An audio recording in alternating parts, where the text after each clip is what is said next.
Her husband worries constantly about her as he mounts his new propaganda campaign. His hours grow longer and longer. Sometimes he creeps in at 3 a.m., when Magda weakly scolds him he brings her roses. Her illness will not go away. When, at some of the Christmas parties, he glances at the beautiful society women, Providence immediately raps his knuckles. Magda collapses on Christmas Eve and is borne off in floods of tears with a miscarriage. Just perfect, he curses in his diary. Now everybody else has their gifts and fare, let my own Christmas begin, 80 and 19, it's all fixed. Harold set up a Christmas tree outside her ward and wheeled the whole glittering contraption in. Then, thrusting aside all the trappings of Christmas, he sketches out for Magda on a white lacquered clinic stool his plan for the upcoming election campaign in Little Lip. The Nazi Party will focus its entire national propaganda machinery on the tiny rural constituency, like a burning glass. None of the other parties is bothering with Lip's 150,000 voters. 9 He has Hitler alone speak at 16 meetings there. Hitler invites the Goebbels family to the Obersalzberg. Leaving Magda in the clinic, Goebbels takes Harold down there on the 28th, but the news from Berlin steadily worsens and he begins to brood upon the unimaginable, a future without Magda. He pays scant attention to the seismic sounds of fresh political upheaval the renewed billets do from Papen and Alvin's Leben to Hitler. All joy has left the political fray. New Year's Eve brings word of a relapse and of Magda refusing to eat. The first hours of 1933 see him hurrying by sled and car to Munich. As he waits for the overnight train to Berlin, the power of prayer returns to him. I am nothing without her, he writes. The clinic tells him by phone that her fever is worsening. She is at death's door. Is this how 1933 is to begin? Horrifying. Even so, I shall stand and fight. The next morning he arrives to find the crisis over. Magda lies there weeping, with intravenous tubes still connected to her arm, but the fever has passed on. Over the next weeks she makes a slow recovery, and Hitler often comes to see her. For an analysis of the epoch-making events of January 1933, the handwritten diaries of Dr. Goebbels, preserved in Moscow, are an indispensable tool. For a biographer, however, their content is less revealing than their structure. True, he was preoccupied with Magda's illness. Her gynecologist Professor Walter Stoeckel had already written her off, it turned out. As Hitler's and Göring's meetings resumed with Schleicher, Hugenberg, and Papen, Goebbels dutifully recorded them, but only at second or third hand. On January 4 he launched the Lip campaign. He now discovered rural Germany, speaking in tiny farming villages, sometimes of only a few houses and barns surrounded by fields glistening with snow. Meanwhile, Hitler and Himmler secretly met Papen at the Cologne home of a young banker friend of the party. Briefing Goebbels on this meeting, Hitler said that the ex-chancellor still claimed Hindenburg's ear and was now willing to offer Hitler the chancellorship in return for the vice-chancellor's office for himself. But much depended on the Nazis winning a convincing victory at Lip. Goebbels shuttled between Berlin and Lip. Leftists had murdered another young Nazi, the tailor's apprentice Walter Wagnitz, on New Year's Day. Goebbels gave him a funeral fit for a prince, parading the coffin for 3 hours in drizzling rain past 100,000 party members and formations of the SA, SS, and Hitler Youth. The figure of Gregor Strasser still haunted the pages of his diary. Unlike Stennis, the man still enjoyed wide support in the party's ranks. Even Hitler was not as hostile to him as Goebbels would have liked. Indeed, the Führer sent the Gauleiter of Saxony to hint to Strasser that he could let bygones be bygones even now. At Göring's apartment on the 10th, the talk was again only of Strasser. Hindenburg's office told the press that he was thinking of appointing a National Socialist as vice-chancellor, and on the 12th his Staatssekretär Otto Meissner revealed that Strasser had secretly met the president. The next day Göring told Goebbels that Strasser was about to do the dirty on them. The press too hinted that Strasser was to become vice-chancellor. The voting in Lip on January 15, 1933 brought the personal triumph that Hitler therefore badly needed. The party's vote surged forward by 20%.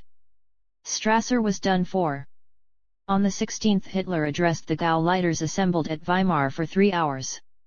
Hitler's victory, wrote Goebbels, is total. We have sweated out the Strasser affair. 17 The Reichstag was due to meet again at the end of January 1933, but in effect the Nazis were already in control, as Goebbels proved, staging an outrageous provocation a few days before then. The memorial to Horst Wessel was to be dedicated on the 22nd. He arranged for 20,000 SA men to parade on Bülowplatz right outside the Communist Party's national headquarters. General von Schleicher pleaded with Hitler not to risk attending. He who dares, advised Goebbels, wins. 18 The Berlin police had to protect the parade with machine guns, armored cars, and sharpshooters.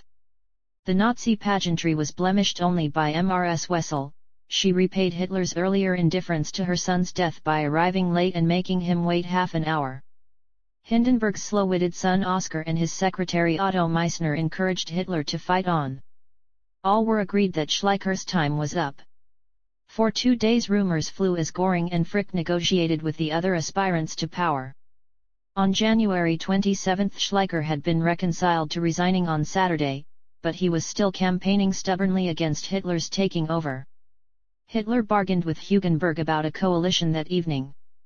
But the DNVP stated unacceptable demands. Schleicher resigned on Saturday the 28th. The Reichstag was to resume on the following Tuesday. Goebbels sat at home, nervously playing with the infant Helga, while Göring carried on the bargaining process. On Sunday Goebbels drafted a belligerent leading article, then went over for coffee at the Kaiserhof. As he was nervously chatting with Hitler, Göring burst in and roared, "It's all fixed." Papen had agreed to recommend Hitler's appointment as Chancellor. Those present solemnly rose and shook hands all round. Göring added that Frick was to be Minister of the Interior in the Reich, with himself as his counterpart in Prussia. Hitler announced that he would dissolve the 19, "It's all fixed" Reichstag at once. To establish an absolute majority he needed to fight one more election campaign, the very last one, noted Goebbels cynically, but we'll pull it off. There was one serious snag for Goebbels. Hitler's canny opponents had not allowed his Nazis even now more than 3 ministerial portfolios.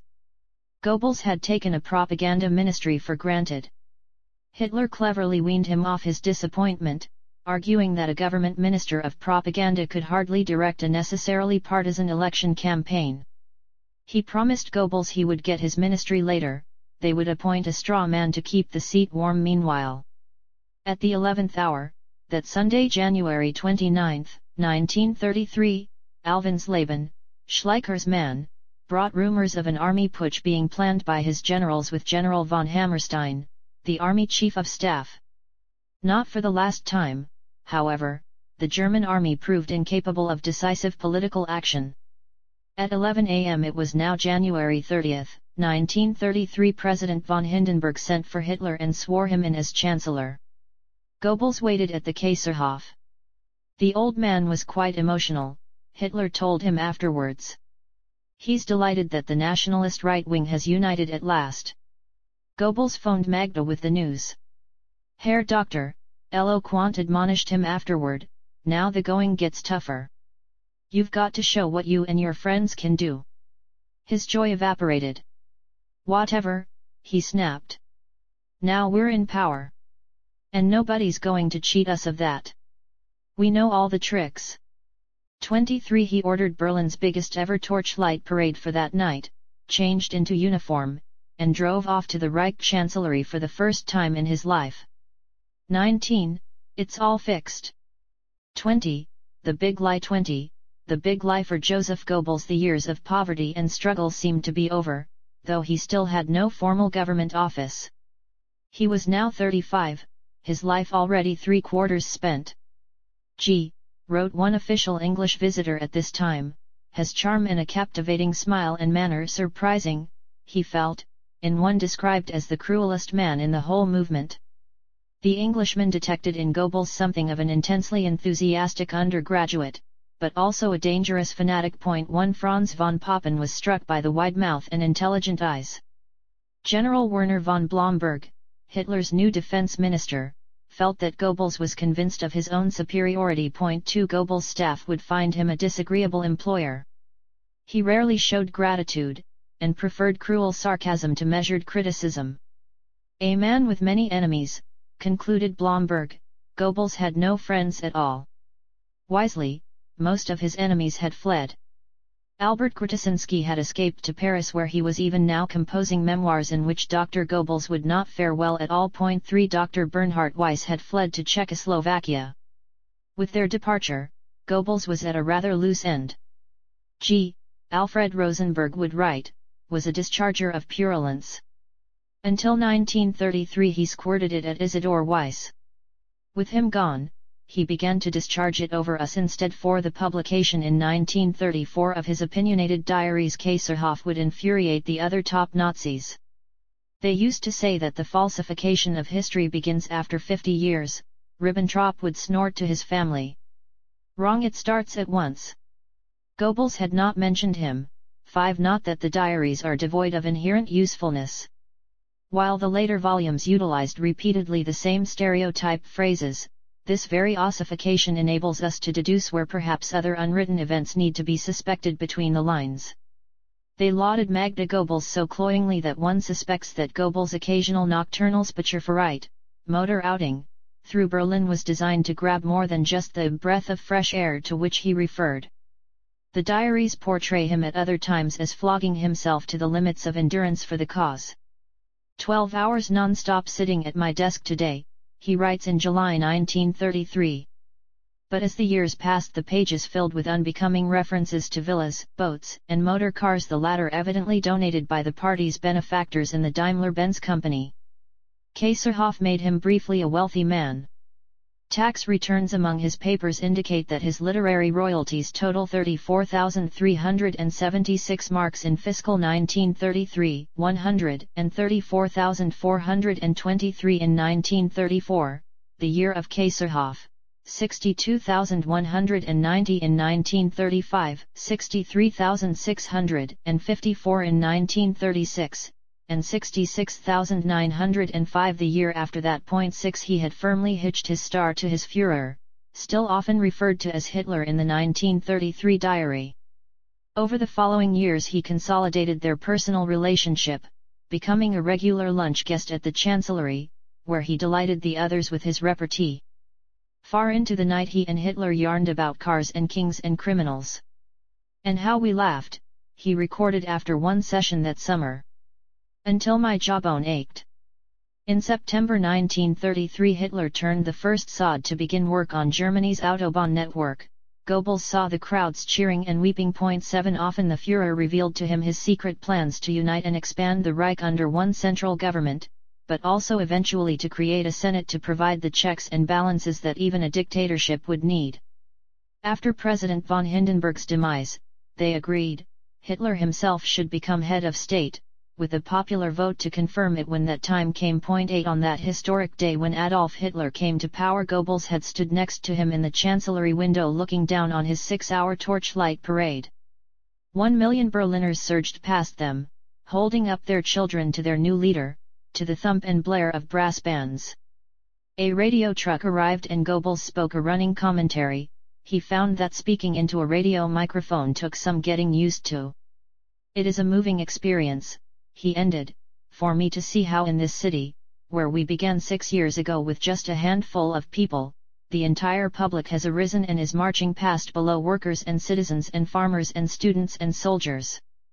Truly one can say, Germany is awakening. Only Munich and Stuttgart refused to carry the broadcast. 9 Chilling news awaited him on his return home at 3 a.m. that night. Assassins had gunned down his 24-year-old SA officer Hans Eberhard Makowski and a police constable. Makowski, another veteran of the Ferris Rooms battle, had marched at the head of his No Sturm in that evening's parade. Hitler told Goebbels that he wanted no reprisals. He wanted the Red Terror to burn out first, a phrase which Goebbels subtly changed in Kaiserhof, the published text, to flare up. He had 600,000 Berliners line the rain-sodden streets of Berlin for the funeral of Makowski and the policeman. The Berlin S.A.'s scoundrelly commander Count von Helldorf strutted at the head of the parade. He had put all bars off limits to his SA as a mark of respect that day, but he himself was sighted that evening in full uniform in a particularly sleazy Kurfürstendamm bar. Still feeble from her illness, Magda came home on February 1. Goebbels broke it to her that he was not included in Hitler's cabinet. "I am being frozen out," he wrote in his diary.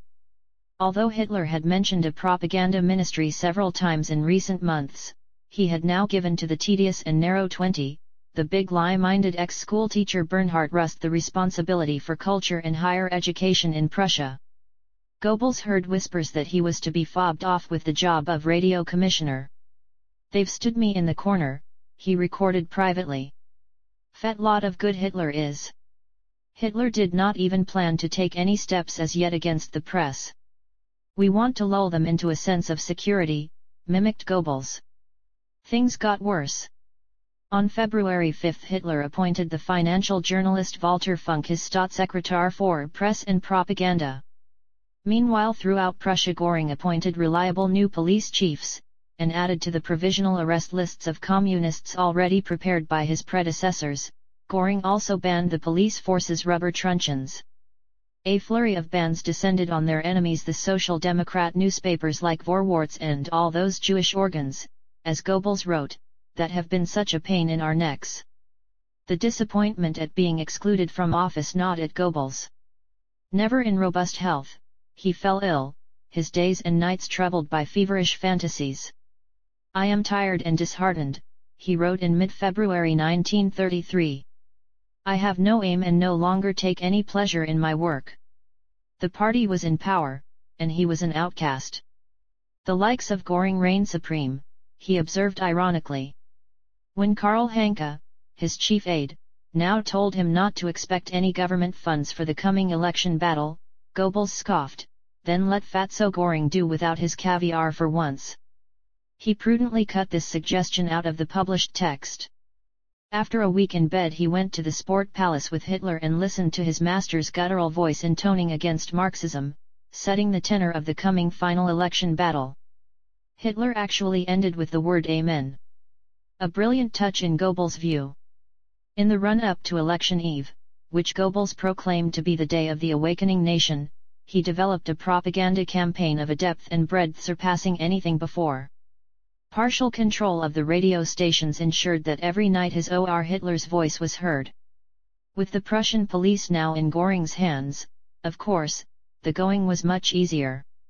But the Jews and communists who had fled to Prague, Paris, and London poured vitriol over the new Hitler government.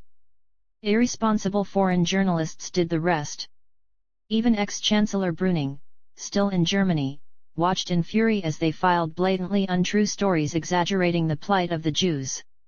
In the spring of 1933, Brüning would write, "Foreign correspondents reported that the River Spree was covered with the corpses of murdered Jews. At that time," he pointed out, "hardly any Jews had suffered except for the leaders of the Communist Party." This year, 1933, was however the year of the big lie. On Monday evening February 27 occurred one of the most controversial episodes of the whole era. Hitler had come to dine with the Goebbels family.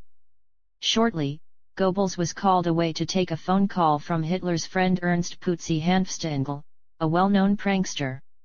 Hanfstaengl shouted excitedly that the Reichstag building was on fire. Since Goebbels had twigged him with a phone call only days before, he ignored the message.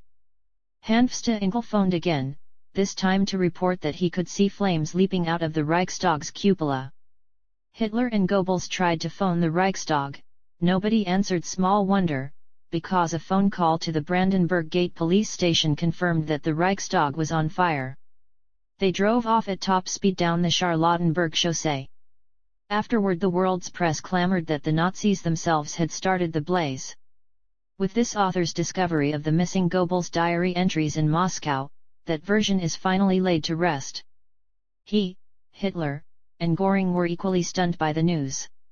"Hitler summons me to the Kaiserhof. This day's unpublished entry begins. He's enthusiastic about my radio commentaries. Says Munich and Nuremberg were really great.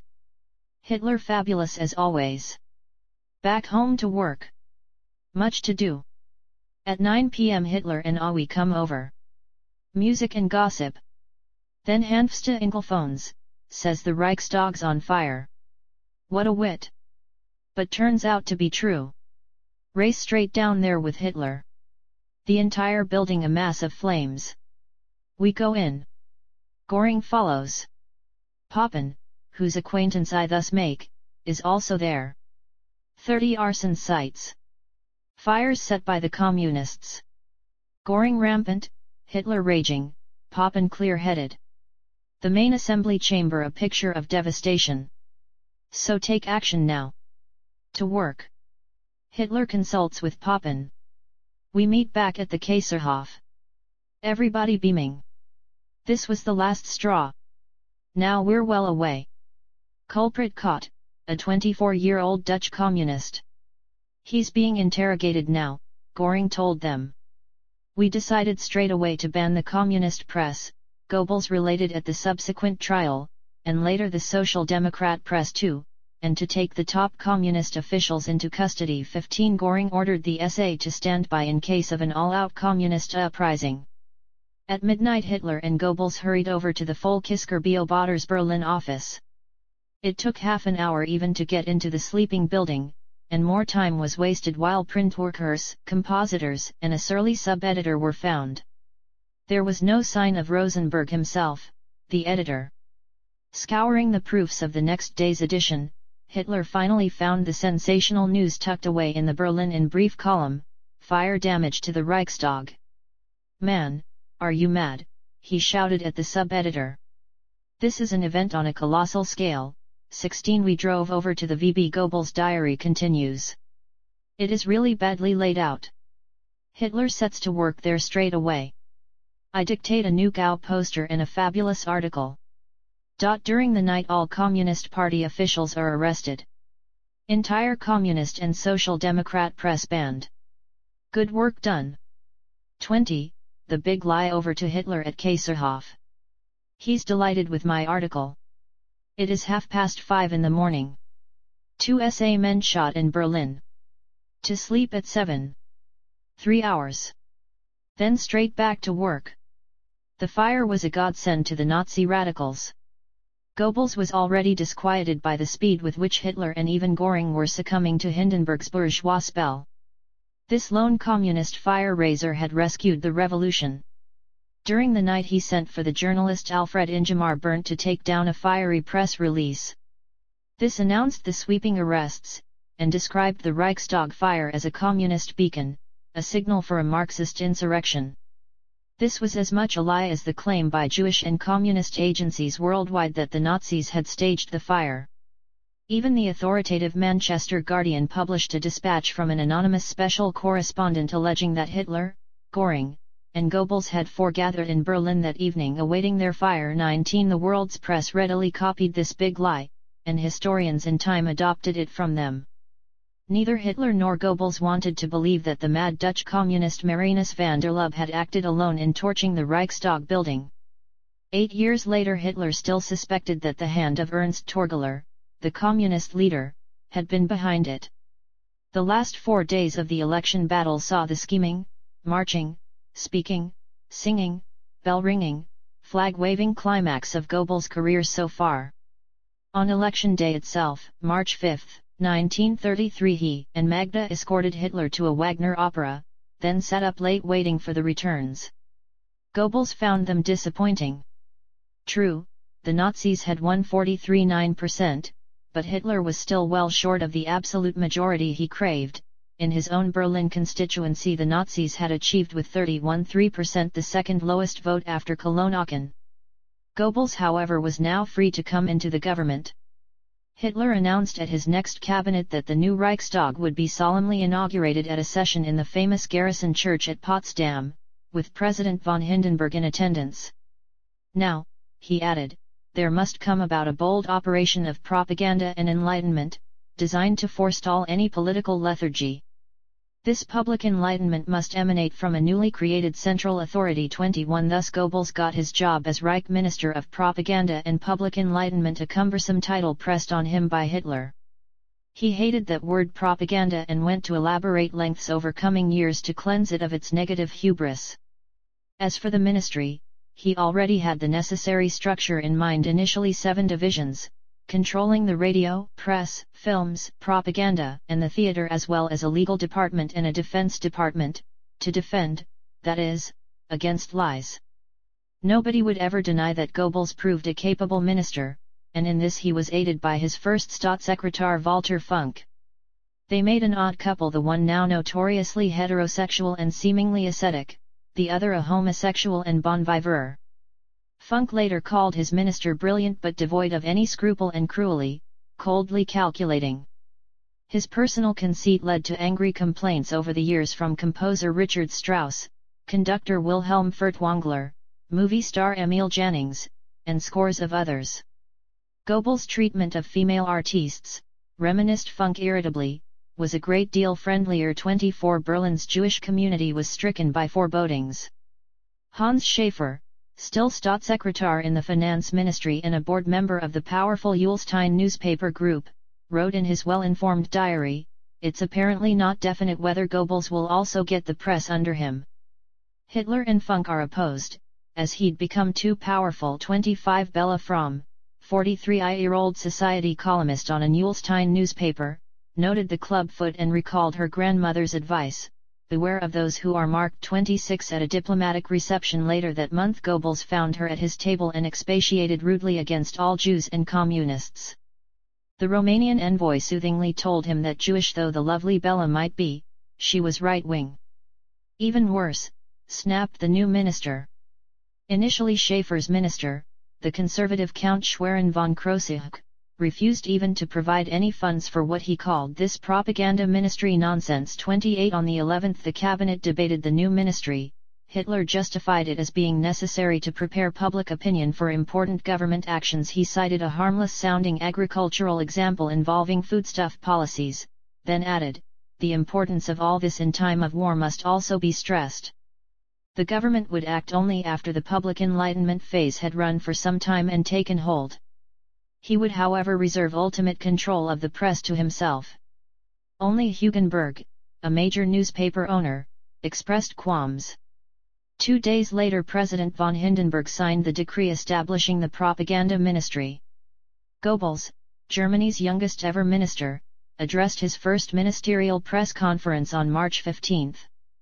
The Reich government, he told the world's newspapermen, needs more than 52% of the whole electorate. He had included the voters of the DNVP, which was in coalition with Hitler. It needs the whole nation. 31 Nobody ignored him now.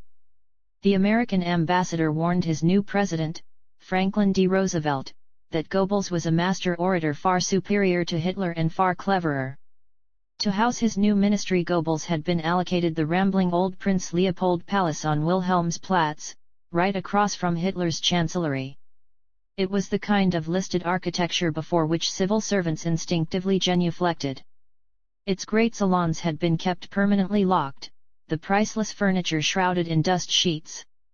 The paneling was dark and musty, the windows narrow and obscured by heavy drapes. A refit was out of the question. The building's custodian, Hofrat, Privy Councillor, Schwebel, nervously lectured the young newcomer that not even the minister's own office 20, the big lie, could be changed. Goebbels ignored him. Had there not been a revolution? He recruited builders and decorators from the ranks of his SA and they stripped out the offending plaster and stucco overnight. "You might go to prison for that," gasped Schwebel. Goebbels moved in on Wednesday, March 22, 1933. The international Big Lie campaign, as the Nazis saw it, against Hitler's Germany had redoubled in intensity since the election. Disgruntled opponents committed outrages in stolen Nazi uniforms. The cabinet approved harsh penalties for such impersonations. Goebbels even urged the death penalty. Émigré journalists published lurid reports from Berlin. One said that Hitler had ordered Torgeller's ears cut off, another that the body of Hirsch, the editor of Red Flag, had been found floating in a canal, a third that Ernst Thälmann had been tortured to death. Enraged by the newspaper dispatches, the international Jewish community started a boycott of German goods. In London, Jewish restaurants refused to serve Germans. Goebbels retaliated by inviting Sefton Delmer, a British newspaperman who had covered the Reichstag blaze, to visit Torgeler, Hirsch, and Thalmann in custody. Offered the front page of the London Daily Express, Goebbels challenged the émigrés to name even one Jew who had yet died. The Jews living in Germany, he wrote in his article, have held such an enormously large number of powerful posts in the life of the nation that the German element seemed almost completely excluded from the leading positions. He blamed the Jews for spreading similar atrocity stories during the World War. The German nation today has other business to do than to stage bloodbaths and indulge in Jew baiting. 36 Berlin wiretaps confirmed that the Hearst Press's Berlin correspondent was the arch-culprit. The upshot of the Jewish campaign overseas was that Goebbels secured from Hitler, or so he claimed, approval to threaten a short, sharp counter-boycott of the Jews. He told his cabinet colleagues on March 29 that this threat had been extremely effective and that the main Jewish agency in Berlin, the Central Verein, had promised that the foreign smear campaign would cease. Nevertheless, on March 31 he announced a one-day boycott of all Jewish stores. "Tomorrow," he said, broadcasting from a mass rally, "not one German man or woman is to enter a Jewish store." There would follow a 3-day period to assess the impact of the boycott, and it would be repeated if necessary until, as he put it, German Jewry has been annihilated. 38 Raising the boycott at midnight on April 1, he told a cheering throng in the Lustgarten that he could easily reimpose it. "If it must be resumed," he threatened, "we shall crush German Jewry." 39 The world's press greeted Goebbels' crude but effective boycott with uproar, while overlooking the Jewish boycott which had triggered it. Speaking to an official British visitor, Goebbels quoted in justification the familiar figures on the preponderance of Jews among Germany's lawyers, doctors, and other wealthy professions. As for isolated anti-Jewish outrages reported during 164 on March 24, 1933, newspapers around the world announced the beginning of a Jewish international boycott of Germany. A few days later, Dr. Goebbels responds with a German boycott of Jewish stores. 20. The big lie, the boycott. He claimed that communists disguised in Nazi uniforms had perpetrated them. He enjoyed the thrill of unbridled power. He fancied that the world's Jews were whimpering with fear. Yet his anti-Semitism was still broadly tactical, rather than innate. He needed the stimulus of a visible enemy. He could still split his sides laughing at the Jewish comedian Otto Walbug, who would later die in Auschwitz. When Furtwängler, conductor of the Berlin Philharmonic, bravely protested at the discrimination against Otto Klemperer, Bruno Walter, and Max Reinhardt, Goebbels replied, "We can see no objection to having Leo Blech, another Jew, direct some German masterpiece at the State Opera, because no one gets the feeling of any violence done to the national spirit. But it is not necessary that the majority of opera conductors should be Jews. Those of Jewish blood who have real ability should be free to exercise their art, but they must not call the shots." 43 He attended virtually every cabinet that year. Intellectually far above the rest, he easily worsted them in debate. Between them, the dialectician Goebbels and the brutal Göring made opposition impossible. They attacked every problem, Vice-Chancellor von Papen recalled, with the furious élan of the rabble-rouser. 44 Goebbels' secret diary now bristled with barbed references to Göring's pathological ambition, his pompous megalomania, and his ever gaudier uniforms. He had to fight hard to wrest control of the radio from the aviator's porcine clutches.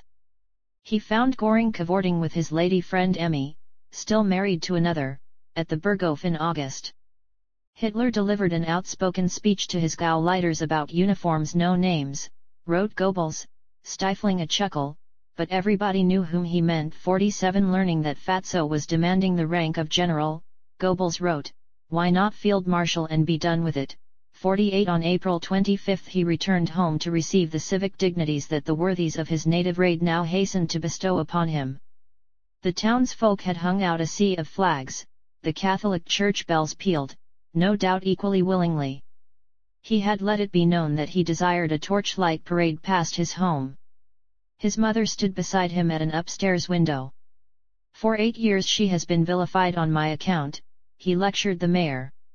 "And she was the only one who understood me." 49 At his old school he spoke once more from the stage where he had delivered the valediction 16 years before. "Local boy makes good, his career in infamy was only just beginning. 21. Bonfire of the Books. In April 1933 the Reich cabinet tackled May Day. Should this traditional workers' festival now be proscribed? "Leave May Day to me," said Goebbels, and declared it a Nazi national holiday instead, bigger and brasher than anything that had gone before. He rallied 1.5 million Berliners on the Tempelhof fields and basked beside the Führer in his open limousine as it majestically rolled through the cheering masses. "Mein Führer," he boasted at the microphone, "I stand before you as the spokesman of the greatest multi-million movement that German soil has ever borne." An acrid stench filled the Berlin air as Hitler was dining with Aue on May 10. He heard that an enormous bonfire of books was blazing beneath newsreel floodlights in the Opera Square, and made a wry comment about Goebbels' revolutionary activism.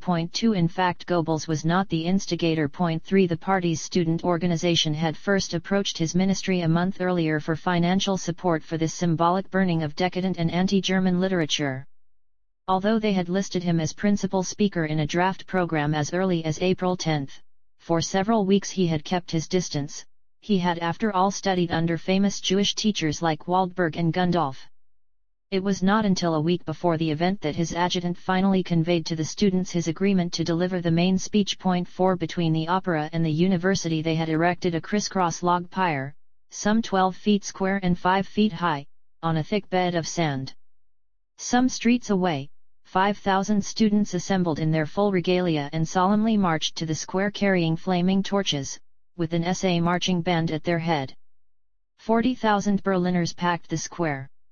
As the students hove into sight, followed by motorized tumbrils charged with the condemned books and pamphlets, the Berliners' cheering turned into mass hysteria.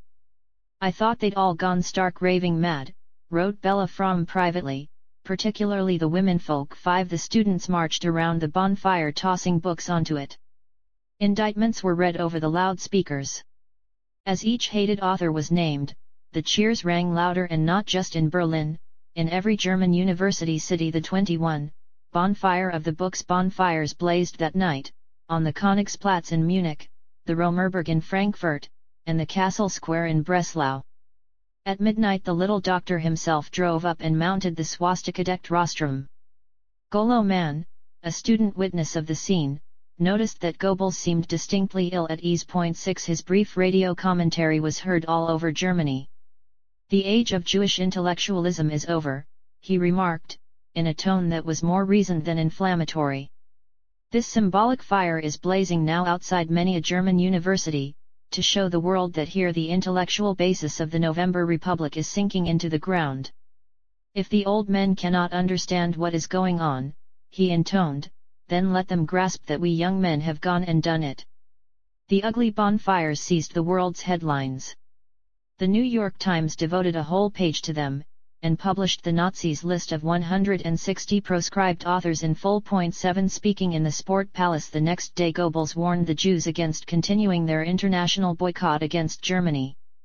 "We have spared the Jews," he said, "but if they think that they can again stroll down the Kurfürstendamm as if nothing at all has happened, let them heed my words as a last warning. The Jews were guests in Germany," he said, "and must behave accordingly." 8 That month, May 1933, Goebbels announced extensive overseas trips to explain the new Germany. He mentioned Danzig, Vienna, Rome, and Chicago. He hoped to be Germany's delegate to Chicago's World's Fair. Reaction was swift. The Danzig Senate banned him from speaking, and the Jews orchestrated massive protests in Chicago. 9 Italy posed none of these problems. Goebbels traveled there at the end of May, taking not only the Italian-speaking Magda, as Otto Wagner remarked jealously to Bella Fromm, but a few of his mistresses who are disguised as his secretaries. 10 The incumbent ambassador in Rome, Ulrich von Hassel, struck Goebbels as singularly incompetent. Officially the propaganda minister's purpose was to study the Italian movie industry, but he also engaged in secret talks with the king and Mussolini. He had long admired the Duce as an inspiring orator. "Mussolini," he once observed, "does not like to be photographed smiling. Why should he? To be a statesman takes instinct, circumspection, and a gift for both organization and oratory." 12 On parting, Mussolini bade Goebbels assure Hitler that he would go through thick and thin with him. A men's fashion magazine publishes a photograph taken in Rome of Goebbels in gala uniform, with the tongue-in-cheek caption, "The society dress for stormtroopers." 14 Magda has similar public relations problems. Commanded by Ullstein's now Nazi groveling Berliner Zeitung to include her in a series on prominent society hostesses, Bella Fromm gags and persuades Bertolt Brecht to write the piece for her. Magda's secretary politely returns the draft with the directive that Frau Reichsminister Goebbels does not desire the public to be told of her interest in Buddhism. A reference to her playing chess is also to be deleted. With the Frau Reichsminister, as the Goebbels diary hints that spring, the first problems are arising. The honeymoon is over, and his lifestyle is to blame. After one frigid drive to Koblenz, he writes that he has sorted things out with her. "We were beginning to fall out. She really is a sweet and lovely woman." 16 While omitting this private passage from Kaiserhof, he does leave in their subsequent visit to Freiburg with its castle hill, and old chestnut trees surely a little subtle flag waving to Anka, whom he fondly imagines among the book's millions of readers. In his view there is no room for women in politics. To his irritation, however, Magda becomes a patron of the new National Socialist Welfare Organization, NSV, and a few days later she broadcasts on Mother's Day. Goebbels angrily attends her inaugural reception for the NSV at the Kaiserhof. His diary takes note only of the other gorgeous women there. When her millionaire ex-husband is arrested for tax evasion, Goebbels, jealous of their continued clandestine meetings, refuses to intercede. Bail is set at 4 million marks, $1 million. On May 10 he records tersely, "Row with Magda." He has told her while in Italy that they should now add to their little family, and try this time for something more useful, perhaps, than a girl. With the necessary acts still unperformed, Magda betakes herself and their infant Helga to the fashionable Baltic resort of Heiligendamm for the summer, leaving the little doctor to cool his heels and ardor in Berlin for a while. When Goebbels briefly joins her, he again brings several females with him. Among them, Bella Fromm learns, is the lovely Hella Strell, a fashion editor at Scherl Verlag. Relations between Hella and Magda Goebbels, records the journalist, are inevitably strained. 22 The Goebbels' apartment on Reichskanzlerplatz is now overcrowded, what with the chauffeur and burly SS bodyguards. At the end of June 1933 Hitler assigns Hugenberg's former official residence to them. It is a secluded little villa built in 1835 in an overgrown park and shielded from the street soon to be renamed Hermann Göring Strasse by centuries-old trees. The villa stands next to the American Embassy. Goebbels hands the villa's keys to Magda on July 1. She swiftly turns it into a fairy tale castle, furnishing it with expensive antiques from a store in Nettelbeckstrasse. 2 weeks later they can move in. A week after that, director Jacob Werlein of Daimler-Benz brings them a new Mercedes motor car. What more can the modern German minister's heart desire? His propaganda ministry has a lavish budget from the first day. He had boasted that it was going to cost the taxpayer nothing, and kept his word. It would have an income in fiscal 1933 of 10,737,500 marks, around $27 million at that time, largely from radio license fees. Its projected expenditure was 13,528,500 marks. The 21 bonfire of the book's shortfall would be more than matched by the money, put at 4,247,000 marks, consequently saved by the Ministry of the Interior, the Reich Chancellery, and the Foreign Ministry. For Goebbels himself, the ministry's budget provided an annual expense allowance of 4,800 marks plus a net ministerial income of 59,500 marks, around $15,000. The 1933 budget also allowed 25,000 marks for the purchase of 2 automobiles for Dr. Goebbels and Funk, as well as 190,000 marks for setting up provincial propaganda agencies, Landesche Propagandämter, from 1937. Reich propaganda agencies, of these there would eventually be 41. 250,000 marks were set aside for enlarging the ministry building by 50 rooms, and 80,000 marks for expanding its telephone network from 74 to 150 extensions. His own instrument had over 50 push buttons coated in a kaleidoscope of colors, his ministry would eventually sprawl over 54 buildings in Berlin alone. His corruption aside, he was a model minister. By enforcing economies on the Berlin radio network alone, he would save 1 million marks and use this money for other cultural activities. He regrouped the regional networks under one national radio authority.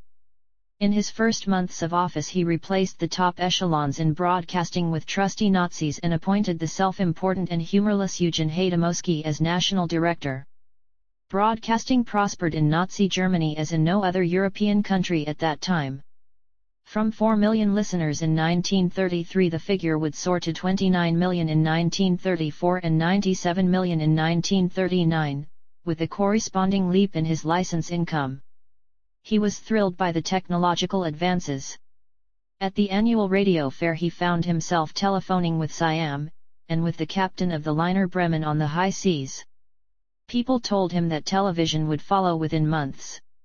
A biography is not the place for a full analysis of the ministerial structure which Dr. Goebbels created and ran.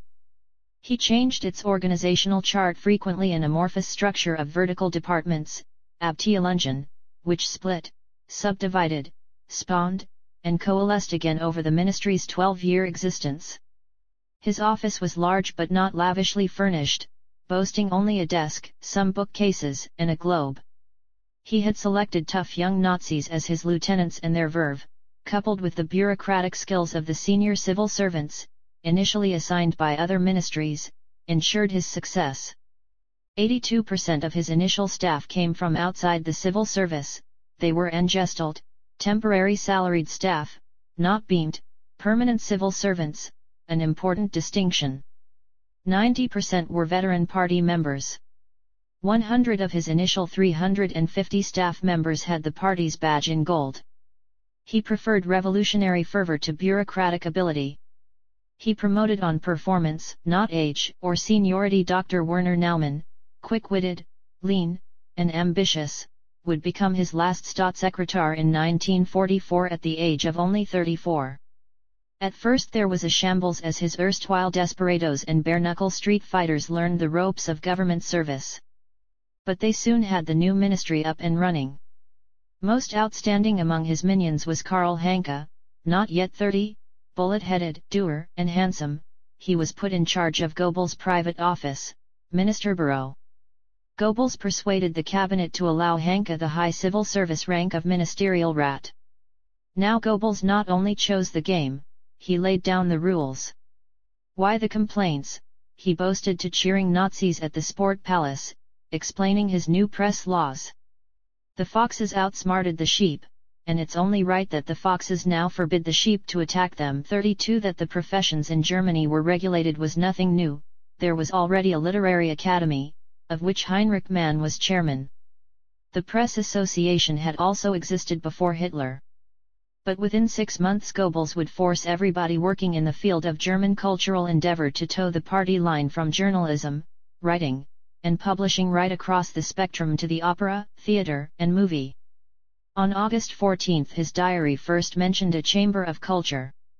Concerned by Robert Lay's attempts to force all cultural workers into his monolithic labor front, a month earlier Goebbels had written hastily to the Reich Chancellery stating that he intended to establish such a chamber himself.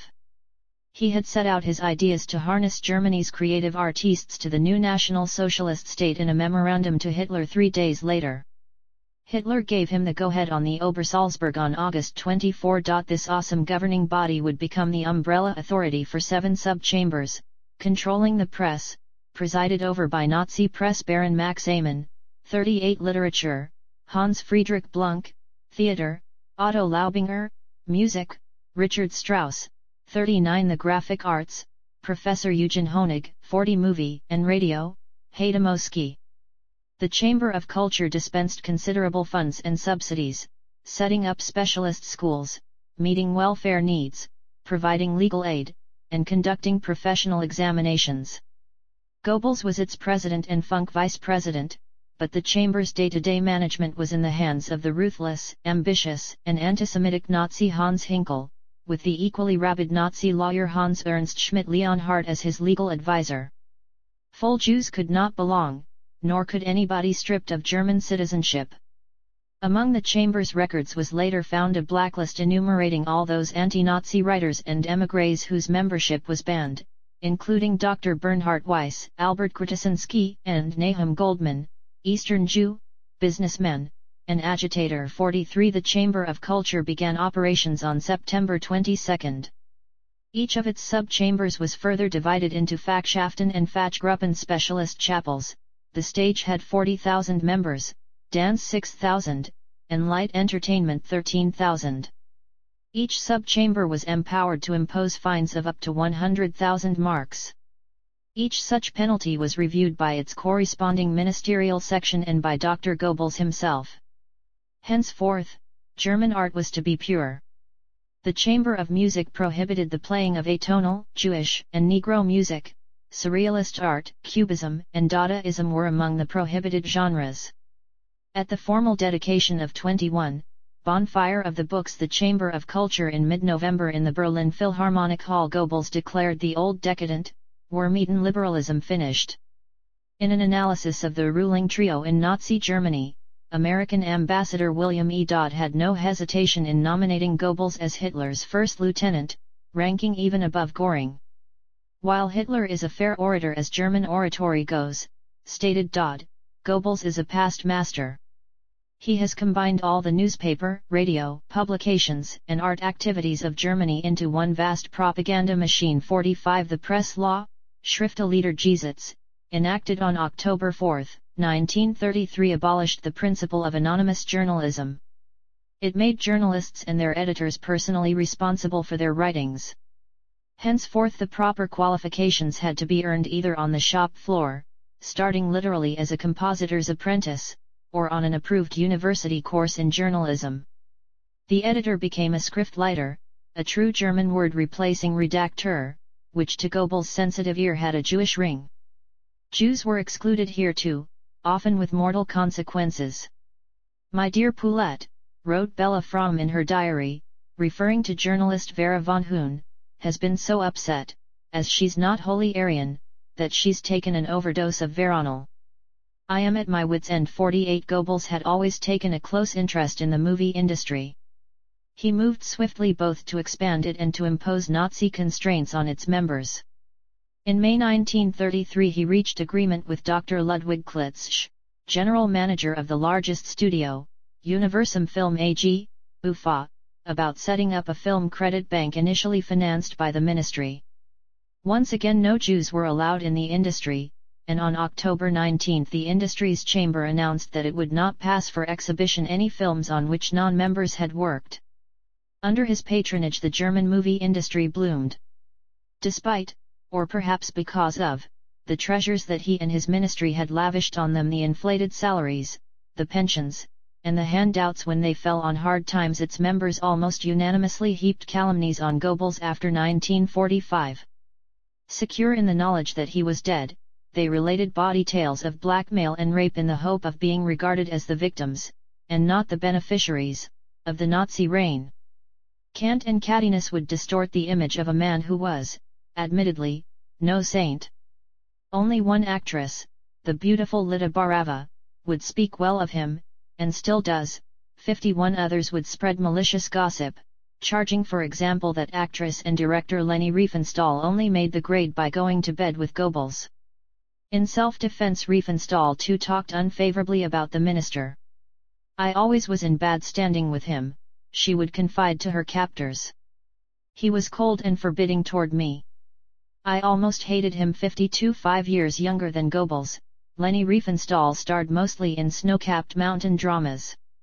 By her published account Goebbels, freshly arrived as Gauleiter in Berlin, had hung around the 1926 premiere of her movie The Sacred Mountain hoping for a glimpse of her. By his own diary's testimony, he saw her in 1929 starring in the mountaineering movie Pispaloo, and found her a delightful child. 53 He probably met her at Magda's society gatherings at Reichskanzlerplatz in the autumn of 1932. In her memoirs she relates sharing a train journey to Munich with him in November 1932. He talked for hours of power struggles and homosexuality, before taking her along to see Hitler speak the next day. In his diary, Goebbels wrote of this train journey, "Long talk with Mr. Schnee. He traveled to Munich with me and wants to speak with Hitler here. Arrived dead tired. It is probably not too fanciful to suspect that his Mr. Snow was none other than Leni Riefenstahl. Whatever ardor may have been concealed by the use of the pseudonym faded rapidly thereafter. In her 1987 memoirs she provided a lurid description of Dr. Goebbels visiting her late in 1932 and forcing his attentions on her, of him kneeling before her weeping, of her crying out, "Go, Herr Doctor, go." 55 On Christmas Eve, so her narrative continues, Goebbels arrived unannounced with two gifts for her: a red leather-bound first edition of Mein Kampf and a bronze Goebbels medallion. "I am so lonely," he moaned, explaining that Magda had just been rushed to the clinic. "I fear for her life." 56 Human memory of course plays harmless tricks. It suppresses, elides, compresses, and inflates. But there was more. In May 1933, her memoirs relate, Goebbels persuaded her to drive him deep into the Grunewald woods, where he showed her his pistol, "I don't leave home without it," and then made a pass at her as she drove her car in a slippery slalom around the rain-lashed trees. As he put his arm around her waist, the car hit a hummock and slithered to a halt, its wheels spinning. What had he intended? What indeed had she? The vehicle now immobilized, he limped off distraught in one direction, suggesting she head in the other. The Goebbels diaries, not always a monument to truthfulness, made no reference to any such undignified episodes.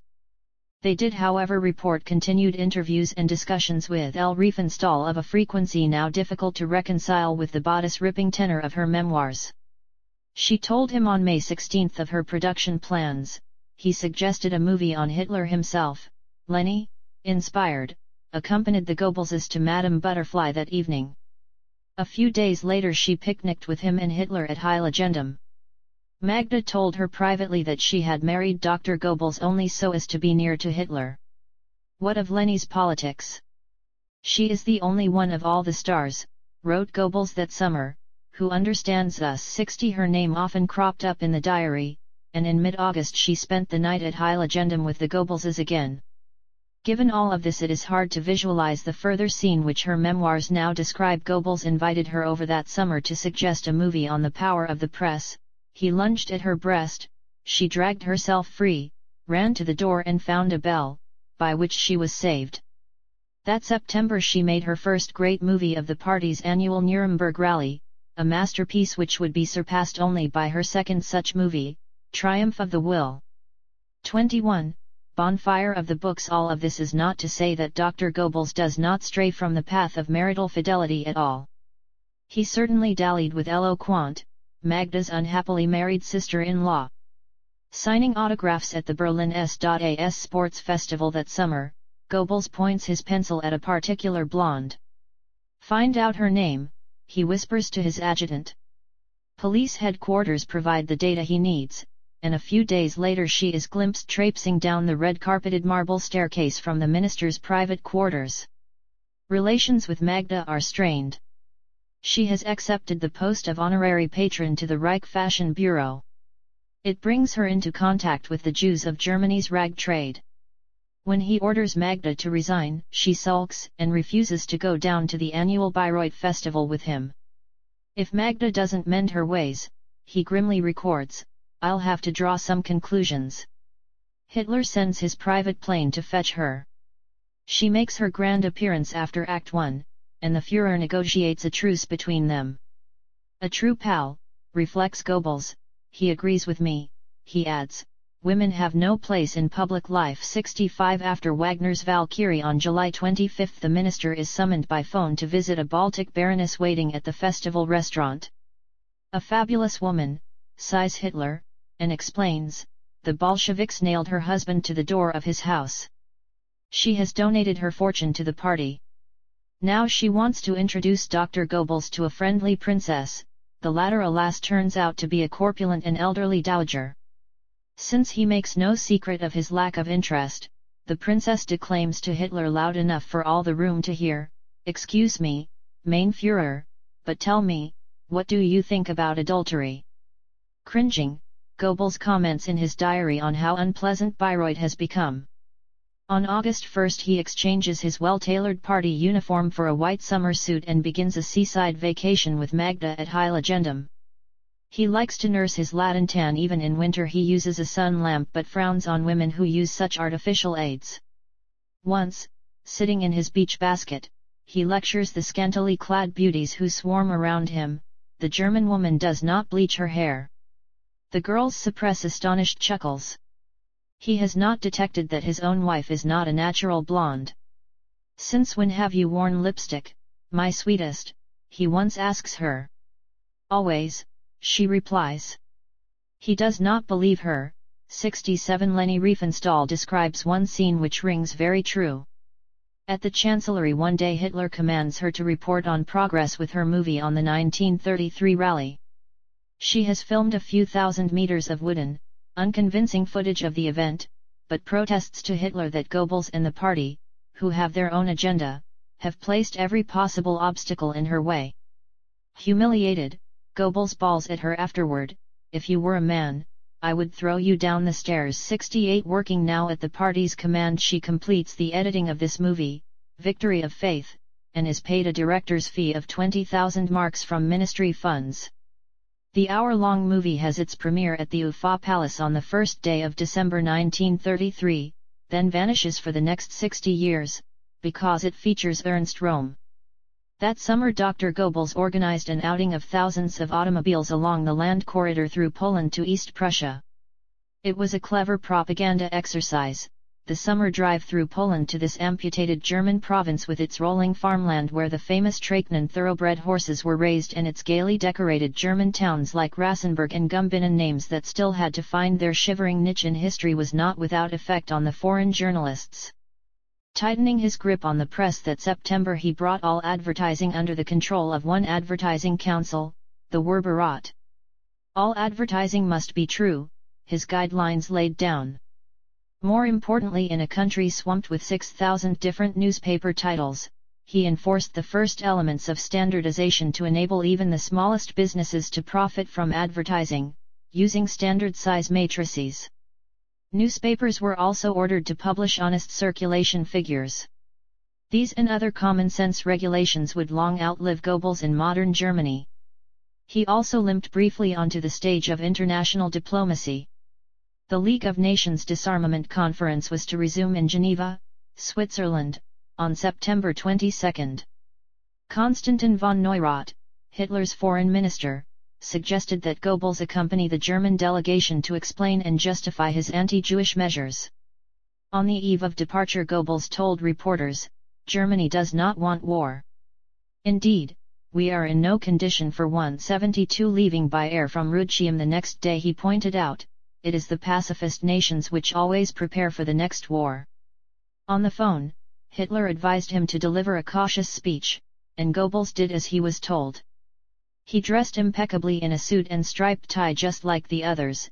Interpreter Paul Schmidt marveled at the speed with which the Nazi agitator adopted the local argot. Within hours of his arrival he was speaking with all the oleaginous ease of a practiced Geneva diplomat. At the suggestion of Baron Ernst von Weizsäcker, Hitler's envoy to Switzerland and one of the oiliest of them all, Goebbels was invited to meet lawyers and academic dignitaries. A professor of economics questioned the Führer principle. "You are probably a reservist," Goebbels argued. "If an enemy barrage is beginning, the Führerprinzip is your only salvation. We Germans are under that barrage." 74 The mood toward him was initially frosty. For various reasons Goebbels decided to address only a press conference and not the General Assembly. Although the French urged a boycott, 300 journalists turned up to hear him in the mirrored salon of the Carlton Palace Hotel. Nobody applauded when he rose, and very few when he finished speaking. This was not Nazi Germany. In his 2-hour speech, pronounced in a serious, baritone voice, he reviewed the Nazi revolution and claimed that 80% would vote for Hitler in an election now. Justifying the concentration camps which the Nazis had set up, he invited any foreigner to inspect them. 21. Bonfire of the books. Turning to the Jewish problem, he trotted out the familiar figures about how the Jews dominated the medical and legal professions in Berlin, with similar figures for the press, literature, theater, cinema, stock exchange, and Reichstag. By settling the Jewish problem legally, he argued, the German government has opted for the most humane method.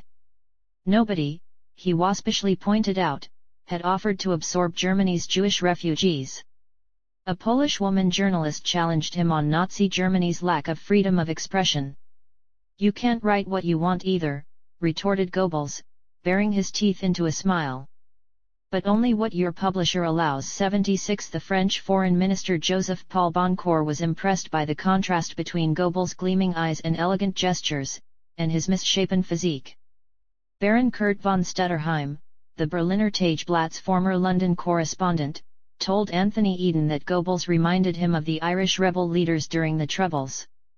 "There is a strong fanatical strain in him." 78 All in all, Baron von Weizsäcker felt that Goebbels had done a good job. 22. Twilight of the Gods and Tally-ho. One day that September of 1933, 20,000 well-drilled school children formed up in a Berlin stadium into a map of Germany, while clusters of smiling children standing outside represented the lost German provinces of Memel, Danzig, and the Saar. At a given signal, Germany's frontiers opened to engulf these communities abroad, and the whole mass melted into a giant swastika. Germany, Goebbels told the youthful audience, wanted peace. 1 At a ceremony marking the 250th anniversary of the first German settlement in America, he spoke of a new era of understanding between nations. 2 I am calling over the Rhine, he said at Bad Honnef a few days later, gesturing toward France. We want peace. We are ready to expunge the past. 3 That October, Hitler took Germany out of the League of Nations.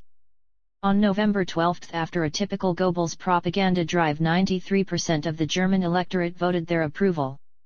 A campaign of anti-Nazi big lies began, many of them uncomfortably close to the truth. In London, the Saturday Review published a forged article, attributed to Goebbels, demanding the revision of the East German border at Poland's expense. 4 In France, the Petit Parisien reproduced instructions which Goebbels had allegedly issued to his propaganda offices overseas, backing up these territorial claims.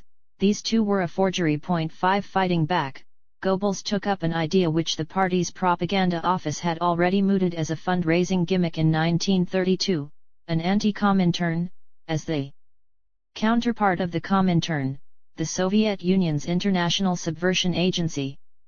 The Moscow Jews, wrote Dr. Eberhard Taubert, head of his anti-communist section, in a later overview explaining Goebbels' tactics, had to be defeated with their own weapons. 6 Taubert's anti-Comintern plugged the seductive line that Bolshevism was a Jewish swindle aiming for world domination, and that Hitler was the only remaining obstacle. With the trial of the alleged Reichstag arsonists approaching, Goebbels told Taubert to publish documentation alleging that the Communists had been plotting a coup d'état. The book, Armed Uprising, appeared a week before the Leipzig trial. The Reichstag fire trial confronted Goebbels with a difficult conundrum. At the beginning of September, a left-wing propaganda cell in Paris had published a convincing brown book of the Hitler Terror, accusing him and Göring of burning down the Reichstag, and listing 250 people allegedly murdered by the 22, Twilight of the Gods and Tally-ho Nazis since then. One such alleged victim was Dr. Ernst Oberfahren, a DNVP politician, who had actually taken his own life in May.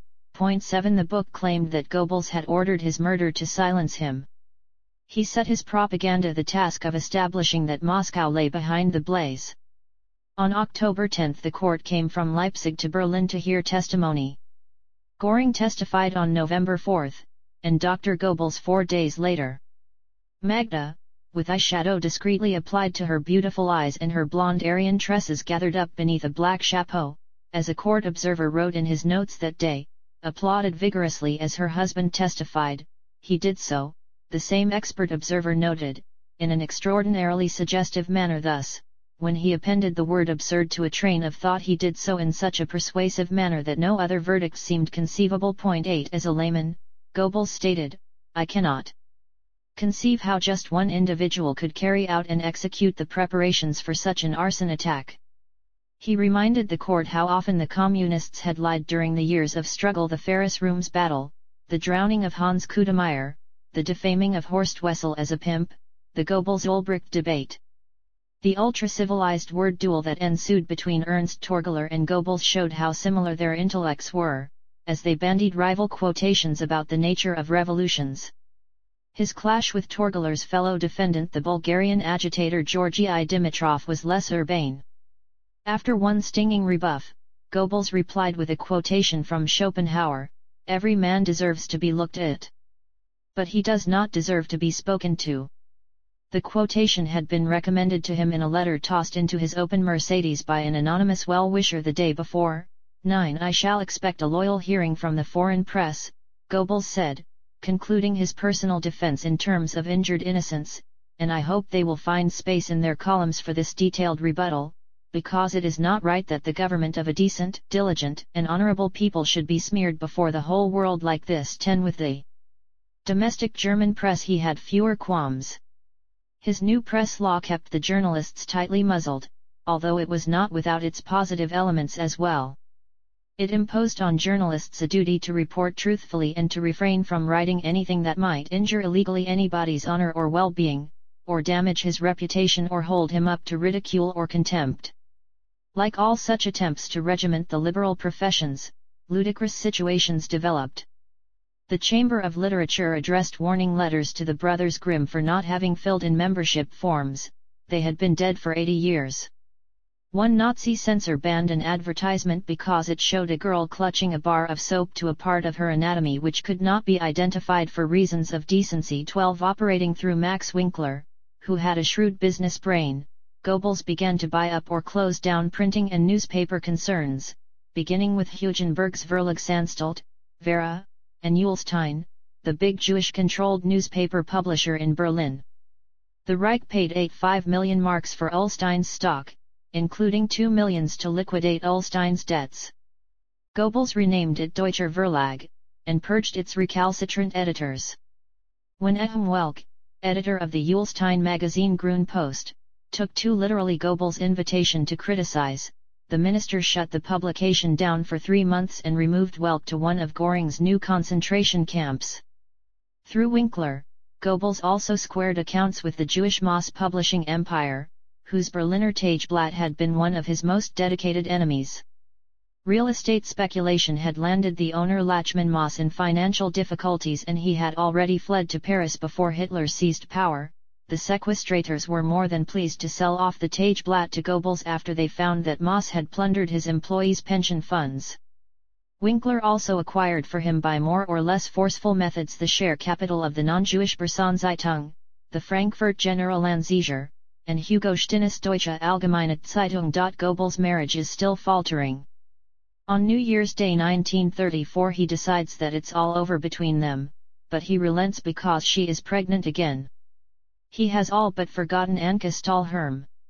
At the 1933 Nuremberg rally he spotted her insufferable husband Mumm, now a middle-rank party dignitary. But now they are divorced and Goebbels hears she is going to the Dogs Lost. He records, "What a come-down." On his birthday, greetings come from her. In a typed reply, he mechanically suggests she drop in some time. The magic has gone. Besides, as overlord of Germany's burgeoning movie industry he has legions of willing, supple starlets like Marianne Hoppe20 and Kathy Dorsch 21 at his beck and call. He will follow the rest of Anke's story with only half an eye. Frau Mumm tells me her woes, he writes years later. She is to be pitied. But what can one do? 22 She remarries, her husband dies in action. Taking pity on her, Goebbels has her appointed editor of the fashion magazine Dame.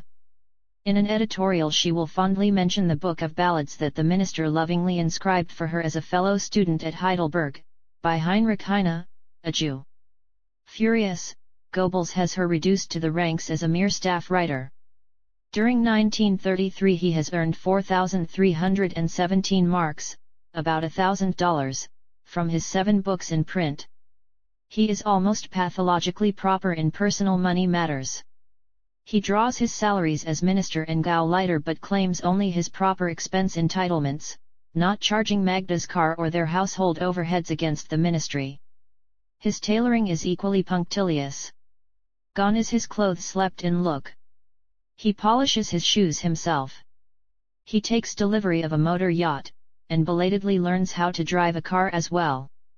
I'll get the hang of it soon, he writes confidently in his unpublished diary on April 6. It's just the details that still elude me. At Easter 1934, as the time for Magda's confinement approaches, he rents a secluded, idyllic little property at Clado 22, Twilight of the Gods and Tally Ho on the Wannsee lakeshore. She often accompanies him to lunch with Hitler now, and the Führer is a surprisingly frequent visitor to her in the clinic. Goebbels meanwhile pursues his old ways, inviting Hella Strell and Petra Fiedler on boating jaunts on the city's lakes and waterways, and taking them back to the cottage for late-night private movie showings. On April 12, after a farewell meal with him, Magda is taken off to the clinic for the birth of their second child. "Hope it's a boy," prays Dr. Goebbels, only to open the next day's entry with a surly outburst, "It's a girl and her name's Hilda." At first it brought disappointment, but then joy and happiness. Once more the Führer has proven right. It's a little girl. 28. The unhappy task of breaking the news to Goebbels has fallen to his adjutant, Prince Schomburg-Lippe. "If fate thinks it can play silly pranks on me," snaps the minister, stalking up and down in irritation, "it's got another think coming." He hurries over to the clinic and finds Magda lying flushed but happy, surrounded by pillows and flowers. The Rose Resume. Armed truce with Magda, Goebbels laconically notes in his diary after one two-day tiff which ends with him going for a little drive around. Documenting her irritation with him, Magda stays on with Ello at Dresden after he leaves.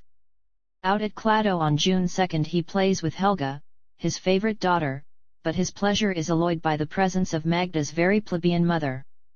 "I'm cheesed off by all this," he notes in his diary. "I'm often very depressed. I've got to work harder." 30. He falls seriously ill with worry, and there are more almost suffocating rows with Magda. A certain countess is the cause of some of them. On Wednesday, June 20, the entire Reich government has been summoned out to Göring's new estate on the Scherf Heath, Karen Hall, to witness the solemn reburial with much Twilight of the Gods and Tally Ho, as Goebbels sardonically puts it, of Karen Göring's remains, which have been violated by the enemy in Sweden. Late that evening he is confronted by Magda with an ugly scene, perhaps about the Countess. He puts a spin on it in his diary. "In the evening I learn something awful from Magda. It's midnight, but I drive out to Clado. Frightful scene. I am quite shattered. The next day he keeps thinking of Magda, I'm fit to burst. Awful mental agonies." Magda joins him later and dissolves into tears and hysterics. "Oh fond," he writes, setting the scene for future readers, "she is good. I bear much of the blame too. A bitter pill to bite. A grey, rainy day today.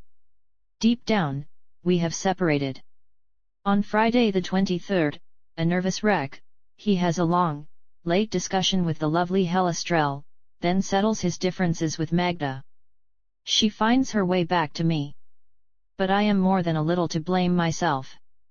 History would of course like to know more about these differences, his infidelities. Hers?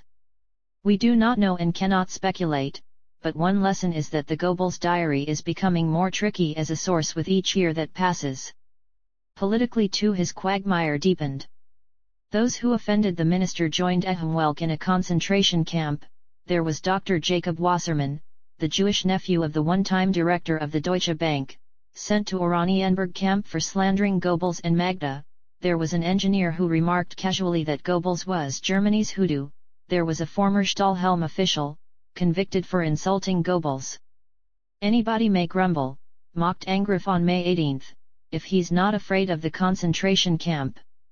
Operating primarily from the safety of Prague, the émigrés around Dr. Bernhard, Isidor, Weiss orchestrated a raucous outcry about alleged Nazi atrocities. They claimed that 2 Jews had died in a pogrom at Gunzenhausen, and that the former Social Democrat deputy Heilmann was being maltreated in a concentration camp. The stories were fictional, but fact would inevitably follow fiction. Ingeniously, the émigrés paraded a live Nazi victim in Prague for pathologists to see his strangulation marks. The Czech newspapers headlined this gruesome stunt, "Enter a hanged man." The Gestapo finally identified the alleged victim as a notorious communist confidence trickster, 35 Goebbels reprimanded the Czech envoy, and Prague promised to silence the émigrés. Goebbels was aware that even his powers were limited. When a MRS Ebeling asked him to get somebody out of prison, he refused. "I'm not going to burn my fingers," he noted privately. Throughout this time he had turned a deaf ear to the growing internal unrest generated by the inequities of the Nazi revolution. The SA were once again in revolutionary ferment, and he broadly sympathized. But Hitler needed the regular armed forces more than he needed the SA, the party's 2 million-strong brown-shirt army. Not caring to offend the stormtroopers, he was putting out ambiguous signals which Goebbels was not alone in misinterpreting. Hearing Hitler declare to the assembled Gauleiters in Berlin in February 1934 that there were still fools around who argued that the revolution was not yet complete, 38 Goebbels nodded approvingly. He did not realize that Hitler was talking about the SA. To Goebbels, the unseen enemy throughout the first 6 months of 1934 was the Die-Hard reaction, a word which embraced the conservative politicians, journalists, intellectuals, reserve officers, and the Catholic clergy, but never, it must be pointed out, the SA. The reaction, he told a working-class audience in Berlin's Lustgarten, are putting on airs right across the country.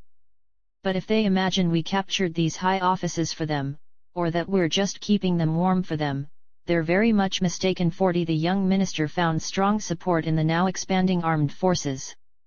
Impressed by an ideological lecture in the Defense Ministry at the end of November 1933, the new Minister General Werner von Blomberg had persuaded Goebbels to address officers based at Jüterbog. The official record shows that his remarks were greeted with storms of applause, ending with a hooray for the minister. 41 He spoke to officers at Dresden, Hanover, Kiel, and Wilhelmshaven. As tensions grew between the army and the SA, 22, Twilight of the Gods and Tally-Ho, particularly in Silesia, Blomberg asked Goebbels to arrange a second tour, but when he spoke in the Silesian capital Breslau on March 15 he insisted on the presence of the local SA and SS officers as well. His fame spread among the army officers. In April he spoke in Frankfurt on Oder and Stettin. General Walter von Brauchitsch, the commanding general in Königsberg, persuaded him to address 7,000 of his officers and men too. To all of these audiences Goebbels explained the party's ideology, the nature of revolutions, the Jewish problem, and the relationship between the party, army, and state. In all these speeches, slavishly adhering to Hitler's line, he confirmed that only the regular soldier had a sovereign right to bear arms for Germany. But he had nursed his own relations with the SA High Command as well ever since the Stennis Putsch of 1930. Not for nothing had he appointed an SA officer, Schomburg Lipp, as his adjutant. For all his professed loathing of the homosexual cliques, he had learned to get along with Ernst Röhm and with SA Obergruppenführer Edmund Heinz, the police chief in Breslau. Indeed, he had testified during the Reichstag fire trial that he had spent a recent election evening with Heinz roaring with laughter about the lies about them in the Brown Book. Count von Helldorf, now police chief in Potsdam, was a regular cruising companion aboard the Goebbels yacht. On February 24 a glowing Dr. Goebbels presided over a sport palace display by the Berlin SA at which the banners and uniforms of the Prohibition era were paraded. "Is the world to believe," he intoned in his speech, "that we have forgotten all of this? That all this was for nothing? No. The Führer knows, as do we all, to whom we owe this Third Reich. 48 And why should he not utter sentiments like these?" Hitler too was still fraternizing closely with Röhm. He had appointed him to cabinet rank in December, written cordial New Year's greetings to both Goebbels and Röhm, and shared with both men his innermost thoughts on foreign policy during a train journey to Munich on January 1, 1934. If anything, Goebbels was marginally more critical of Hitler, impatient at his continued lethargy in foreign affairs and Reich reform. "We're not making any headway at all," he wrote in March. "Hitler doesn't want to hurt anybody. But there's no other way." 49 On the eve of Hitler's birthday in April, however, Goebbels privately prayed, "God save our Führer. He's everything to us. Happiness, hope, and future." 50 Goebbels could not overlook Hitler's infatuation with Rome, perhaps his only protection in the increasingly shark-infested waters of the Third Reich. Goebbels used more old-fashioned methods to win Hitler's affection too. He donated a wonderful Bechstein piano to him for his new official residence 51 and brought him all the latest American movies, particularly those starring John Barrymore. Visiting Dresden for the National Theatre Week at the end of May 1934 with his own new female outside interest, the beautiful dark blonde Baroness Sigrid von Laffert, Hitler would invite only the Goebbels couple to share dinner with them at the Bellevue Hotel, and they stayed up until 3 a.m. talking politics. Goebbels had seen nothing wrong in fraternizing with Rome. When a wrangle had developed that spring between Magda and ex-husband Günter Quandt over the custody of Harold 54, he canvassed Rome's backing as well as Hitler's and Göring's, and he noted one evening, Rome makes a magnificent speech about the S.A. 55. He had obviously still not singled out any one enemy. Late in April he tilted briefly at the Catholic Church, warning its functionaries in a speech to 80,000 people in Dusseldorf, "You gentlemen should not believe that you can deceive us by wearing the mask of piety. We've seen right through you." 56. Visiting Hitler with Himmler and Pfeffer on April 27, Goebbels was interested only in securing decisions in his fight against sabotage by the Church. He got Hitler to authorize a fight against the Opposition Emergency League of Clergymen on Friday, May 4. But Hitler's heart was not in it, and when Hindenburg now fell ill he urged Goebbels to go easy on the Church, as it would only cost the Nazis public sympathy. On May 5, however, Goebbels noted for the first time in his unpublished diary that the SA were causing trouble in Berlin and elsewhere. He felt that they lacked a clear objective. Visiting Hitler on May 17 to discuss movie business, he found himself taken aside to listen to Hitler griping about Rome and his personnel policies. Hitler mentioned too the homosexual scandals. Puzzled by this shift in emphasis to the SA, Goebbels noted afterward, "Disgusting. But why isn't anything done about it?" Still floundering, he went on to warn Hitler about monarchists. A few days later Count von Helldorf brought him more worries about the SA. "Rome's not doing too well," wrote Goebbels. "He's causing too many conflicts. He's not on such good terms with the Führer either." Goebbels decided, at least for his diary's eyes, to stand by Hitler. "He is our bulwark. We must not despair." On May 21, 1934 he mentioned his worries to Magda about the situation and public mood. "Neither all that rosy. Magda," he continued, "is very shrewd and loyal to me." 60. Twice in May he had talks with Gruppenführer Karl Ernst, the doomed SA commander in Berlin. After running into him on the 7th he noted, "He acts very nice," the emphasis being on the verb. 61. On the 26th, after Ernst came to complain about friction with the regular armed forces, Goebbels recorded, "I don't trust him any longer. He's a bit too friendly." In Dresden the SA had staged a magnificent march past for Hitler and Goebbels. But Hitler had already resolved to purge the SA leadership. Goebbels saw him on June 1. "He no longer really trusts the SA leadership," he recorded. "We must all be on our guard. Don't start feeling too secure. Be prepared at all times. Nothing escapes the Führer's notice. Even if he doesn't say anything. Rome is the prisoner of the men around him." 63. Goebbels opted for neither side. His own position was precarious. Unlike Himmler or Göring, he had no private army, he also had no real friends. While in 1932, at a typical get-together of battle and bottle-scarred party veterans in Berlin, Count von Helldorf's arrival had been greeted with silence. A storm of applause had welcomed Goebbels as he entered the hall. But his popularity 22, Twilight of the Gods and Tally Ho now was substantially less. The Nazi Minister of Agriculture wrote scathingly of him in private, as did Alfred Rosenberg, who noticed how the other Gauleiters hated the commercial success of Goebbels' book Kaiserhof. Nobody liked his methods. Rosenberg wrote to Hess protesting that Goebbels would not allow him to broadcast, and was muscling into culture, which had been Rosenberg's territory for 14 years. On May 1 Hitler upset them both, by appointing the former Gauleiter of Hanover, the suffocatingly narrow-minded Bernhard Rust, as Minister for Science, Culture, and Public Education. Creating such rivalries was precisely the way that Hitler instinctively worked.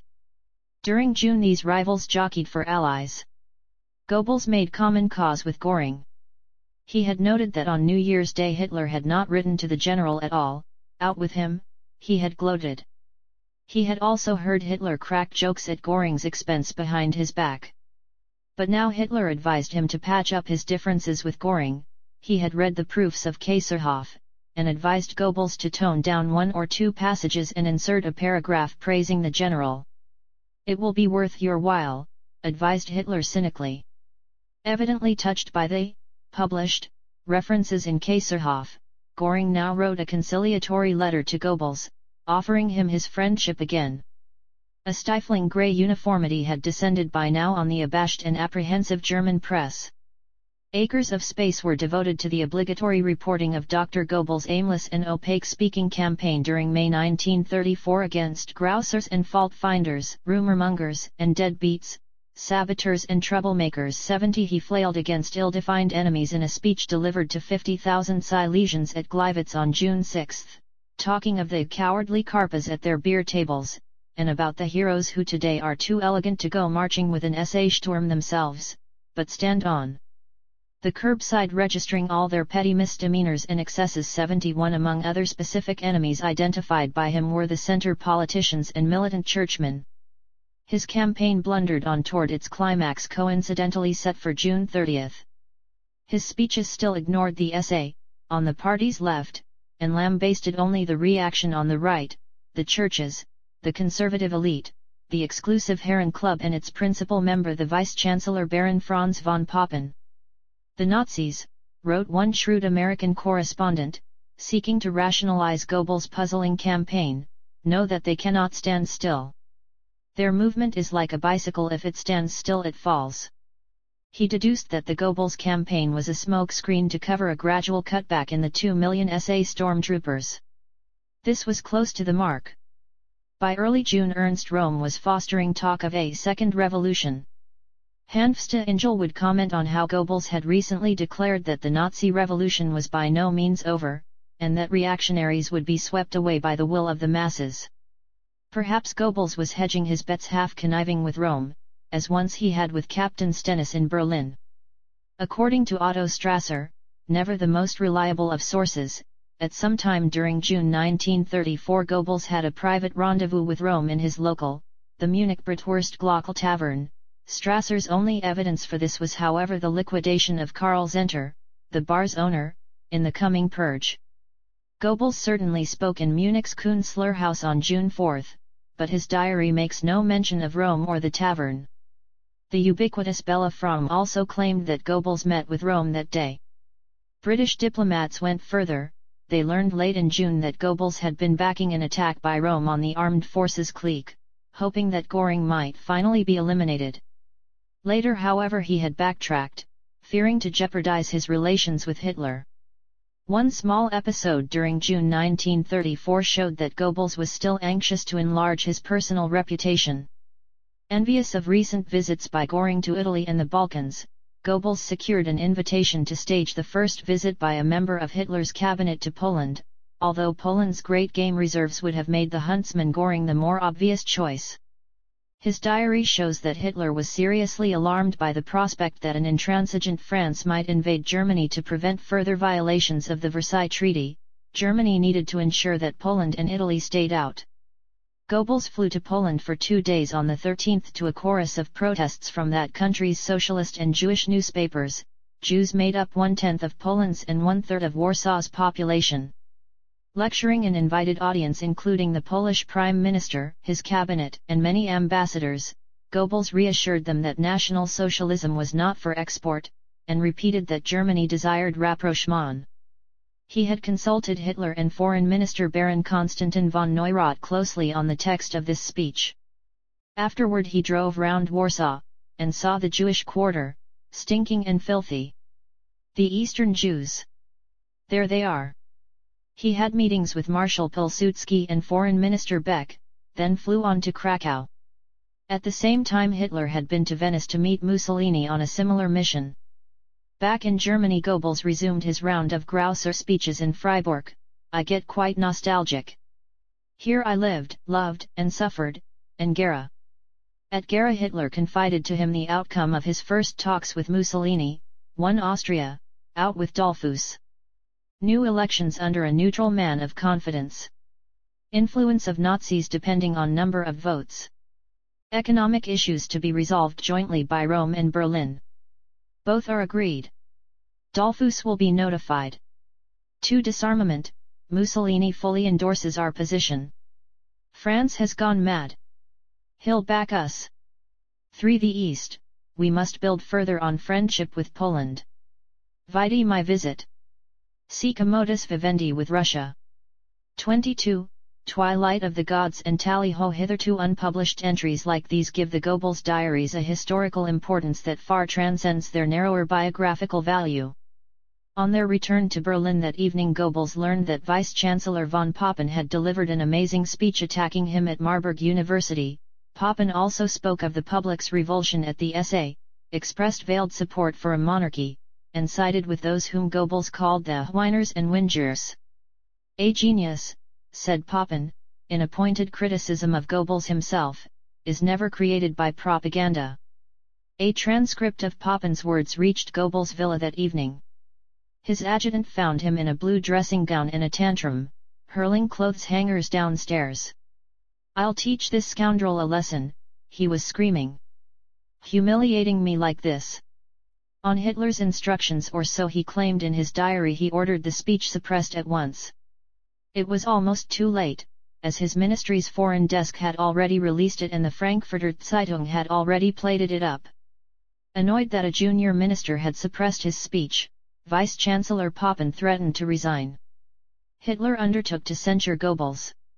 The Papen speech was a slap in the face for Goebbels. On June 21 he presided over the monthly tea party for the foreign press and listened in delight to the Reichsbank Governor Dr. Schack's witty speech. His grin vanished as Papen arrived uninvited, nonchalantly planted himself in Schack's vacant chair just to his left, and sat nodding affably to the journalists. He repaid Papen at his Gauss Midsummer Festival that night in Neukölln, delivering another speech against the ludicrous armchair critics who had been too weak to seize power themselves.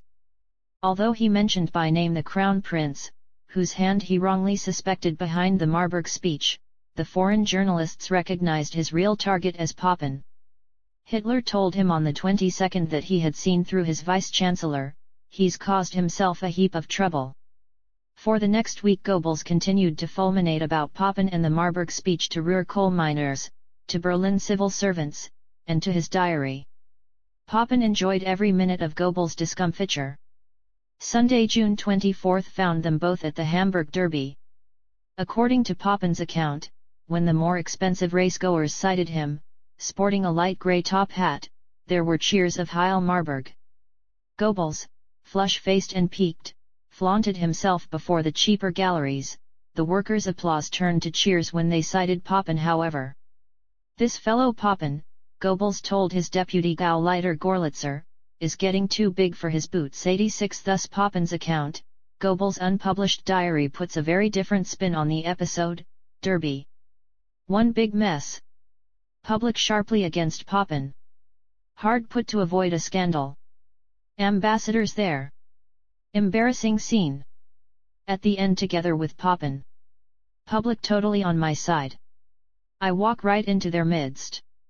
These ovations. Poor Heron Club, if it ever comes to the crunch. 87 Licking his wounds and seeking scapegoats. The next day Goebbels had the entire racecourse management sacked. On June 22 he had delivered his stock speech against the reaction to a gigantic audience of 200,000 in Halle.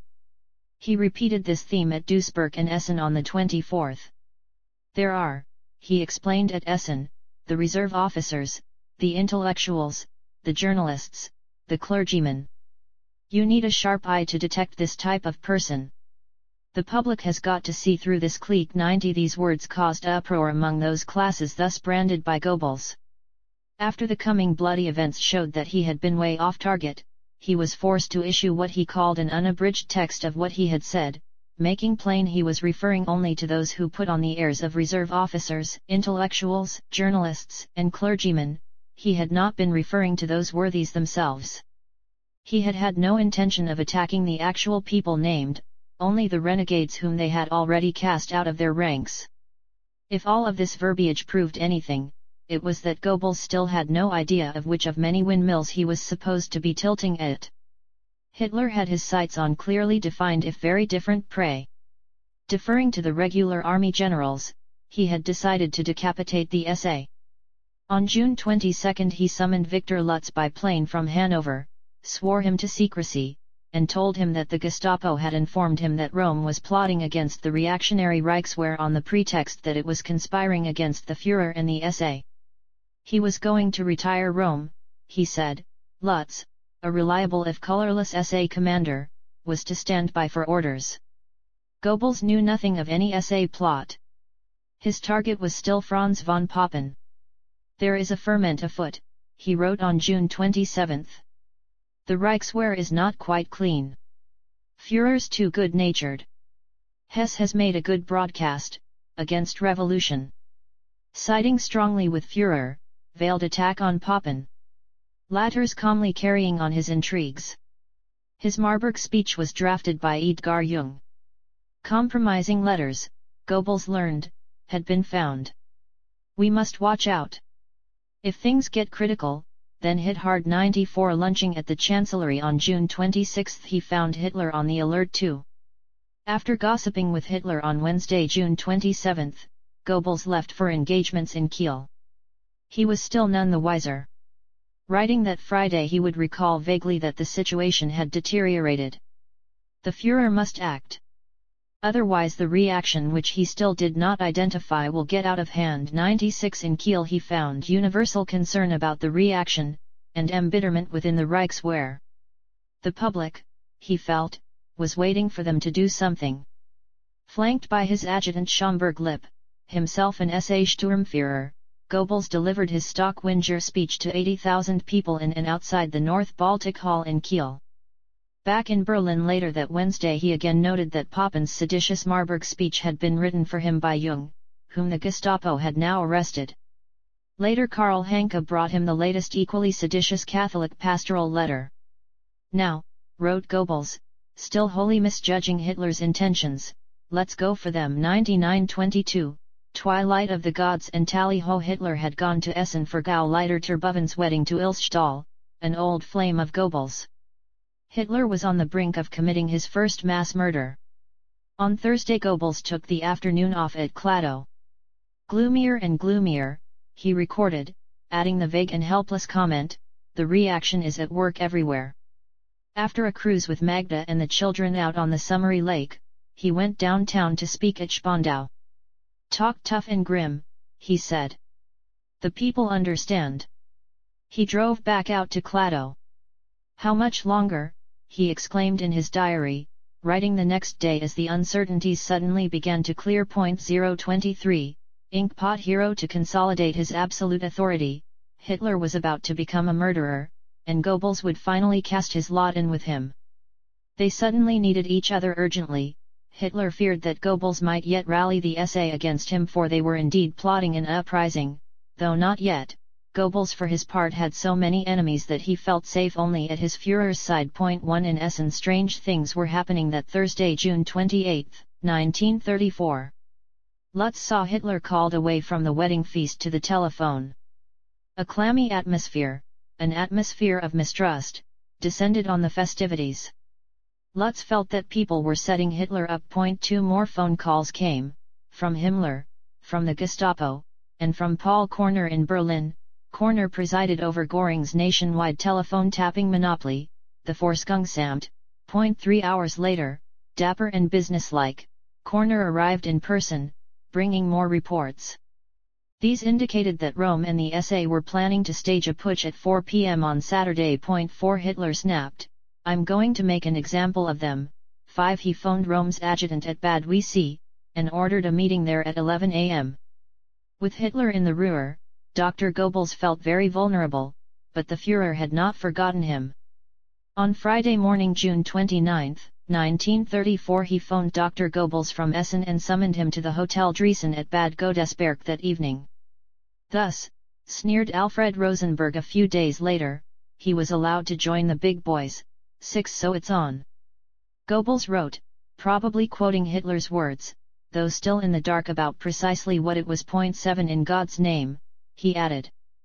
But anything is better than this awful waiting. 8. Hitler also ordered his new private secretary, Christa Schroeder, 25, to fly west to Godesberg in Goebbels' plane. Goebbels, wearing a lightweight white summer coat, was met by the local Nazi Gauleiter Grohe at the airfield.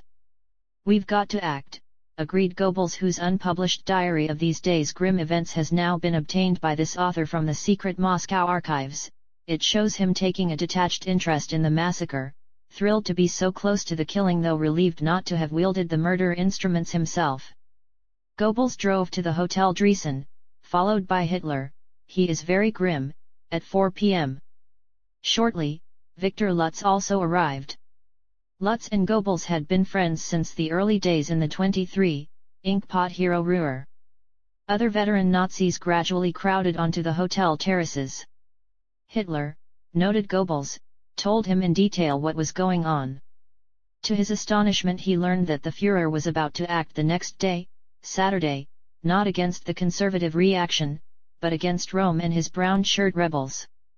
Not for a moment did he betray his dismay that Hitler was proving more reactionary than the reaction itself. "Drawing blood," recorded Goebbels approvingly, "gotta realize that mutiny costs them their neck. I agree with this. If do it you must, then ruthlessly." Proofs that Rome was conspiring with the French ambassador François Poncet, Schleicher, and Strasser. So, action. 9. Goebbels recalled, after reaching his decision, the Führer is very calm. "We pass the hours in discussions. Nobody must notice a thing. Talk with Lutz, the new SA Chief of Staff. He's very good." For a while they watched a tattoo by the Labor Service. As 600 torchbearers marked out a fiery swastika on the far bank of the Rhine, they watched the sun set, and waited in Hitler's suite. "The Führer," noted Goebbels, "is tense but very firm. We all keep silent." Toward midnight there was a phone call from Berlin. Both Lutz and Goebbels recorded it in their diaries. "The rebels are arming themselves," wrote Goebbels. "Not a moment to be lost." Hitler went pale, and announced, "We're on our way." 10. Goebbels sent a message to Magda to take the children from the Klado cottage to the safety of their ministerial villa in Berlin. He ordered police protection for them. It was now June 30, 1934. Shortly before 2 a.m. their plane took off for Munich. The broad outline of subsequent events that Saturday is well known. Hitler informed Goebbels of his intention to arrest Ernst Röhm and the mutinous SA commanders. Goebbels, prudently, decided to say nothing on their behalf. After touching down at Oberweisenfeld airfield at 4 a.m., Hitler received further alarming reports from the army and SS Röhm's rivals for power that in Munich and Berlin SA units had been alerted hours before and had ordered a full mobilization for that afternoon. Panicked by these, probably exaggerated, reports, Hitler took his party to the Bavarian Ministry of the Interior building. Here he stripped 2 sleep-eyed SA generals of their badges and sent out SS squads to pick up other SA commanders from their hotels and trains on their arrival. Gripped by paranoia, he announced that he proposed to set off at once to arrest Röhm. In 3 open Mercedes limousines the size of small trucks, provided by Gauleiter Wagner, he and his posse sallied forth at 5:30 a.m. Hitler, Lutz, and Hess riding in the first car, a bunch of detectives in the second, and Goebbels and one of Wagner's men in the third. Out at Wiessee, Röhm was vacationing in the lakefront hotel Hans Slobauer. He was wakened in his room 21 by Hitler himself, a loaded pistol gripped in his hand, screaming, "You are a traitor!" Goebbels and Lutz said nothing as Röhm, ashen-faced, was led away. They found Edmund Heinz, aged 36, sharing room 31 with a youth, which made it easy for Goebbels to draw odious conclusions. "May I be excused," he would say in his broadcast the next day, "from rendering a description of the loathsome and almost nauseating sights that met our eyes." He wrote in his diary, "The chief was brilliant. Heinz pitiful. With a rent boy. Röhm remained calm. Everything went off very smoothly. As Heinz too was dragged away, he appealed, 'Lutz, I've done nothing. Help me.' A chartered omnibus took away the arrested SA officers. Hitler's limousine convoy followed, making a prudent detour to the south in case the SA had summoned help. Safely back at party headquarters in Munich, Hitler ordered the codeword phone through to Göring in Berlin to trigger the purge in Prussia. Later that morning, addressing a bewildered audience of middle-ranking SA officers, he laid it on thick and rotten, about Rome's murky financial dealings, his opulent headquarters in Berlin, and his treacherous dealings with an unnamed foreign power. To those around him he revealed that some of the arrested men were to be shot. The Gestapo showed Lutz a list of names. Lutz thoughtfully noticed that several were already marked X. Hitler proposed however to spare Rome, a former close friend. Hess argued that there was no justice in sparing Rome if others were to be executed. Lutz, asked his view, evaded clear comment. Rome's was however the only one not checked on the list of 7 names which Hitler handed at 5 p.m. to Sepp Dietrich, commander of his SS bodyguard. The 6 others faced a firing squad at Munich's Stadelheim prison later that day. Goebbels' contribution to these shocking events is not recorded. They had been mirrored in Berlin. Operating from Göring's villa, Himmler, Göring, and the Army's General Walter von Reichenau had settled many old scores while Blomberg and General Werner von Fritsch looked in from time to time. Franz von Papen had been spared to Goebbels' annoyance, but he learned that afternoon that Papen's speechwriter Edgar Jung and his senior aides Herbert von Bose and Erich Klausener had been shot in cold blood and that Berlin's SA commander Karl Ernst had been shot by firing squad. The orgy of murder had embraced even General Kurt von Schleicher, Hitler's predecessor as Chancellor, and Gregor Strasser, once Goebbels' most powerful rival in Berlin. Strafgericht, was his only terse comment. Judgment Day. At 8 p.m. he flew back to Berlin with Hitler. Witnesses said that he looked like death as their Junkers plane landed at Tempelhof airfield 2 hours later. Göring met them and nonchalantly told Hitler he had somewhat expanded on the original hit list. Hitler was not pleased by this. Göring reports that all went to plan in Berlin, recorded Goebbels. Only cock up, MRS Schleicher bought it too. Tough, but can't be helped. 13 Back at the Chancellery, Hitler vanished to take a bath, after which he revealingly told his secretary, "Now I feel clean as a newborn babe again." 14 The next day, Sunday, July 1, 1934, Goebbels found that Hitler's reputation had soared. But over lunch he found the Führer pale and consumed by bitterness. Göring tenders his report. Executions almost over. A few still needed. It's 23, inkpot hero tough but necessary. Ernst, Strasser, Senil Stempfel, dead in X. One final sweep and we're through the worst. It's tough but can't be avoided. For 20 years there must be peace. He spent the whole afternoon with Hitler. I cannot leave him on his own, reported Goebbels.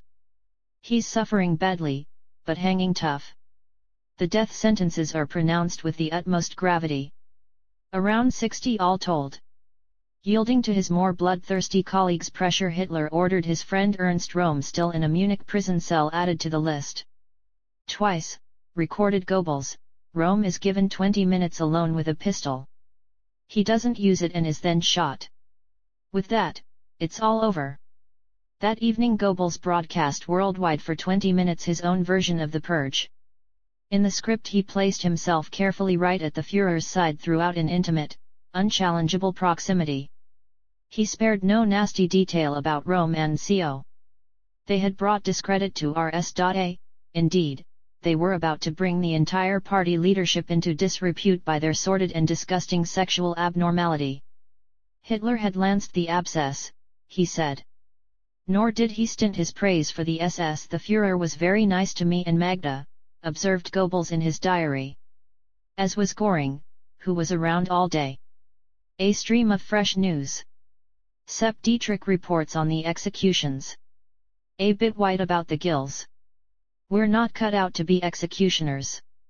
On Monday, July 2, Hitler told him the final toll of executed was 60 terrible losses, wrote Goebbels, without explaining the adjective. Hindenburg, however, had sent a fabulous telegram, congratulating Hitler on having saved Germany. For God's sake, recorded Goebbels, let's have an end to the shooting.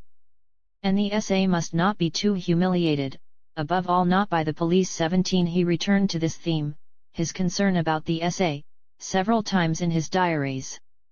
Relaxing with Count von Helldorf later that evening at the Goebbels villa, Hitler sighted Goebbels' adjutant Prince Schomburg Lipp in his SA uniform and asked curiously, "And where did you spend Saturday?" The prince replied that he had been on duty at the ministry. "You're lucky," remarked Hitler. "I doubt I could have spared you otherwise." 19 In cabinet on Tuesday, July 3, Hitler explained that firm action had been necessary, and took full responsibility for 43 executions. General von Blomberg, speaking for all of them, welcomed his action. Goebbels said nothing. Papen arrived halfway through, belatedly released from house arrest quite broken, observed Goebbels without sympathy, pleads for mercy. "We all expect him to resign. His men have all been shot. Edgar Jung too. He had it coming to him." They enacted 32 laws that day, all garbage in his view, and a mockery under the circumstances. He traveled to Kiel and told audiences of Gauleiters, naval officers and sailors what he knew about the Rome affair, which was not much. Back in Berlin on the 6th, Hitler told of his visit to the ailing president. "Hindenburg," recorded Goebbels, "had been a real sport. Papen was to stay in office until September 15, and then be turfed out, abgemiert. There must be no suggestion he was one of Rome's men." 22 He kept hearing fresh details about the death roll. "Karl von Weimar was shot too," he wrote indignantly on July 6, referring to the SA Brigade Führer in Breslau. "Terrible. A lot of things happened that did not entirely accord with the Führer's will. Fate. Victims of the revolution. You learn to think little of human life, once it gets lost like that." 23 Hitler flew down to the Obersalzberg. In his absence, wild rumors swept Berlin and the foreign press. According to one of them, Goebbels had ordered 5 young SA men executed in his ministry garden and had directed his staff to watch. Less implausible was the story that Goebbels had Rome's villa raided and staged an exhibition of the spoils in his ministry, delicately holding up silk lingerie and perfume sprays for his staff's inspection. One rumor had Goebbels personally ordering Strasser's murder. The gullible foreign journalists named 39 other victims who were, as Reinhard Heydrich indignantly protested later to Goebbels, still very much alive, including Helldorf, Alvensleben, Manfred von Killinger, Lasso, Caesar, and the widow of Karl Ernst. Goebbels offered Helldorf command of Berlin's SA, but warned him to stop putting on airs. As the foreign press hysteria grew louder, Goebbels noted nervously, "High time that the Führer speak and announce that the lists of those shot and the heaps of documentary evidence are being checked and will be published. Meanwhile, turn a deaf ear, and keep our nerve." 26 Since Hitler delayed speaking, Goebbels broadcast a diatribe against the British, French, and Russian newspaper stories, the direst kind of revolver journalism, he exploded, drawing on his characteristically inventive vocabulary. Stung by his language, at their next ministerial tea party the normally hard-bitten foreign journalists in Berlin wept into their teacups with rage and, as Louis Lochner put it, nobody minced their language in speaking to Goebbels. "I don't think he'll invite us to tea hereafter." 28 Goebbels rejoined Magda out at their lakeside cottage at Kladow. She was plagued by fears of assassination. Both needed a vacation. Hitler too came out to Kladow several times that week. "He now sees things quite clearly," recorded Goebbels cryptically, adding, "Lutz has become suspicious too." 30 Did this mean that Hitler now believed that he had been manipulated, as he had, by Göring, Himmler, and the armed forces? 31 On July 7 Goebbels and Helldorf made a Sunday day trip up to Heiligendamm. On the 13th Hitler spoke to the Reichstag about the purge. Goebbels, Göring, Hess, Lutz, and their respective wives gathered round the exhausted Führer that evening and congratulated him. The next day Goebbels and Hitler drove up to Heiligendamm. Putzi Hanfstaengl, who had just returned from America, found them there. Hitler, he wrote years afterwards, had a flushed, evil look, as though gorged on the blood of his victims. It was not a pleasant vacation. The crowds gawked and cheered them wherever they went, and they had to break off their stay. Later that year Magda invited the widows of all the SA victims of the purge to bring her their Christmas lists. One widow 23, Inkpot Hero wrote a touching thank you. The Führer loves justice, she wrote. So he will look after us too. 35 His conscience troubled, Hitler ordered generous pensions paid to them. Hitler had begun to plot against his neighbor, Austria. He mentioned it at lunch on July 10. Although he would protest his innocence in later years, there is no doubt that he was fully apprised of the coup being prepared by Austrian Nazis under Theo Habicht. Habicht claimed strong Austrian army backing for a plot to replace the dictatorial Chancellor Dr. Engelbert Dollfuss with Dr. Anton Rintelen, a prominent right-wing politician. Goebbels' unpublished diary shows that he considered Habicht a hothead whom Hitler, with characteristic indecisiveness, was hanging on to for far too long. When Habicht brought the latest news on Austria on April 10, Goebbels again decided he's obviously not up to the job. 37 After discussing Austria with Habicht and Hegert 2 weeks later, Goebbels noted, "We'll be intervening there more strongly now. Otherwise dilettanteism rules." 38 Intervene, but how? Attending Bayreuth for the annual Wagner Festival on Sunday, July 22, he found Hitler conferring secretly with Habicht, Rosenberg, General Walter von Reichenau, and the former SA commander Franz von Pfeffer. They had decided to stage a coup in Vienna. In his diary Goebbels inked the terse comment, "Will it come off? I'm very skeptical." 39 For 3 days they went their normal ways. Hitler entertained Goebbels and the others by reading from his Landsberg prison notes, and talking of the past. Once they all went for a picnic in the forests. Back at the Wagner household, Goebbels had a little scene with Magda, whom he caught snooping through his mail. The coup was to take place the next day, Wednesday, July 25.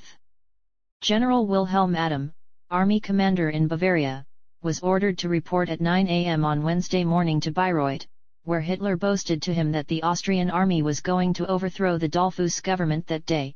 Adam was to arm all the Austrian Nazis who had fled to Germany. The army general was also deeply skeptical. Goebbels was with Hitler as the first reports came in from Vienna. Things were soon going badly wrong, just as he had feared. Big rumpus.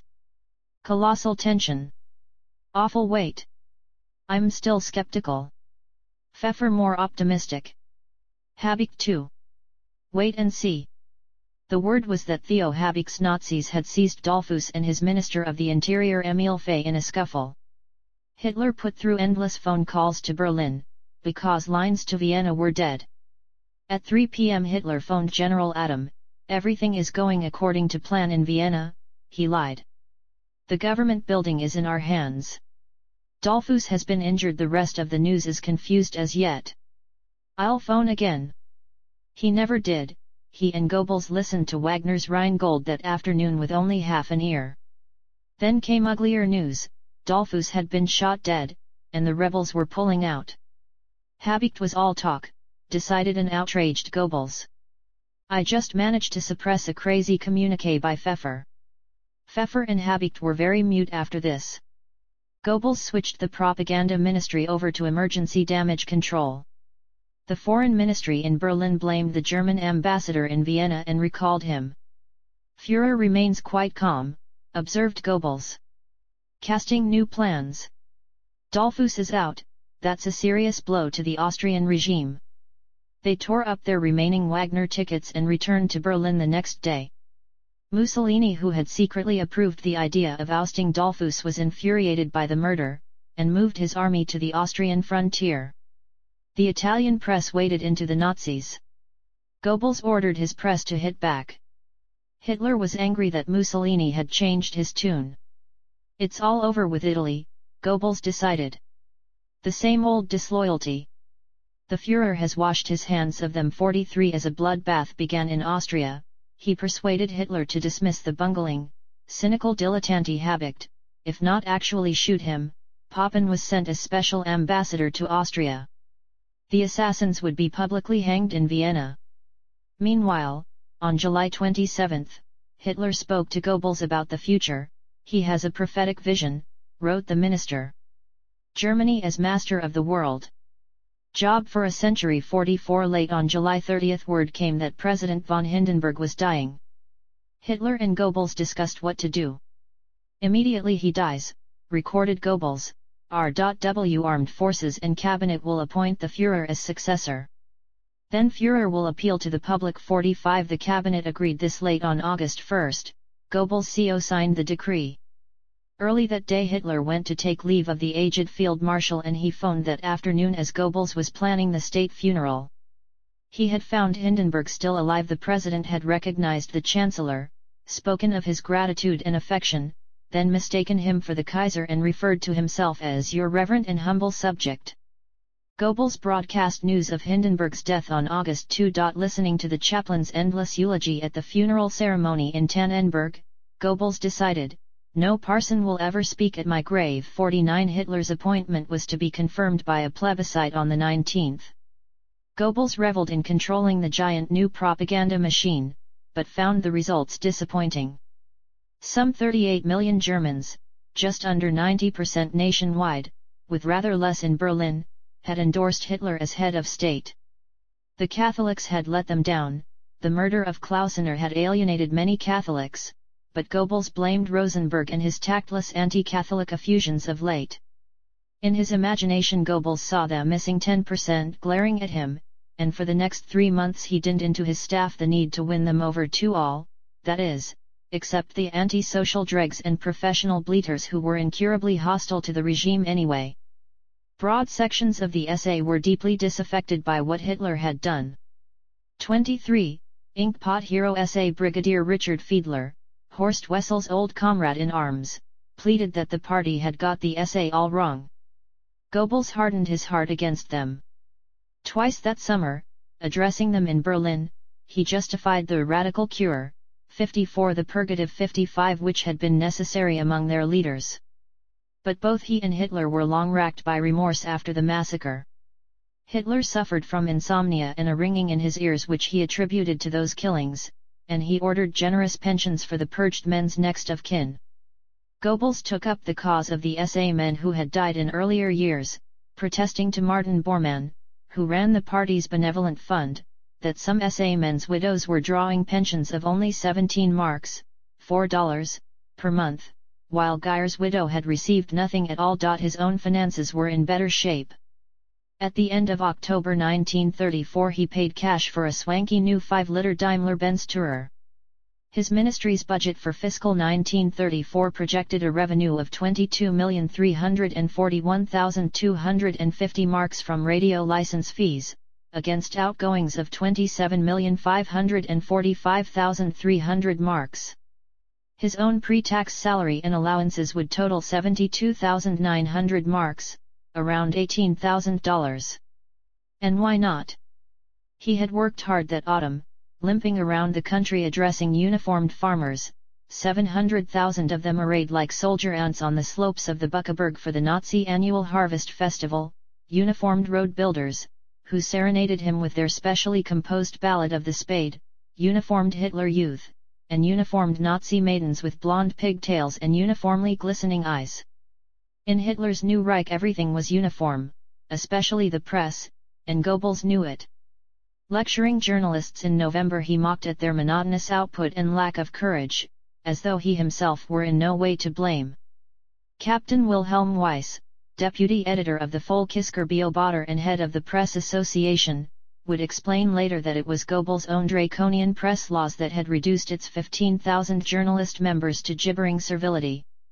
The fire had gone out of the media. It needed an identifiable, flesh and blood enemy. With the Jews now fled or fleeing, the Protestant Church emerged slowly to fill the role. One village church had disobeyed Goebbels' order for bells to toll when Hindenburg died. The pastor had told local party officials, "I don't take orders from Joseph the Catholic." 63 This attitude was symptomatic of the church problem. A nation of 66 millions, said Goebbels at Stettin, cannot afford 28 different churches. 64 Speaking at Trier a few days later he suggested that only National Socialism had a truly Christian program, as witness its Winter Relief Fund. He had launched this Winter Hilfswerk Fund in September 1933, after glowering at the sumptuous farewell repast for guests at Bayreuth that summer he had there and then decided that millions of Germans could easily forego one meal each month and donate the proceeds to a national fund to feed and clothe the poor. Only the churlish would deny the real benefits that this WHW fund brought to the hungry and unemployed. In the winter of 1933-34 it had raised 358,136,040 marks, and helped 16,617,681 needy Germans, almost a quarter of the population. His motives were of course partly political. Émigrés, he warned party officials in Cologne, were banking on the collapse of the regime during the coming winter.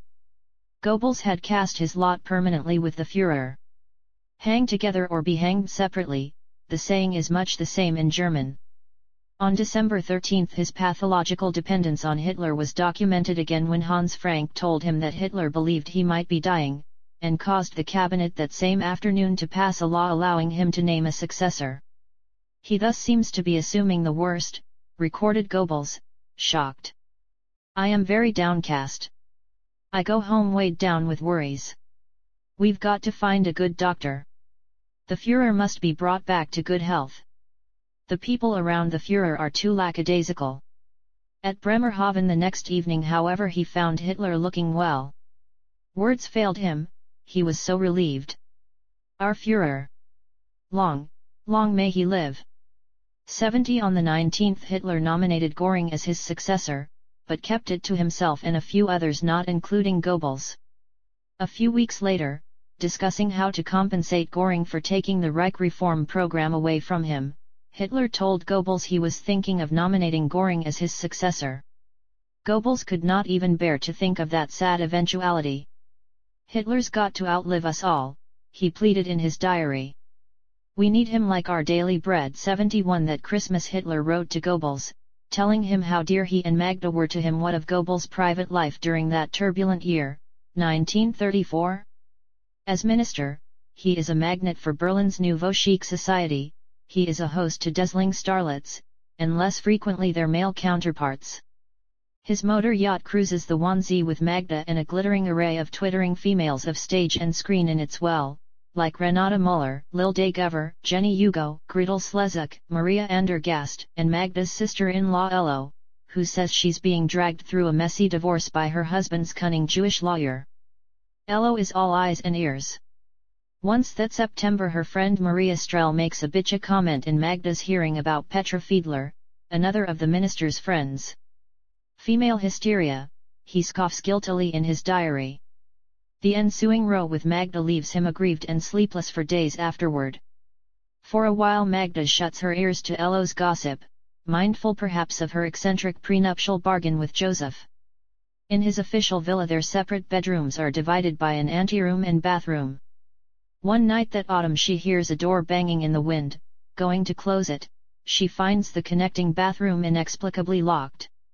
Toward morning she hears Joseph softly unlocking the door. She makes no scene, she tells Ello, and over breakfast she icily informs his house guest, a certain countess, my car will be taking you to the station in half an hour. 74 She punishes him in a subtle but cruel way. To see in the new year, 1935, she 23, Inkpot hero drags him down to the Black Forest on a skiing holiday. She goes off skiing all day, leaving her lame husband with the infants and a nanny at the hotel. To keep him company, Hitler's press chief sent down to the Feldberger Hof Hotel a senior journalist, Dr. Alfred Dieteig, with instructions to let him win every hand at cards. Dieteig's newspaper, the Deutsche Allgemeine Zeitung, had just carried a critique by Furtwängler of Goebbels' recent persecution of the composer Hindemith. Do you know, snapped Goebbels arrogantly, why we allow the DAs to keep publishing? It's because if you've got a plague of rats you always leave one or two holes open to see which rats peep out. That way you can trash them better. He was facing, unfortunately, a man with literally a better hand of cards than his. By lunchtime Dieteig had taken him to the cleaners. As the gong sounded and Goebbels made to leave, Dieteig detained him. Minister, he said, holding out his hand, gambling debts are always settled on the nose. Goebbels forgave him temporarily. While Magda went off skiing, he took his friends down into Freiburg to see his old university. He refreshed nostalgic memories of Anka and Castle Hill, of Daddler's and Berlinger's coffeehouse. In one lecture theatre he pointed out a limerick he had carved into a bench 15 years before, the maiden and the ink pot / get their rims wet quite a lot / what's the source of all that damp, / all that dunking what a scamp. Smirking naughtily he went off to record his New Year's Eve broadcast. Years later, Die Tig would ponder upon the minister's tortured psyche. For the 2 hours that they had trailed this little cripple around with them he had taken such pains to convince them that while at university here he had been a real inkpot hero too. How much was true, and how much propaganda? As for the Furtwängler incident, Goebbels had Dr. Die Tig arrested by the Gestapo for sedition, and he spent several months in their Munich prison cells. 24. While crowds exult below when you drive through Germany today, Goebbels had said at the end of November 1934, you hear the hammering of the machinery and the singing of the sirens, you see the cargo ships once more majestically gliding down the rivers and the heavy-laden freight trains, and you notice how the country lanes are being widened and the new autobahns laid down. These are great times that we have created. One before a different audience he emphasized Germany's absolute desire for peace, a theme to which he returned in his New Year's broadcast. The coming international plebiscite on the disputed Saar territory would allow Germany to arrive at a lasting peace with the great French people too. Hitler had faced the new year with a collapse of self-confidence. Calling Goebbels back from his Black Forest vacation, he demanded he do something. Foreign newspapers were full of lies about fresh plots against him. Hitler ordered the entire German leadership to hear him speak in the State Opera House on the 3rd. Together, Goebbels and Göring, now thick as thieves, again drafted a declaration of loyalty for Göring to read out to Hitler. It went down well. 3 At one point Hitler threatened to put a bullet in his own brains if his subjects refused to work in harmony. 4 Goebbels was worried by all this. He felt that Hitler was still unwell, and decided to find a doctor for him. I think he needs me now, he told his unpublished diary. With Magda staying down in the Black Forest, he stayed up until 2 a.m. after the Hitler speech, entertaining eloquent. On the following day, January 4, he took Hitler out to Babelsberg to tour the UFA studios. For a while he, Hitler, and Stryker strayed around the lavish set built for Barcarolle, a romantic movie located in Venice at the turn of the century. The top Nazis were all eyes not for Germany's leading heartthrob Gustav Fröhlich, but for the actress playing opposite him, a Czech girl of 20, Lida Barava. 5 Hitler took an immediate shine to her. He persuaded himself that she looked like Julie Robel and invited her to tea at the Chancellery. 6 She arrived with tear-streaked cheeks. Gustav Fröhlich, her lover in real life as well as on the screen, a jealous and possessive 32-year-old, had instructed her to phone him every 15 minutes from the Führer's chancellery, and that put paid to any fantasies. Hitler asked Lida why she did not take German citizenship. Her reply was simply, "Why should I?" 7 Upstairs in his private quarters a few 24, while crowds exult below. Days later, Hitler moped until 3 a.m. about how lonely and joyless his life now is without women, observed Goebbels, without love, still filled with memories of Julie 8 discussing foreign policy after that visit to the movie studio on January 4, 1935. Hitler predicted to Goebbels that France would start turning the screw on Germany if and when she lost the Saar. They had a tough year ahead. 9 Goebbels adopted honeyed language. In Rapprochement lies order, he lectured, opening the Saar exhibition in Berlin on the 6th. In war lies only ruin and destruction. For Europe there can be no third way. 10 The historic plebiscite on the future of the Saar would be held 1 week later. His opponents, a clamoring ragbag of communists, Jews, Freemasons, and disgruntled émigrés, were no match for him. His propaganda line was clear: the Saar was tied by blood to the German fatherland. To abide by the international rules, a local ad hoc German front had to fight the campaign. Goebbels provided a weekly illustrated magazine, telling the Catholic Saar electorate that the Bolsheviks were the sworn enemy of God. In neutral Geneva his ministry's anti-Comintern unit set up a religious front, Pro Deo, which formally received the anti-Bolshevik exhibition that he had prepared in Berlin and sent it on to the Tsar camouflaged with Swiss certificates of origin. In the Tsar, the Catholic clergy publicized the exhibition from their pulpits. The Saarbrücken clerics never guessed whose errands they were running, wrote Eberhard Taubert. His opponents warned the Tsar, "A vote for Germany is a vote for Hitler." This slogan backfired badly, because over 95% voted just that way. Hitler telephoned Goebbels from Berchtesgaden, saying he sincerely hoped this meant peace with France. Goebbels had all Germany decked out with flags in an instant. That evening, January 15, he took Generals Blomberg and Fritsch back to his villa, and they all phoned Hitler again. Afterward, they all discussed Germany's long-range foreign policy. Word reached London a few days later that Goebbels had said on this occasion that the overwhelming Tsar vote virtually obligated Hitler to bring back all the scattered German peoples into the Reich. Goebbels had particularly indicated Memel and Austria. "We've got everything ready in the propaganda ministry," he was quoted as saying. The Tsar plebiscite was proof of what could be achieved bloodlessly, by propaganda alone. On Sunday, January 20, Hitler again had lengthy confidential discussions with Goebbels, mapping out his next moves. "First project concerns Britain," recorded the diarist Goebbels. "Guard their empire, in return for 30 years alliance." 14 At the time such a deal seemed quite possible. There was a mutual fascination between Britain's old, and Germany's new, rulers. In December 1934 Goebbels and Hitler met Lord Rothermere at the Ribbentrops. The British newspaper Baron was already a convinced admirer of Hitler. "A real Englishman," Goebbels described him. "John Bull. Really wonderful opinions. If only all the English thought the same way." Rothermere applauded Hitler's rearmament and demand for colonies, and criticized Versailles and diplomats. Britain's ambassador in Berlin, the hard-drinking Sir Eric Phipps, almost swooned with rage. After Goebbels got to work on him, Rothermere pronounced him the greatest propagandist in the world. "If you get tired of Germany," Rothermere boomed, "I'll engage you at 10 times the salary." "I'm not for hire," responded Goebbels, and reported the remarks to Hitler. The Führer threw a glittering party for his lordship on the 19th. Magda was the star attraction. From Rothermere's remarks, it was plain he was totally won over to the Nazi cause. Traveling down to Munich on January 25, Hitler repeated to him that the cornerstone of his foreign policy was an alliance with Britain.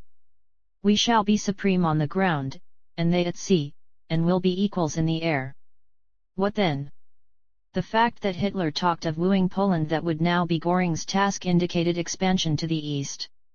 Speaking to 87,000 Nazi officials on February 24, Goebbels boasted, "If the great powers now treat Germany as a sovereign nation again, don't think for an instant, my comrades, that this means the world has come to its senses.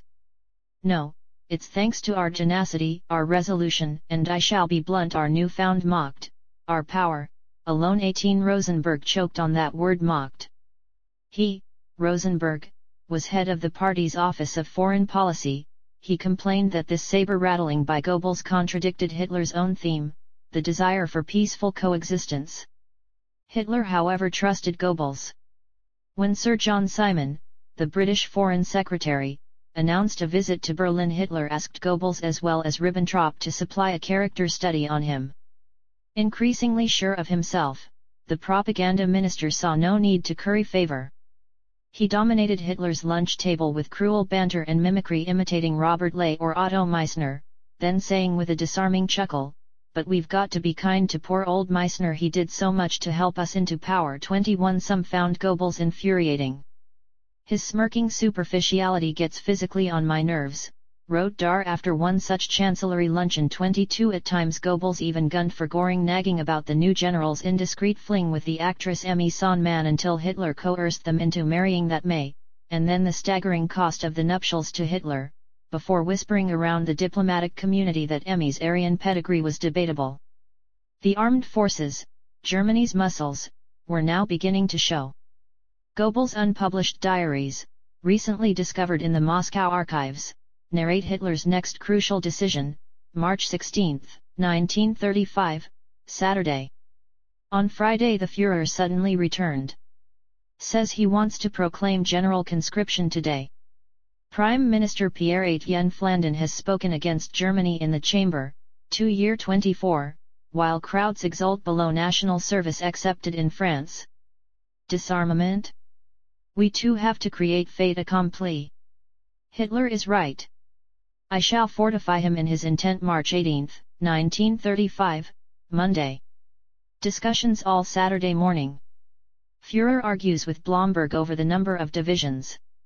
Gets his own way, 36. Grand proclamation to the people, law on rebuilding the armed forces, conscription. To put an end to the haggling, you've got to create fait accompli. The other side aren't going to war over it. As for their curses, stuff cotton wool in our ears. Cabinet 1:30 p.m. Führer sets out situation. Very grim. Then reads out the proclamation in law. Powerful emotion seize us all. Blomberg rises to his feet and thanks the Führer. Heil Hitler, for the first time in these rooms. With one law, Versailles is expunged. Historic hour. Frisson of eternity. Gratitude that we are able to witness and take part in this. So, once more we are a great power, concluded Goebbels. At 4 p.m. that afternoon he broadcast the proclamation over the radio. The foreign press displayed consternation and panic as Germany announced the reintroduction of conscription. Rome and Paris bleated protests. Let them curse, wrote Goebbels smugly, we rearm and put on a brave face. Meanwhile 25 speaking in Danzig, he bragged openly that the Nazis had torn up the Treaty of Versailles. Sir John Simon hurried to Berlin with Anthony Eden, Minister for the League of Nations, to ascertain the German government's intentions. Goebbels attended the banquet thrown in their honor, and found Simon congenial but Eden cold and arrogant, as he had already warned Hitler from his own sources, contradicting Ribbentrop. Immediately afterward with the Führer at the Reich Chancellery, narrated Goebbels in his unpublished diary. Göring and Blomberg too. Führer reports, he has given the British a few figures, we want an army of 500,000, and we've already achieved parity with the British in the air. This was bluff. Huge astonishment at that. Führer spoke out against Russia. Has laid a cuckoo's egg which is intended to hatch into Anglo-German entente. Eden had silkily suggested that the Bolshevik world revolution was a Goebbels fiction, and promptly flew on alone to Moscow, which rather devalued his talks with Hitler. Unabashed, Goebbels printed a special horror magazine, The Red Army, and had it smuggled onto the desks of every delegate to the League of Nations in Geneva. For a few days Hitler feared that Eden might pull together his own Eastern Pact, signing up Moscow and Warsaw against Germany. He remarked to Goebbels that he found foreign affairs pure torture. Strolling in the garden on April 3 he told the propaganda minister that he did not believe there would be war. If it came it would be frightful. We have no raw materials. We're doing everything to pull through this crisis. We've got no choice but to keep our nerves. Poland has stood fast. No question of Eden's Eastern Pact. Führer says, let's just hope nobody jumps us. 30 Goebbels was alarmed that irresponsible elements were speaking of war as though it was a bagatelle. Aided by Hitler's adjutants Fritz Wiedemann and Julius Schwab he saw to it that Hitler was left in no doubt.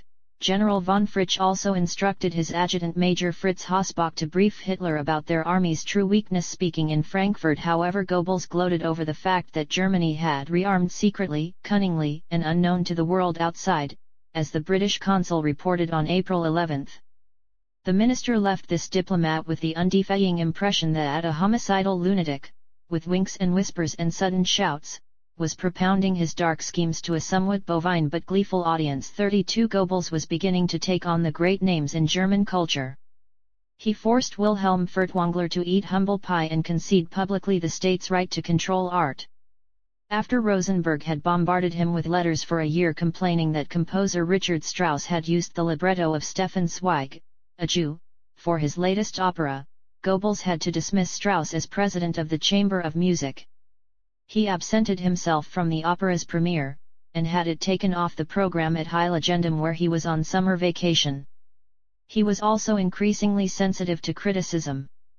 In May 1935 the Gestapo drew his attention to one cabaret, the Catacombs in Lutherstrasse. Agents reported the subversive sketches of comedian Werner Fink, but Reinhard Heydrich reminded SS chief Heinrich Himmler that their own Volkskirche Beobachter had only just praised this act, and that Fink had been a star performer at Goebbels' recent film ball.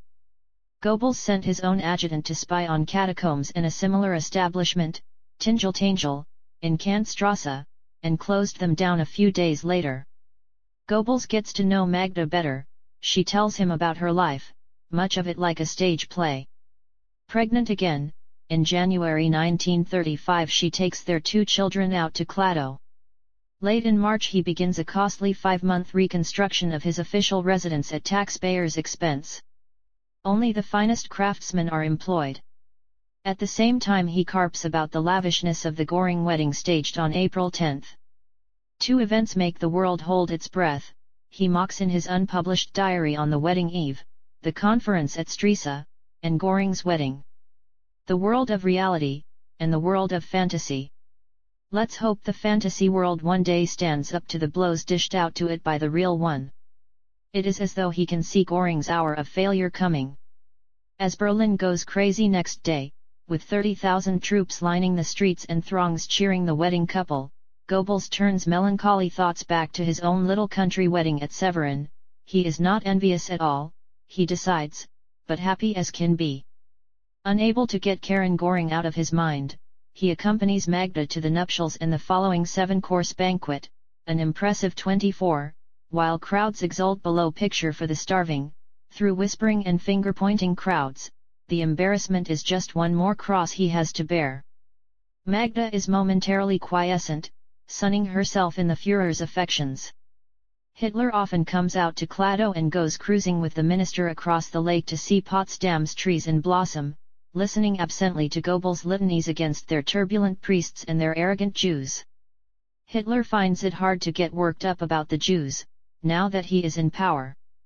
At other times the Klado villa is filled with brainless chatter as Goebbels invites over actresses like Angela Solacher and again the gorgeous Jenny Hugo, currently filming the Elisa Doolittle role in George Bernard Shaw's Pygmalion. Magda Goebbels' family world revolves around her children. Joseph grumbles once that she has forgotten to make Easter a bit nicer for him too.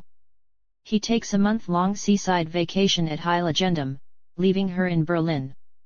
Indifferent to her feelings, he invites stage actress Else Elster, Heldorf's mistress, and movie starlet Louise Ulrich to join him.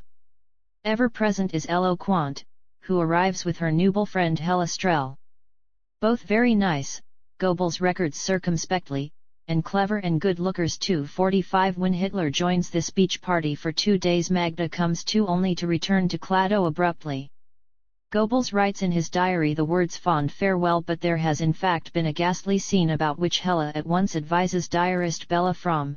Hella has little brains and even less gumption, records Fromm, but all the more charms for Mr. Goebbels which she readily displays to him. She went up to Heiligendamm with him, his wife and children and female secretaries, of which 2 or 3 are always among his lady friends. From what one hears, recorded this Jewish gossip writer, her newspaper outlet now capped, Frau Goebbels did not know about it beforehand and departed suddenly after a violent row. Not that either Hella or Goebbels were the least upset. 47 Goebbels' diary is not surprisingly oblique about these goings-on. He returns to Klado on July 30. The mood is hostile. Magda is crying, he tells his diary. I can't help it. Magda, now very heavily pregnant, puts him through the ringer. Goebbels enters into a discussion of this disagreeable topic and at once regrets it. She's never going to change, he notes mysteriously. A few days later, he tackles her again and she promises to watch her tongue in future, particularly in the presence of Ello, who squawks far too much in his view. The matrimonial tussle continues all summer, his diary seesawing between references to Magda and 3-year-old Helga as both so sweet, and entries like, talked things over with Magda. We don't really see eye to eye anymore. But things will probably get better after the birth. 49 Her confinement lasts for 2 weeks, while her jealous sister-in-law feeds her details of Joseph's alternative pursuits, i.e., Hella Strel. He takes Ello sharply to task. I rebuked her to her face about her loose tongue and she felt very small, he writes, and adds the significant conclusion, now it's all over between us. Never mind. 50 Even at the maternity clinic there is another colossal row with Magda about Hella. He blames Ello but they kiss and make up. A few days later when he takes the unquestionably beautiful Baroness Sigrid von Laffert back home to the now refurbished villa, he finds Magda there unwilling to stay at the clinic, although her labor begins the next day. On October 2, 1935, she gives birth to a boy. She calls him Helmut after her tragic love, Gunter Quant's firstborn son. A real Goebbels face, triumphs Dr. Goebbels as though there might be some doubt. In fact his paternity as the years pass is undeniable, the flattened temples, the receding forehead, and even the hint of an overbite. Helmut Goebbels grows to a solemn, slow-witted mutt of 136 centimeters, 4 feet 6 inches, tall, with no greater recorded ambition than to become a Berlin subway driver, a source of constant worry to his father, who can see how his sisters, eventually there are 5 of them, are spoiling him.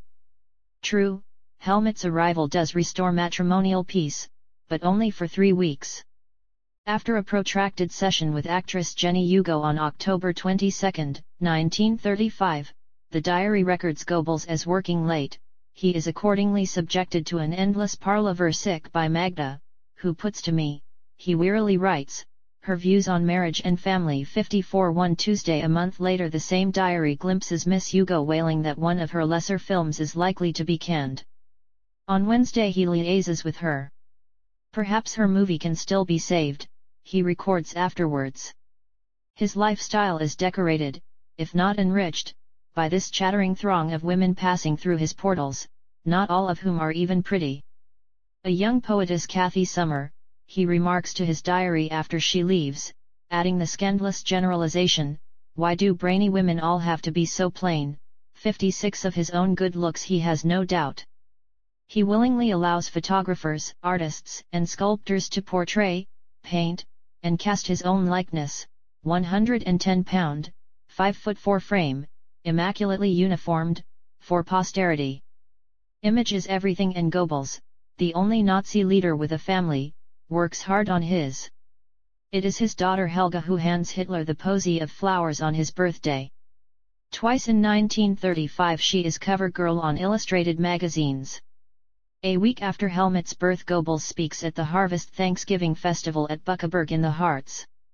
300,000 farmers' throats roar their congratulations, or so it seems to his diary. Less cordial receptions are not recorded for posterity.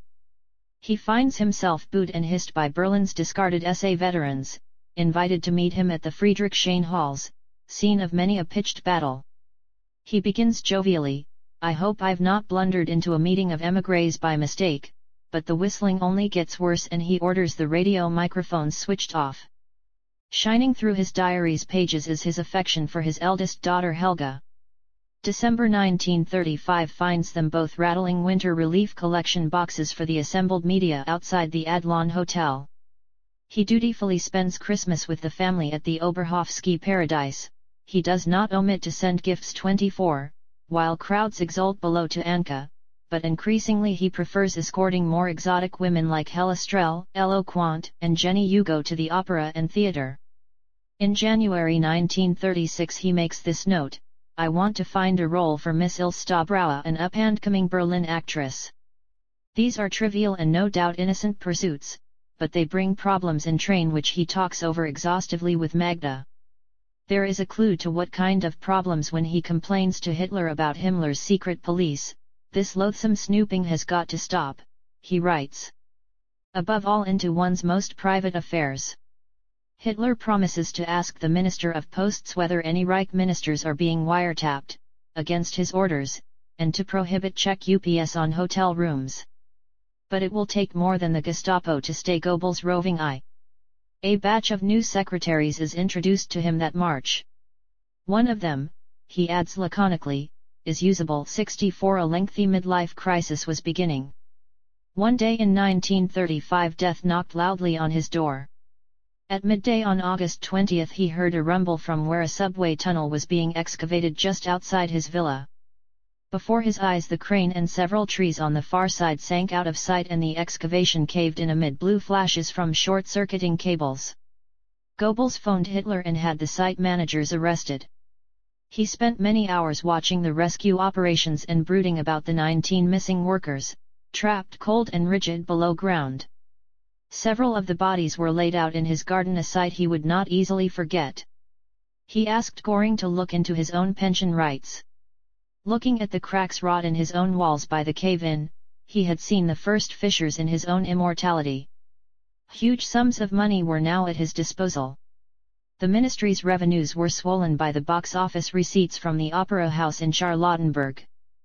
He took a firmer hand in the struggling movie industry and particularly in expanding its domestic market. Movie exports had previously covered 40% of production costs, but now, with the increasingly effective worldwide Jewish boycott, barely 7%. He accepted without rancor that American productions were often superior. The Americans had Greta Garbo, and his passion for her had not dimmed. But he now had directors like Leni Riefenstahl, a woman, he gasped, reeling from their latest encounter, who knows what she wants. 69 Her international award-winning documentary of the chilling, spectacular, drum-thumping 1934 Nuremberg Rally, Triumph of the Will, had been premiered in Munich in March and would go on to become one of the greatest propaganda films of all time. Goebbels set aside 15 million marks to finance a Riefenstahl epic on the approaching Olympic Games. The 1936 Games, he decided, should become a showcase for National Socialism. His propaganda techniques were subtle and oblique. He directed that films were to convey no explicit party message, merely portraying happy family life in Nazi Germany would suffice. Musicals proliferated. Operate seemingly without purpose, he directed Haydamoski, criticizing the government radio's obtrusive politicking, that's far more compelling. 72 This being so, his continued indulgence of Julius Streicher, publisher of the crude tabloid Stürmer, is hard to understand. The party and Rudolf Hess demanded a ban on the newspaper. But Streicher enjoyed Hitler's personal backing, which gave him immunity from the normal press sanctions until he published a scurrilous item about Emmy Göring. Then Hitler ordered Stürmer's suspension. At last, rejoiced Goebbels. But after Streicher delivered a particularly crude speech in the Sport Palace that August, he decided that he was a great guy after all. The newspaper was frequently pure porn, he agreed, but Streicher himself, Gauleiter of Nuremberg, was a character and man of principle. 74 Stürmer's favorite ploy was to publish items exposing people who had done favors for Jews. If anything redeemed Streicher in Goebbels' eyes, it was this anti-Semitic crusade. It made him a useful ally at a time when, as the Nazis felt, the Jews were beginning to throw their weight around again. In mid-July 1935 reports reached him at Heil Agendum that Jews had actually staged a demonstration outside a Berlin cinema showing an anti-Semitic movie. In consequence, Jews had been manhandled in Kurfürstendamm. The foreign press spoke loosely of a pogrom. Hitler had long wanted to replace the capital's police president, Admiral Magnus von Levitzow. Goebbels suggested that his friend Count von Helldorf replace him. It was a further indication of the decline in his moral probity. By this time the allegations against Helldorf even within the Nazi party filled 7 pages. His gambling debts ran into the hundreds of thousands, he was in arrears with his rent, he had borrowed heavily from Jews, he smoked expensive cigars, he had bought a heavy Mercedes in which to swan around the countryside with the MRS von B. He had been turfed out of the feudal Union Club for dishonorable conduct. The ugliest allegation concerned the death of the famous Jewish clairvoyant Erich Jan Hunneson, alias Stein Schneider. Late in 1932 Hunneson, currying favor with the Nazis, like many Jews at that time, had offered to donate 150 new uniforms, boots and cash to the brown shirts, and he had been seen at Hedmannstrasse early in 1933 handing over money to Helldorf. In February 1933 a Berlin gossip columnist reported that Helldorf had attended a Hunneson séance in full uniform along with Marx, Jewish general manager of the Scala strip club, and the purported Grand Duchess Anastasia. As the Count dodged and weaved to evade bankruptcy action, an arrest warrant was issued but never acted on. In March 1933 he nevertheless became police chief of Potsdam. Frantically covering the tracks of his earlier misdeeds, Helldorf told his then chief of staff Karl Ernst to have the Jew Hunnissen liquidated. The Jewish clairvoyant was arrested on March 24, 1933 and found soon after shot in the back of the head. The papers relating to his donations 24, while crowds exult below vanished. After Ernst in turn was shot during the Rome purge a year later, police searched his house and found an envelope marked Count von Helldorf behind a cupboard, containing receipts for the money paid over by Hunnissen to Helldorf. Early in 1935 Berlin's deputy SA commander discussed this scandal with Dr. Goebbels. Goebbels ignored it and on July 18 persuaded Hitler to promote Helldorf to be the new police chief of Berlin. It was an unpopular choice. The very next day SA chief Lutz suspended Helldorf from the SA and took away his right to wear its uniform. Both Goebbels and Hitler continued to protect him, however, and a few months later all legal action against him was halted. What Helldorf had going for him was that, like Streicher, he was a vicious anti-Semite. Summoning him to high legendum, Goebbels swore that between them they would clean up the capital. It was time, he announced 2 weeks later, to tell the Jews thus far and no further. In recent months 18,000 more Jews had actually poured into Berlin. Speaking in Essen on August 4, he announced threateningly that the Germans had put up with provocations from their Jewish guests for 2 years. The émigrés abroad retaliated with fresh horror stories about persecution. The Manchester Guardian published a wholly untrue story about East Prussian mills denying flour to Jewish bakers, and about food stores and pharmacists refusing to serve Jews. A Warsaw-based United Jewish Committee against anti-Jewish persecution in Germany appealed for world action. Goebbels plotted his revenge. In his calculus, the Jews and Bolsheviks went hand in hand. That August he read with fascination the typescript memoirs which Ernst Torgeler had written in a concentration camp. The revelations came at an opportune time, because Goebbels had persuaded Hitler to give the upcoming 7th Nuremberg rally a pronounced anti-communist flavor. Goebbels' Great Nuremberg speech, later published as Communism with the Mask Off, was a chilling indictment of the methods of the Moscow Jews, which did not stop short, he again alleged, of deliberate starvation and mass murder. He stated that the Hungarian communist exile Belikun, whom he unmasked as Aaron Cohn, had ordered 60,000 men machine-gunned in the Crimea in 1 year in the 20s. Among the 1.8 million liquidated by the Bolsheviks in the first 5 years of their reign had been teachers, doctors, officers, and policemen, and also 815,000 peasants. Who was behind this genocide? The answer, shrilled Goebbels, was the Jews. Cooperation with Bolshevism, he concluded, is possible neither on a political nor on a philosophical basis. 84 For the next 9 years Goebbels was the motor, goading his reluctant Führer into ever more radical actions against the Jews. He sharpened the anti-Jewish provisions of the Reich Chamber of Culture. Meeting in special session at Nuremberg, the Reichstag that September 1936 passed a set of laws circumscribing the rights of Jews and half-Jews in Germany. Goebbels took no part in their drafting, but he welcomed these Nuremberg laws. Subsequently he demanded a more rigorous interpretation of them. In April 1936 he would exclude from the Chamber of Culture even quarter Jews and those people married to a half-Jew. Eugenie Nikolacheva had one Jewish parent. As a favor, Goebbels secured for her Hitler's permission to perform. Marianne Hoppe had a Jewish fiancé. She promised to dump him. His struggle to Aryanize the chamber would continue for 4 more years. To Goebbels' ill-concealed irritation, Hitler leaned toward leniency in applying these new laws. On September 17 he heard the Führer telling the Gauleiters that above all there must be no excesses against the Jews. A week later he heard Hitler reiterate this point to the Gauleiters in Munich's City Hall. No persecution of non-Aryans, Goebbels scribbled afterward. The word is illegible but the sense is clear, and described Hitler's speech as one long repudiation of Rosenberg and Streicher, both of whom nevertheless loudly applauded. He tried to talk Hitler round one Sunday at the end of September. Jewish problem still not resolved even now, he recorded. We debated it for a long time, but the Führer still can't make his mind up. 91 Sometimes moderate attitudes did surface in Goebbels too. Curiously, he had argued against overdoing the restrictions on marriages where congenital deformities were involved. When overzealous Nazis erased Jewish names from war memorials, his diary displayed real irritation. But such insights were rare.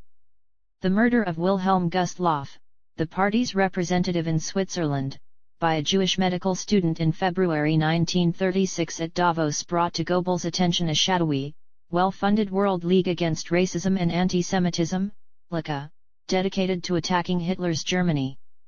After scanning Emil Ludwig's gloating book on the case, Goebbels remarked in his diary, "It would convert anybody who wasn't one already into an anti-Semite."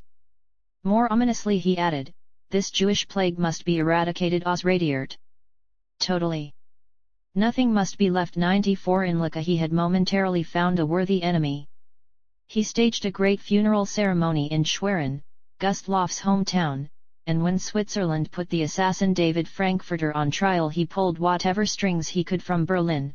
LICA contributed its vice president Dr. Leon Castro as the assassin's lawyer and portrayed the self-confessed murderer as a martyr. Frankfurter stated that he had hoped that Hitler would die of the throat cancer falsely reported in the press, and when this happy event failed to occur he had intended to bump off Göring or Goebbels. Denied that opportunity, he had shot Gustloff instead.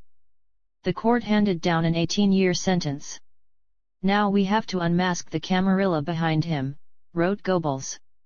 Uncomfortably conscious that LICA might have put out a contract on his life too, he warmed toward Julius Streicher again.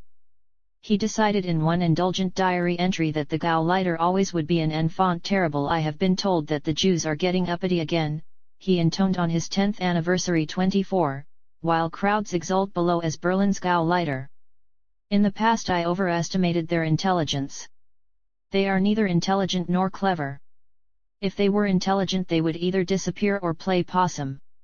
The excessively gentle voice in which he pronounced these lines, which were later omitted from the official text, struck his British listeners as being the very refinement of cruelty. 98 How much more exhilarating it was to mastermind this ancient feud with the Jews than to pursue his humdrum ministerial routine: the receptions for gaggles of giggling maidens in regional costumes, the speeches to international penal experts. 99 The lectures to Wehrmacht officers.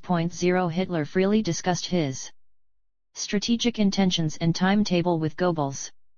Debating the political situation with Goebbels, Göring, and Ribbentrop on May 14, 1935, 2 days after Marshal Pilsudski died, taking with him the hopes of a fruitful alliance with Poland, Hitler had predicted that the years 1936 and 1937 would hold particular dangers for Germany. "Rearm, rearm," wrote Goebbels afterwards. 1 Mussolini, running into snags in Abyssinia, was warming toward the Nazis again.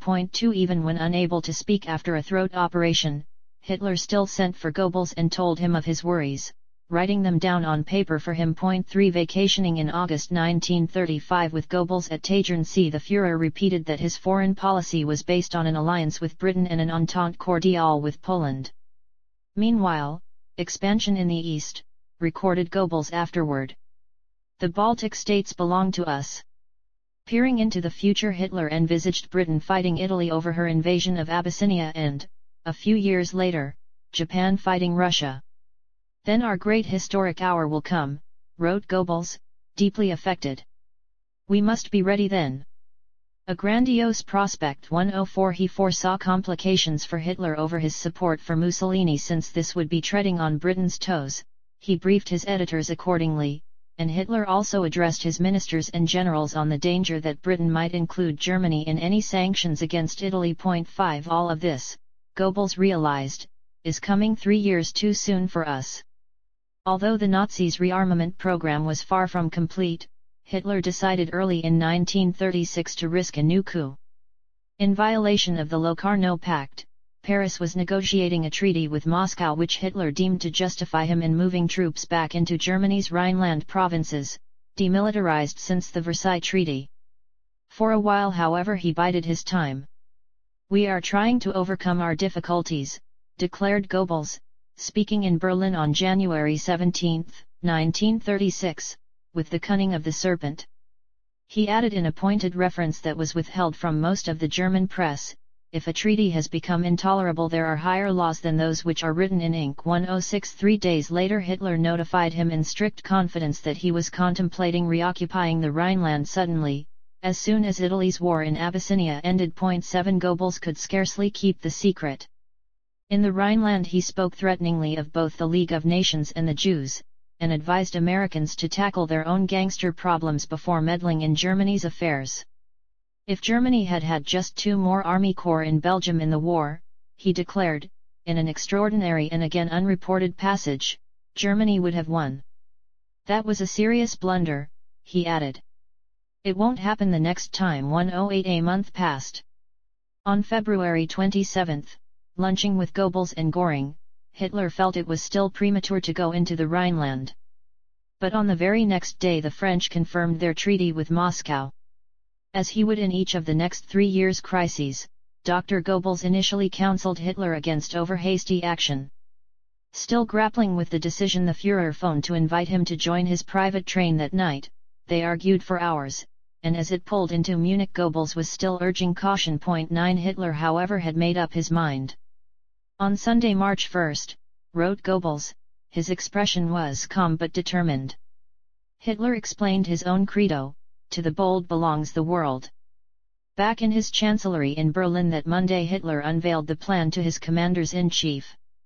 On Saturday, because, wrote Goebbels, Saturdays were best, he would proclaim that Germany was reoccupying the Rhineland, but simultaneously he would offer to return to the League of Nations and to sign a non-aggression pact with France. He was taking a calculated risk. France still had the biggest army in Europe. Britain, France, and Italy would all be justified in intervening. Nothing ventured, nothing gained, was Goebbels' attitude, all his former caution thrown to the winds. 0 After lunching with Hitler that Thursday he mockingly referred to the throngs of knickerwetters in the foreign ministry. 1 In fact the cabinet, belatedly briefed on Friday, the eve of the operation, loyally backed Hitler. Goebbels sent 2 plane loads of puzzled journalists into the Rhineland ahead of the marching troops. After Hitler announced his move to cheering Reichstag deputies that Saturday morning, Goebbels could hear the crowds exulting below, a theme that would soon become a commonplace in his chronicle. Wiretaps show the world of diplomacy all at sea, he recorded, adding, and the Rhineland a sea of joy. 112 It was perhaps the one moment in history when Hitler could have been stopped. His own generals had panicked, but Goebbels urged him to hang tough. If we keep our nerve now, he wrote afterward, we've won. 1325, a man of property. 25, a man of property. Hitler had called an election to endorse his action in the Rhineland. The climax was vintage Goebbels. He ordained that 15 minutes before Hitler broadcast from Krupp's munitions works in Essen, a fitting stage, on March 27, every radio station would transmit the command to hoist flags on every building and homestead in Germany, to flutter until the election was over.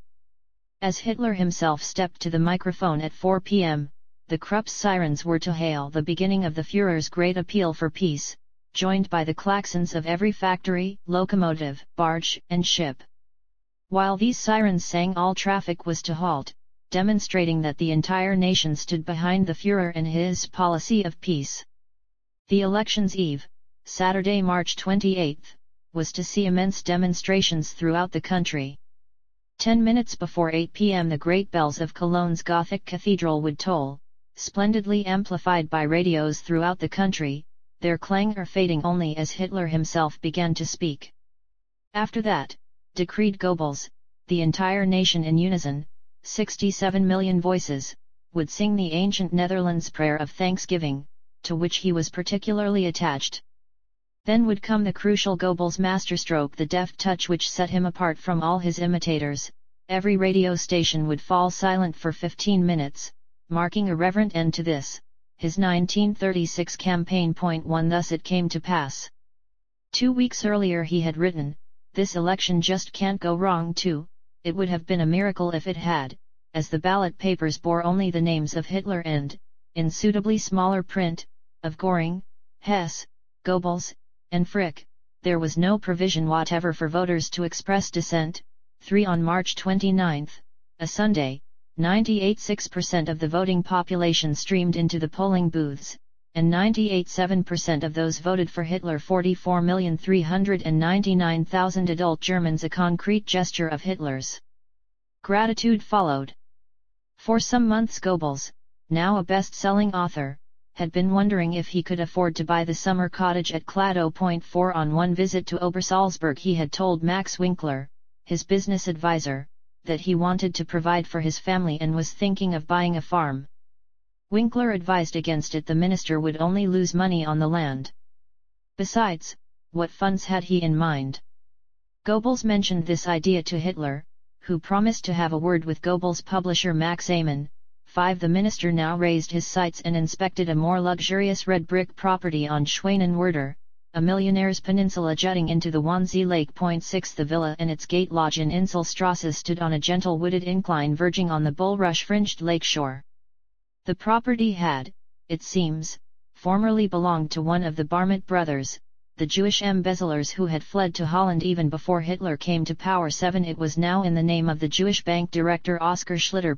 8 Almost 10 years earlier, Dr. Goebbels and Angriff had repeatedly inveighed against Schwanenwerder, Isle of Pigs, as a Jew boy's paradise. 9 Now he was going to out-Jew them all. At the climax of the Rhineland election campaign Karl Hanke brought the necessary papers over to Goebbels at Godesberg. Hitler wholeheartedly approved of the purchase. He believed in assisting his best lieutenants to become men of property. The final purchase price was 270,000 marks. The Führer personally phoned Goebbels from Munich guaranteeing that the money would be forthcoming. Amann has turned up trumps again, Goebbels wrote. He moved his family into the Schwanenwerder property just before Easter 1936, and invited his favorite younger sister Maria to stay with them. How did he eventually finance the deal? Goebbels asked Winkler to discuss the capital value of his private diaries with Amann. Amann accompanied him back to Berlin one day in October and they agreed terms. Goebbels had in mind an outright payment of 3 million marks for the diaries, but Amann came up with a different proposal. Goebbels should sell all rights to him, for publication 20 years after his death, 250,000 marks immediately and 100,000 marks per annum. That, Goebbels recorded in a massive understatement, is most generous. 13 This was undoubtedly the origin of the cash he handed over in November to complete the Schwanenwerder deal. Surviving among Goebbels' papers in 1945 would be found a sheet of paper listing his account with Amann's publishing house, showing that during 1936 they paid him advances totaling 290,000 marks against earnings of a much lower figure, 63,416.31 marks. Magda furnished the guest lodge for her idol, Adolf Hitler. In later years he will often show up unannounced, bringing perhaps Jacob Werlein, general manager of Daimler-Benz, to sample her cream caramel. Hitler's adjutant tips the Goebbels servants and, later, will surrender to her the food ration coupons for Hitler's share of the meal. For most of 1936 Magda Goebbels alternates between a sulky obstinacy and uxorial bliss. She grouses that she never has enough housekeeping money, but the ministry's records show that 2 days before they move into Schwanenwerder Goebbels has ordered his ministerial and parliamentary salaries paid directly into her bank account. She resigns herself to his, perhaps imagined, infidelities. Vacationing with her in Switzerland, Mussolini's daughter Etta Chano philosophizes that in 25, a man of property unfaithful spouse is but a trivial annoyance in one's mortal span. Magda begins to go out more alone. One day Goebbels records moodily that the moment Magda returns home he leaves for Schwanenwerder. I have no place I can call home when she's there. 18 Oppressed by the chains of marriage, he lies out late on the darkening meadow gazing at the stars. He indulges in a large motor launch, and spends many an afternoon lolling about the lake, chatting on its mobile phone to his friends. He buys another boat for Magda and the children. Hanfstaengl Engel describes one ghastly incident at a Goebbels party. As the last guests leave, the crippled minister trips and falls. Magda helps him to his feet. Purple with rage, he seizes her by the throat and forces her sideways to her knees. There, he screams, now you see who is the stronger, who is the master. 21 After one tiff she resorts to tears. Sometimes she gets into a state, he writes helplessly, just like all women. Then you've just got to bare your teeth at her. 22. His own circle expands. She becomes accustomed to all the other lovelies fluttering around her powerful husband. There is a stream of delectable wannabe actresses. "I'll try," notes Goebbels succinctly after Eva Vanya visits, seeking a role. Annie Andra, the blonde, cheerful, and naive wife of boxer Max Schmeling, comes to Schwanenwerder. Goebbels finds Etta Chano, who also comes, frightfully painted, like just about every other Italian woman. 25. At the Italian embassy's reception for Etta, Bella Fromm notices that Goebbels ventures only the curtest nod in Leni Riefenstahl's direction.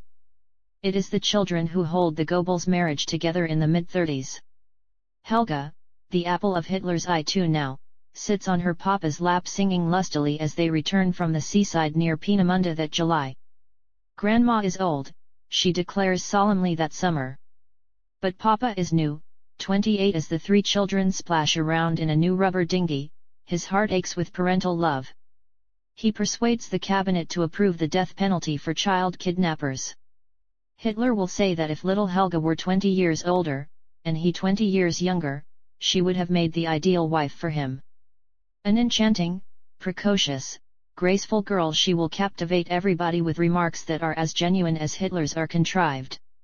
"My little heart is thumping," she squawks in one moment of girlish panic, and her doting father remembers the words in his diary. Among the cavalcades of English ladies passing through Berlin that summer of 1936 is Diana Mitford. Staying with her sister Unity at Schwanenwerder for the Olympic Games, she conveys to Goebbels a plea from Sir Oswald Mosley for secret funds, an upstanding and forceful former minister who has resigned from the British Labour Party to set up his own radical movement along fascist lines. When Mosley had visited Hitler on April 25, 1935, Goebbels noted in his unpublished diary, "He makes a good impression. A bit brash, which he tries to conceal behind a forced pushiness. Otherwise acceptable, however. Of course he's on his best behavior. The Führer has set to work on him. Wonder if he'll ever come to power." 31. By 1936 Mosley is already receiving substantial secret aid from Mussolini, and now he is boldly asking Hitler for an infusion of £100,000, around $500,000. Taking Diana and her sister Unity to see Hitler on June 19, 1936, Dr. Goebbels procures, his diary claims, £10,000 for Mosley, less than the asking amount, but still a very substantial contribution given Germany's currency shortages. Goebbels is dubious about Mosley, and nominates Franz Ried, of the party's press office, to smuggle the cash over to London.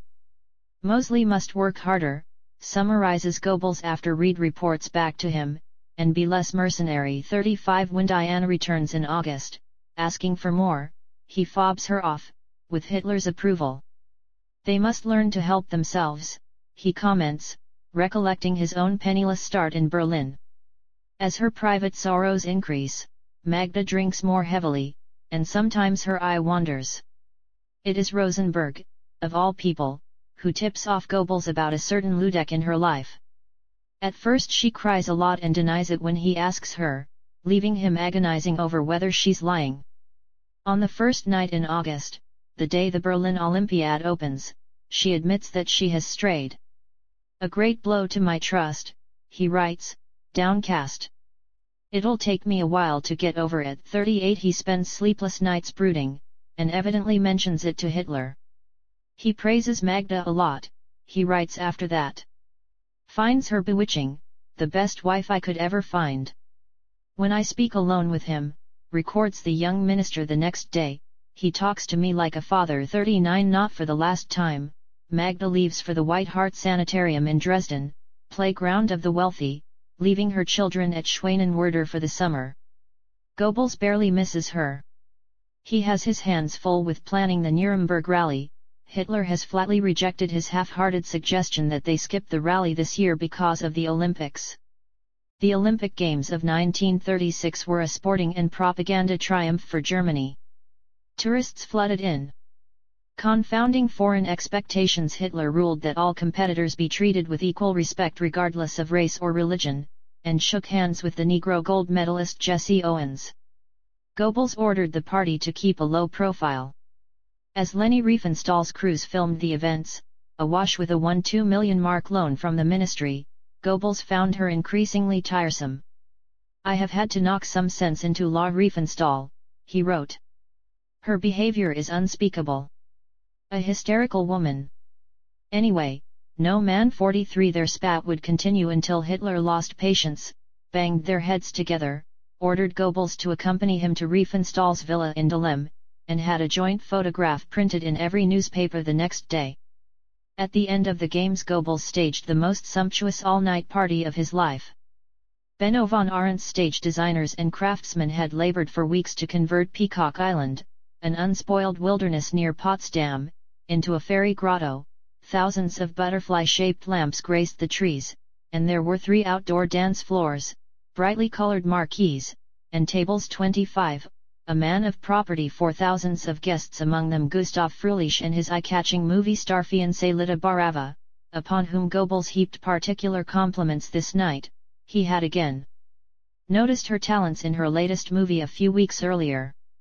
"Everybody with legs was there," recorded the little doctor proudly afterwards, knowing he had outdone Göring at last. He sashayed around in an elegant white suit. Magda, never one to miss a party, had returned from Dresden, and glided at his side in a bright organdy outfit. "Where the government gets the money from to entertain thus lavishly," wrote Louis Lochner in a letter home, "I don't know." 46 The good times rolled for Dr. Goebbels all that summer. He had the new launch, and a new Mercedes 5.4-liter 2-seat sports car. He had ordered yet another limousine, an open Hochtourer just like the Führer's. He test-cruised an even classier motor boat. And yet, in the more distant valleys of his mind, it was as if he could already hear a bell tolling more persistent, more penetrating than the great peal of Cologne. He sat brooding at his desk, drafting his speech for the Nuremberg rally, reading up on the communist reign of terror in Republican Spain. The Reds there had slain priests and nuns, and butchered 7,000 of their enemies in Madrid alone. Might not the same one day come to pass in Berlin? "Woe betide us in that event," he wrote thoughtfully in his diary. "We and our families would all be done for. The best thing then would be to finish yourself off first." 5026, Femme fatale live wild, live fine, writes Goebbels in September 1936, opening a new diary. 1 He has just embarked upon the most destructive emotional entanglement of his life. He has seen Lida Barava in her new movie in June, and again at the Peacock Island fete in August, and it may be no coincidence that his new villa on Schwanenwerder is only a stone's throw from her lover Gustav Fröhlich's 12-roomed mansion, set amid tennis courts and boathouses by the lake. With Magda a fugitive from marriage in her Dresden sanitarium and again brutally pregnant is Ludek, perhaps the father, too. The young minister soon tires of his latest private secretary Lucy Kammer. He often glances at his glamorous neighbors. When Lida returns one afternoon from the August Olympiad, she finds him casually strolling down Inselstrasse with Helga and Hilda. He asks if he may have a look over the Fröhlich mansion. Her lover Gusl innocently obliges, while the little girls and Lida play with Fröhlich's lavish train set. 3 On August 18, 3 days after Peacock Island, he invites the young couple out in his launch. 4 years later, Lida will give her own shy account of this picnic cruise. The pretty actress sisters Hopfner, whom Goebbels is also cultivating, have joined them. It is a broiling hot day. They swim, cruise, and sip tea until her Gusl apologizes that he has an all-night shoot at the studios and can one of the police escort launches take them ashore? "I always go everywhere with him," explains Lida. The words strike a chord in Goebbels. Magda shares none of his interests. He insists jovially that Lida stay. Gusl, visibly annoyed, leaves without her. As the full moon rises, reflected in the still waters of the Wannsee, Goebbels limps over and stands behind Lida at the railing. "How do you like it here in Germany?" he asks. His melodious, rich voice seems to caress her, she will later say. The bond is forged at this moment. His rival, Gustav Fröhlich, meanwhile makes a classic mistake. After visiting his estranged spouse, a Jewess who has emigrated to London, he accidentally calls Lita by the wife's name at a tender moment. She flounces back to her own humble lodgings off Kurfürstendamm. For a while that August Goebbels lets things drift. He takes Magda to Venice. But it is the actress Lillian Harvey with whom he punts along the canals while pregnant Magda stays in the hotel. 5 The hunt is on. He cannot 26, femme fatale get Lita out of his mind. She is a head and shoulders taller than he is, but she has an arresting Slavonic beauty. Her fresh young face has both childish innocence and womanly guile. Early in September he ascertains that she is resting with her mother at Franzensbad, a spa near Nuremberg. Suddenly he begins looking forward to this year's Nuremberg rally after all. His diary records diverse phone calls on the 5th about the premiere of Traitors, her latest movie with Friedrich Goebbels is arranging to switch it to Nuremberg. Phoning Magda from Nuremberg he pleads with her to stay away at Dresden or Schwanenwerder. Then phoning Lita he invites her over to Nuremberg, reassuring her that fellow actors Irene von Meyendorff and Willy Burgel will be coming too. You can't miss out on this, he says. His rally speech on September 8 is one of his finest. Towering above the thousands on a lofty pulpit, he forcefully describes the murderous rampage of the Bolsheviks in Spain, and the pathological and criminal madness of their Jewish masters in Moscow. 6 Lita arrives the next day, Saturday, September 9. At the Grand Hotel banquet after the premiere he fusses over her, he flirts, and then commands her to accompany him over to Hitler's hotel. Here a female singer softly croons Nico Dostal's latest hit, I Am So Much in Love, and Lita is flustered to hear Dr. Goebbels murmur in her ear, Me too. 7 He has done this so often before, it is second nature to him now. As the party breaks up she plants a harmless kiss on his cheek. He removes the smudge with a pocket handkerchief, solemnly tucks it into his top pocket, and pleads with her to stay over and lunch with him the next day, Sunday.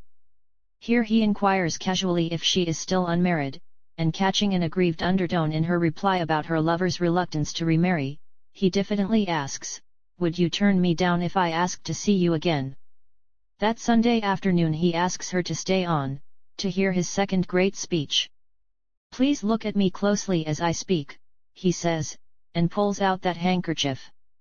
I shall dab at my lips with this, as a sign that I am thinking of you.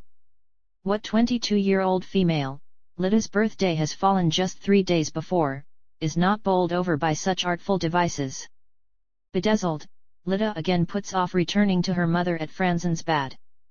Goebbels makes no mention whatever of her in his diary of these days.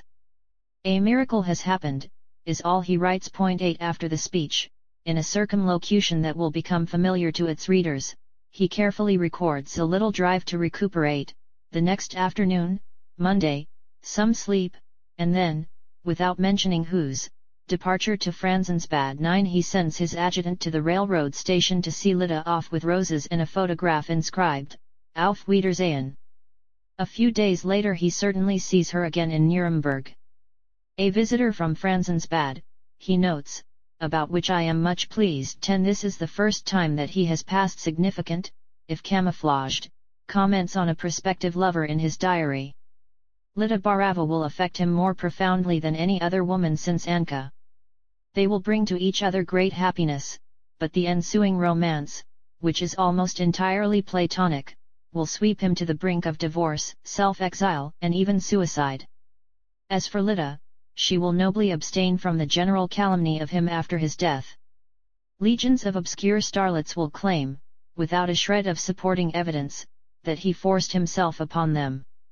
It would have left him no time at all for work, Lita points out. Toward me, she still insists, his behavior was impeccable. It is his courtesy and patience as a suitor that impress her. But does she ever truly love him? Even years later she cannot be sure. I loved him in my own way, she will recollect. I was very young and you are very susceptible at that age. He loved me so deeply, that I fell in love with love itself. 11 At this Nuremberg rally Hitler announced a 4-year plan for Germany. His grand ideas on foreign policy came as no surprise to Goebbels. After sitting in on one conference aboard Hitler's yacht Grill at Kiel in May 1936 he had noted down the Führer's prophetic vision of a United States of Europe under a German leadership. Years, perhaps even decades of work toward that end, he commented in his diary. But what an end! 13 Mussolini's victory in Abyssinia had seemingly confirmed one important lesson, that might was right. Anything else is nonsense, concluded Goebbels. Clearly at Hitler's behest he was already gearing up for future hostilities. He established close relations with the Wehrmacht, and had quiet talks with Blomberg about beefing up transmitter powers and mobilizing war reporters. The Führer, he added after another secret meeting with Hitler, Papen, and Ribbentrop, sees a conflict coming in the Far East. Japan will thrash Russia. And then our great hour will come. Then we shall have to carve off enough territory to last us 100 years. Let's hope that we're ready, and that the Führer is still alive. 16 Anticipating that moment, late in November 1936 Hitler signed a deal with the Japanese. Over dinner with the signatories, Hitler prophetically remarked that it would not bear fruit for another 5 years. He really is taking the long view in foreign policy, marveled his propaganda minister. While relations with Göring were strained but stable, a never-ending feud with Alfred Rosenberg had broken out, fueled by Goebbels' doctrinaire plans for a 105-member Cultural Senate and a 7th sub-chamber of the Reich Chamber of Culture. Suffice to say that Rosenberg still claimed culture as his own domain. Toward Hess as deputy Führer Goebbels preserved a bemused if antiseptic cordiality. In truth he found Hess bourgeois and probably unbalanced. Hess's businesslike chief of staff Martin Bormann suggested that he had neither imagination nor initiative and would be proven wrong on both counts 5 years later. Goebbels had already spotted that it could be dangerous to have Bormann himself as an enemy. Goebbels' early admiration for Ribbentrop had waned during 1935 and expired entirely after he was appointed ambassador in London in August 1936. He then took every opportunity he could to score off him. When agency photos arrived showing Ribbentrop's 17-year-old son leaving their Eaton Square house in his 26, femme fatale Westminster School uniform of top hat and tails, Goebbels cruelly ensured that they were printed in every Berlin newspaper that Hitler read. Mercy was not a quality in which he excelled. It is mid-September 1936 before Magda returns from Dresden to Berlin. She works off her rancor on her little husband. Magda's changing, he notes self-righteously. It's sickening.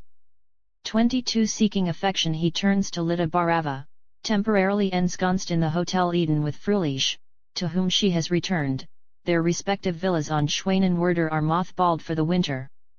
He obtains an advance print of Fröhlich's latest movie, City of Anatolia, and offers to show it to them. The actor swallows the bait and his pride, and brings Lida along. Afterward Goebbels notes that Fröhlich's acting is not all that good, but it is with Fröhlich that Lida nonetheless leaves, bound for Franzensbad. A grander campaign plan is called for. With some prodding the city of Berlin agrees to give Goebbels for his lifetime a domain in one of its forests on his forthcoming birthday. He has inspected it with Karl Hanke in mid-September. It is near the forest village of Lank, about 20 miles northeast of the capital. Hanke has selected an idyllic location on a little swan lake, the Bogen Sea, enveloped by groves of fir, beech, and pine. All around, the deepest solitude, describes Goebbels. Hanke has done his stuff well. With manpower provided by the labor service, a 2-story wood-framed house is rapidly erected on an incline at the water's edge. A tall wire fence will be thrown up around the entire lake to preserve the minister's privacy. House and fence are still there. The author, visiting it nearly 60 years later, found one rusting hook in a nearby mildewed tree where once a children's swing had hung.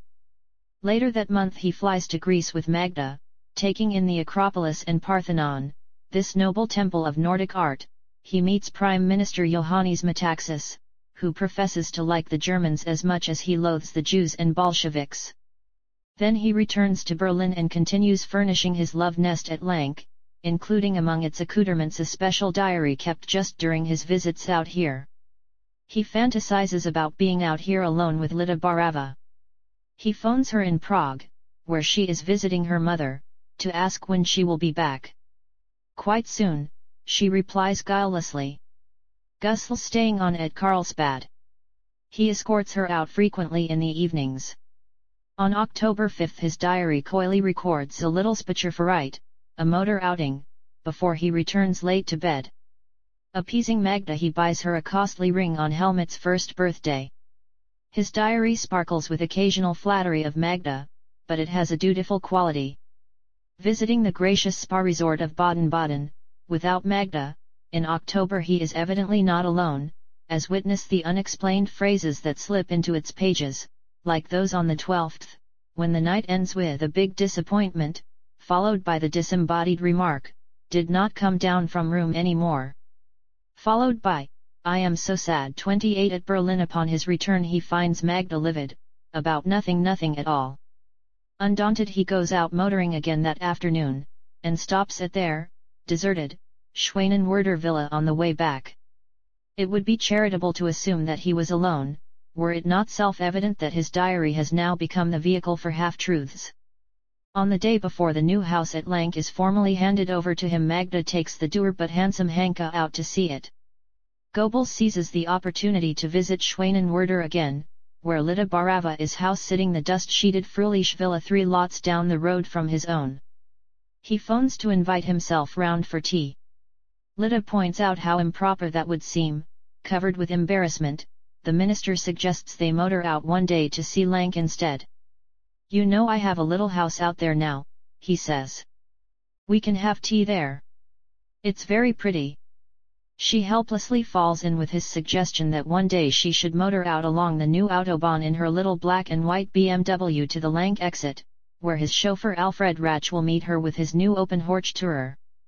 All Berlin used to speak about his love affairs, Ratsch will later reminisce, adding a revealing remark, he found that very flattering. 32 On his birthday at the end of October he drives out to Lank. It is an idyll, romantic and tranquil. After that he takes Magda out there on the first day of November. Alone together in the middle of this autumn forest of yellowing leaves, fog, and rain, they spend a quiet day hanging pictures, playing the piano, and singing Schubert's Lieder. The next day his heavy Horch limousine returns, splashing through the fresh puddles all alone, he writes, an untruth which his own diary exposes a few lines later. He writes, "We cook ourselves something." This is the occasion that Lida will later describe, when his manservant Kaiser burns their only provisions, fried potatoes. Of such tiny episodes romantic memories are made. On November 5 the diary finds him out at Lank once more, taking refuge from unpleasantness at home. "She is so fickle," he sighs on Magda's birthday. "Sometimes good and sometimes horrid. But that's probably just how women are." 34 He has less than 9 years left of his allotted span, but he has assembled all the baggage that goes with middle life, a beauteous young mistress, a dissatisfied, nagging wife, and 3 angelic infants who thump around the bare floor above him far into the night. "It is music to my ears," writes Dr. Goebbels, still aged only 39. One evening in September 1936 Magda brought Diana Mitford to dinner at Schwanenwerder. Hearing that Sir Oswald Mosley, leader of the British Union of Fascists, was planning to marry Diana in secret, Magda suggested they do it in Berlin. Goebbels didn't like the idea and harumphed about it in his diary. Magda was getting too involved, he felt. Hitler and Goebbels agreed that Mosley was not a great man, but Hitler coughed up funds for Diana, according to the diary, when she visited Berlin at the time of the Edward VIII crisis. The secret wedding went ahead in Magda's drawing room at number 26, Femme Fatale Hermann Göring Strasse. Magda invited the guests, who included Hitler, out to Schwanenwerder for lunch. The new Lady Mosley gave Goebbels an inside account of the royal scandal. The new king wanted to marry an American woman, already once divorced and still married to another, she said. Goebbels professed dismay at the depths a proud empire could sink to, but this was the king who, as Prince of Wales, had openly praised Hitler's social program, and they all, Hitler, Goebbels, and Ribbentrop, agreed to do the decent thing now. As the American and continental press broke into a raucous hue and cry, Dr. Goebbels, with Hitler's approval, forbade the German media to print one whisper on the scandal.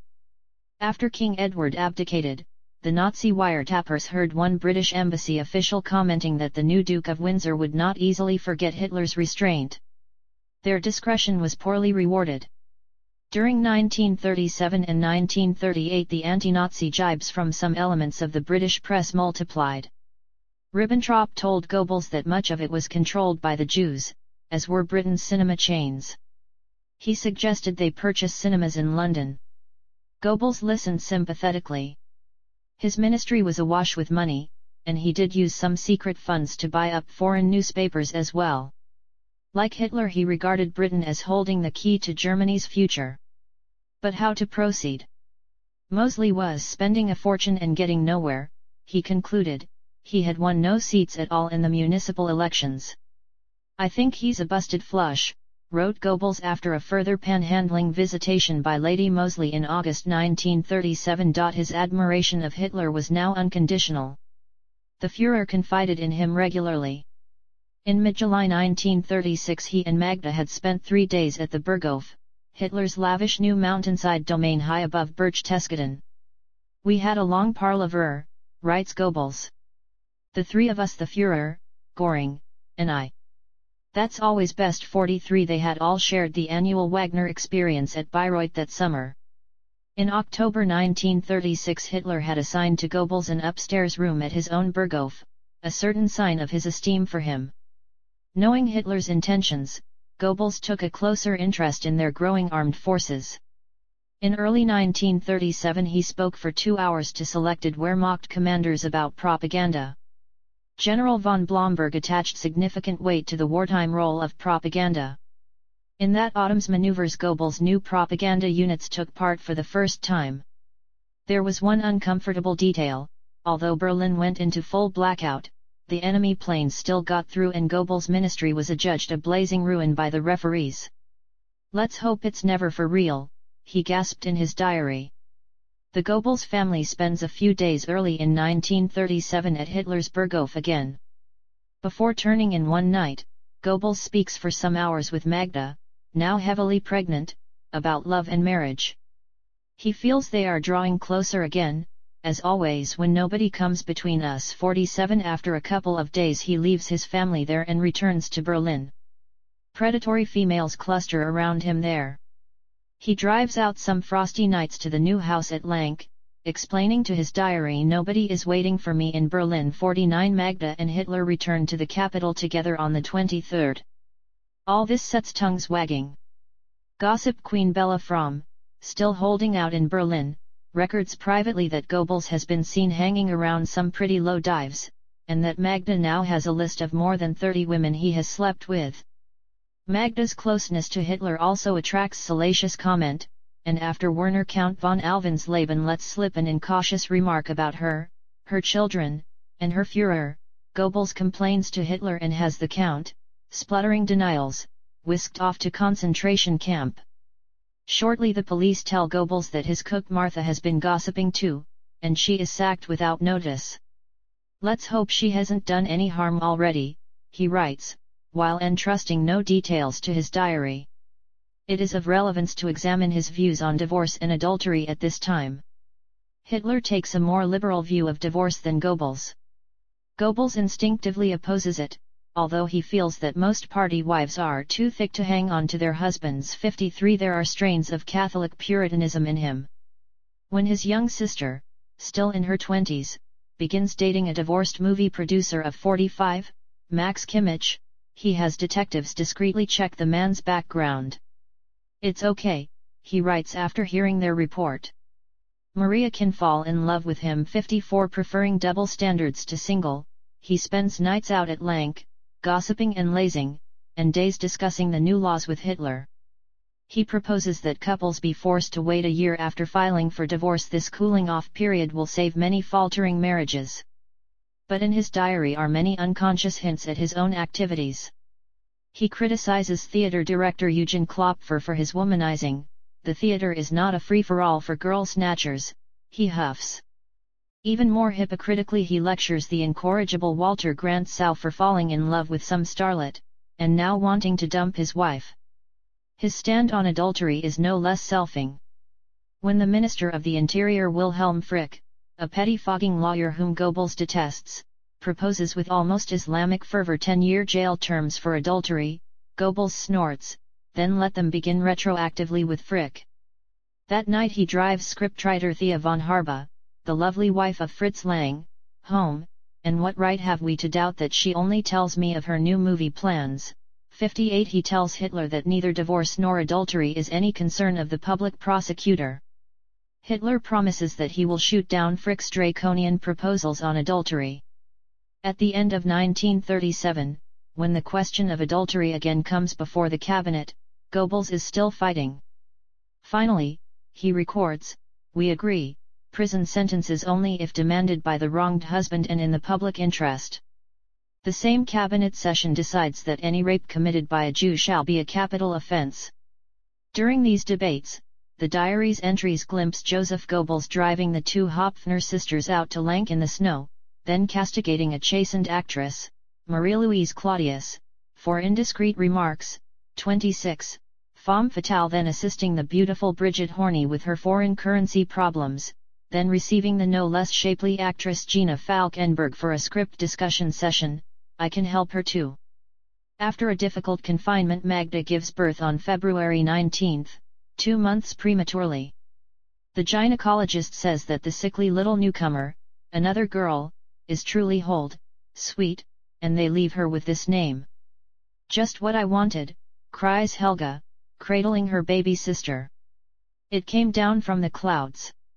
Magda lies amid her pillows, tired and happy, and her large dreamy eyes fill with tears as her cuckolded husband limps in.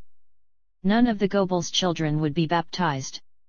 Goebbels had declared open war on the church.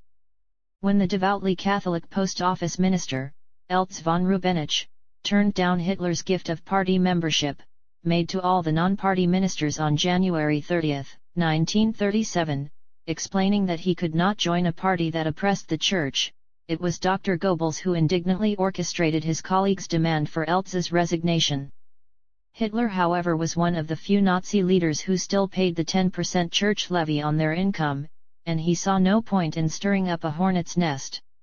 It was not that he admired the churches. He commented to Goebbels that they had imbued modern man with a fear of death that his ancestors had never known. Hitler was, however, a pragmatist. Twice in February 1937 he called conferences at the Burghof on the interconfessional disputes, to which he invited Goebbels along with Frick, Hess, and Himmler. On the first occasion he explained that the Reich had to avoid needless discord, since he expected a full-scale world war within a few years. At the second conference he again predicted a great world conflict in 5 or 6 years' time. Germany, he told his colleagues, will prevail in a coming battle, or no longer survive. What a genius the Führer truly is, he wrote, setting all this down for posterity. 27. The Round Table. He was now in his 40th year. The 3 years before war broke out in 1939 would show him at his most innovative as minister. He laid the foundations of an imaginative welfare scheme for Germany's elderly stars of stage and screen. 1. He put his ministry's top officials into blue-collar jobs for 2 months to gain experience in industry. 2. He created the hugely successful traveling exhibition of degenerate works of art confiscated from galleries and museums. Despite Hitler's strictures, he initiated a pitiless campaign of legal repression against church officials, and he maintained his very personal vendetta against the Jews. He bought up Germany's biggest movie studios in a determined attempt to take on Hollywood. He consolidated his hold on the printed and broadcast word, though he never truly controlled the newspapers. And all the time he fine-tuned the propaganda weapon for Hitler's coming wars of conquest. His was the sharpest tongue in town. "I've got 3 men," Hitler would say, "who just can't stop laughing when they're sitting down together." 3. He was referring to Hoffmann, Amann, and Goebbels. At the Chancellery's round table, the propaganda minister, whom he dubbed the chief jester of the Third Reich, usually sat directly opposite him. 4. Only Goebbels had the nerve and wit to interrupt his monologues. 5. Confident of his personal status, he was merciless toward the other guests. "Well, Tiny," he would greet Winifred Wagner's oafish daughter Friedlind, as fat and dumb and lazy and gluttonous as ever, 6. When the malodorous Otto Dietrich remarked that the best ideas always came to him in the bathtub, Goebbels piped up, "Then you must have good ideas more often, Dr. Dietrich." 7. Once, Victoria von Dirksen, outraged by a Goebbels barb, appealed, "Mein Führer, tell your minister to shut up." Hitler lapsed into Viennese dialect, grinned, and directed Goebbels to change the subject. 8. Magda, the common object of their affections, winced at his cruel wit. 9. After ordering the summary arrest of all astrologers, magnetopaths, and other occultists, he would scoff. Remarkably enough, not one of these clairvoyants foresaw that he was about to be arrested. 10. Those of his victims who fought back lived to regret it. Once Putzi Hanfstaengl read out to the round table a Goebbels press announcement praising the eternal immortality of the German people. "Don't you worry about my style," snapped Goebbels. "With my style I have conquered Germany." 27. The round table Hanfstaengl retorted that he had always thought the Führer's style had done that. Hitler, put up to it by Goebbels, dispatched Hanfstaengl on a fake parachute mission behind the lines to General Franco in February 1937. Terrified for his life, Hanfstaengl absconded to London. It was here at this round table that Hitler and Goebbels plotted the special edition of a counterfeit Volkischer Beobachter in which their self-important radio chief Eugen Hademoski could learn that he had been awarded the Goethe Prize. He had not. They ushered him out onto the balcony to take the plaudits of the Wilhelmstrasse crowds. Once out there, he found the street bare. The two Nazis had each other's measure. Goebbels joked once that President Roosevelt had written inviting him to become propaganda secretary in Washington. "A tough choice, dear doctor," replied Hitler smoothly. "Let me know how you decide." 14. Hitler would recall the election meeting at Stettin where Goebbels, replacing him at short notice, found the ticket price slashed from 60 to 25 pfennigs. "Remember, now," he would chide Goebbels. "You're not worth half as much as I dot." 15. Goebbels needed public adulation as a vampire feeds on blood. The British government decided in June 1937 that he was out of favour, and losing influence in the country. Like many small men, he was sensitive to criticism, and swooned with rage at foreign caricatures that highlighted his physical deformity. He had a youth who called him a Jesuit catspaw, sentenced to 3 months. The mayor of Halle earned low marks for recommending in an article that promotions depend on physique. Yet the women around Hitler adored him. Hitler's junior secretaries would rush to the windows whenever Goebbels walked by. "If you only knew what eyes he has," they enthused to a new colleague, "and how captivatingly he laughs." 19. Hitler would also mention that laugh, telling Streicher after Goebbels had spent a week at the Berghof, "Anybody who can laugh as loudly as this man, whom nature has so cruelly afflicted, cannot be all bad." 20. Streicher told him that Hitler had said he could not get along without Goebbels. The other top Nazis were less easily captivated. Dar wrote of the minister as a mongrel ape man. 22. At one training course at Vogelsang, the Nazi staff college, the 800 district leaders, Kreisleiter, greeted both Goebbels' appearance and his speech with total silence. One participant saw beads of perspiration trickle down his face before he furiously stalked off the stage. His own self-image was of a family man and Hitler's most universally popular minister. Once that summer he decided that in future he would walk to the ministry. 2 adjutants fetched him from the villa in Herma and Göringstrasse the next morning. None of the thousands of passers-by took any notice, and he never did it again. He preferred staged photo opportunities, like the annual first day of the winter relief collection, when he would face the photographers with his wife and children, all holding collecting boxes. What good fortune, he marveled, to be so loved by one's people. 25. His post bag might contain a poem couched in Plattdeutsch praising the new 4-year plan, or a letter beginning engagingly, "As a fanatical female Nazi I make so bold as to." 26. His 40th birthday would bring an avalanche of telegrams. "Those from the people," he confided to his diary, "are the most touching." The party's illustrated newspaper featured our doctor, as Berlin's Gauleiter is called by his Berliners, at home with helmet and his pony, and Helga with the toy sewing machine given her by Hitler. Goebbels released a short movie to the cinemas, Pappy's Birthday, featuring himself arriving in yet another brand new car, a Maybach. at his country estate, where feudal retainers bowed to him, and liveried grooms tended to the children's ponies. Some liked it.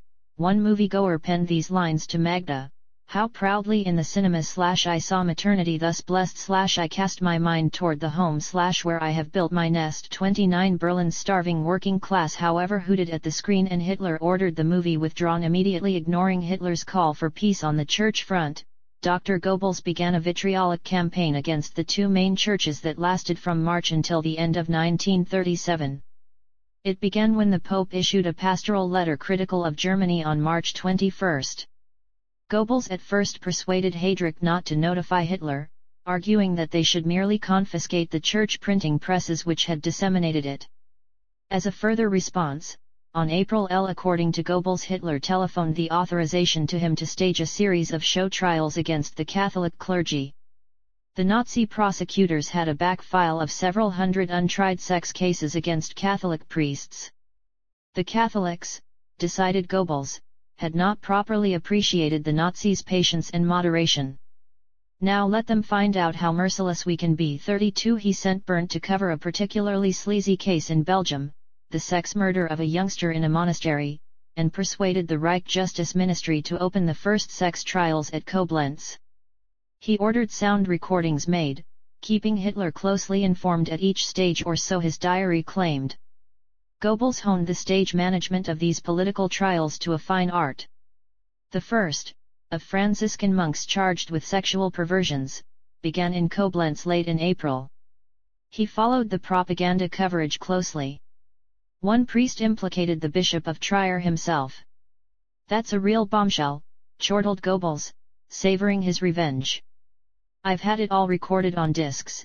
In case 36 he furnished regular summaries of the sordid details to Hitler, who swore to smoke out this gang of pederasts. 37 From Catholic Austria, Ambassador von Papen pleaded with Goebbels to tone down the campaign, fearing an outright ban on German newspapers there. At first the Catholic hierarchy maintained a dignified silence. Goebbels hatched further schemes to destroy them: the sequestration of the Church's assets, and laws to end priestly celibacy and to prevent anybody younger than 24 studying theology, thus will deprive them of their finest raw material. Hitler however urged caution. 27. The Round Table. Just as the Nazi campaign was flagging, Cardinal George Mundelein, Archbishop of Chicago, publicly denounced Hitler over the Koblenz trials. Goebbels, retaliating, began the first trials of Protestant clergymen on homosexuality charges too. He inaugurated this new campaign in his biggest speech that spring, from the New Deutschlandhalle in Berlin on May 28, 1937. The state, he declared, was responsible for providing the people with bread, raw materials, currency, cannon, and airplanes. The churches had merely to secure eternal happiness. Surely, he asked to loud guffaws, that task was big enough for them? He argued that the Nazis had set an example. In June 1934, over 60 people who tried to cultivate this vice, homosexuality, in the party were shot out of hand. On top of this, the party frankly reported to the nation upon this episode. The bishops had however become accessories, by shielding those guilty of such practices. Not hesitating to interfere with the legal system, Goebbels dictated stage directions to the public prosecutor at Koblenz, Paul Windhausen, who had the rank of brigade Führer in the SA. To Anglo-Saxon eyes it seems offensive, but in Germany throughout the 20th century prosecutors and judges have always been the capstans of the government in office. Case files piled up on his desk as he compiled dossiers with all the revolting details. Up and down the country that summer the angry priests bravely struck back from their pulpits. Police arrested two of Goebbels' most prominent scourges, Pastor Martin Niemöller and Otto Dibelius. Dibelius was acquitted. Goebbels called it a slap in the face of the state and got straight on the phone to Hitler. Hitler however ordered all such trials halted for the time being. Fearing that his Führer was getting cold feet, Goebbels sent Hanke to the Burghof with the most loathsome dossiers, but in vain. Several times he reverted to the matter, in December 1937 and again in January. But on each occasion Hitler responded that he wanted peace restored on the church front. It was not a battleground of his own choosing. Without doubt this anti-church campaign damaged Goebbels' reputation both at home and abroad. An open letter, 4 pages of articulate, closely typed criticism, circulated in Bavaria. It expressed alarm that the propaganda minister was seemingly able to dictate which cases to prosecute and when. Referring to Goebbels' speech to a well-briefed party mob at the Deutschlandhalle, the pamphlet scoffed that, far from acting swiftly to shoot its leaders for homosexuality, the Nazis had turned a blind eye on them until Rome and his consorts had got out of hand. The people were sick of the extravagances of the leaders of the so-called Workers' Party, the letter continued, what with their country mansions, limousines, and yachts. All of this touched very raw nerves indeed. Goebbels had the authors, a church worker and a lawyer, arrested. Corrupted by power, he was becoming more autocratic, even dictatorial. He arbitrarily forbade his adjutant to touch alcohol for 6 months. He punished radio station directors for going on a binge. He ordered a careless bus driver arrested. He took a sterner line at home too, putting little Helga across his knee when she began to fib, and when 2-year-old Helmut answered him back, Goebbels paddled the lad too, though reluctantly. He doesn't give in, he noted indulgently. Not a bad sign. 50 His diary is innocent of any consciousness of his own double standards. He expressed horror at Stalin's show trials, although Hitler had not offered his victims even this formality before shooting them in June 1934. He fiercely protected his own Staatssekretär, the podgy Walter Funk, even while prosecuting the clergy. When Hitler forbade further police prying into Funk's sexual perversions, Goebbels breathed into his diary, "Thank goodness 51 lustful in private, he was starkly Puritan in public. They can have 1,000 nude women if they want," he pontificated. But without those nasty, smutty jokes. He sent for Trude Hesterberg, one of the Scala's lovelier singers, and lectured her on the indecency of her act. After visiting the Scala, a burlesque theatre, he threatened to have it Aryanized or even shut down altogether. But he disclaimed any aspirations to act as a chastity overlord, when Heiner Kurzbein, the, unfortunately named, chief of his ministry's photographic section, suggested they censor some of the more risque photos of the 1938 film Ball. Goebbels would overrule him. "A dollop of healthy eroticism is not out of place," he declared, "and far better normal than abnormal." 53 The Aryanization of the sub-chambers of the Chamber of Culture, particularly the Chamber of Music, would plod on far into 1939. Furtwängler kept butting in, interceding for individual Jews. At his speech to the Chamber of Culture on November 26, 1937, Goebbels would boast that he had completely eliminated the Jew from the artistic life of Germany. "Imagine my surprise," wrote Louis Lochner privately, "when the next day Musical American arrives and I read that with the approval of the German government no other person than Yehudi Menuhin, a Jew, has obtained the right to produce the newly rediscovered Schumann Violin Concerto in the USA." 56 Elsewhere, Goebbels enacted police ordinances to exclude the Jews from stage, screen, and concert performances. He also clamped down harder on their publishing houses and bookstores. When Jews in the United States protested, led by Mayor Fiorello LaGuardia of New York, Goebbels banned Jewish and Zionist communal activities in Germany for 2 months. After Nazi hooligans smashed the windows of Jewish stores in Danzig, the international clamor resumed. Goebbels Aryanized Germany's remaining Jewish-owned theaters and turfed the last Jews out of Germany's recording industry. To break the Jewish near-monopoly on overseas movie distribution, he arranged with Alfred Hess, Rudolph's brother, to use the party's foreign organization, the AO, instead. In March 1937, using precisely the methods that he had previously branded as Jewish, Goebbels took over the major UFA film company for the Reich. As a warning to UFA, he had instructed the press to trash its latest production, the 27. The Round Table movie flopped disastrously, and the company agreed to sell out. "Today we buy up UFA," recorded Goebbels, "and thus we, the propaganda ministry, are the biggest movie, press, theater, and radio concern in the world." 63 Dismissing the entire UFA board, he began to intervene in movie production at every level, dismissing directors, recommending actresses, like the fiery Spaniard, Imperio Argentina, forcing through innovations like color cinematography, and rationalizing screen test facilities for all three major studios, UFA, Tobies, and Bavaria. Depriving the distributors of any say in such matters, he created instead artistic boards to steer future movie production. Suddenly the movie industry began to surge ahead. Blockbuster films swept the box offices. With a sure touch, Goebbels stopped the production of pure propaganda and party epics, opting for more subtle messages instead: the wholesome family, the life well spent. Until then the status of the acting profession had been lowly. He changed all that. He converted the old Rathenau villa on Skagerrak Platz into an artistes' club. Its lush furnishings, its dimly lit cocktail bar, and its dance floor made it a popular haunt for raffishly dressed actors, actresses with plunging necklines, and strutting officials of the Nazi Party. Both Magda and Dr. Goebbels often went there, though seldom in each other's company. Although he strives to conceal it from his diary, Joseph Goebbels' infatuation with the ravishingly beautiful Czech actress Lida Barava has grown more hopeless. The 1937 diary mentions her name without special emphasis, but he carelessly spills enough clues around for the researcher to grasp what is happening. Strolled in the park and talked with Magda, he writes dutifully. She is so nice and adorable. I have taken her into my heart. Then, I drive on out to Bodensee, the lake at Lank, on which he now has his isolated little wooden house.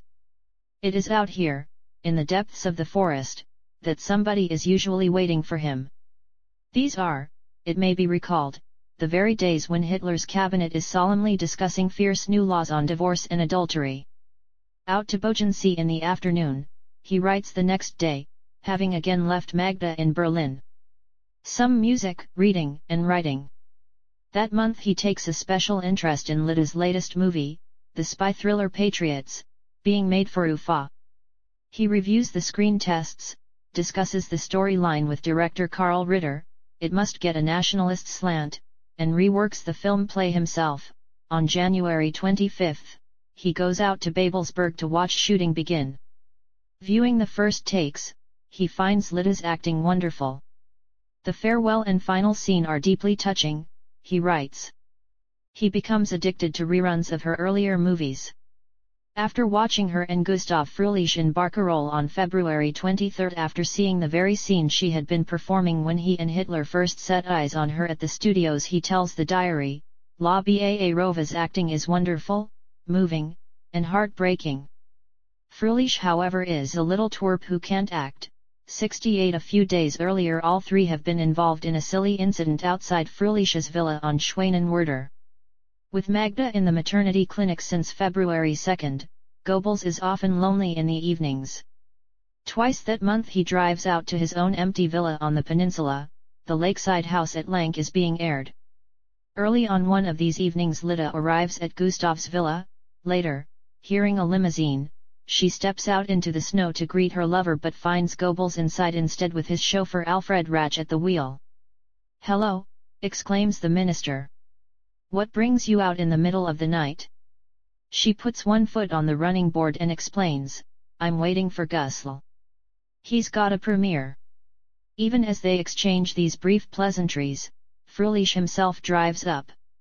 He leaps out, white with rage, and grabs Lida's arm, perhaps even slapping her. "Well, Herr Minister," he snaps, assuming that she has just stepped out of the limousine. "Now we know where we stand." Goebbels acts astonished. "What was that about?" he asks Lida. The actress stammers apologies for her lover. When Fröhlich lets himself into his villa, he finds Lida's handbag already there and realizes his mistake. Fröhlich phones an abject apology to Goebbels. The minister records only one further meeting with him. In May 1937 ostensibly they chat about casting and taxation problems, and they trade society gossip. Fröhlich, he mocks in his diary, is of consummate stupidity. 71. A few weeks later he makes a note to look for a different man to play opposite Lida. Soliciting Lida more persistently, Goebbels often phones her at home. She has no objections. Once, he hears her doorbell ring and the phone being snatched from her, then Fröhlich screaming into the mouthpiece, "Who is that?" The minister can hear the betrayed lover raging at her. It's Goebbels, isn't it? I knew it. How long has this been going on? We're through. Our love is dead. We are standing at its graveside. Up to this point, in fact, no intimacies have passed between her and the minister. She moves out, renting a fine villa, no Taubertstrasse, in the Grunewald. Initially he keeps his interest in her a close secret. Hoping to see her privately, he once directs her to prepare dinner for 10 at her Grunewald home, and to join him seemingly unexpectedly that evening in a box at the Scala where she is to invite him and his entourage back home for dinner. Play acting, Goebbels looks completely surprised. "Gentlemen," he says, "shall we accept?" All do so with alacrity, except for Hanke, who comes along in bad grace. Goebbels never visits her Grunewald villa alone. Lida Barava moves out of Fröhlich's life, and Goebbels gives her the key to the barrier on the back road to the Lank villa. Emotionally she becomes his slave and he hers. They spend days together at Lank, with him playing the piano, and her dozing on a sofa or reading. Their relationship is almost platonic. For a year sex hardly comes into it, and then only for weeks rather than months. She does not even notice that he wears a leg brace. 27. The round table. They sleep in different rooms. His valet Kaiser tiptoes in each morning at 5 a.m. to wake her, as they both have early starts back to Berlin. If Goebbels cannot get away from the ministry, he commands her to be at the other end of an open phone line. From time to time he picks up the earpiece just to hear her breathing. Sometimes she drives into Vossstrasse and walks past, for him to adore her from his window across the street. Once, out at Lank, he commands her to show him how she will recognize him if things ever go wrong and they meet only in heaven. She walks a few yards, turns round, and, a consummate actress, plays the little cameo role to perfection. Throughout 1937 the affair warms up, while he consequently neglects Magda. The doctors have warned him after Hold's birth that his wife must not get pregnant for 2 more years. "I'll see to that," promises Goebbels, and whiles away the afternoon with yet another movie actress with professional problems. "I believe I can help her." 2 or 3 days later he helps another actress to the best of his ability, noting afterwards, "She's a good sort." 79. Having meanwhile met the young sculptress Barbara von Kalkruth in a train, he sits for her in his snow-decked villa at Lank, and she gets 20 more diary entries over the next 3 years. He sits for famous sculptor Arno Breker too.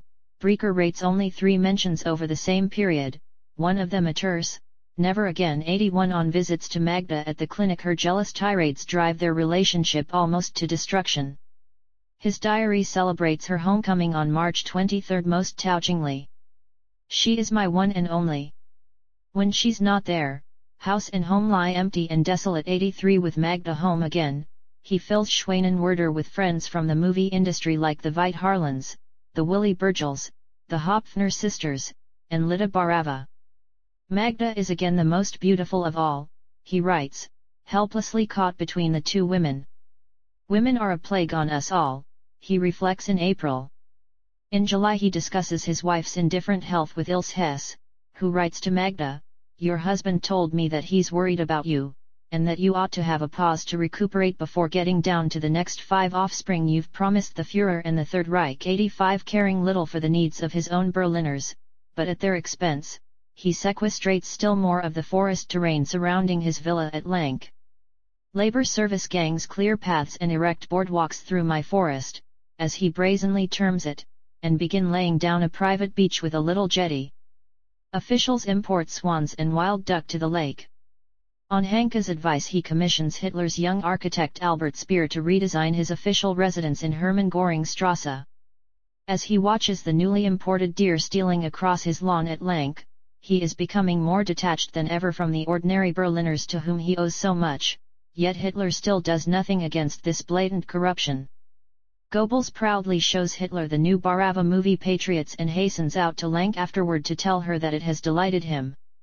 Twice that May Hitler comes over to Schwanenwerder to cruise aboard the Goebbels yacht, surrounded by the latest handsome women in the minister's life.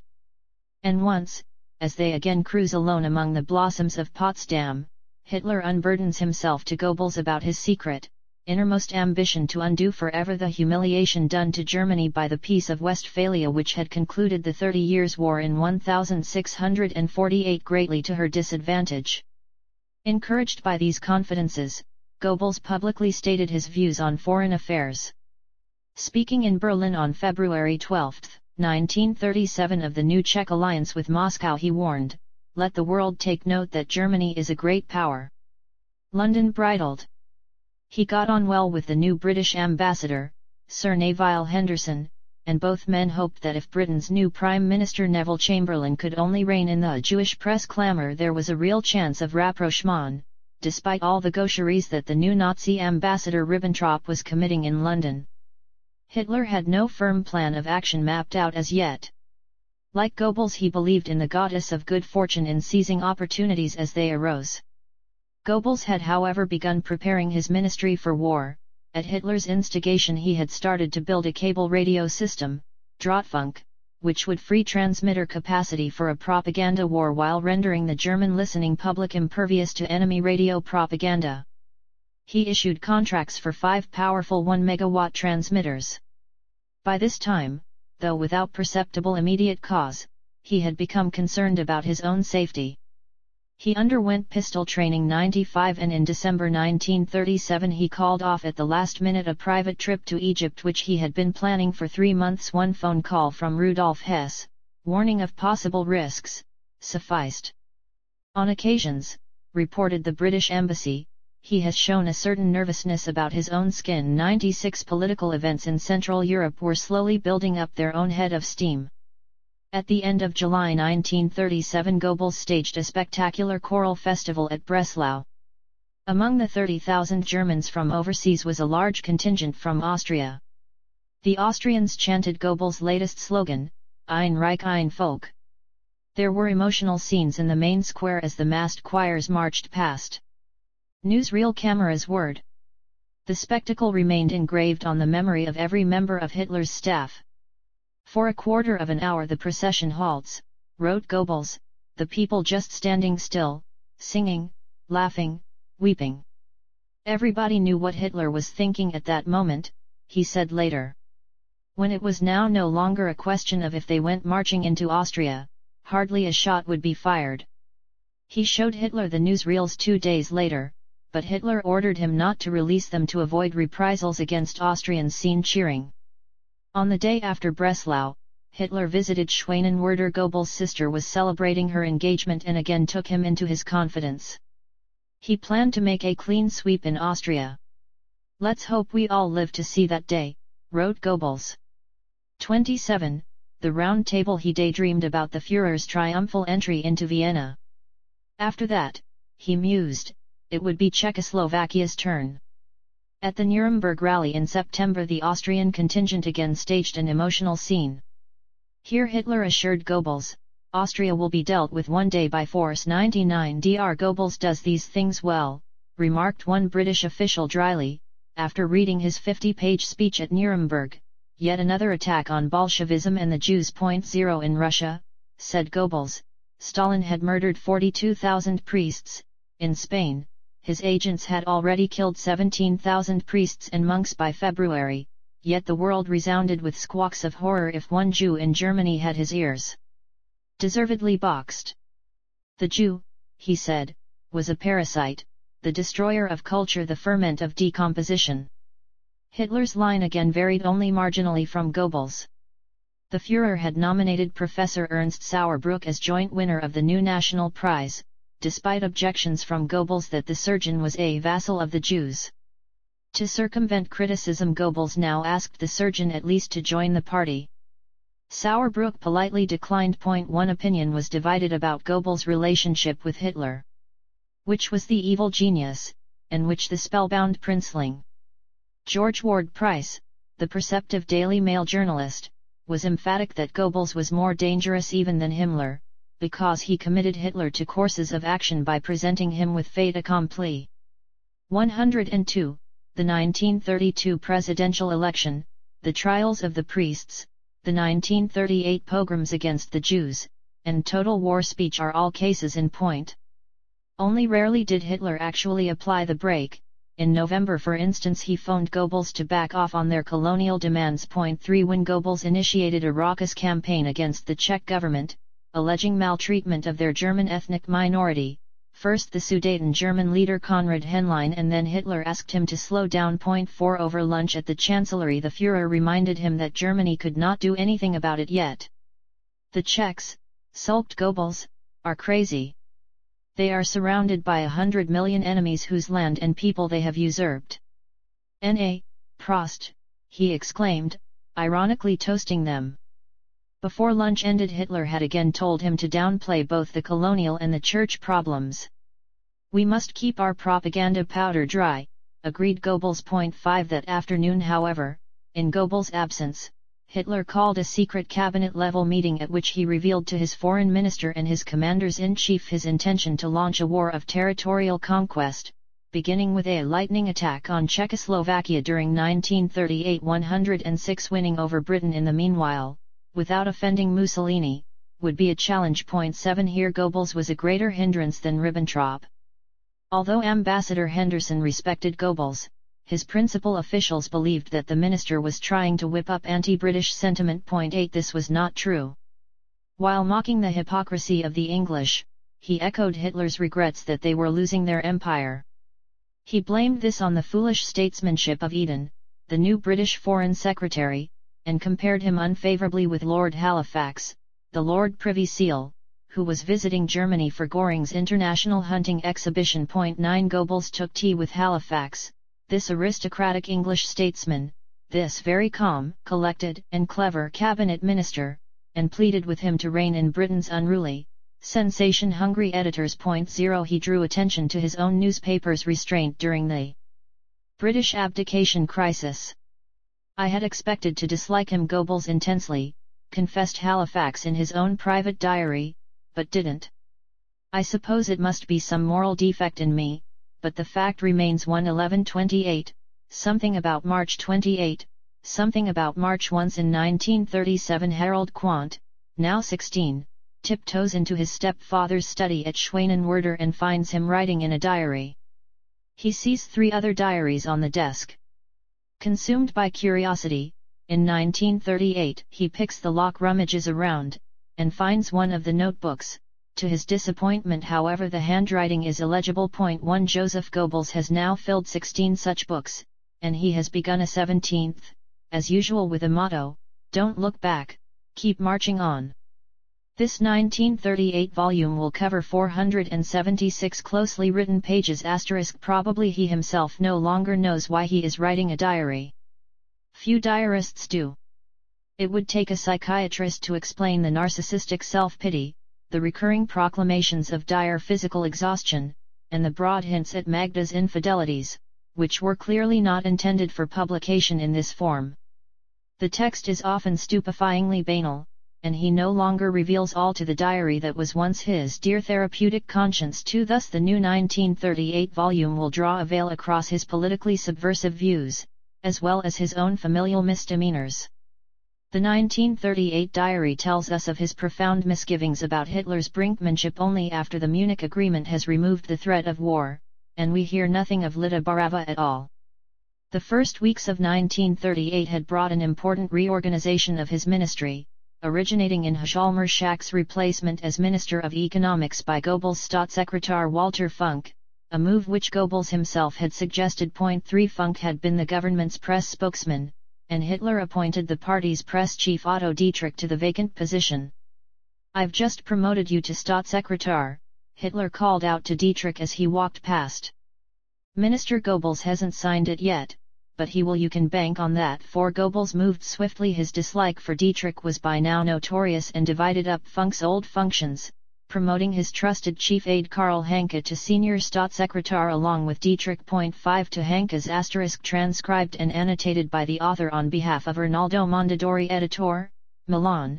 This previously unknown Goebbels diary, February 11 to October 26, 1938, is published as Der Unbekannt Dr. Goebbels. Die Geheimtage Butcher 1938 by Focal Point London, 1995. Old post as personal assistant. Goebbels appointed at his recommendation on December 6, 1937 Dr. Werner Naumann, the former chief of propaganda in Breslau. 6 At the time, Naumann was only 28. Tall, slim, and athletic, he was a fanatical believer in National Socialism with the accent, where Goebbels too placed it, on the latter word. At 17 he had already been concerned about the prevailing social injustices in Germany. A young man had invited him to a Nazi discussion evening and he had fallen in with them at once, joining the party late in 1928.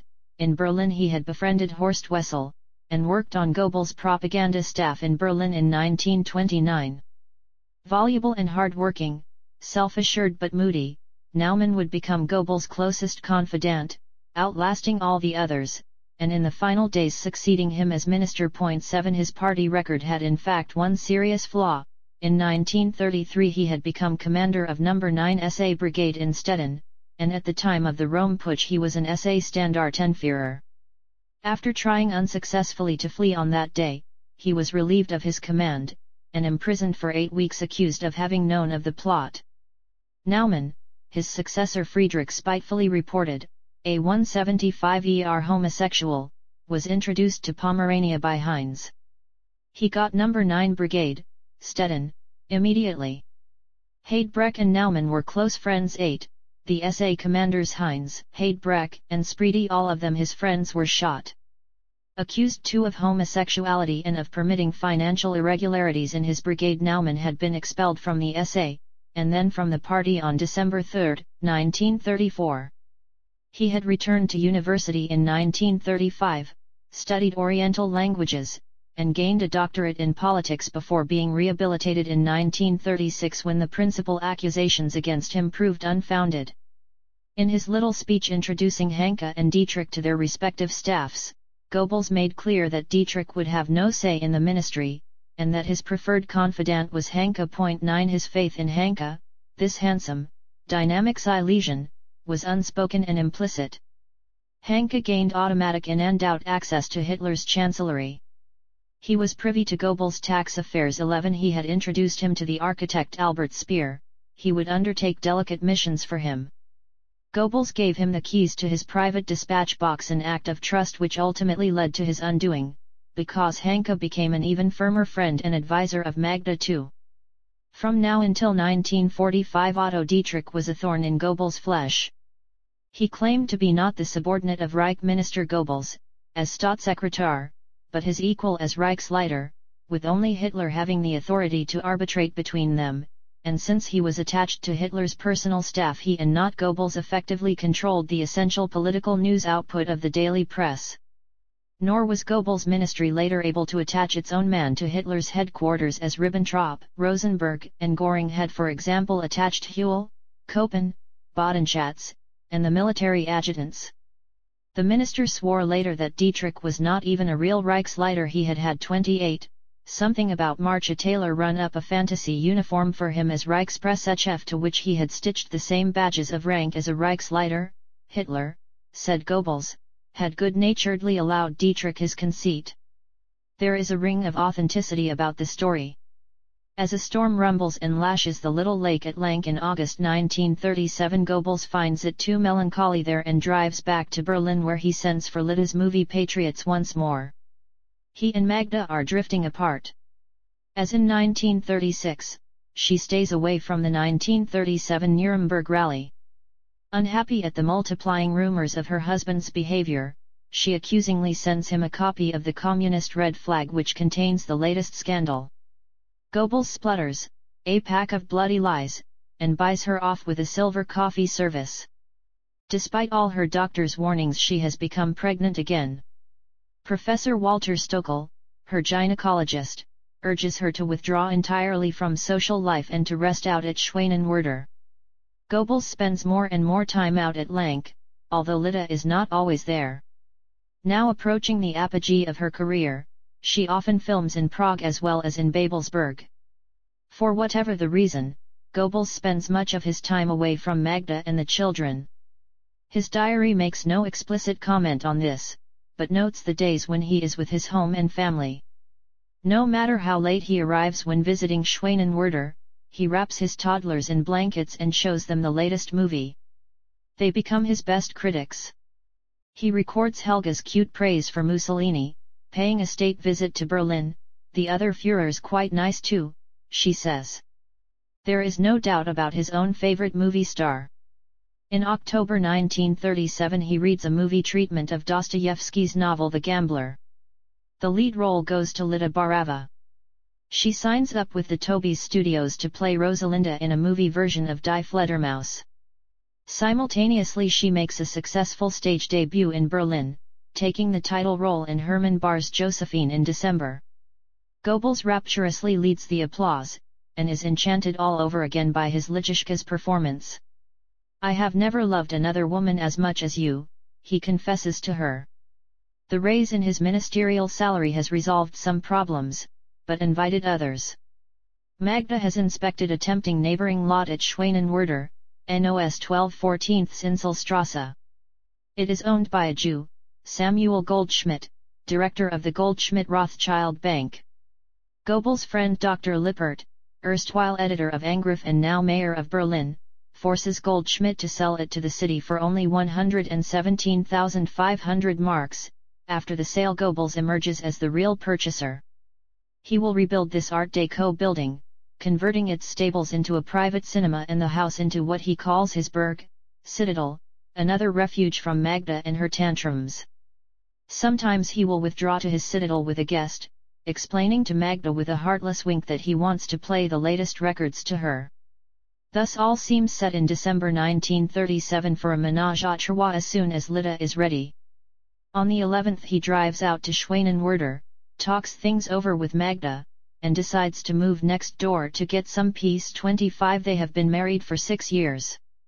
"We are all so happy," he hypocritically informs his diary. "The children are playing all around us. I am sitting in my new home in the next door house. Deep snow lies round about. Slept in 26 Often that January of 1938 he drives out to Lank where his villa is embedded in snow so deep that his new Maybach barely gets through. Is Lida out there? We don't know.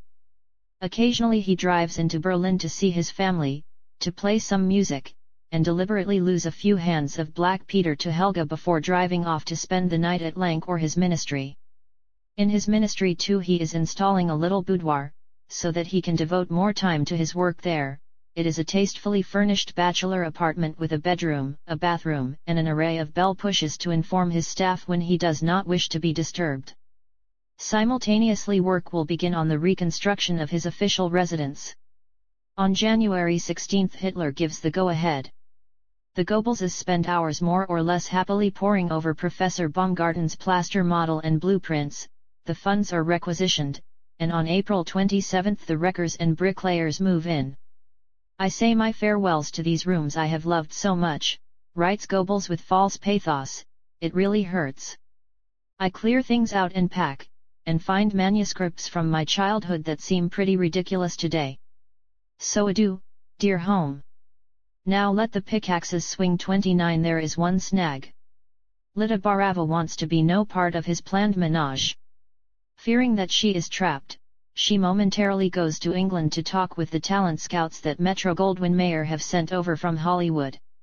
Gustav Fröhlich persuades her to show them his photos too. Robert Taylor and Maureen O'Sullivan plead with her to leave Berlin. Nothing comes of it, but at the next gala gathering of the movie world in the Kroll Opera House in Berlin, Goebbels will warn darkly that the German movie industry is not a haven for Hollywood's cast-offs. "If anybody else leaves for Hollywood," he declares, "they'll find they can't get back into Germany when they fail." 30 Miss Barava interprets this threat as directed against her.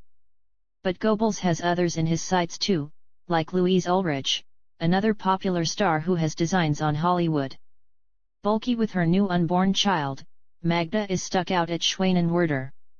She is hoping for another boy, to be called Hartmann or Harder. She seldom has enough funds for the household running costs and property taxes. The purchase of the second property has strained their resources. Early in 1938 Goebbels moves his mother in with Magda and there are always shoals of other house guests.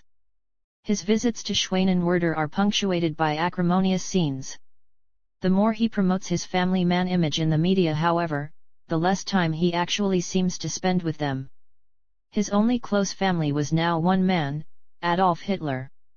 More than once in January 1938 the Führer had long private consultations with Goebbels, on affairs 28, something about March well outside his fief, asking for example whom he should now appoint to the German embassies in Rome, Paris, and Bucharest. Goebbels portentously started a card index for key future appointments. When Hitler decided to replace his foreign minister, he informed Goebbels 2 weeks before breaking it to the victim, Neurath. Goebbels frankly warned him that Ribbentrop, the suggested successor, was A037. When it came to naming their latest new battleship, the Bismarck, Hitler again consulted Goebbels. During the major scandal now almost upon them, the Blomberg-Fritsch scandal, Hitler and Goebbels would be closeted together for hours on end.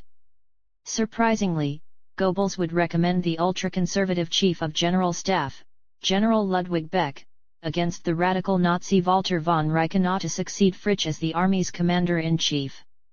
The broad outlines of the Field Marshal Blomberg scandal are now well known. On December 14 the War Minister, nearly 60, had unblushingly revealed to Goebbels his intention of marrying a young girl of common stock. Seemingly not appreciating quite how common this 24-year-old stock had been, Goebbels wished him luck. Both Hitler and Göring officiated as witnesses at the Field Marshal's hasty wedding on January 12. The girl had told him she was pregnant. The crisis burst upon them soon after. At Hitler's lunch table on the 25th, Goebbels detected a certain tension in the air. Aided by an unusually jovial Göring, he tried to cheer Hitler up, but it was already too late. Helldorf, now police chief of Berlin, told his friend Goebbels that Blomberg's bride had a criminal record for peddling pornographic photographs featuring herself. He showed Goebbels the police dossier. It was hair-raising. Obviously Blomberg had landed Hitler and Göring in a hideous position. Goebbels was speechless with rage at the injury the field marshal had done to his idol. Twice he hinted that any honorable officer should shoot himself. But Blomberg merely resigned as war minister on the pretext of ill health, and left on a world tour with his bride, who turned out not to be pregnant after all. This was just the start of Hitler's problems. Who should succeed Blomberg? Göring? General von Fritsch? Himmler now charged that the latter, though the obvious candidate, had once been blackmailed as a closet homosexual. This scandalized Hitler. Since the Rome affair, his eyes glazed at the slightest mention of homosexuality. Goebbels suggested that Hitler himself take over Blomberg's position, thus becoming supreme commander in one step. Fritsch did not, however, stand aside without a fight. He denied the allegation of homosexuality, on his word as an officer, and he did not even crack under the Gestapo's grilling. It's one man's word against another, perceived Goebbels, fascinated by Hitler's dilemma, that of a homosexual blackmailer against that of the army's commander-in-chief. But Hitler no longer trusted Fritsch, and there was the rub. Innocent or guilty, the general was doomed even though he refused, to Himmler's dismay, to confess. Heydrich has conducted several all-night interrogations, recorded Goebbels equally perplexed. Fritsch is taking it all on the chin, but standing up to him. 46 Goebbels' problems as propaganda minister were also beginning as juicy rumors washed around Berlin. He spent sleepless nights, he even saw Hitler in tears with worry. He promised to keep the lid firmly on things. He suggested that it would help if Hitler chose now to carry out a reshuffle of both his cabinet and armed forces. The damage that one woman can do, gasped Goebbels, as the hit lists were drawn up. And that kind of woman too. 48 Hitler announced his reshuffle to his ministers at 8 p.m. on February 5, 1938. Goebbels' diary provides the only detailed record of this, the last formal cabinet meeting ever held. Struggling to do justice to both Blomberg and Fritsch and choking with emotion, Hitler spoke of the personal tragedies that had obliged them to resign. He announced that he himself would take over as supreme commander, as Goebbels had suggested. For a few days the world's press seethed with fierce but ill-informed speculation, what Goebbels called horror stories. 50 He directed his rough and ready lieutenant Berndt to scatter dust in the eyes of the press corps in Berlin. He had the nerve to tell us, recorded an American journalist, that Blomberg's resignation was due solely to reasons of health, yet he was healthy enough to marry. 52 To an equally skeptical Dutch pressman Bernd tactlessly flared, "What would you say if our newspapers were to state that the baby just born to your royal family isn't really Crown Princess Juliana's baby?" 53 Unimpressed, the foreign journalists churned out still more horror stories. So Goebbels told Bernd to go the whole hog and plant rumors that Hitler intended invading France. The newshounds went yelping off after that scent instead. It all provided an interesting example of news management. Anything is better than the truth, reflected the propaganda minister, in a departure from his norm. Laying a second smokescreen, Hitler briefly 55 as he imagined and unexpectedly turned to Austria. He summoned Austria's Chancellor Dr. Kurt Schuschnigg to the Burghof on February 12. No formal record was taken of Hitler's blustering, ranting threats, but he boasted with some relish to Goebbels afterward of how he had talked pretty tough with Schuschnigg on a list of demands, and had threatened to get satisfaction by force. Guns speak louder than words.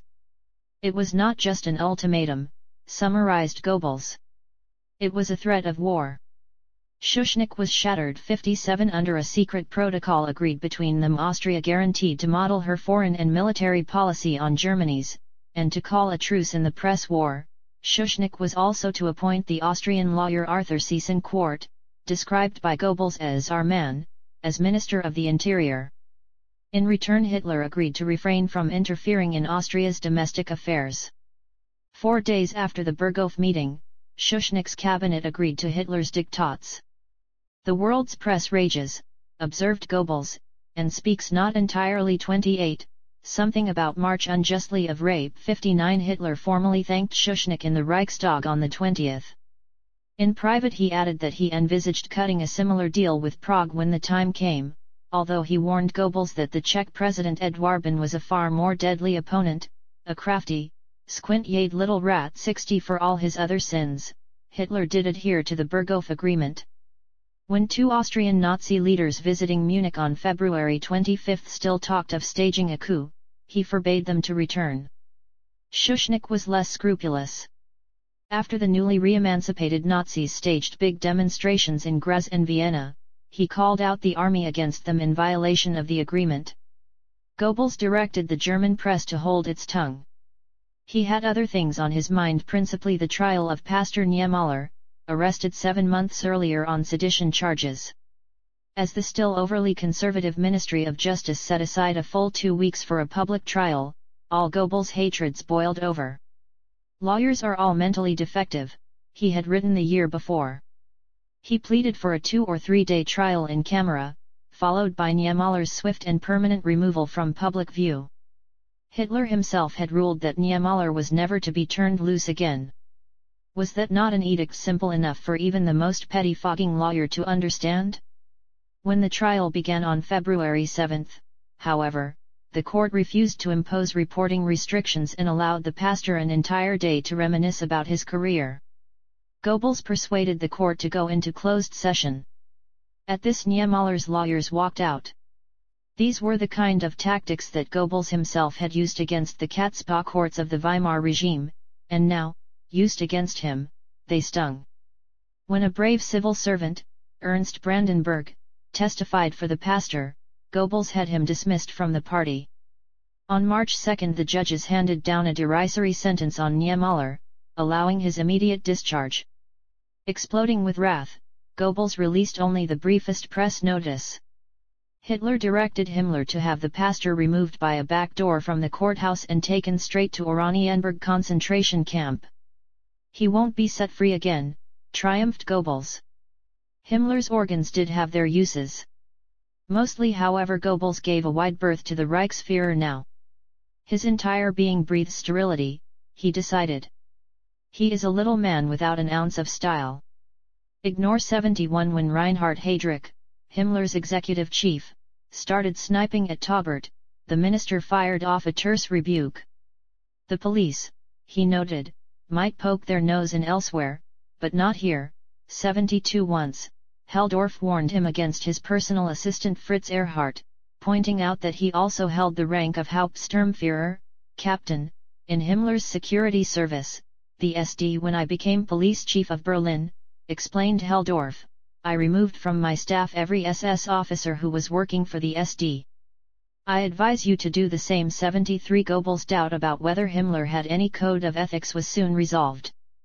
After Helldorf revealed something of the Gestapo's spying techniques, Goebbels exclaimed in his diary, "We're heading toward a world of informers and sneaks." 74 Helldorf, Hanke, and Lutz told Goebbels that everybody was now surrounded by a vast network of Gestapo informers.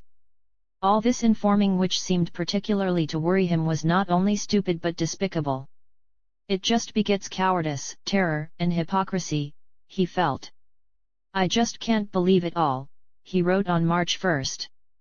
The Gestapo methods in the fight against Fritzsche are not very honorable. The case exposed Himmler in all his treachery. The general had demanded a court-martial to clear his name. The pre-trial investigation threw a most unsavory light on Gestapo methods. They can prove hardly anything against him, wrote Goebbels. They should never have dragged in the Führer. 75 Hitler expressed to him serious concern about the investigation. Goebbels learned that it was not going at all smoothly. Goltz, now acting for the general, had established beyond doubt that the Gestapo had cynically framed his client using the dossier on a different man, an army captain Fritzsche.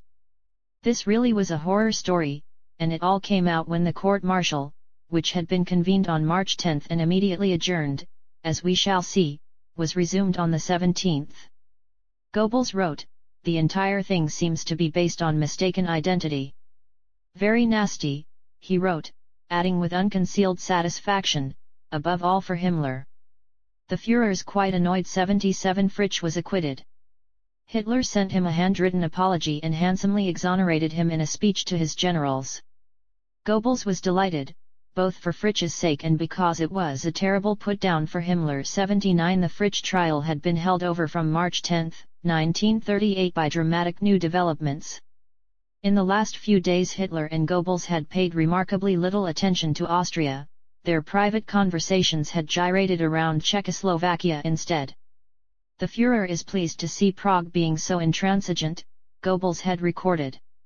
"All the more surely will she be torn to pieces one day." 80 When Schuschnigg on March 9 broadcast his plan to hold a referendum on the Berghof Agreement, Goebbels, diverted by a farewell party at the Ministry for Funk, rated it merely a rotten trick. 81 Hitler, however, had seen his golden opportunity. He summoned Goebbels out of a meeting with editors later that evening. Over at the Chancellery the minister found Göring called in too. By staging his stupid and crass plebiscite, Hitler snorted, Schuschnigg was trying to outsmart them. Goebbels was fired by Hitler's enthusiasm for action. He suggested they send 1,000 planes over Austria to drop leaflets, then actively intervene. 82 His newly found 1938 diary makes clear how closely he consulted with Hitler over the next hours and days. In deliberations that would last until 5 a.m. 28, something about March on Thursday the 10th, Hitler mapped out his very drastic plans to Goebbels and the Austrian General Edmund von Glaise-Horstina. The latter, a Nazi, had been foisted on Schuschnigg's cabinet by the Berghof Agreement. He paled at the possible consequences of a German invasion, but not Hitler. "He believes the hour has come," wrote Goebbels. "Just wants to sleep on it. Says that Italy and Britain won't do anything. That the risk isn't as great as it was when we occupied the Rhineland. Only France's reaction was unpredictable." After dozing for 2 hours, however, Goebbels awoke to the news that France's Prime Minister had resigned over unrelated domestic issues. That clinched it. "Tally-ho," he whooped. "The imponderables are melting away." Called over to the Chancellery again that Thursday, the 10th, he found a hunched Führer, now brooding over maps. They had 2 days before Schuschnigg's proposed referendum. Goebbels suggested this scenario: the two tame Austrian Nazis, Seyss-Inquart and Glaise-Horstina, should stipulate that the referendum be based on the 1935 Saar referendum statute. Schuschnigg would of course refuse. The two Nazis would resign on Friday. On Saturday the Luftwaffe would send 600 to 800 planes to drop leaflets calling on the Austrian people to arise. The people do so. And on Sunday we march in. SA Obergruppenführer Hermann Rieschny, who had 4,000 embittered Austrian legionnaires, exiled Nazis, standing by, predicted that Schuschnigg's troops would open fire. But now there was no stopping Hitler. There has always been something about March, mused Goebbels, setting his printing presses rolling. It has been the Führer's lucky month so far. At midnight Hitler sent for him again. He was speeding things up. The Wehrmacht would invade Austria on Saturday, not Sunday, and push straight through to Vienna. He himself would follow. In 8 days this was Goebbels' sober estimate, with all the bloodshed that it implied. Austria will be ours. The few remaining hours saw him at his best. At his desk until 4 a.m., he dictated leaflets, placards, and circulars and arranged with Heydrich for a police guard on the printing works. Nobody was to be allowed out until the tanks began to move. Once, Magda came briefly with the children to see their absentee father. At 8 a.m. on Friday Hitler reviewed the leaflets. As the hours ticked away, Hitler, Göring, and Goebbels put their heads together, hatching plans on how to effect the actual Anschluss, political union with Austria. The Führer must be popularly elected as Austria's federal president as well, was Goebbels' idea, and thereafter bring about the Anschluss little by little. To legalize the invasion Seyss-Inquart would have to send a telegram from Vienna appealing for Wehrmacht troops. Hitler, Goebbels, and Göring dictated a suitable text. It arrives here soon after, wrote Goebbels, somewhat prematurely, and thus we have the legitimation we need. 84 The German troops rolled into Austria on Saturday, March 12. Leaving Göring and Goebbels in Berlin, Hitler set off to follow them. Not a shot was fired. The Austrians' overwhelming reception of the invaders stunned even Goebbels. Tears streaming down his cheeks, he sat up until 3 a.m. listening to the radio broadcasts of the emotional scenes. Again and again the music of Horst Wessel's hymn blared forth. Hitler and the Rump Austrian cabinet decided on Anschluss forthwith, which settled that problem. Thereafter things moved at breakneck speed. The Jewish-controlled newspapers in Vienna were banned. The Jews themselves were already routed, stampeding toward those few frontiers that still opened for them. Where to? Commented Goebbels maliciously. As wandering Jews into nothingness. 85 Together with Lida Barava and her bosom friend Hilde Korber, Goebbels sat glued to the radio in Veit Harlan's house on the afternoon of March 14, listening to the excited commentary as Hitler entered Vienna. The forlorn British and French protests tailed away, blotted out by the totally unexpected sounds of jubilation from Austria. To consolidate his masterstroke, Hitler called a joint Austrian-German referendum for April 10. Goebbels established a Reich Propaganda AMT agency in Vienna, shipped 50,000 cheap Volks radios there to facilitate the referendum campaign, and prepared an epic reception for Hitler's return to Berlin. This was not easy because, at Berndt request, he had deputized for Goebbels in Austria. The propaganda minister had just sacrificed Berlin's entire stock of flags and banners for Hitler's entry to Vienna. But when the Führer landed back in Berlin at 5 p.m. on the 16th, Goebbels outdid himself. He and Göring sat proudly in the Führer's open car as it slowly drove through the cheering millions to the Chancellery. The speed of events was now almost frightening. Unrolling maps, Hitler discussed with Goebbels and chief engineer Fritz Todt the new autobahns for Austria, and the rebuilding of his native city, Linz. Astounding, the fresh plans he is already hatching, wrote Goebbels, and it is clear that it was not just bricks and concrete that both men had in mind. For a few days, after Warsaw had issued a short-fused ultimatum to Lithuania over disputed territories, Hitler stood by to claw back Memel. It is now Klaipėda, a little strip of once German territory annexed years before by Lithuania. Nothing came of it. The next major victim was to be Czechoslovakia. Goebbels had long known that this was so. After the chief of the Czech General Staff had boasted of how their fortifications would allow time for their allies to act, Goebbels pityingly commented, "Poor fool." 93 Several times he delivered to Prague's envoy in Berlin, Dr. Wojciech Mastny, lofty homilies on the follies of allowing German émigrés to slander Hitler from the false sanctuary of Prague. He knew all Hitler's plans. On March 19 the Führer invited him upstairs to his little study in the Reich Chancellery, laid out a map of Central Europe, and plotted their next moves, each man egging the other on. Germany would tackle Czechoslovakia next, Hitler confirmed. "We'll share that with the Poles 28, something about March and Hungarians," recorded Goebbels afterwards, and without further ado. "We are a boa constrictor, still digesting," he added, as though apologizing to the diary for the necessary delay. Then, the two men agreed, Germany would strike northeast into the Baltic countries, and west into Alsace and Lorraine. "Just let France wallow deeper and deeper into her crisis," he wrote. "Let there be no false sentimentality." How he admired Hitler! How stirring it is when he says his one desire is to live to see with his own eyes this great German, Teutonic Reich 95. Hearing that Göring, now a field marshal, had incautiously reassured Mastny about the sanctity of Czechoslovakia's frontier, Goebbels was distraught. Guaranteeing their frontiers. That's right out of line 96. A few days later, on March 24, Hitler repeated his innermost intentions to Goebbels and his new foreign minister Ribbentrop.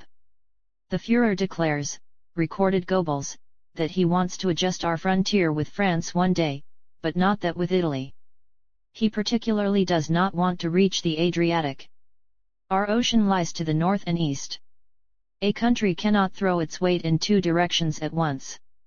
If it does, it will split in two." 97. His diary reveals the cynical instructions which Hitler now issued to the Sudeten German leader Konrad Henlein: "Keep demanding more than Prague can deliver. That will set the ball rolling." 98. Thus the time bomb began to tick beneath the Czechs. "They haven't the foggiest notion of whom the bell is tolling for," Goebbels chortled. And he repeated, "Poor fools." 99. He had printed 7 trainloads of propaganda material to persuade the voters, and his well-tempered election machinery began to hum. Only the actual ballot form proposed by Frick to endorse the Anschluss upset him. "People can vote either yes or no at will," he observed. "We didn't have that the last time in March 1936. 100. Hitler promised to look into it, but the final ballot still had space for a no vote. Late in March 1938 the two men opened their separate campaigns, speaking in dozens of cities until their throats were sore and their vocal cords ached, and phoning each other each night to bandy details of their rhetorical triumphs. Goebbels spoke in Hanover, Dresden, and Vienna. To those who ask, why another plebiscite, he roared in Vienna's Nordwestbahnhalle, decorated with huge swastika banners, we reply that we must put the world face to face with such an overwhelming vote as to close its mouth. 101. At Breslau, to ensure a capacity audience, his ministry announced that his speech would not be broadcast, but it was. Too soon the first results began to come in. Germans overseas casting their votes aboard German passenger liners in harbor gave Hitler 99% backing. 3 The main ballot was to be on April 10, 1938. On the morning before that proclaimed by Goebbels as the day of the Großdeutsches Reich, he took Hitler to Vienna's City Hall for another brilliantly stage-managed pageant. As 20,000 carrier pigeons fluttered up into the bitingly cold skies, as sirens wailed, and as the Luftwaffe's squadrons thundered over the rooftops, Hitler stepped out onto the balcony. 4 Vienna went wild. After supper, the crowds began to chant, no doubt wholly spontaneously, "Dearest Führer, please won't you bring our doctor out there too?" Not doubting the outcome of the vote, Hitler told Goebbels he was planning to put Schuschnigg on trial. He would of course commute any death sentence that resulted. "Pity," observed Goebbels. "What has to be, has to be." 105 The next morning, as their train back to Berlin passed through Leipzig, Hitler mused out loud about the Jewish problem. He planned, he said, to ship them all off to, say, Madagascar. The first recorded reference by him to this scheme. Madagascar of course was a French possession, but an hour later he reiterated that one day he was going to settle France's hash too. His life's burning ambition, realized Goebbels. 6 They arrived back in Berlin at 1:30 p.m. It was now election day. Magda was waiting. The cameras whirred as their children handed over posies of flowers to Hitler, and they cast their own votes at a booth on the station concourse. The voting results revealed a unanimity of almost embarrassing proportions in support of Hitler's new Großdeutsches Reich. In Austria 99.75% of all voters had cast their ballots for Hitler. In Germany, 99.08%, Saxony had let them down. From Paris, London, and Prague a shocked silence greeted this extraordinary display of democracy running amok. 7 Germany, commented Goebbels, has conquered an entire nation with the ballot box 10829, the gambler 29, the gambler. That Anschluss vote was the crowning achievement of his first 5 years as minister, but already he was preoccupied with other things. On March 18, 1938 Hitler signed a decree setting up a new movie academy, which would offer courses on movie history, propaganda, and audience analysis, a subject close to his heart. 1 He was also preparing his onslaught on junk art, Entartet Kunst. In June 1937 he had been shown some sorry examples of what at that time he called artistic Bolshevism, and he had begun planning a mocking exhibition. At first the mortified and effete world of art connoisseurs had given him little encouragement. 2 Speer had offered to help him stage the exhibition, but later even he balked and changed his mind. 3 On June 29, 1937 Hitler authorized Goebbels to confiscate all such works in all museums to stage an exhibition. Goebbels immediately instructed Professor Adolf Ziegler, a radical professor of art in Munich, to select and secure all works of German decadent art and sculpture since 1910 in German Reich, provincial, or municipal possession for the purposes of the exhibition, for it opened in Munich in July 1937. The junk art exhibition is a gigantic success, recorded Goebbels on the 24th, and a deadly blow. The Führer stands fast at my side against all enmities. Hess, Rosenberg, Speer, and other Nazis all had favorite artists they tried to protect, but Goebbels was merciless. The next day he phoned Ziegler to purge all the museums. It will take 3 months, then we're clean. 5 The concentrated effect of so much that was grotesque and avant-garde was stunning. Although only 6 of the 112 exhibits were by Jews, Hitler pinned the blame on them in his introduction to the catalogue. Jewry has been able, he wrote, largely by exploiting its position in the press, to obscure all normal ideas of the nature and function of art. Using methods well proven in the years of struggle, Goebbels hired actors to circulate among the crowds feigning disgust at the works on display. Professor Ziegler told Goebbels that the Weimar government had forked out 6 million gold marks to purchase this junk art. 6 With Hitler's approval, and over the objections of Rust and Rosenberg, Goebbels drafted a law formally confiscating all such works without compensation. 7 The Reich sold them off to less discerning nations and used the foreign currency to purchase real old masters. 8 Seen eventually by 3 million people, the junk art exhibition would visit 13 cities in Germany and Austria, exhibiting works by Otto Dix, Emil Nold, and Oskar Kokoschka. A typical item was Kirchner's self-portrait as a soldier, showing him holding up a bloodied stump instead of a hand, an insult to German heroes. Read the exhibition's tag. George Grosch's similar indictments of war were branded a deliberate sabotage of national defense. The glorious reunification of Germany and Austria has mellowed Goebbels and his platinum blonde wife. Foreign diplomats often speculate on his replacement, however, and rumors about his personal life abound. 9 But often it is just like old times for them. He spends several Sundays out at Schwanenwerder with her. For a few days she has to go to the clinic. Her heart is playing up again as the final weeks of this, her 7th pregnancy, begin to tell on her. I soon comfort her, he records. Perhaps this is the occasion when he confesses that he does not find it easy to remain faithful, except now because Magda is pregnant. Magda blissfully repeats these lines to her venomous sister-in-law Elo and adds, starry-eyed, Joseph and I are now just as close to one another as ever. He is probably telling the truth. Lita Barava is being difficult. He visits Lank twice in April, but alone. He plays the piano, sleeps, walks, indulges in some pistol practice, then repeats in his diary, I am all alone out here. 12 On May 2 he leaves Magda to accompany Hitler on his state visit to Italy. I give her a gold medallion bearing my likeness, he records. The dear thing cries at our parting. 13 As they waited for their limousines at the Chancellery, Hitler told him that he hoped to conclude a firm alliance with Mussolini which would keep Italy out of the anti-German front that London and Paris were brewing. There is little point in dwelling on their week-long visit to Italy. Goebbels' newly discovered diary confirms anew the Nazis' contempt for monarchies. All were grimly agreed, never again a monarchy.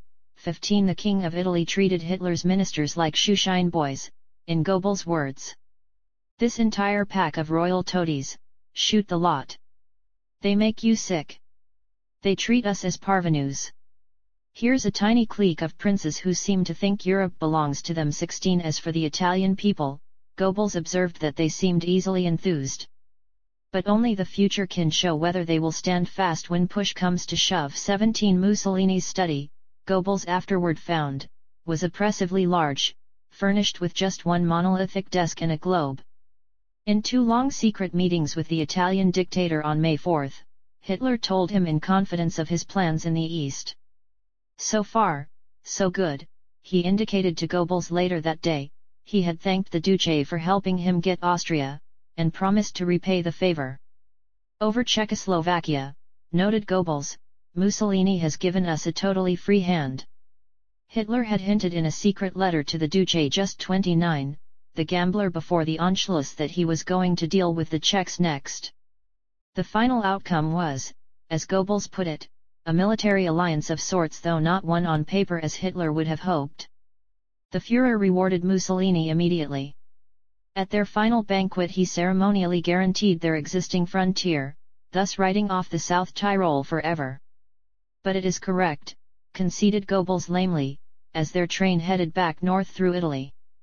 And things won't work out otherwise. 20 Through the train windows Goebbels fancied he could see clusters of weeping South Tyroleans whom his Führer had just betrayed. In Florence Mussolini took his leave of Hitler with the words, "There is no power on earth that can drive us apart." 22 While on board the Italian flagship Conti Cavour, Hitler has handed a signal form to Goebbels.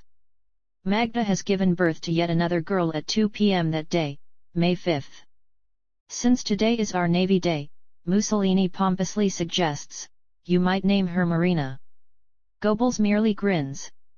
He will decide at first to call the infant Hertha, but shortly opts for Hedda instead. Magda's mother has just seen a fine performance of Hedda Gabler. A week passes before he is back in Berlin and sets eyes on his 4th daughter. Magda has had a difficult confinement. What women go through for children, he sympathizes in his diary, and drives straight out to spend the next 2 nights at Lank.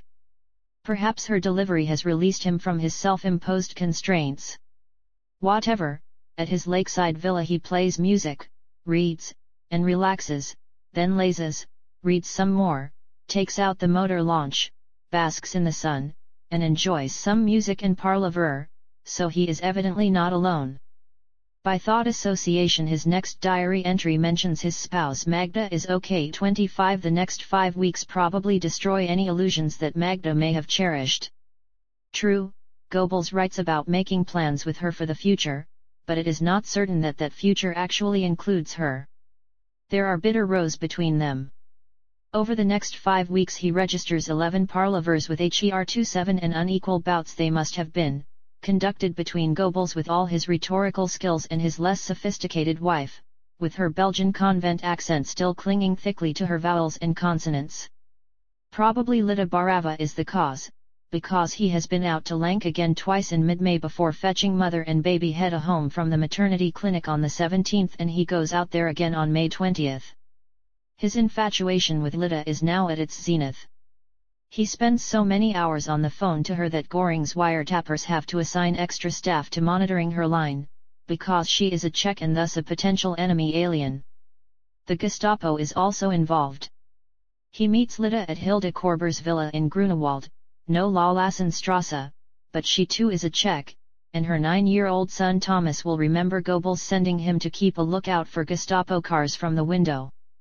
Eventually Hitler mentions this to Goebbels and suggests he break off the affair, but it is only this security aspect that bothers him. On the day after Goebbels once more visits Lank in mid-June, he, Magda, and his sister all talk things over in a little pub in Berlin's West End. Only twice in all those weeks does he escort Magda to public functions, in Charlottenburg, the diary logs another row that night, and Vienna. On their way back from Vienna, he sets her down in Dresden, where she is to take a cure lasting several weeks at her regular clinic. A heartfelt farewell, writes Goebbels, and drives straight out to Lank again. That summer one of the two swans on their little lake died. It's an omen, says Lida. It's all over. 33 Magda puts up with all this only for so long. Once in his absence she spends an evening with Hitler and hints at these problems. Embarrassed, the Führer refuses to listen. Magda sniffs afterward to Ello, once a corporal, always a corporal, 34. While she is away in Dresden, Goebbels resolves to choose once and for all between her and Lida. It is not an easy choice. He spends a week that July out at Lank, evidently alone. He decides not to allow anybody to visit. Once after strolling through the rain-soaked woods he writes the exclamation melancholy, in his diary. Visiting Schwanenwerder and the children, he takes the girls out for boat trips a couple of times, but unforecast storm clouds are threatening his love life. He is sleeping badly, his head in a whirl. On July 8, 1938, his diary suddenly erupts without warning. I've got such worries. They're fit to burst my heart. 38 Goebbels invites Karl Hanke to talk sense into her. Hanke, over 2 years her junior, pampers Magda and teaches her how to ride. She blossoms in his company. But by no means is he blindly loyal to his minister. For Hanke, it is Tristan and Isolde. He sees Magda as a dreadfully wronged woman. A man of unquestionable courage, he becomes her knight in shining armor. Sexually there is probably nothing between them. She is far above this engine driver's son in social station. But she instinctively sees that with his unrestricted access to her husband's private mail Hanke may become a useful ally. He promises to keep his eyes open. Goebbels' problems are only just beginning. He often spoke with Hitler about the future. Seeking ways to thwart any restoration of the monarchy, Hitler had hinted in cabinet early in 1937 at the creation of a constitutional senate to elect his successor when the time came. Germany must remain a Führer state, he told Goebbels after their visit to Italy. The Senate, predicted Goebbels in June 1938, will soon be nominated and convened. It will be incumbent on it to elect each Führer. 3 hours after that the SS and armed forces would swear allegiance to him. No such elective Senate was ever appointed, however, as the turbulent events of that summer eventually led directly to war. Many of Goebbels' measures were already predicated on a coming war. Meeting his new military liaison officer, Bruno Wentzker, at the end of July he drew heavily on quotations from Hitler's Mein Kampf to back his views. "We soon see eye to eye," he wrote. Beginning with Breslau, Goebbels erected thousands of loudspeakers in city streets so that he could address the 29, the gambler multitudes at the flick of a switch. There was to be no escape from his relentless propaganda. He ordered German radio to extend its broadcasting hours until 3 a.m. to discourage Hitler's subjects from listening to foreign stations, a prospect that would soon become almost an obsession in Goebbels. Meanwhile he labored to increase movie receipts. Although he had not been able to prevent some resounding flops like Karl Ritter's Capriccio, Hitler called it premium-grade crap, while Goebbels found it trivial, boring, frivolous, and devoid of style. 45 There were some box office hits like The Holm Murder Case, filmed with police assistance, and Riefenstahl's now complete 2-part movie of the Olympics, a stunning work of cinematic art which premiered on Hitler's birthday in Berlin. Goebbels proudly appeared at that premiere with Lida Barava, not Magda, at his side. Benevolent and brutal alike, he was adopting the airs of a Renaissance patron. He paid Riefenstahl a 100,000 mark bonus from his secret funds. He pruned the excessive salaries paid to some movie stars and doubled or even trebled others. The world of music too trembled at his whim. Should the singing of Schubert's or Schumann's Lieder be allowed at Viennese music festivals? The words were by Jews. Goebbels decided that they should. After hearing Richard Strauss' conduct in Dusseldorf, he nodded to the great composer, as a hint that he was persona grata again. He has now done penance enough. In August 1938 an author annoyed him. Goebbels had him incarcerated in a concentration camp, and brought back before him a month later. A final warning. One more transgression and he's for the high jump. Now we both know that 52 other capitals followed Berlin's example in evicting the Jews from cultural life. Rome fired Jews from teaching posts. Warsaw enacted anti-Jewish nationality laws. In Bucharest, the short-lived Prime Minister Octavian Goga forbade Jews to hire young female domestic staff. The Jews, applauded Goebbels, are fleeing in every direction. But nobody wants to let them in. Where to dump this scum? He felt that he had the people behind him in hounding the Jews. You've got to knock out a few front teeth, he reasoned.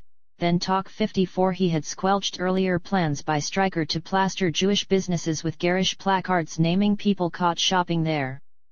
But he ordered that Jews be excluded from bidding for public works contracts in March 1938. In talking with Hitler he argued that the Jews and the ethnic Czechs should be squeezed out of Vienna, that way we shall be solving the housing shortage. 257 That a wave of suicides swept through the despairing Viennese Jews left him unmoved.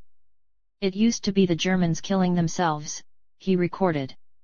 Now the boot's on the other foot. 58 Inspired by Vienna's example, he planned with Count von Helldorf, Berlin's police chief, a concerted effort to evict the Jews from the Reich capital. They outlined to Hitler in April various ways of harassing them, including restricting them to designated swimming pools, cinemas, and eating places, and identifying Jewish shops and businesses as such. We'll put an end to Berlin's image as a happy hunting ground for Jews, Goebbels privately swore. Madagascar would be the best place for them. Hitler, who was less keen, asked them to wait until after his state visit to Italy in May. Helldorf arrested the first 300 Jews on a pretext early in June, but then he went on leave, and to Goebbels' dismay his legal staff released them all, apart from a handful with known criminal records. Helldorf's anti-Semitism was only skin deep. A few weeks later Heydrich learned to his disgust that Helldorf had a Jewish dentist. 61 Recalling the Count from leave, Goebbels explained that the object was to hound the Jews out of Berlin. He also spoke directly to audiences of police officers, expounding this policy. Hitler meanwhile had left Berlin to summer in Bavaria. To coordinate the persecution with Goebbels' Gau headquarters, on June 13 Helldorf set up a special Jewish section, Dezernat. Over the next few days, in a copybook harassment operation, the Berlin police rounded up 1,122 criminal, 445 antisocial, and 77 foreign Jews found without proper papers. 66 were imprisoned, 1,029 were thrown into concentration camps, the rest detained for days in police cells. Helldorf imposed steep fines on those found to have been disregarding Nazi price-fixing laws. Meanwhile his police seized 250 Jewish-owned automobiles pending safety tests. He also demanded that Jews give up their adopted German names, particularly those that implied aristocratic birth. There were inevitably distressing scenes, some photographed by British newspapermen. Goebbels had their films confiscated. Meanwhile Nazi hooligans placarded shops wherever their owners were Jews. As the uglier side of human nature came to the fore, even Helldorf asked Goebbels to call a halt, saying that unsavory elements were getting out of hand, under the party's mantle. It seems that Goebbels had underestimated the gusto with which the Berlin lumpenproletariat would wade into the city's Jews if given half a chance. Belatedly he tried to apply the brakes. In the light of later events his diary entry of June 22, 1938 deserves quoting: "The Jewish problem in Berlin has now become complicated." Probably at Helldorf's instigation the party smeared graffiti all over the Jewish shops. There has been some looting too. Gypsies and other underworld elements have moved in on it. I have had them all thrown into concentration camps. Helldorf did precisely the reverse of what I ordered. I had said that the police were to act within the law, with the party just standing by as onlookers. The opposite happened. I summon all the party authorities and issue new orders. There are to be no illegal acts. Anyway, he reflected, this type of rough justice does have its blessings. The Jews have been given one hell of a fright and they'll probably think twice now before regarding Berlin as their El Dorado. 6729, the gambler Göring was pained by the anti-Semitic excesses of June 1938, but Goebbels was unrepentant. The fight against the Jews goes on, with legal means, right to the last rung of the gallows 68. Although his handwritten diary and Helldorf's report leave no doubt that he had personally instigated the anti-Jewish drive of June 1938, he added a highly deceitful entry reading, "Operation Jew has now died down. A police major and a Kreisleiter were to blame. I take firm action to prevent a recurrence." 69. He also righteously directed Helldorf to investigate reports that Jews were being manhandled at Sachsenhausen concentration camp. Discomfited by the unfavorable foreign press reactions, Ribbentrop buttonholed him at the Kaiserhof Hotel. Goebbels promised to tread more softly. A few days later, at Bayreuth, he carefully recorded that the Führer endorsed, billiged, his Berlin operation. "It is immaterial what the foreign press writes," added Goebbels. "The main thing is to squeeze out the Jews. 10 years from now they must all have been removed from Germany. But for the time being we intend to keep the Jews here as pawns." 72. During March 1938 Hitler had laid plans to seize the whole of Czechoslovakia using the problems of the German minority as a pretext. He had directed the Sudeten German leader Henlein to state impossible demands. In April Henlein had warned Goebbels about the strength of the Czech fortifications. Hitler told Goebbels to invite 20,000 Sudeten Germans to the Breslau gymnastics display that summer. On May 2, Goebbels had directed his newspapers to start the propaganda campaign, pouring oil on the already flickering flames. Ribbentrop, alarmed, complained to both Hitler and Goebbels, but neither cared. "Ribbentrop's a typical groveler," scoffed Goebbels, enjoying every moment of his newfound strategic importance. The first blood flowed as Czech gendarmes shot dead 2 Sudeten Germans on May 21 near Eger.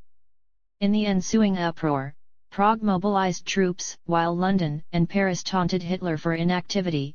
He bided his time down at the Berghof. Then, claiming the Führer's backing, Goebbels let the full press campaign rip, noting triumphantly, "Ribbentrop is on the verge of tears." 77. The foreign minister immediately persuaded Hitler that their press must pull back, leaving an outraged Goebbels with more than a slight feeling of nausea. Hitler well knew that his Wehrmacht would not be ready to attack Czechoslovakia until October. Goebbels was among those at lunch with Hitler in Berlin on May 27. He noted merely that Hitler had returned for military consultations. He did not mince his words about Ribbentrop. "Either we publish no more news at all on border violations," he recorded, claiming once more that Hitler backed him, "or we take countermeasures." He saw Hitler pacing up and down and pondering. "We have to leave him alone. He is brooding on a decision. That often takes some time." 79. The next day Hitler announced to his generals and ministers that it was his unshakable intention to smash Czechoslovakia. Less tense now that he had made up his mind, over lunch on the last day of May 1938 Hitler gave Goebbels a thumbnail sketch of the Czechs, calling them impertinent, mendacious, devout and servile. "Spot on," agreed Goebbels. Hitler said they should give Prague no respite at all that summer. Goebbels went further, pouring more oil on the flames, although the public soon tired. A clammy feeling spread that war was inevitable. Even Goebbels was not immune to this apprehension, writing one day, "We shall have to be on guard, otherwise we'll slither into a catastrophe, one which nobody wants but which comes along all the same." When the embassy in London reported that the British did intend to put up a fight, Goebbels recorded further misgivings. Other ministers began to share their fears with him. "The Führer," he however concluded, brightening, "knows what he wants. So far he has always hit upon the right moment to act." 85. While Germany edges toward war during the summer of 1938, Goebbels' personal life also teeters on the brink. Magda, 36, has left on June 20, blubbering, for her regular clinic in Dresden. Karl Hanke is in love with her. And Goebbels is thinking of leaving her for a Czech movie actress of 23, Lida Barava. Unaware of the rumors, Hitler insists that both Goebbelses attend the opening of the new Künstler House of Artists, in Munich on July 8, a glittering social occasion with 500 guests in medals and evening dress. Goebbels' diary is non-committal. "Magda accompanies me for the first time in quite a while. The Führer is very nice to both of us. Magda is radiant 86. Over the next 2 days they attend 2 more functions together. From what Magda tells Speer, however, her husband has been badgering her incessantly since collecting her from Dresden. He is using the children to blackmail me, she says. He is threatening to take them away from me. 88. Dr. Goebbels returns his wife to the Dresden clinic on the way back to Berlin. 2 more weeks of this conspicuous separation follow. He often visits the children at Schwanenwerder and sometimes sleeps there. He previews 2 new films in his private cinema there, including Lida's latest, The Gambler. He records in his diary a kind of even-handed alibi, one barely knows which of the 2 films to favor. Playing safe, he enters both of them in the Venice Film Festival. Scarcely has Magda returned when he leaves for Heidelberg in Austria. Once, she yammers at him on the telephone. As the gorgeous annual Wagner Festival begins at Bayreuth, Hitler again commands them to appear together. Dr. Goebbels flies down separately on July 24. For his love-smitten aide Hanke, it is pure torment to see Magda sharing a bedroom with Goebbels in the new wing of the Wagner household. Of all choices, that evening's offering is Tristan and Isolde. Wagner's romantic opera relates the ecstasy of a love which can face even death. Dramatic though the libretto is, neither Hitler nor Goebbels 29, The Gambler will forget the tragic scenes that accompany it in the auditorium. The Führer and his lady, the voluminous and matronly Englishwoman Winifred Wagner, sit in the large central box flanked by Joseph Goebbels and a loudly sobbing Magda.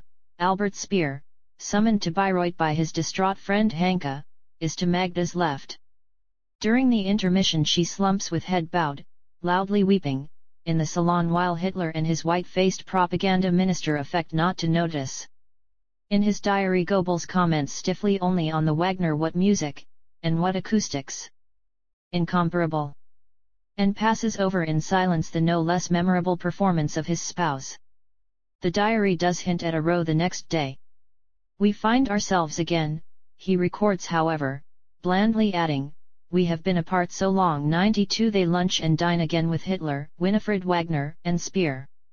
Hanke, excluded from these occasions, is frantic. By Speer's account, he has enlightened Hitler that morning about what is going on.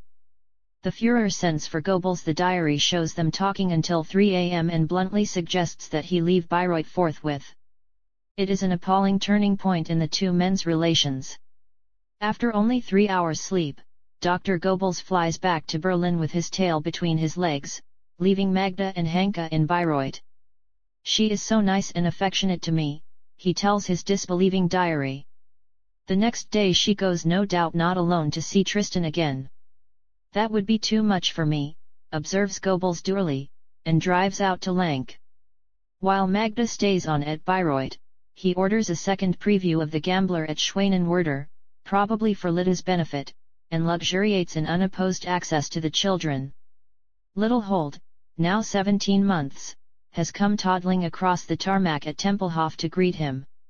Helga, nearly 6, is graceful and ladylike. Hilda is a little moppet, and Helmut, alas, a stubborn little ne'er-do-well.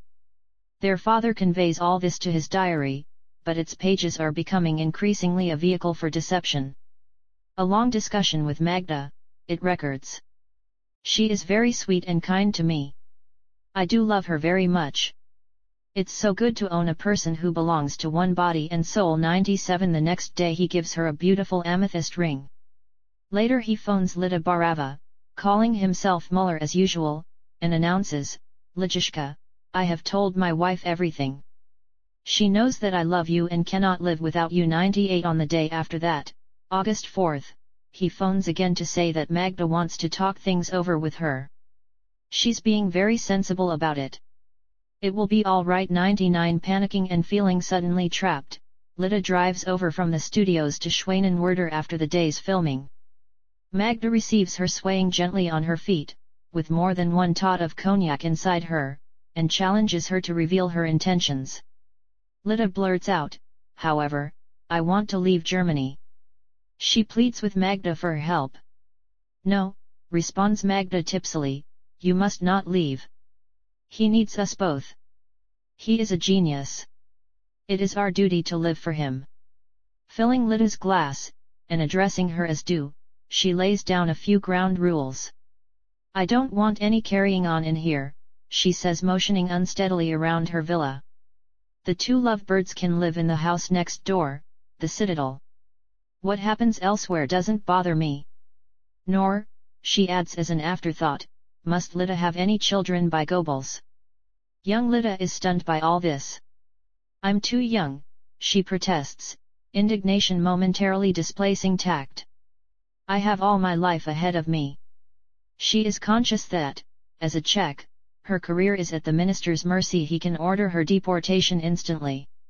Often she has driven home from Lank in floods of tears, rendered distraught by the hopelessness of her position. Dr. Goebbels walks in, eyes gleaming. He bestows upon Lida a diamond brooch. Are we all set? He asks. In his diary he records only an important talk, adding, it is of great importance to me. I am glad we're all set now. 101 It makes no mention of Lida at all. It paints an idyllic picture of the next days, as the minister cruises with unidentified friends 6 times in 1 week on the sun-dappled waters of the Wannsee. 2 While the temperature in Berlin climbs, they chat, they laze in the sun, they visit Peacock Island for picnics, and they swim around in the lake's warm waters. Once Magda comes splashing alongside Lida and asks, "Are you happy now?" Lida swims gracefully away from her. But things are already coming unstuck.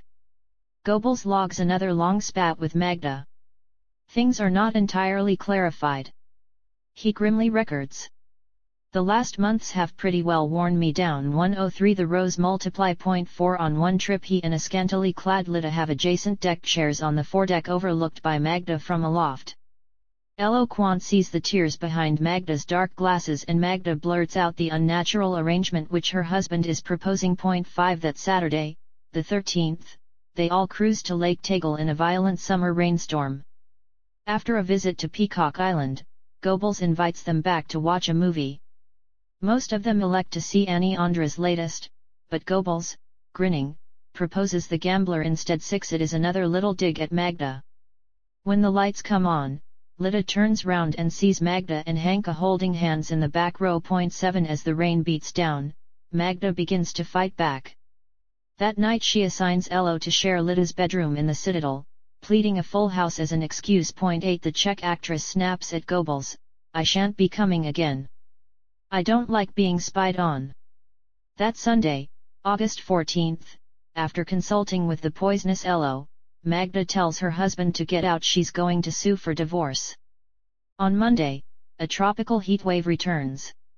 "I'm glad to get away," he grouches in his diary. Perspiring through his thin white suit, Goebbels drives back to Berlin. Now the heat is on in every sense. As Hitler returns to Berlin that evening, Hanka secures an immediate audience for Magda. 9 She complains that a young Czech actress has invaded her marriage. "People at her studios," she says, "have heard Lida boasting, 'It is I who shall decide when they divorce.' 110 Hitler knows who Barava is. He has just seen The Gambler, the only movie this week on which he has passed no comment. 1 But he will not hear of divorce in the Reich's happiest family." 29 The Gambler he sends for Goebbels. The minister's stock is beginning a decline from which it will take 6 years to recover. "I then have a very long and grave conversation with him," records Goebbels, without being more specific. "It shakes me to the core. I am deeply moved by it. The Führer is like a father to me. I am so grateful to him. I take grim decisions. But they are final." 112 Goebbels is hoisted by his own petard, trapped by the family image that he has himself created. He telephones Lida Barava immediately afterward at her rented Grunewald villa. She will never forget his words. "My wife is a devil," he exclaims. "She's just been over to the Führer and told him everything. She has persuaded him that you're the evil one.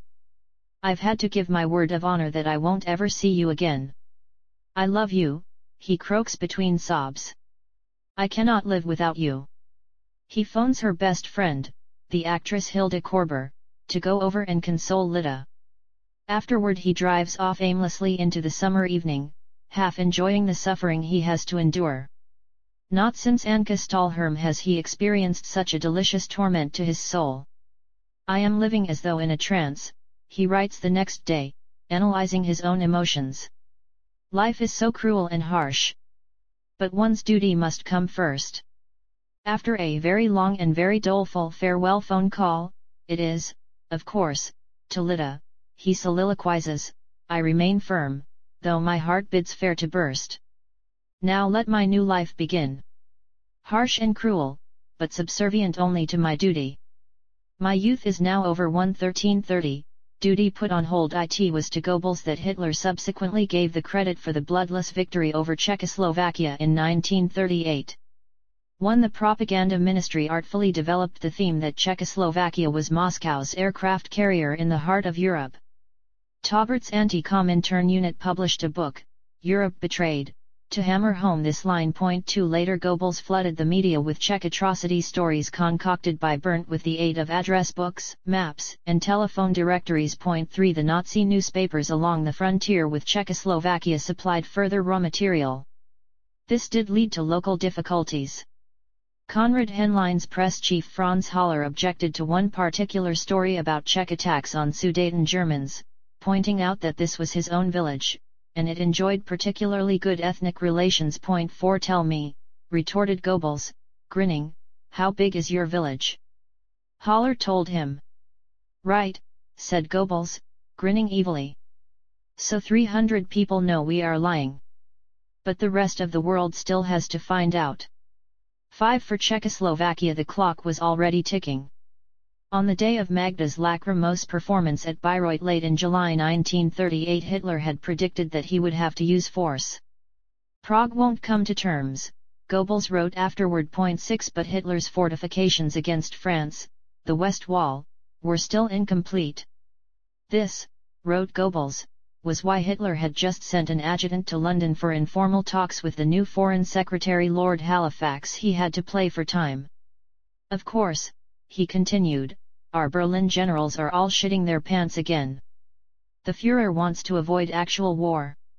That's why he's preparing for it with everything we've got. 7. War psychosis gradually permeated Europe's capitals, including Berlin. Addressing the Gauleiters, Göring argued against panicking. Goebbels, listening in his capacity as Gauleiter of Berlin, wondered uneasily whether the German people would stand for a long war. They would have to rely on rapid surprise tactics. He could see Hitler's mind constantly turn to Britain, how dearly he would like to be on good terms with her and to the southeast. We don't want these peoples, Hitler commented later in August, discussing Hungary, Romania, and Czechoslovakia. Just their land. 8. His family life momentarily a shambles, Goebbels throws himself into his 30, duty put on hold other tasks. For the 4 weeks until the Sudeten crisis peaks in mid-September he wallows in self-pity. He has barely eaten since that dreadful rainy Sunday, August 14. He lies awake, hollow-eyed, takes sedatives to sleep. If only the sun would not shine. If only the day were not so bright and radiant. I draw the curtains and try to work 9. A second man-to-man talk with Hitler leaves him badly shaken. I cannot think of any way out, almost, he writes, the casual almost being a clue that this dramatic bearing of feelings is largely sham. Indeed, each such heart-rending passage is followed by humdrum details of ministerial routine. Using Hilde Korber as a conduit, he explains that his decision, not to see Lida anymore, is unalterable. 10. That evening he has a long, unforgettable, totally humiliating talk with Magda. She is so hard-hearted and cruel, is all he writes. I have nobody to help me. Nor do I want anybody. One must drink the full draught from this bitter chalice. And shrink back cravenly before nothing. I am presently suffering the worst time of my life. With Minister of Posts Ona Zorge, he continues, without even dipping his pen, I have discussed details of our share of the reduced radio license fee. 11. What a feast a psychiatrist can dish up from such passages, written in Goebbels' refuge at Lank as the wind sighs and the rainstorms spatter his lake. I go to bed early. Loneliness. He flees to his mother and bewails, Ello has behaved despicably. But what else was one to expect of her? 12. His mother falls ill with worry. Back at the ministry on Thursday, Hilde Korber comes with more sob stuff. The German Weint mir etwas vor is just as deprecating in tone.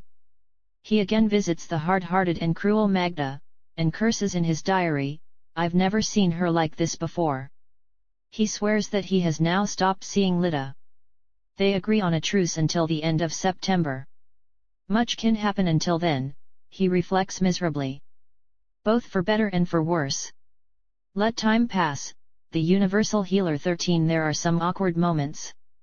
During the important 5-day state visit by Admiral Nicholas von Horthy, the Hungarian regent, another of Czechoslovakia's predatory neighbors, Hitler orders Joseph Goebbels and Magda to appear together at the state reception on the 24th and at the gala performance of Lohengrin the next night. The photos show her sitting stiffly at her wayward husband's side. "If only I could drop into an everlasting sleep," writes Goebbels, still drinking deeply from that chalice, "and never wake again." After the farewell banquet in Charlottenburg Castle, Magda snarls at him. "Das alte Lied," he records with a wounded sigh, "the same old melody." He stays up late talking with his trusty Karl Hanke, then decides on a little midnight motor excursion after all. He prepares a trial separation from his family. After seeing them briefly at Schwanenwerder on August 27, he spends a crestfallen night out at Lank, then drops into the Scala strip club with a few friends. He decides to spend 2 weeks away from Berlin. Magda's nerves are in tatters too. Before leaving Berlin he phones her but finds her more impossible now than ever. He wonders who is putting her up to this and resolves not to phone her again until many more weeks have passed. The war clouds now conjured up by Hitler over Europe were thus almost a welcome diversion. Several times the diary shows him debating privately with his senior staff whether there would be war, the one big topic now. 17. Through a British mediator, Prague had offered conciliatory terms to the Sudeten Germans, but this only embarrassed Hitler. "The problem now," observed Goebbels, "is how the Führer can create a suitable situation to strike." Much depended on whether Britain would then declare war. Goebbels' man in London, the faint-hearted Fitz Randolph, lamely telegraphed that nobody could tell. Goebbels' gut feeling was that Britain was merely bluffing. He ordered that her threats should not be reflected in his ministry's monitoring reports, the so-called blue telegrams, lest they frighten Ribbentrop's diplomats. He studied Britain's nerve war tactics with all the analytical detachment of a master propagandist. "The whole London scenario is well thought out," he wrote approvingly. Cabinet meetings, Henderson recalled to London, prepared for grave steps, and so forth. "The old one too. But it doesn't wash with us anymore." 19. On the last day of August he flew down to the Burghof with Karl Hanke, evidently on his own initiative. While waiting to see his Führer he was briefed by Göring's aide Karl Bodenschatz on the progress being made with their own fortifications. "The best month to attack Czechoslovakia," said the colonel, "would be October." Otto Dietrich pulled a face and asked, "What will Britain do?" Hitler, joining them, was reassuring. He delivered a little lecture about Bismarck's courage when it came to taking action. Goebbels afterward trudged downhill to the guest house. It did not escape him that Hitler no longer housed him in the Burghof itself. He was frantic about this mark of his slipping prestige, but he sensed too the clammy fear of war that was spreading across all Germany. Using Helga's 6th birthday as a pretext he put through a call to Magda. She was as hard-hearted as ever. The next day Hitler told them that the gap in Germany's western defenses was now all but closed.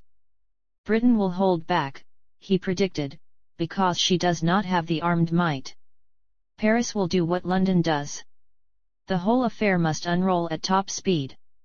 For high stakes you've got to run big risks." 23. Goebbels could not get that word risks out of his mind.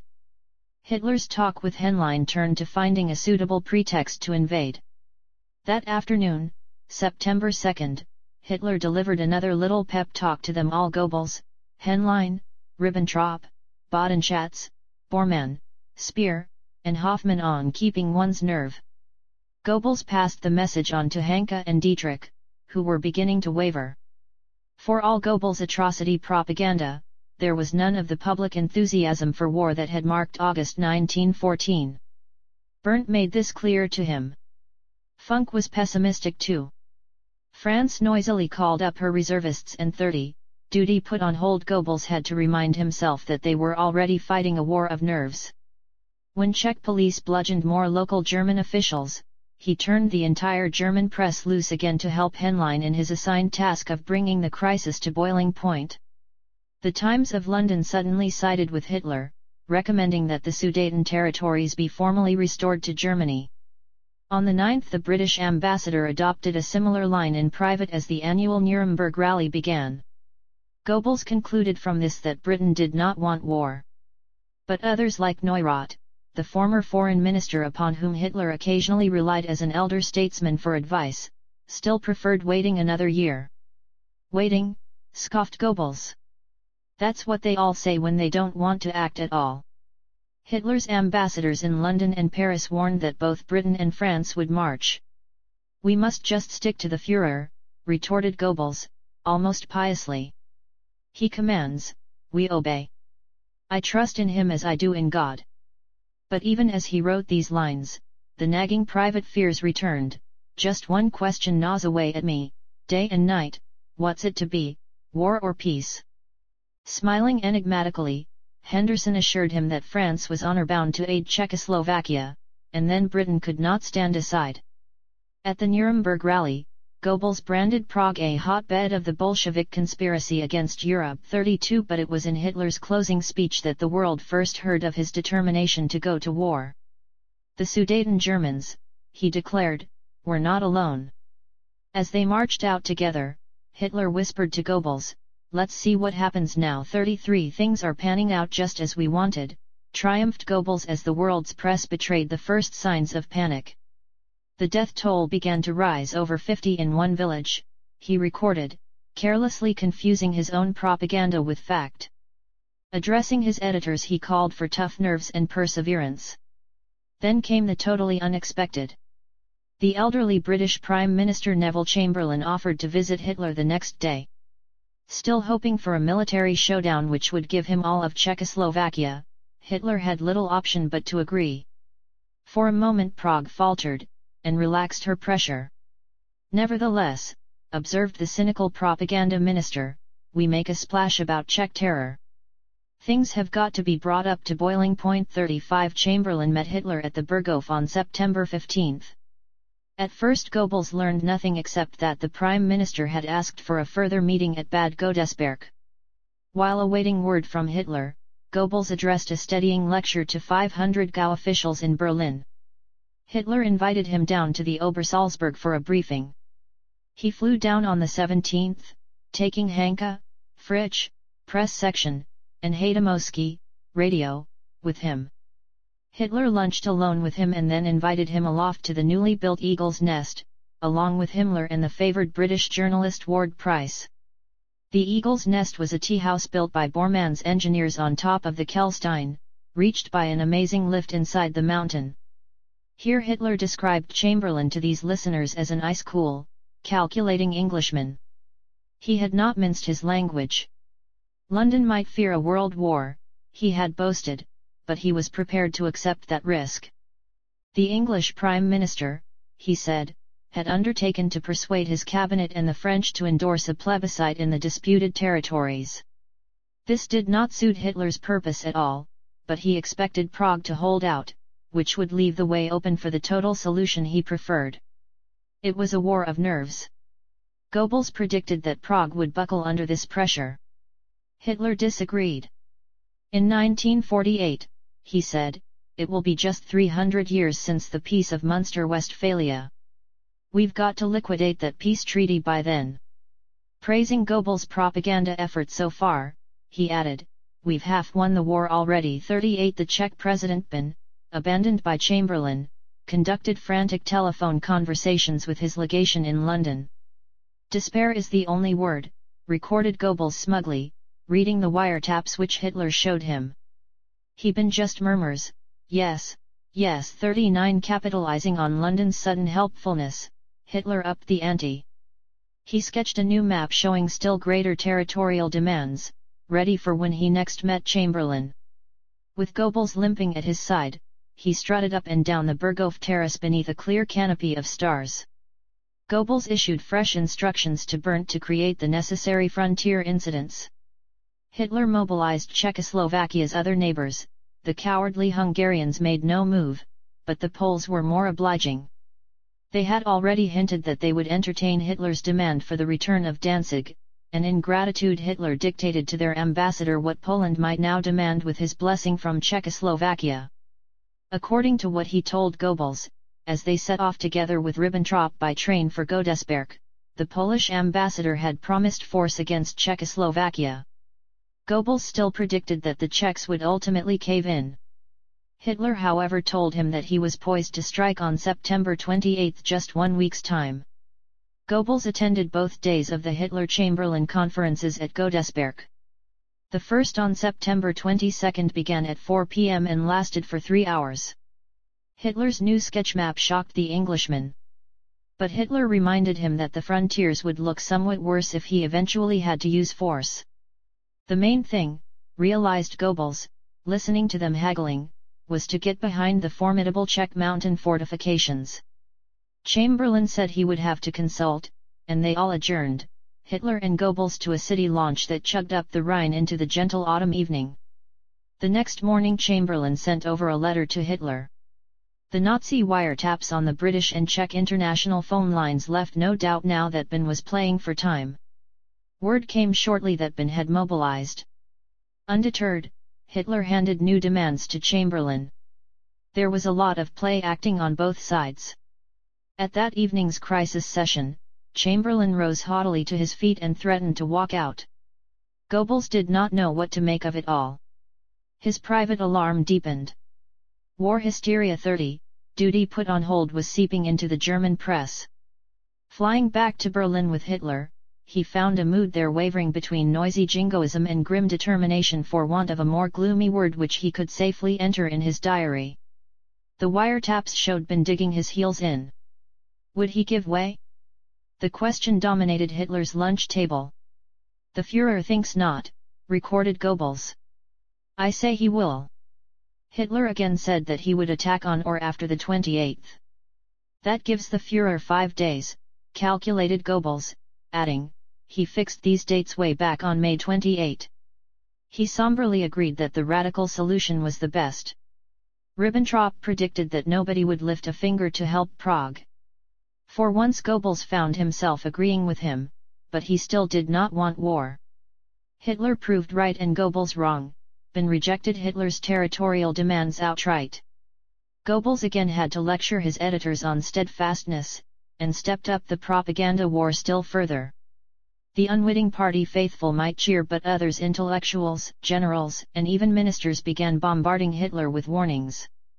Goebbels heard Himmler complaining about the uselessness of the older generals.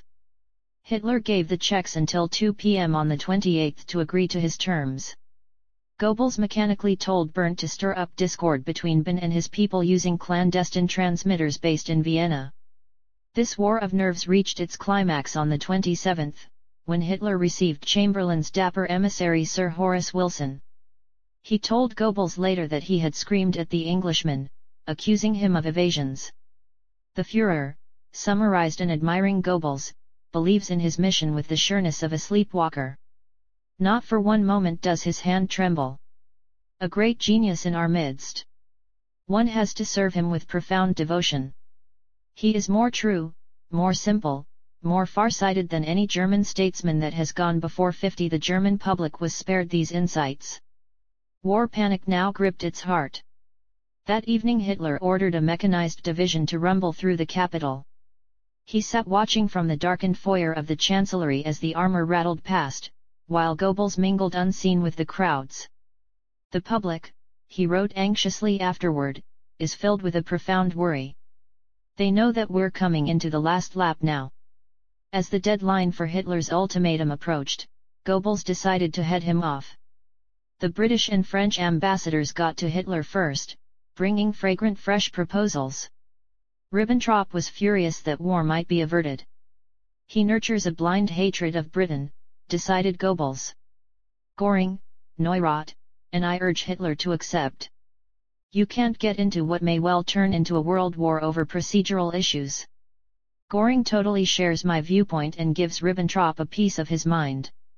Mein Führer, he blurted out over lunch in Hitler's chancellery on the 28th, if you think that the German public is thirsting for war, you are wrong. They watch its approach with a leaden sense of apathy. 52 In that instant Hitler changed his mind. According to Ribbentrop's Staatssekretär Ernst von Weizsäcker, it was primarily Goebbels who persuaded Hitler to back off from war at this, the 11th hour. Perhaps Hitler even welcomed his moderating influence. He immediately approved suggestions for a four-power conference to take place in Munich the next day. Goebbels saw the likely outcome thus: we take the Sudeten territories peacefully, the grand solution remains wide open, and we gird ourselves for future contingencies. He was due to address 500,000 people in the Lustgarten that evening. He prudently decided not to reveal anything of the Moros' certain victory. Nothing would be more improper, he explained to his staff after that historic luncheon, than to announce Chamberlain's coming. That would unleash incredible public scenes of jubilation, and then the British would realize the truth that all our belligerence is just bluster. 54 Remaining in Berlin, he warned his editors not to let their campaign about Czech terror flag either. Soon Hanke, sent to Munich as his observer, reported that Mussolini, Chamberlain, and the French Premier Édouard Daladier had agreed to Hitler's demands. Czechoslovakia should hand over the disputed territories in the first 10 days of October. So that's all we get for the time being, noted Goebbels. Under the circumstances, he added, hiding his relief, we are unable to realize our grand plan seizing all of Czechoslovakia. Hitler had dramatically increased the Reich's international prestige. In a stinging rebuff to Bonn, the four powers had not even invited the Czechs to the Munich conference. And now, triumphed Goebbels in his unpublished diary, let us rearm, rearm, and rearm. Once more he ordered his Gau to prepare a hero's welcome for the Führer at the Anhalt railroad station. He had other causes to rejoice. Ribbentrop fell flat on his face, he wrote. Göring is livid with him. Calls him a pompous prima donna. He had already commented during June on the foreign minister's pathological hatred of the English, a relic of the treatment meted out to him as ambassador by the British establishment. The Führer, Goebbels had added in September, is in for a big surprise with him. 58. Back in Berlin, Hitler told his lunch guests about the famous piece of paper, the Anglo-German declaration that Chamberlain had sprung on him afterward for signature. He did not believe that the British meant to honor it, he said. Chamberlain was a fox. He tackles each issue ice cool, he reiterated. We're really going to have watch out for these British. 59 Over dinner the next day he again revealed his unshakable resolve to destroy Czechoslovakia, as Goebbels recalled his words. He doggedly argued that London and Paris would not have intervened. Goebbels continued to differ on that score. A few days later, however, with the Sudeten region now in German hands, Hitler personally inspected the Czech fortifications. He now realized that it was fortunate that there had not been any fighting. We would have shed a lot of blood, he privately admitted. It was a good thing, Goebbels decided, that things had turned out the way they had. 31. The real chum. 31. The real chum. On the day of Hitler's triumph in Munich, an ugly revelation awaits Goebbels in Berlin. Given the evasions of his diary in matters matrimonial, however, we cannot properly speculate on what it is. Suffice to say that Police Chief Helldorf visits him late that day, and Goebbels then records, "A sad and difficult day for me personally." He adds philosophically, "If it isn't one thing it's another one. 4 painful weeks have already passed since he last visited Schwanenwerder and saw his children. Papa has been naughty, Magda cruelly tells them. He's not allowed to come here anymore too. She herself has begun drinking heavily and hitting the night spots a world of chrome, black leather, and subdued lights. She frequents cabarets where the stand-up comics make fun of her own husband. Admiral Retter's adjutant is drinking in one such club when Magda utters a boozy invitation to him to share her bar stool. After a flurry of indiscretions about her marital problems, she invites the Navy captain and his pals back to her home. 35 years later, when Goebbels snarls in his famous Total War speech about the nightclub crowd who loll around in stylish bars, Magda seated in the front row has no doubt whatever who is meant by that. For Joseph Goebbels thought he had friends, as Lida Barava would sadly remark years later, but he had none. Behind his back Karl Hanke starts the sniggering rumor that in the street confrontation early in 1937 Lida's lover Gustav Fröhlich had actually socked Goebbels. Improbable though it is given that the minister throws men into concentration camp just for their opinions, the story sweeps Germany and delights foreign capitals. 5 A Munich cabaret artiste guffaws, we'd all like to be Fröhlich sometime. The word means contented in German. Schacht calls the minister's affairs a public scandal. 6 Himmler complains to Hitler that he has never liked the Goebbels genus, but has so far kept his views to himself. Now he's the most hated man in Germany, he says. There was a time, he continues, when Goebbels used to sound off against the Jews who sexually coerced their female employees. Now the minister is doing the same himself. It's obvious, adds the Reichsführer, that they are not doing it for love, but because he's propaganda minister. 7 Shocked by all this, Hitler orders a watch kept on Goebbels' former girlfriend Lida Barava. Gestapo limousines cruise up and down outside her rented villa in Grunewald. But Goebbels, feigning indifference, makes no overt effort to contact her.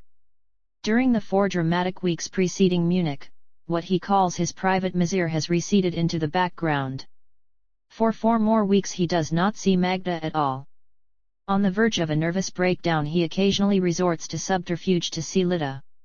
He directs Hilde Korber to take Lida to the theater, and feasts his eyes upon her from a few rows away. He phones Hilde repeatedly to ask how Lida is. He sees the Nuremberg rally as a welcome distraction from dumb thoughts, evidently meaning suicide, because the next day, after talking a party official out of shooting himself over a silly blunder, he remarks grimly in his diary, "We all make silly blunders." 8 He gets his mother to see Magda in Berlin, because to her alone, ultimately, he is beholden, but it's the same old melody. 9 I can expect no quarter, he writes the next day. After phoning his mother again he gives up. In Berlin there's the devil to pay. But I'm immune to all that now. 11 Deprived now of both Magda's and Lida's company, he risks a motor outing upon his return from Nuremberg to Berlin, just to get some fresh air, he pleads in his diary, and then another 10 days later, followed by a drive through the Grunewald, just to get fresh air the next day. Lida still lives there, of course. During early October, these motor outings multiply. While his own Staatssekretär Karl Hanke is now gathering evidence to aid Magda, Goebbels apparently suspects nothing. On October 3 he has a long talk with him about his personal affairs. Hanke is very nice about it, a real chum, he informs his diary. I've got one person at least I can talk things over with.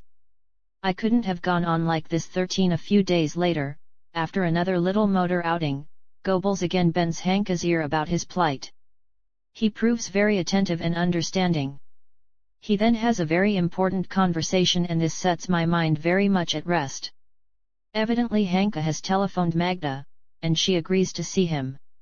I am glad, repeats Goebbels, that I now have at least one person I can speak with. These last few weeks I have often felt so lonesome and deserted. 14 Lida Barava is now filming The Sweetheart with Willy Fritsch and Greet Weiser. She confides in Greet without realizing that she too is in cahoots with the double-dealing Hanke. When Hanke shows Magda his dossier, it contains the names of 36 women and stolen copies of his minister's correspondence with them. Visiting Saarbrücken with Hitler, Goebbels phones Hanke to ask the outcome of his visit to Magda.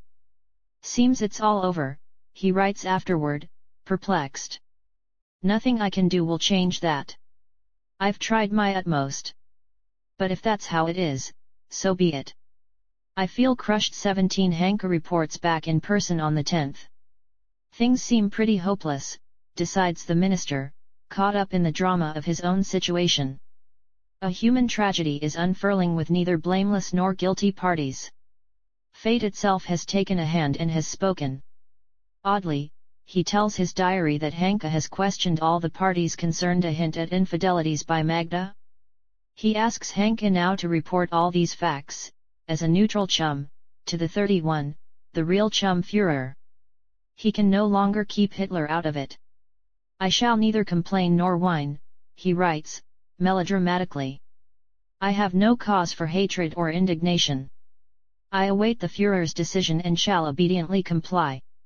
Things just can't go on like this. 19 Hanke in fact sees Hitler the next day at Godesberg, and regales him with salacious details of his own minister's wrongdoings, like how he has kept foreign ambassadors waiting while he entertains his female visitors within. Waiting for word from Godesberg, the craziest of notions race through Goebbels' brain. He cruises the streets just taking in fresh air. At last Hanke phones.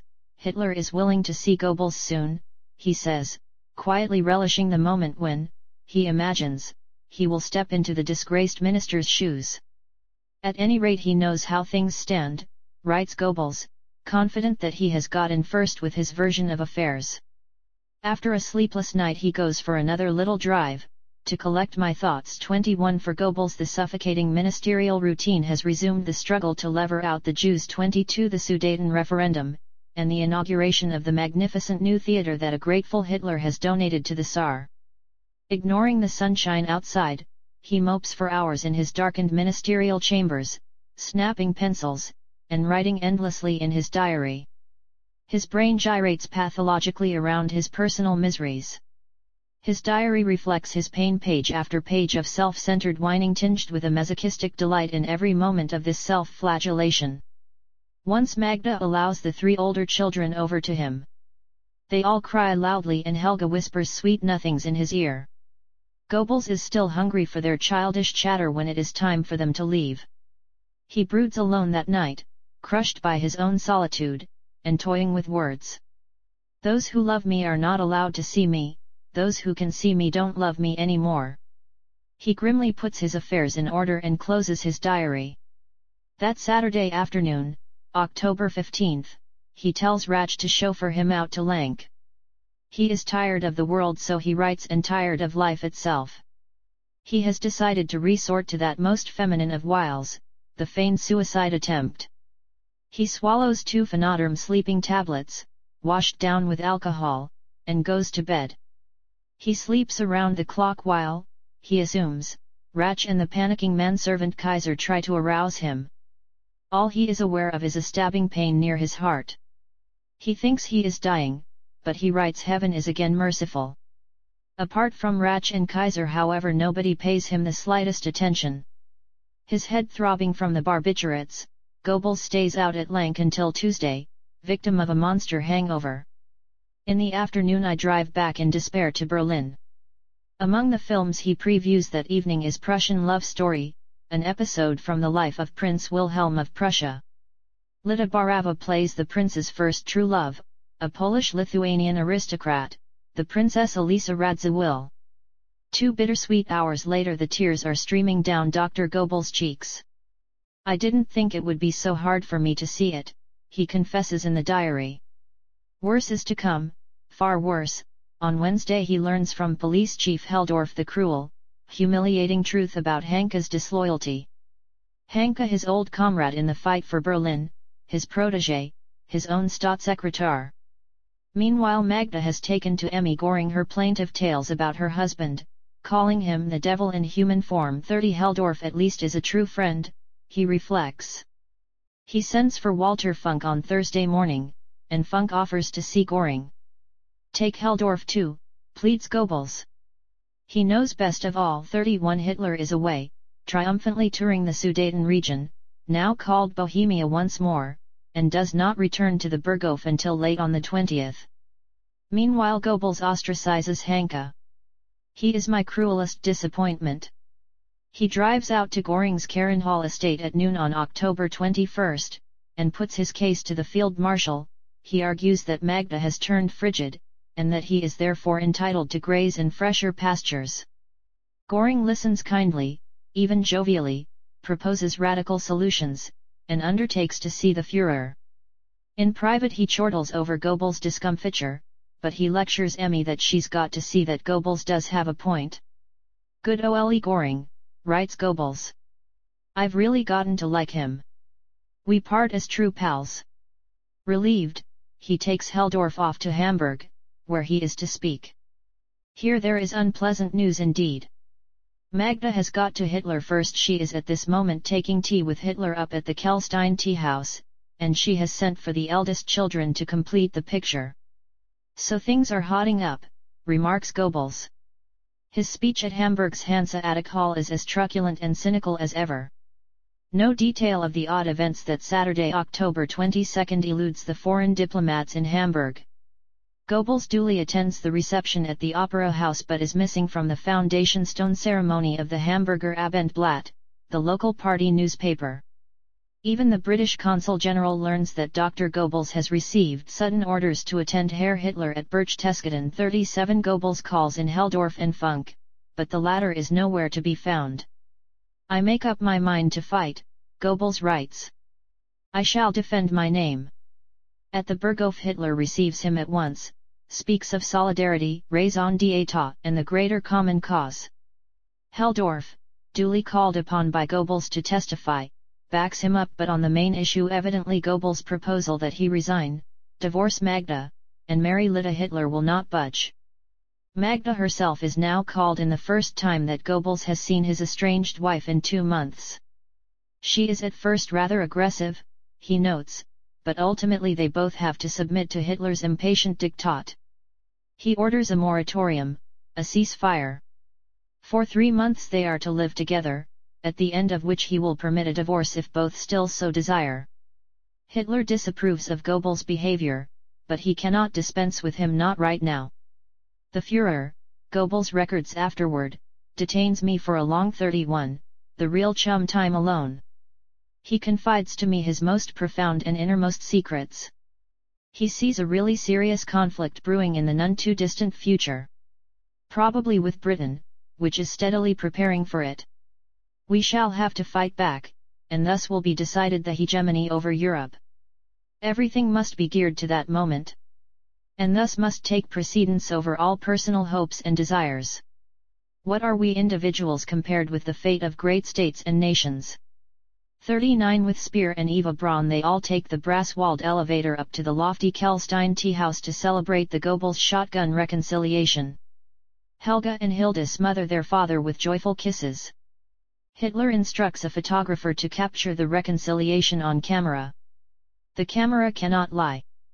Berlin radio broadcasts appeals for Heiner, Shortleg, Kurzbein. Is there to be no end of the minister's humiliation?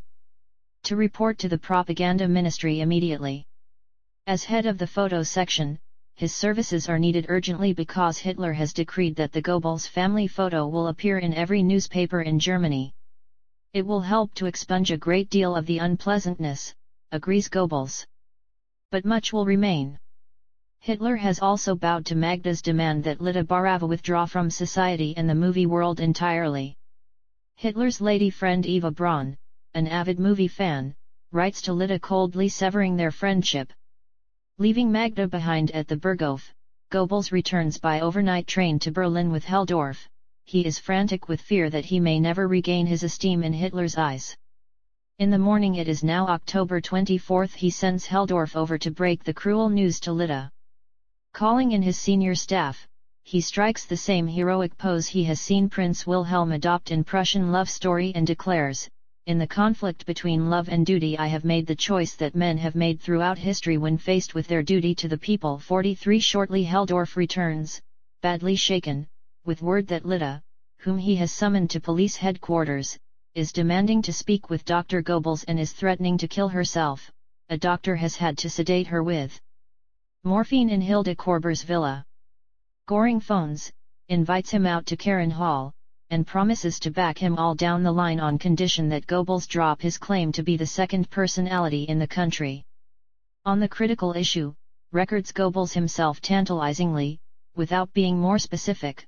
He immediately knows a way out. 45 At 9:30 p.m. he phones Hilde Korber from Karen Hall, while Göring listens in, and asks her to put Lida on the line. "I'm out at my good friend's house," Goebbels says. "She will know who that is. He's standing next to me. Lidishka, keep a stiff upper lip, whatever they may do to you. Don't be angry. Stay the way you are. Distraught and her mind numbed with morphine, the actress is unable to reply. They never speak again. Lida's torment is just beginning. She is confined to Hilda Korber's villa with her phone tapped and 2 secret police on the door. She is allowed out on Friday, October 28 when her latest movie is premiered at the Gloria Palace on Kurfürstendamm. Goebbels notes, the premiere of The Gambler went off reasonably well. 48 There are loud sniggers from the audience at one scene when her father, reproached for squandering their money, snarls, "Money! Go get more money from your doctor." As Lida goes on stage at the end there are shouts, "Minister's whore." She calls out to the unseen hecklers, "How much have you been paid?" 49 Karl Hanke's hired hooligans have done their work well. There are similar scenes at the weekend performances, and on Monday the movie is withdrawn. Her life will become a nightmare from which there is no reveille. Julius Schwab, Hitler's personal adjutant, warns her not to leave Germany. Something might happen to you if you try. 50 Goebbels tries to pick up the pieces of his life. He tackles the personnel problems of the advertising council and the movie industry. He stiffly discusses with Hanke the wartime use of Germany's radio networks, and he admonishes Heldorf and Funk to keep still tongues in their heads. "We've got a mole in this office," he writes, "somebody blabbing to outsiders. I'm going to smoke him out."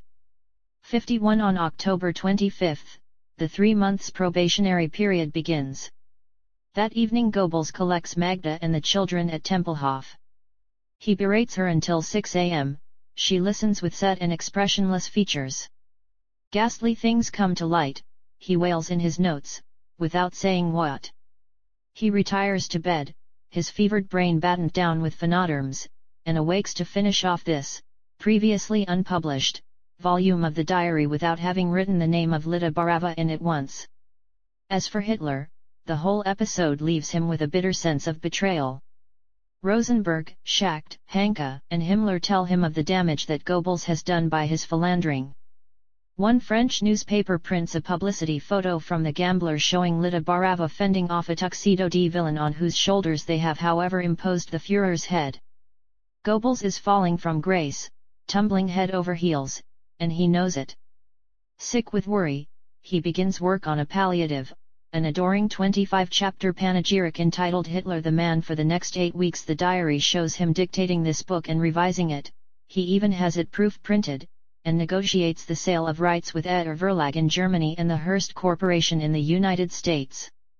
Hitler, however, none too happy about being linked in the public eye with Goebbels, asks to run his eye over it, and in mid-January 1939 he stops its publication for the time being. 54 The book is never seen again. 32, Broken Glass. 32, Broken Glass. It is surely against this fraught and unstable background, the marriage war with Magda, the sniping from his enemies, that we have to examine the historic episode which follows only a few days later, Kristallnacht, the night of broken glass. November 9-10, 1938. Whose was the evil brain behind this outrage? How far was Hitler himself involved in authorizing or endorsing it? Once again the hitherto unpublished Goebbels diaries provide clues to what really happened, but they are only clues, which need proper interpretation. As the motto with which he opens the next volume of his unpublished diary shows, it is suffering alone that makes men of us. He has spent the last week of October 1938 wallowing in self-pity, unable to sleep without sedatives, wearily reopening the wounds of the past with Magda, talking of ways out and flirting with thoughts of suicide, dosing himself with narcotics, and sleeping around the clock. 2 He admonishes Heldorf once again to keep a still tongue in his head about it all, and he decides to replace yet another adjutant, Dieter von Wedel. He has betrayed me wherever he could. 3 When October 29 comes, he not once but twice writes of it as the saddest birthday of my life, for Magda wakes him from his drugged sleep and frostily congratulates him. His 2 eldest girls recite their poems. There are artificially glowing reports in the press and photographs of Hanke speaking the birthday eulogy in the ministry. Not surprisingly, he finds something spooky about it all. What else really is there left for me to do in this world? I can't see any more jobs for me. 5 Regardless of Hitler's injunctions, Magda is still carved of ice as November begins. 6 The children neither know nor ask the reasons for the perpetual frostiness of the family meals at Schwanenwerder. 7 He loathes the whole human race and yet again tells his diaries so. 8 I am glad to get back to work, he writes on November 3, adding the heartfelt sigh, how I wish the past could be forgotten.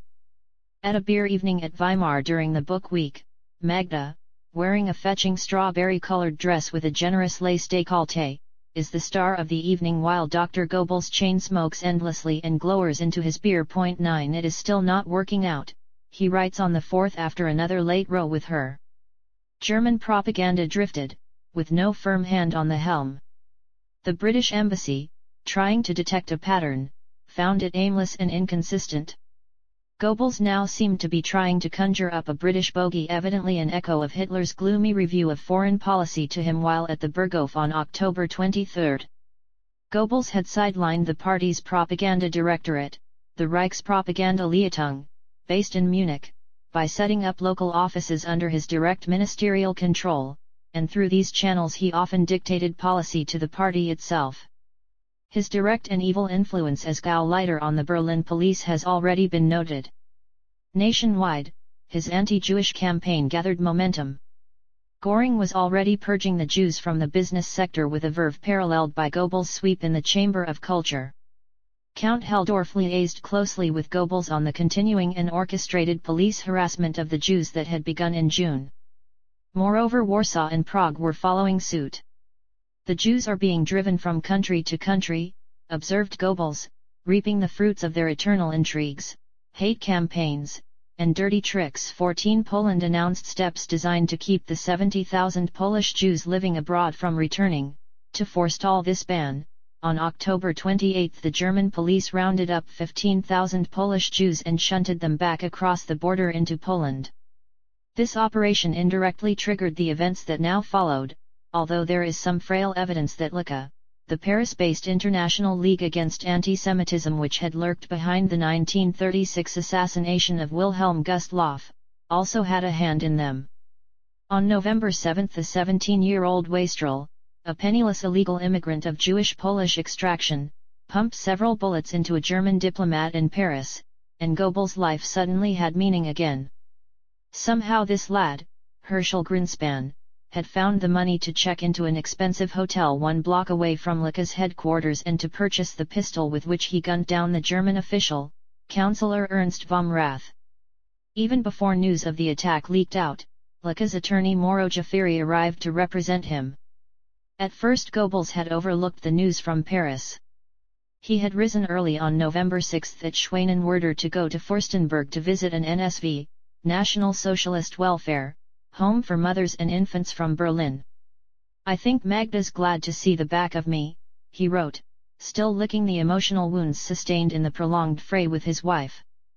Back in Berlin he went out with some people to Erich Caro's Laugh-In, one of the premier cabarets in the city, and laughed himself sick according to his doubtful diary at a sketch titled Family Idol. There is little doubt who was its butt. On November 7, as he and Helldorf took the morning train to Munich, he ordered the shooting in Paris given only 2 inches on the Volkskerr Beobachter's second page. Far more important was the solemn anniversary of the November 9, 1923 putsch, now a pivot of the Nazi calendar with speeches by Hitler and a midnight swearing-in ceremony for the SS. Goebbels' diary shows 32, broken glass him conferring on the way down to Munich with his new chef de bureau Dr. Werner Naumann, a decent chap, with Minister of the Interior Dr. Wilhelm Frick on Reich reform, and Wilhelm Vanderl, editor of Berlin's 12-Uhr-Blatt. Then however the condition of the shooting. Victim Ernst vom Rath took a turn for the worse. Hitler ordered his immediate promotion, an ominous sign that he was not expected to live. Otherwise his attitude was one of laissez-faire. Goebbels however saw his chance. As surgeons battled to save the shot diplomat, he swore to take revenge. He ordered press and radio to blame the outrage on the international criminal Jewish rabble. 19 Angriff published photographs of Frankfurter, the killer of Gustloff, and of Greenspan, the Paris assassin, with pictures of the British politicians Winston Churchill, Clement Attlee, and Duff Cooper, scurrilously captioned Jewish murderers and those who put them up to it. The party newspaper Volkskerr Beobachter published a whole page on the Paris murder attempt. Summarizing these events, Goebbels wrote, "But now November 8 the German press makes itself heard. And now we're using plain talk. Major anti-Semitic demonstrations in Hesse. The synagogues are burned down. If only one could now give free rein to the public's outrage." 20 On November 8 he conferred with propaganda officials in Munich. According to his diary, the topic was merely the Sudetengau election campaign, but in the light of anti-Semitic outbreaks in Hesse, Anhalt, and Saxony on that day and the next, it certainly cannot be ruled out that he discussed reprisals for the Paris outrage too. He then spent the afternoon working on his new Hitler book. In the evening Hitler spoke in the Bürgerbau to the party veterans, viciously attacking Churchill, Eden, and Duff Cooper until tears of laughter streamed down every cheek. "He's rendering these three unfit for government office," wrote Goebbels, explaining Hitler's intent, "and a good job too." Afterward he invited Hitler to his regular café, the Café Hoch on the Marienplatz, facing the city hall. Until 3 a.m. they talked about horses, the Romanian monarchy, punishments for reckless driving, and their future plans for Germany's screen and stage. After that Goebbels carried on working back in his hotel, tired but unable to sleep. The diary for the next day, the 9th, a grey November day, opened with the traditional march to the Feldherrnhalle watched by immense crowds. "The condition of the diplomat Rath shot by the Jew in Paris," he noted, "is still very grave. The German press opens up with a will. Helldorf sent instructions to Berlin to disarm all the Jews. They've got a few things coming their way," commented Goebbels. He resumed work on his Hitler manuscript, finding it a delight. More reports came in of demonstrations against the Jews, this time in Kassel and Dessau, with synagogues being set on fire and businesses demolished. Later that afternoon Goebbels learned that Rath had died of his gunshot wounds. "Enough is enough," he wrote. At 5 p.m. the official press agency released the news. Events that evening, November 9, are crucial to the history of what followed. As Goebbels and Hitler set out to attend the Nazi reception in the Old City Hall, they learned that the police were intervening against anti-Jewish demonstrators in Munich. Hitler remarked that the police should not crack down too harshly under the circumstances. "Colossal activity," the Goebbels diary entry reports, then claims, "I briefed the Führer on the affair. He decides, allow the demonstrations to continue. Hold back the police. The Jews must be given a taste of the public anger for a change." Deciding, so he wrote, that this policy was right and proper, Goebbels issued his own instructions immediately to the police and party. These instructions are confirmed by at least one Gauleiter who recalled that an urgent telegram signed by Hanke, as Staatssekretär, went to all 42 of Goebbels' local propaganda agencies, 25 transmitting instructions directly, over the heads of local Gauleiters, to the district propaganda directors who were party officials to orchestrate outrages against Jewish properties in conjunction with the local SA units acting in plain clothes. It was already very similar to what Goebbels had organized in Berlin that summer. He had consulted neither the party's Gauleiters nor Lutz, the SA chief of staff, before issuing these instructions. Hitler subsequently left the dinner at the Old City Hall around 9 p.m. according to other sources. Gauleiter Rudolf Jordan now told Goebbels of widespread anti-Jewish violence in Magdeburg. According to Bormann's adjutant Heim, Goebbels seemed taken aback by this. Things were getting out of hand and the carefully propagated image of German law and order was taking a battering.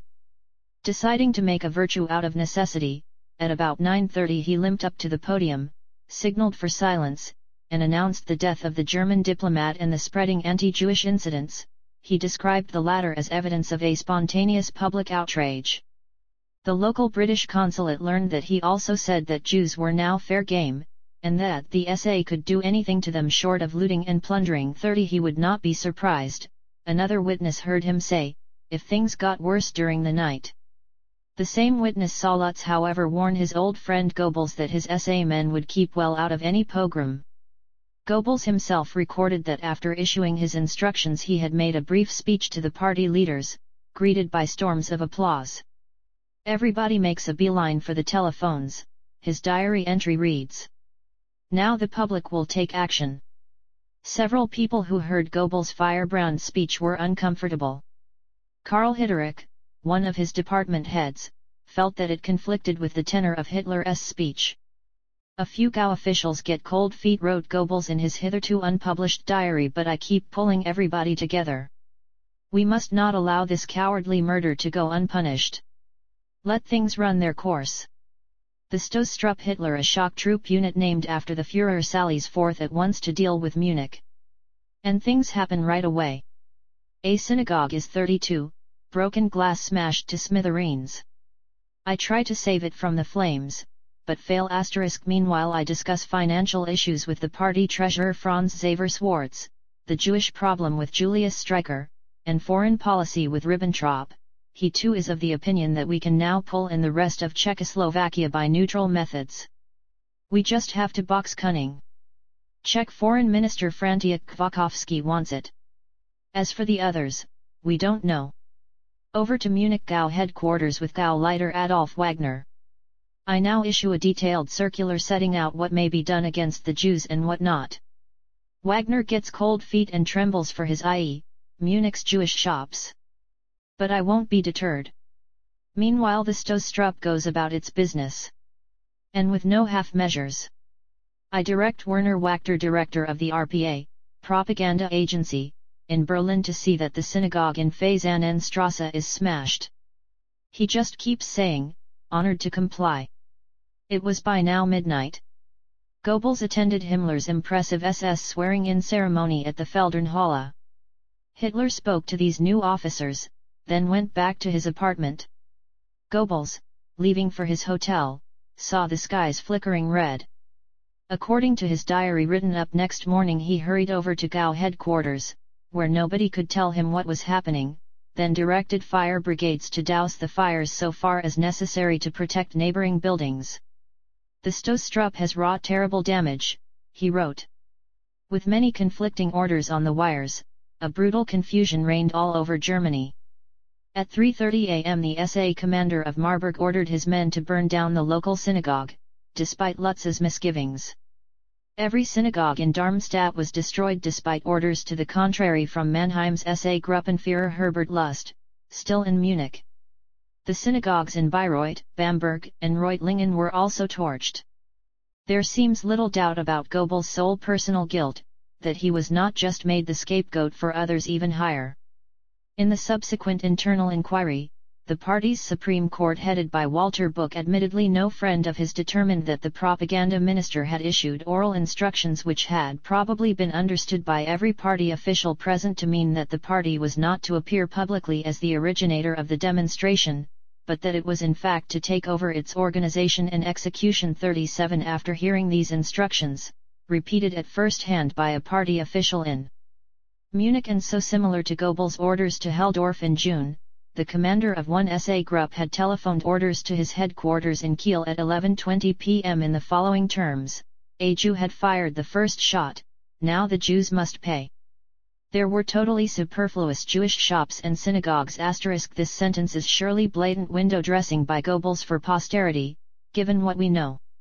In Friedrichstadt, Kiel, and Lübeck waiting to be destroyed, the local police were to be tipped off first. There is to be no looting, the message continued, significantly confirming the British consulate's version. Nobody is to be roughed up. Foreign Jews are not to be touched. Meet any resistance with firearms. The action is to be carried out in plain clothes and must be finished by 5 a.m. 38 Once again the similarities with Goebbels' own secret narrative of his orders for the anti-Jewish outrages in Berlin in June 1938 are worth remarking upon. The pogrom was soon out of control. Only 3 of the 28 SA Gruppen received actual orders to stage demonstrations. Fired by 5 years of Nazi oratory, however, the mob needed little encouragement. From all over the Reich the reports began to come in, first 50, then 75 synagogues on fire. By dawn on November 10, 191 of the country's 1,400 synagogues had been destroyed. About 7,500 of the 100,000 Jewish shops had had their windows smashed. 36 of the country's 500,000 Jews had been murdered, and hundreds more badly beaten. The Führer, claimed Goebbels in the diary, has directed that 20 or 30,000 Jews are to be arrested immediately. That'll do it. Let them now see that our patience is exhausted. Wagner is still a bit half-hearted. But I don't let up. Wachter reports back to me, the order has been carried out. We go with Julius Schwab to the Artistes Club to await further bulletins. In Berlin 5 synagogues are ablaze, then 15. Now the people's fury is aroused. This night it is impossible to do anything else against it. Not that I want to. Let it rip. Schwab is on top form. His old Stostrup past comes flooding back. As I drive back to the hotel there is the sound of breaking glass. Bravo! Bravo! Like gigantic old kills the synagogues are blazing. There is no danger to German property. Nothing else in particular has to be done. I try to sleep for a few hours. As he wrote these heartless lines the next morning, the overnight reports came in. As was to be expected. The entire nation is in uproar. This is one dead man who is costing the Jews dear. Our darling Jews will think twice in future before simply gunning down German diplomats.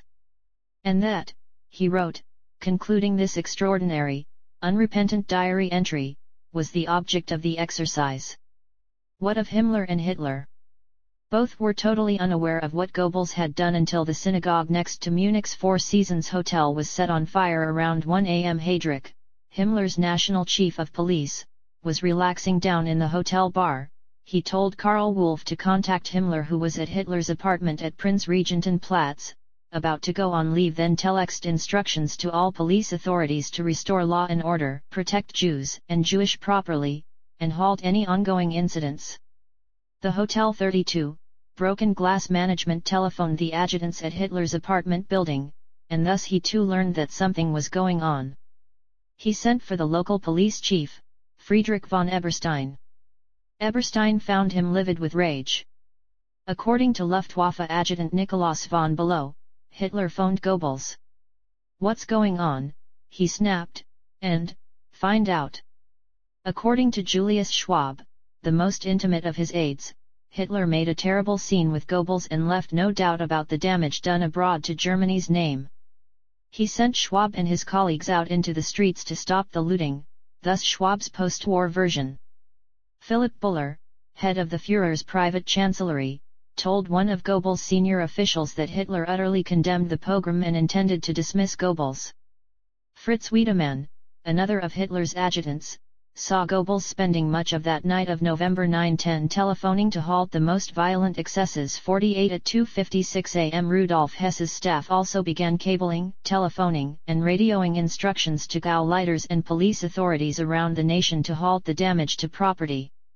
But 20,000 Jews were already being loaded onto trucks and transported to the concentration camps at Dachau, Buchenwald, and Oranienburg.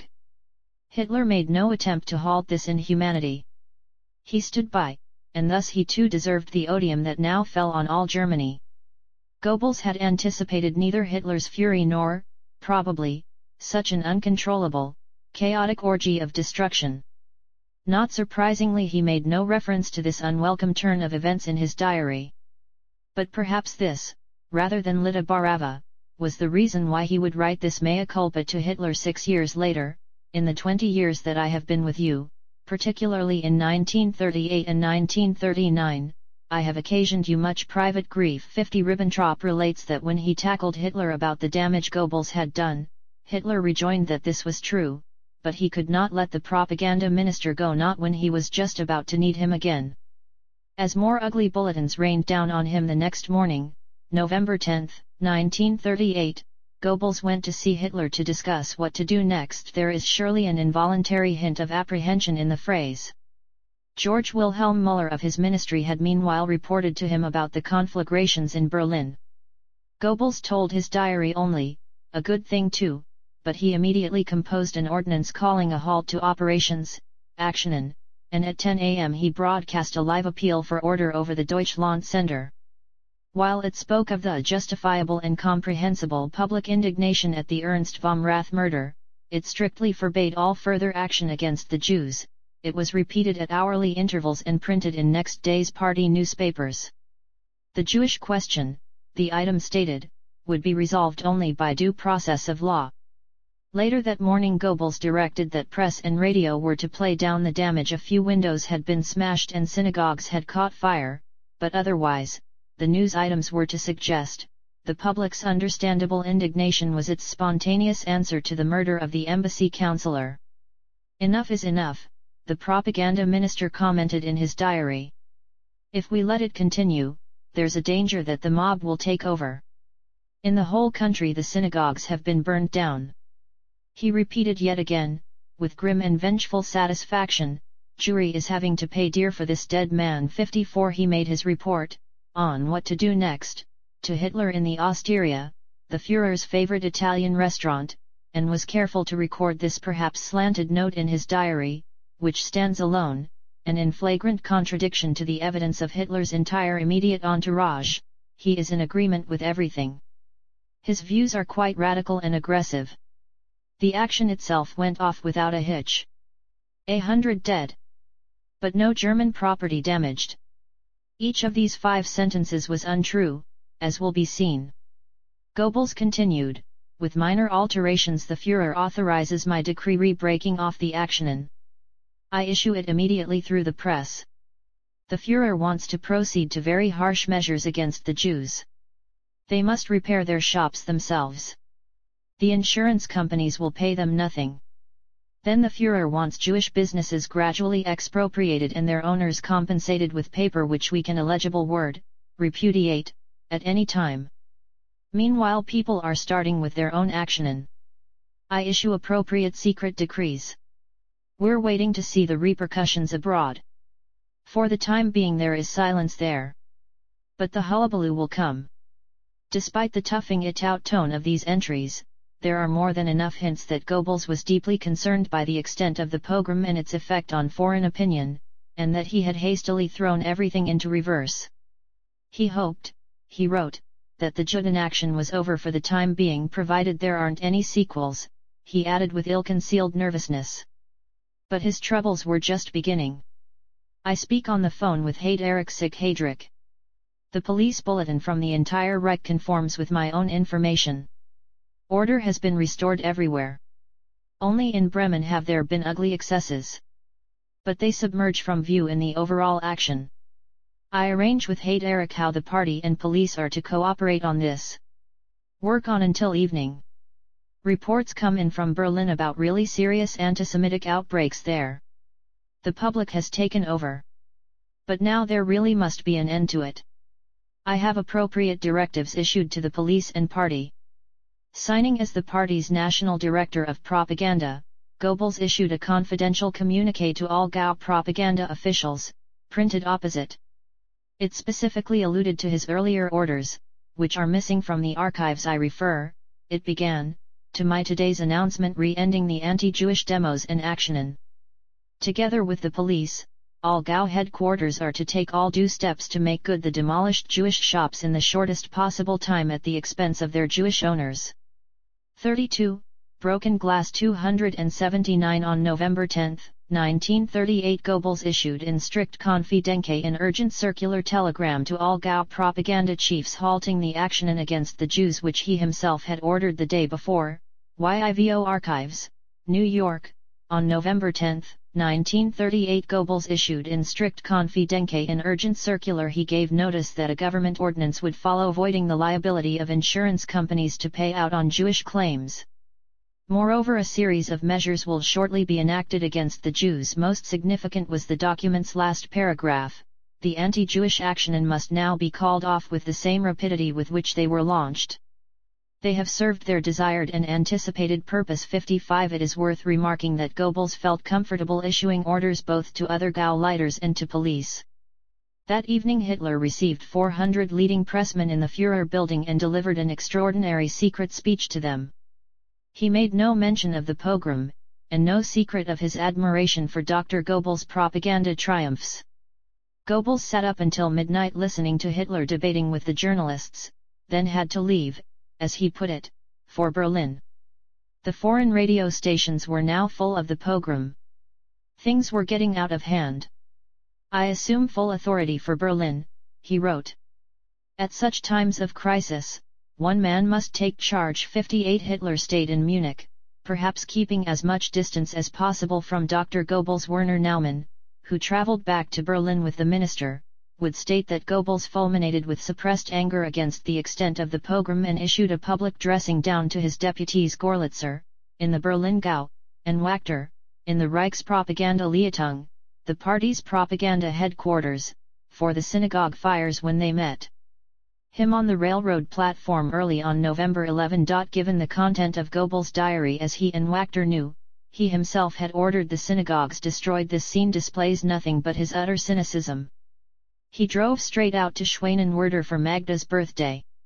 The broken glass had been swept away, the shattered store fronts were already boarded up. In Berlin, he recorded, everything has remained calm during the night. With further breathtaking cynicism he took the credit with his radio broadcast. The Jews, he added, ought to be downright grateful to me. 60 Rattled by the mounting global outrage over the pogrom, he called 150 foreign journalists into his ministry at 2:30 p.m. The atmosphere was icy. Explained the whole thing to them, he told his diary. But the journalists found him pasty, haggard, and ill at ease. You can't blame me for what happened, he said. Why, I was in Munich. 61 He claimed that the Reich frowned upon such spontaneous demonstrations but that the wrath of the people this time had been too great to contain, and that the police could scarcely open fire on crowds with whom they sympathized. Shrugging off any personal responsibility he scoffed, if I, Dr. Goebbels, had organized the demonstration, the result would have been very different. To his listeners he seemed unconvincing, self-contradictory, and confused. A few days later the foreign press corps howled with glee when Louis Lochner told a departing colleague, I think you will agree that our efficient secretary managed to organize a very fine spontaneous demonstration for you. 6332, broken glass still unashamed, Goebbels and Hans Hinkel, head of the Jewish desk at his ministry, drafted petty and repressive ordinances denying Jews access to all places of public entertainment henceforth. This takes the whole question a great step forward, he congratulated himself. While Foreign Minister von Ribbentrop earned grudging praise for his handling of the protests abroad. 64 Dr. Goebbels found himself a pariah in official Berlin. He had to seize and suppress all the foreign newspapers for several days. Lutz entered in his diary, much wailing provoked abroad, but even at home opinions sharply diverge. 66 Rosenberg, who detected Goebbels' hand and no other behind the pogrom, shrewdly put the cost to the German economy at roughly 2 years' winter relief. Goebbels however would brag that he had proved that the Jews could be eliminated from the economy, whatever Funk said to the contrary. Goebbels, wrote one German diplomat, has seldom found less credibility than for his claim that a spontaneous outburst of public rage led to the violence. Hess confirmed that in his view Goebbels was alone to blame. Hess ordered the Gestapo and the party's courts to delve into the origins of the night's violence and turn the culprits over to the public prosecutors. A top Nazi official advised Hess that there was nationwide antipathy to Goebbels. 71 Heydrich also blamed him. Himmler was furious that Goebbels had issued orders to his police force. The order was given by the propaganda director at RPL, i.e., Goebbels wearing his party hat, minuted Himmler privately, and I suspect that Goebbels, in his craving for power, which I noticed long ago, and also in his empty-headedness, started this action just at a time when the foreign political situation is very grave. When I asked the Führer about it, I had the impression that he did not know anything about these events. 73 Many of Goebbels' colleagues wondered if he might be going mad. Is Goebbels losing touch with reality, speculated one minister. Rosenberg's damage estimate, 100 million marks, was well short of the true cost of Goebbels' folly. The reality was that German insurance companies would have to pay out for the senseless damage, since most of the destroyed buildings were German-owned. Even the plundered stocks were often German-owned, and merely sold by the Jews on commission. On November 11 Göring told all the other Gauleiters that he would not tolerate any recurrences. He praised Karl Kaufmann and the others who had abstained from the public violence, and said he was going to insist that Hitler get rid of Goebbels. At a cabinet-level conference held the next morning at the Air Ministry building, Field Marshal Göring roared at Goebbels, "What the public needs is a bit more enlightenment." An allusion to Goebbels' full title. Repairing the plate glass windows alone would cost Germany nearly 5 million marks in scarce foreign currency. Goebbels afterward recorded heated arguments about the situation. "I hold out for a radical viewpoint. Funk a bit weak and wobbly." They agreed to levy a billion mark, $250 million, collective fine on the Jewish community for vom Rath's murder, and to take the remaining steps necessary to exclude the Jews from the German economy. With once again less than total honesty, Goebbels' diary continued, "I am cooperating splendidly with Göring. He's going to crack down on them too. The radical line has won." After drafting a strongly worded communiqué, he commented for the nth time, "This is one corpse that's going to cost the Jews a packet 79." He was unrepentant.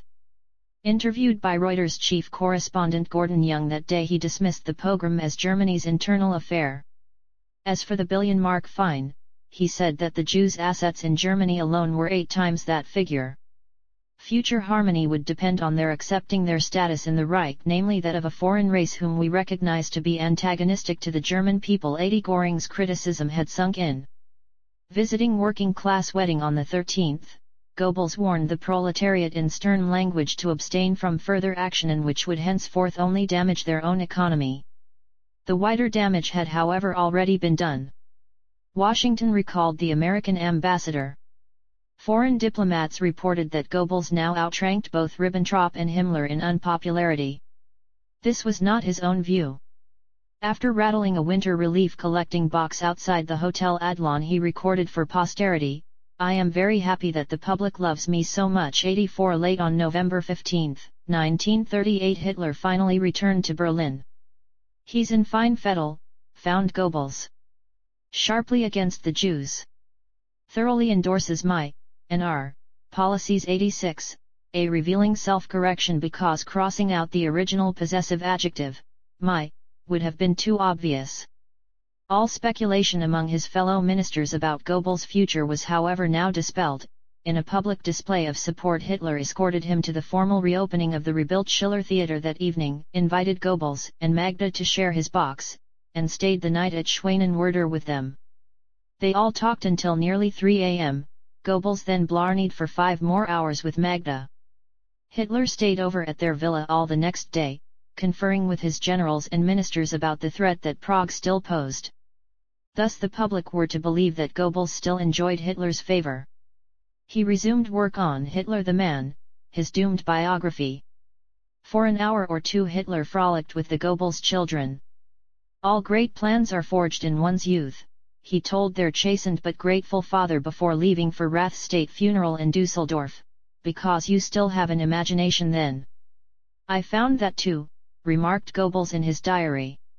For a while, he believed himself immortal again. 33, on the verge. 33, on the verge. 1938 has been a traumatic year for Dr. Goebbels. As the new year, 1939, is rung in, he writes, "I'd rather go hang myself. I have gained many grey hairs over the last year," he will add a few weeks later. 2 Denied marital comforts by Magda for months on end, he allows masculine frustration to overwhelm ministerial prudence. He invites a Miss U to his study, offers routine pleasantries about her latest movie, presses a check for several thousand marks upon her, and invites her out one day she assumes to a movie. His car picks her up after dark near the Kroll Opera House. Miss U nervously has her fiancé follow, but Goebbels' supercharged Mercedes soon shakes him off. Rach drives them out to Lank. A cold buffet is waiting inside the villa. Seeing the piano, she mentions that she can play. He says that too can play, but when it appears that he has a different tune in mind she fends him off vigorously. Goebbels snaps, "You must know whom you're dealing with. I'm one of the dozen most important men in Europe." He drives her back to Berlin in a cold fury, and instructs Raj to halt before the end of the Autobahn. The lady is alighting here, he instructs. Point 3 This victim immediately places herself at Magda's disposal. Point 4 By early December 1938 the 3-month probationary period is already forgotten. Magda tells her father, now a wealthy industrialist in Duisburg, that she has decided to leave Goebbels for good, perhaps even to emigrate. Her father welcomes her decision. Referring to the prevailing tense circumstances, he assures her, given recent events, I agree more than ever with the decisions you tell me of. Be of good heart, my child. Your father has now grown even larger and more independent, and you will always find with him, whether at home or abroad, a secure and financially adequate refuge for yourself and your children. 5 Goebbels is almost inured to these agonies. After speaking with Magda, the same old melody, he falls seriously ill. Point 6 Stomach X-rays reveal no organic disorder. The doctors diagnose nervous complications. He takes to his bed, and for the first time in 15 years he writes no diary for 2 weeks. Point 7 Professor Sauerbruch orders him into the La Charite hospital. Suspecting him of malingering, Magda makes a beeline for the Führer with fresh complaints about his behavior. When she visits the hospital, it is just to bespatter him with more matrimonial bile. It is a fair assumption that there is a link between these reproaches and the anonymous large bouquet that arrives for him. On his discharge he spends a lonesome Christmas at his citadel. His family are next door. They leave him lying there alone the whole evening. When Staatssekretär Hanke visits on official business, it is a frosty affair. A sympathetic letter from Funk cheers him up. Funk is one of the few people he can depend on. Funk, and the Führer. Hitler invites him down to the Obersalzberg. Before leaving, Dr. Goebbels tries one more approach to Magda, but she launches into more speculations, and he rushes off yelping. I don't know her anymore, he laments. Point 8 On Hitler's mountain, Goebbels finds he is once again relegated to the guest house. I live here in splendid isolation, he writes, making a virtue out of his humiliation. Hitler invites him up to the Burghof for some blunt talking. I shall pass over the details here, writes Goebbels bleakly. The plain speaking continues for 4 hours the next day. When Hitler leaves for Berlin, Goebbels stays on at the Obersalzberg to convalesce. He is at breaking point. From Berlin he writes Berlin but means Magda I hear not a word. Not that I want to anyway 9 it's just that I can't sleep at night. Then comes the anger, and the rage, and the hate. 10 Max Amann breaks to him the bad news that Hitler has forbidden publication of Goebbels' biography of him. Accustomed only to censoring others, Goebbels finds it a bitter blow. Later he will concede that Hitler was right, the manuscript was just a hasty potboiler. Returning to Berlin on Thursday, January 17, 1939 he realizes, I am on the verge of a nervous breakdown. 13 Seeing Hitler at midday he talks about everything other than what's really on his mind. The next afternoon he ventures out to Schwanenwerder, ostensibly to see the children. He stays at the citadel. By the next day he and Magda have reached an unusual agreement, brokered by Hitler. Goebbels will sign a document binding him to 1 year's good behavior. Magda agrees to remain outwardly his wife meanwhile, after which she can divorce him if she wishes. He may appear at Schwanenwerder only by prior invitation. It is precisely the kind of matrimonial truce that Goebbels himself had proposed during the divorce law discussions in cabinet 2 years before. 16 Hitler offers to act as guarantor. For 2 hours the two men stroll around Speer's new chancellery building, talking this irksome affair over. To allow it to consume so much of his time Hitler must have had a monumental patience, or a real and enduring fondness for Magda. Her draft of the agreement seems very businesslike. Hitler runs his eye over it and suggests a few minor changes. They all sign it at Schwanenwerder on January 22, the only peace treaty to which Hitler will ever set his name. The best thing will be for you to live like a monk, he tells the minister. And you, madam, should live like a nun. Mein Führer, I have been living like a nun for a year already, she retorts. Goebbels persuades Hitler to write a certain letter to her. It has not survived and hopes the affair is closed. It has obscured his entire horizon for months. 33. on the verge their strained marriage is the whisper of all Germany.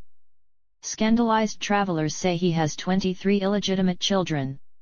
Foreign newspapers report that he has been dismissed, and that he is to answer charges before a Nazi tribunal about his private life. They remark on his absence from a dinner for foreign journalists. Aggravation upon aggravation, records Goebbels. And I've got to swallow hard. There's no end to the rumors and scuttlebutt, he adds the next day. I'm suffering agonies. 21 An official informs Hanke that even the Char women are talking about the minister in the most contemptuous terms. Himmler tells Rosenberg at this time that Magda has complained of dozens of infidelities by her husband. The women are now lining up to dictate affidavits both for MRSG and for the Gestapo on how he coerced them, says Himmler. I've handed some of these statements to the Führer.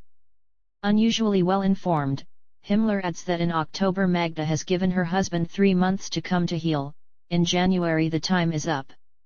It has taxed even Hitler's powers of persuasion to induce Magda to return to the conjugal home, reports one major fleeing Germany, to British officers.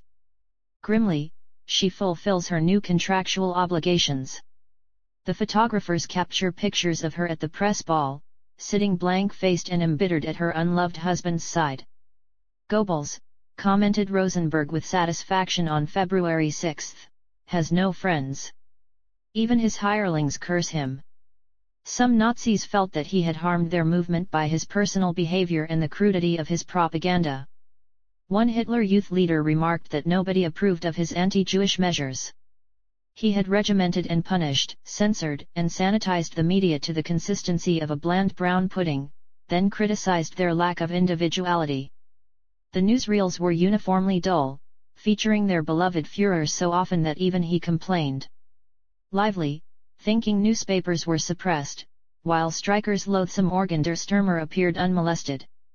Even popular writers like Hans Grimm were called before Goebbels to be screamed at, for not ending letters with Heil Hitler and for not attending the Weimar Literary Convention.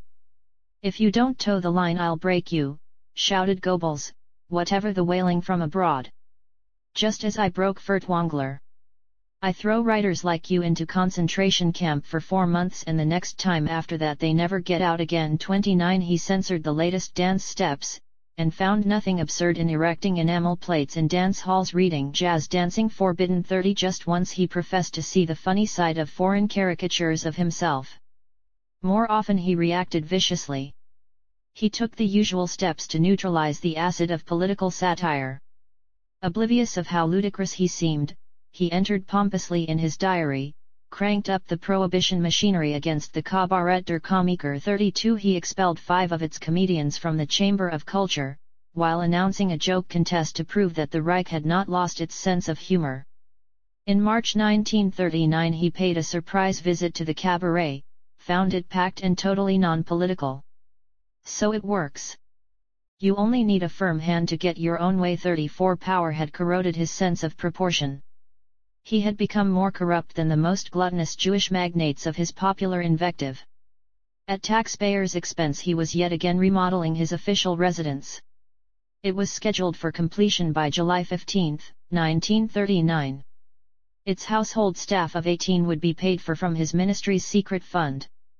He had installed a private apartment in his ministry. He had the sole use for life of the lakeside villa on the Bodensee at Lank. He owned outright 2 luxury properties on the exclusive Schwanenwerder lakeshore. At the nadir of his nervous breakdown in January 1939 he still found the strength to order work to begin on a palatial mansion on the far side of the Bodensee, fencing off a total of 3,200 hectares, 8,000 acres, of woodland in one of Berlin's favorite beauty spots. Together with Hanke, whose sins he had evidently forgiven, Goebbels paced off the new site and observed incongruously in his diary, "At least I'll have one place to call home." 37 His private architect Hugo Bartels promised to have this new refuge ready for his birthday in October 1939. By May, 129 men were laboring on this new house am Bodensee. Even after the war broke out construction would continue at the same pace. A letter from Bartels hints at some of the amenities that Goebbels was installing, including a wine cellar and unheard of luxuries like an air-conditioned beer cellar and a refrigerated pastry cooling table. "It's going to be beautiful," he wrote after working on the blueprints, "but unfortunately a bit expensive. It's laid out on a generous scale, and meant to last a lifetime." 39 The house am Bogency would ultimately have a small guest house, a private cinema, and 5 bedrooms, including separate rooms for Goebbels and Magda. The architects had provided air conditioning, a disappearing bar, and a large picture window which sank with a faint whir into the floor at the touch of a brass button. The inventory of furnishings would fill 28 pages of single-spaced typescript. The average Berliner probably knew none of this. To ingratiate himself with them, he put on his old trench coat on November 28, 1938, and made heavily publicized visits to slum dwellings while reporters took down every word for publication in Angriff 2 days later. "Heil Hitler, MRSB," he exclaimed. "Might I look at your apartment for a moment? This man is to have a new apartment, Wachter. Take this down." He allocated 2 million marks to slum clearance from the fine levied on the Jews. In a raucous speech to Berlin propaganda workers on November 22 he claimed proof that the Jews had planned the Gustloff and Rath murders long in advance, and, as for the alleged plundering during the pogrom, the reality had been different. Mark Gruff, the famous jewelers, had not been plundered at all, he said, but had concealed their stock in a nearby hotel for safety. The next day he told the same story to Hitler, who laughed out loud. 42 When a British member of parliament suggested resettling Germany's Jews in Britain, Goebbels maliciously applauded, "I expect it will be a great satisfaction for the British people to assist the much-respected Jews from their tremendous 33, on the verge financial resources." That was the problem, he noted, everybody wanted to help the Jews out but nobody wanted them. At a secret ministerial conference a few weeks later, the stenographic record quotes him as saying, "It is immaterial how the Jewish problem is actually solved, perhaps by denoting some region of the globe later on for the creation of a Jewish state. But it is remarkable that the states whose public opinion is in favor of the Jews all refuse to accept our Jews from us. They say they are magnificent pioneers of culture, and geniuses in economics, diplomacy, philosophy, and poetry, yet the moment we try to press one of these geniuses upon them, they clamp down their frontiers. No. No. We don't want them. I think it must be unique in the history of the world, people turning down geniuses." Goebbels set up an institute to research the Jewish problem and flood the media with pseudo-scientific articles. "We're gradually crowding the Jews together," he recorded. "This will release space for the German workers." 46 Leni Riefenstahl, returning from Hollywood, confirmed that the Jews were everywhere there. Although he secretly enjoyed watching American movies like Walt Disney's Snow White with his family, he forbade their general release both to save foreign currency and to get his own back for the American Jewish boycott of Germany's films. He assiduously pandered to Hitler's lowbrow movie tastes, giving him 18 Mickey Mouse cartoons for Christmas 1937. The Führer demanded a copy of the Sherlock Holmes thriller The Hound of the Baskervilles as a permanent loan to his movie library. His obiter dicta on films had the force of law even for Goebbels. Tarzan was bad, Woman at the Wheel was very bad, and he walked right out of Madame du Barry. Goebbels intervened at every level of movie production, personally editing In the Name of the People and the latest Veit Harlan movie Immortal Heart, and ordering key scenes of Hotel Sacher shot again. He put sound financial brains in charge of the major studios, with capable artistic directors like Emil Jannings at UFA, Ewald von Demandowski at Tobies, Hans Schweikert at Bavaria, Karl Hartl at Tobies Sascha, and Alfred Greven, a World Warfighter pilot, at Terra. It was around Greven that his next major personal crisis would revolve. Upset by the estrangement from Magda and preoccupied with the financial crisis that he had inflicted on himself by his extravagant new plans for Lank, Goebbels brooded far into the spring of 1939. Max Amann had invited him to write an article each week for the Volkisker Beobachter. Putting on his eyeglasses, he dictated an effortless diatribe against the United States. Brilliantly composed and elegantly argued, these articles would flow forth like a river of strychnine over the next 5 years.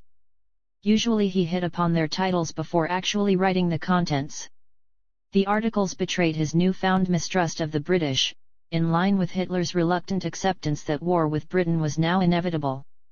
He did not doubt, he wrote, that the British would defend their way of life to the utmost. They would fight to the last Frenchman, the last Russian, and the last American, if need be.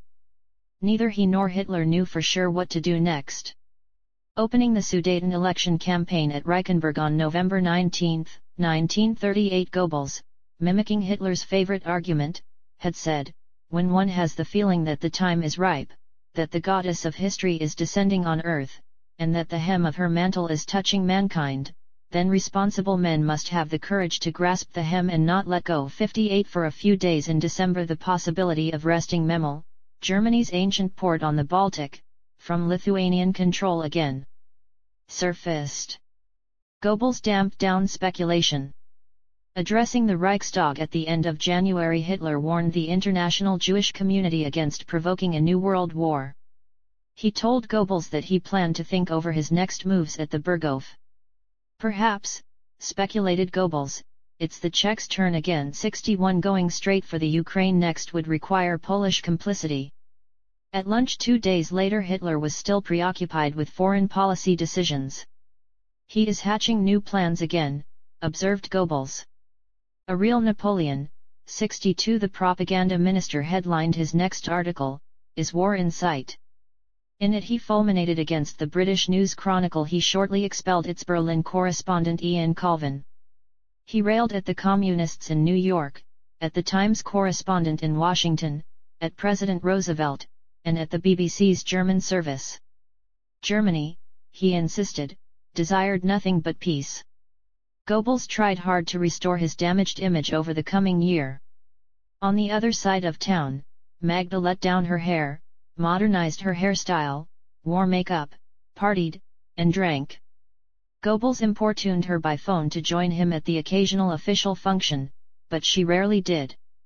Early in March he noted without comment that she was busy getting ready for a trip to Italy. Albert Speer had invited her, traveling under an assumed name, to join several other couples including Hitler's surgeon Karl Brandt, touring southern Italy and Sicily, and they left Berlin on the evening of March 9. The very next day the Nazis' months of subversion in Slovakia paid off. 4 weeks since Munich, Hitler's agents had been fomenting discord there. Slovakia declared herself independent from Prague. On the 10th, Prague sent in troops to arrest the Slovak Prime Minister Father Tiso. This was the opportunity Hitler wanted, to solve the problem we left half solved in October, as Goebbels put it. Springing into action, Hitler sent for Goebbels at midday and for Ribbentrop and Keitel soon after. He told them he had decided to march into the rest of the hybrid Czech state on Wednesday the 15th and seize Prague. "Our frontier must extend to the Carpathians," Goebbels penned into his hitherto unpublished diaries, the Ides of March. 33, on the verge we fix all the details already. We are after all well versed in this now. I recall Berndt and Boehmer, domestic and foreign press department heads, from leave. We're all very pleased, even Ribbentrop. The Führer shouts with joy. This is going to be a pushover. We'll start broadcasting Slovakian bulletins from our Black Vienna transmitter. I'll turn the volume up over the next 3 days to full blast. In the afternoon I work out the battle plan on my own. I think it's going to be another masterpiece of strategy and diplomacy. Late in the afternoon, over to the Führer again. We infer from one report that before its arrest the Tiso regime appealed in despair to the German government. The actual text can always be obtained later. The Führer says, and rightly so, that you can't make history with lawyers. You've got to have heart, head, and courage, just what lawyers lack. In the evening, at my suggestion, the Führer visits the People's Theatre to put up a facade. Afterward he sat sipping tea with Hitler until 4 a.m. in the Artistes Club. We have our alibi, wrote Goebbels, ignoring the word's criminal connotations. Upsetting Hitler's cynical plot, Tiso refused to sign the appeal for German help that Hitler had sent him. The steam was going out of the plan. Next day Berndt reported in, and Goebbels jokingly appointed the thick-set, burly Nazi propagandist his Reich rumormonger. It was the Sudeten crisis all over again. That evening, March 11th, he viewed several films, including The Sweetheart, starring Lita Barava, a wonderful, poetic, and moving love story which deeply upset him. He drove out to Lank to sleep it off amid the snow and ice of a winter that had suddenly arrived. He had not seen Lita since, so the story goes, she had abruptly materialized before him, mischievously disguised in a wig, at a winter relief collection. The news during the night from Bratislava, Slovakia's capital, was distressingly calm. With the activists in jail, the momentum had gone. The attempt to whip things up with RSS has only partly succeeded. It looks as if Slovakia's not playing along, noted Goebbels in disappointment. Moreover, Prague too was refusing to be provoked this time. So we're going to make history there ourselves, noted Goebbels. He discussed the psychological aspects with Hitler at midday on the 12th. They decided to keep the crisis out of the editorials. The press must wear an impenetrable mask until Wednesday, the day itself. If only we had an appeal for aid or military intervention, lamented Goebbels. That would make it all so simple. All day long the messengers scurried between his ministry and Hitler's chancellery, while the Berlin public had not an inkling of what was brewing. That night, after another alibi visit to an operetta, Goebbels and Hitler stayed up until 3 a.m. talking foreign policy. Ribbentrop, recorded Goebbels afterward, takes the view that there's bound to be a conflict with Britain later. The Führer is preparing for it, but he does not consider it inevitable. There is a heated argument. 70 Still the foreign press acted as though nothing was happening. Early next morning, Monday, March 13th, Hitler sent for Goebbels to agree on leaflets for the invasion of Prague. While Goebbels, back at his ministry, drafted the wording "Any resistance will be bloodily put down," his children came for half an hour to rumster around, a family idyll, on the irony of which he himself commented. That afternoon Germany's newspapers suddenly opened fire, roaring with one voice a broadside of rage at Prague. Berndt is the best man for such jobs, Goebbels recognized. Now the cat is out of the bag. London and Paris expressed disinterest in Prague's fate. Over to the Führer in the evening. He has received Tissot. Explained to him that Slovakia's historic hour has come. If they don't act, they'll be swallowed up by Hungary. He is to think it over and go back to Bratislava.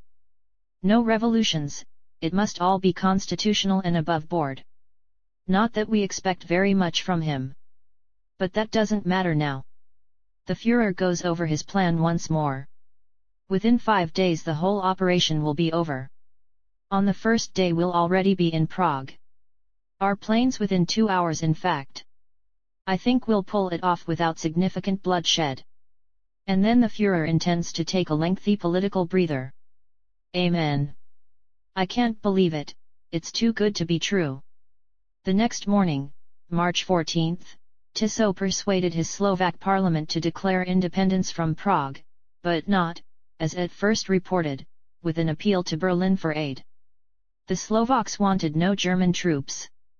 Our press, wrote Goebbels, rampages just like last September. London and Paris still kept well out, once bitten, twice shy, was his assessment.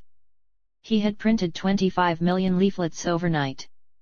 At midday Hitler discussed with him the new statute for Bohemia and Moravia, as Prague's territories would be styled.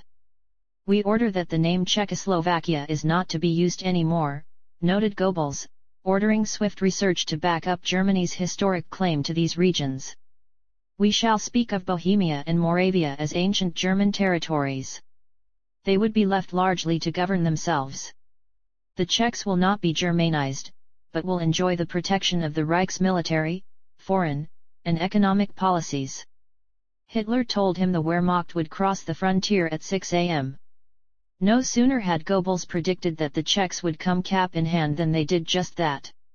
Emil Hacha, Bern's successor, arranged to come by special train to Berlin immediately. Meanwhile we have the first troops move into Czech territory. So Hacha can see what's what.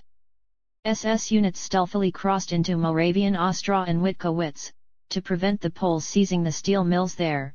Resistance in 2 places was quickly broken. Hacha arrived with his foreign minister from Prague that evening.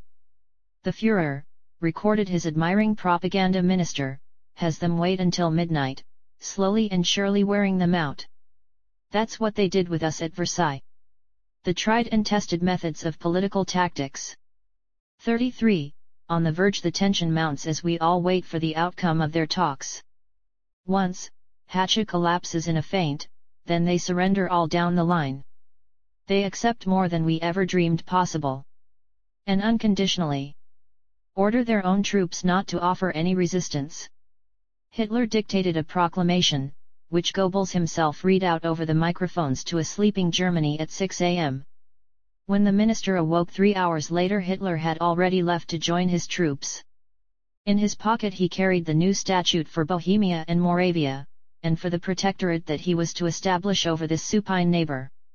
By evening the entire region had been occupied, a masterpiece of military organization, as Goebbels himself noted. That evening, as Hitler took up residence in the Czech Radany castle, Goebbels felt suddenly very lonely. I feel a longing for human beings. He went over to film star Zara Leander's little birthday party for distraction. On March 16 he issued a significant edict: the use of the term Großdeutsches Reich is not desired. This term is reserved for later eventualities. He began to plan an Easter journey across the Balkans and Greece. That evening he went out for another little drive. After all, Magda was 1,000 miles away. While Magda had gallivanted off for 6 weeks, late on March 9, 1939, Goebbels enjoyed unrestricted access to their children. Sometimes he brought them into his ministry and let them tumble around his study. Still pursuing Magda, his Staatssekretär Hanke meanwhile addressed love letters to her at every station of her journey. Late on Tuesday the 21st, Goebbels again escorted his Führer to the theater on his return to Berlin. This time they had to camouflage their next move, a crude ultimatum which Ribbentrop was at that moment issuing to Lithuania over Memel. "These petty crooks of Versailles," wrote Goebbels with a chuckle, "are now having to hand back their loot." As they waited for word from Lithuania, Hitler outlined his next plans to Goebbels. First he would take that respite, to regain people's confidence, and then he would raise the question of Germany's former colonies. "Always the old one too," marveled Goebbels. At 6:30 a.m. Lithuania agreed to relinquish Memel at once to Germany. It all seemed so easy. Goebbels realized that this was a dangerous notion that he would soon have to counteract. Yes, as months went there definitely was something about March. After staging a triumphal entry into Memel aboard the battle-cruiser Deutschland on March 23, Hitler talked in confidence with Goebbels again. "What a week that was," wrote Goebbels. Could Hitler pull off the hat trick and recover Danzig too, the former German port that the League of Nations had unwisely placed under partial Polish control after the World War? "He's going to try out a little pressure on the Poles," wrote Goebbels, "and he hopes they'll respond to that. But we're going to have to swallow the bitter pill and guarantee Poland's other frontiers. It will all be decided very soon." 76 Ribbentrop played their opening gambit. He told the Polish ambassador Joseph Lipski that Hitler's offer of a deal at Slovakia's expense was still open, provided that Danzig was returned to Germany. On the 25th Hitler reassured General von Brauchitsch, his new army commander, that he did not intend to use force against Poland. He really did expect a deal, and the Navy drafted plans for Hitler to enter Danzig in triumph aboard the Deutschland in a few days' time. This time, however, it was not going to be a walkover. Puzzled, Hitler said over lunch that Poland was still making up her mind.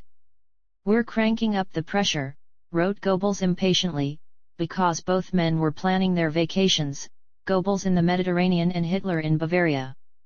Still Poland would not play ball. Reports soon reached Hitler that Warsaw had partially mobilized. Ambassador Lipski arrived back on the 26th and brusquely warned Ribbentrop that if Hitler still demanded Danzig it would mean war. "The Polacks," observed Goebbels in disgust, "will always be our natural enemies, however keen in the past they have been, out of pure self-interest, to do us the odd favor." He set out by train, taking a private secretary and 3 senior colleagues on the first leg of his vacation. 34. Put Poland on page 234, put Poland on page 2. Seen in retrospect, those last days of March 1939 were the cradle of the coming war, but Dr. Goebbels' diary betrayed no awareness of the solemnity of the hour.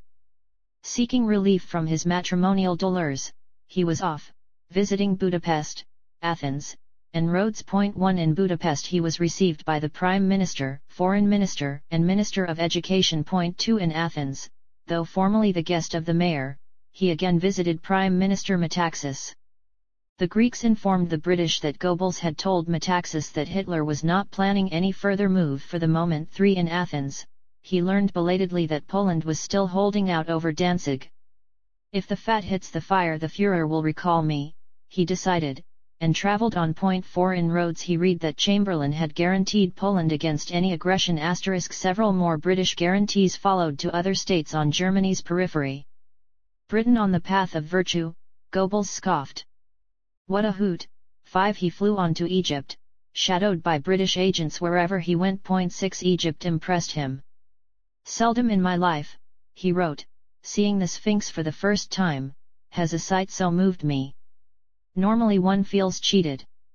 Here, reality surpasses what one had imagined. 7 He told the German community that he had not come with pots of gold for propaganda.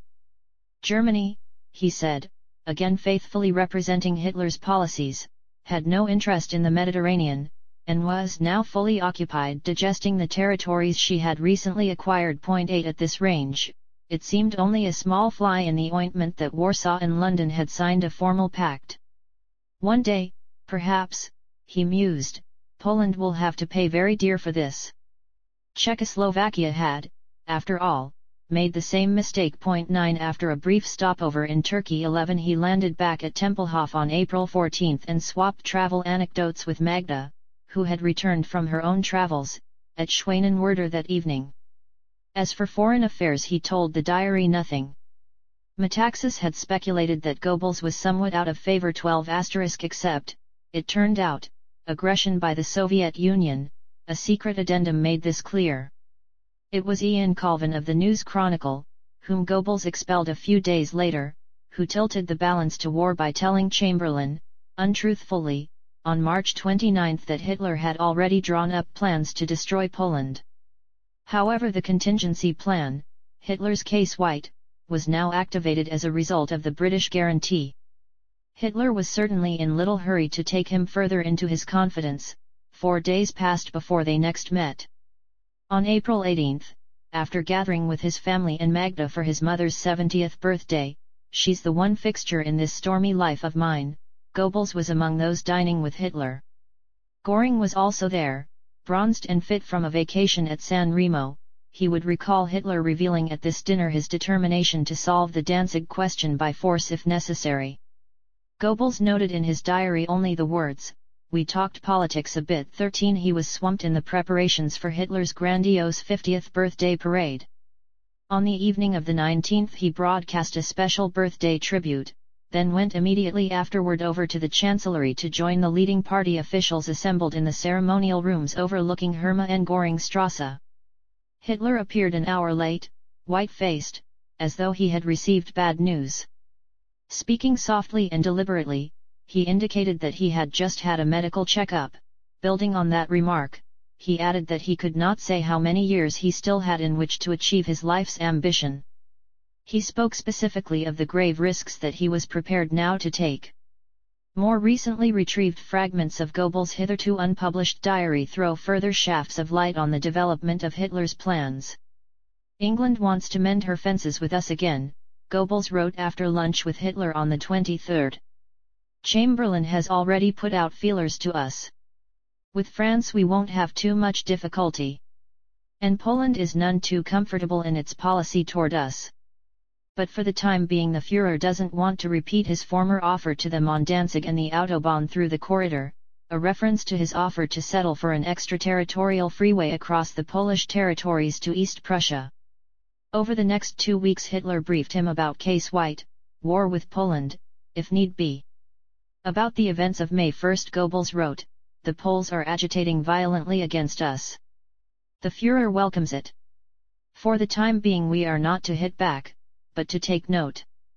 Warsaw will end up one day in the same boat as Prague. 17 2 days later he ordered all editors to go easy on the Soviet Union until further notice. 18 His next Volkisker Beobachter leader article was widely seen as flinging down the gauntlet to Poland.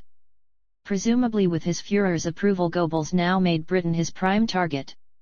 Speaking without notes in Cologne on May 19 he blasphemed against the democracies, calling them old horse-turned-sanctimonious nuns in their old age. For one like myself, reported a local British diplomat, who had not heard Goebbels before, the power of his voice was a revelation, coming as it does from such a puny body. 20 The Italian foreign minister came to Berlin to sign a military pact with Germany. At the dinner for Count Chano, Hitler told Goebbels that he had fought 20 years for this. Preparing Germany for a possible war, Goebbels speeded up work on the cable radio network. To release conventional transmitter capacity, he wrote Hitler a letter urging him to cut the red tape on this project. His ministry was also 34, put Poland on page 2, building some of the biggest transmitters in the world. The new half-megawatt Deutschland sender went on the air on May 19. Later, it was to be stepped up to 5 megawatts. Goebbels was also building 4 high-powered shortwave transmitters near Hamburg. He wanted the world to hear his voice. He put the cunning and unscrupulous Berndt in charge of this expanding broadcasting network. Berndt had by now, as he himself admitted to Himmler, the unsavory reputation of being in charge of all the dirty tricks necessary in the Nazis' interests, subversion of the enemy, creating the starting points for political operations, and so forth. 24 His propaganda fictions had paved the way for Munich. In Berndt's place as inland press chief, Goebbels appointed Hans Fritzsch, an impressive intellectual with an educated drawl. Both men held high SS rank. Both were party veterans, with the kind of radicalism that Goebbels applauded. Berndt would shoot an American airman in cold blood. Fritzsch would turn over to the Gestapo's hangman a simple Nuremberg fireman who sent him a crude paste-up montage as a one-man protest in 1941. Unexpectedly, the Lida Barava case returns to haunt Goebbels that spring.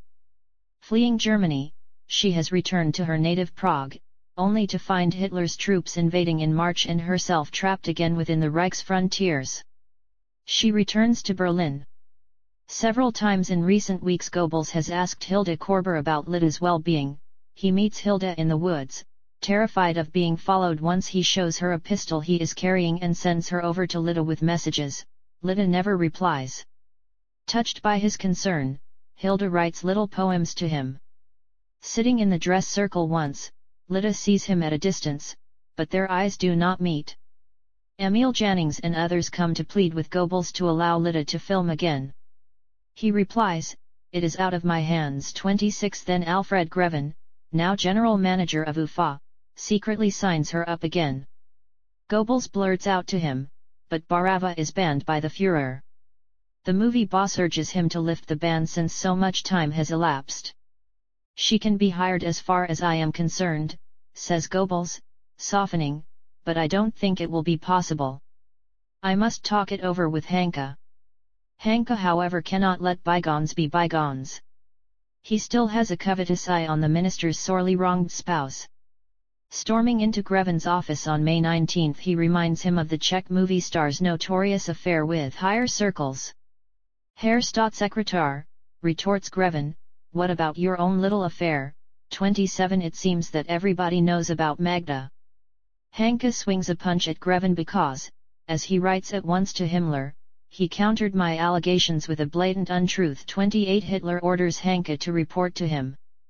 Aghast at this new episode, Goebbels writes in his unpublished diary, by his unpardonable assault on Greven of Ufa, Hanke has touched off a hideous scandal.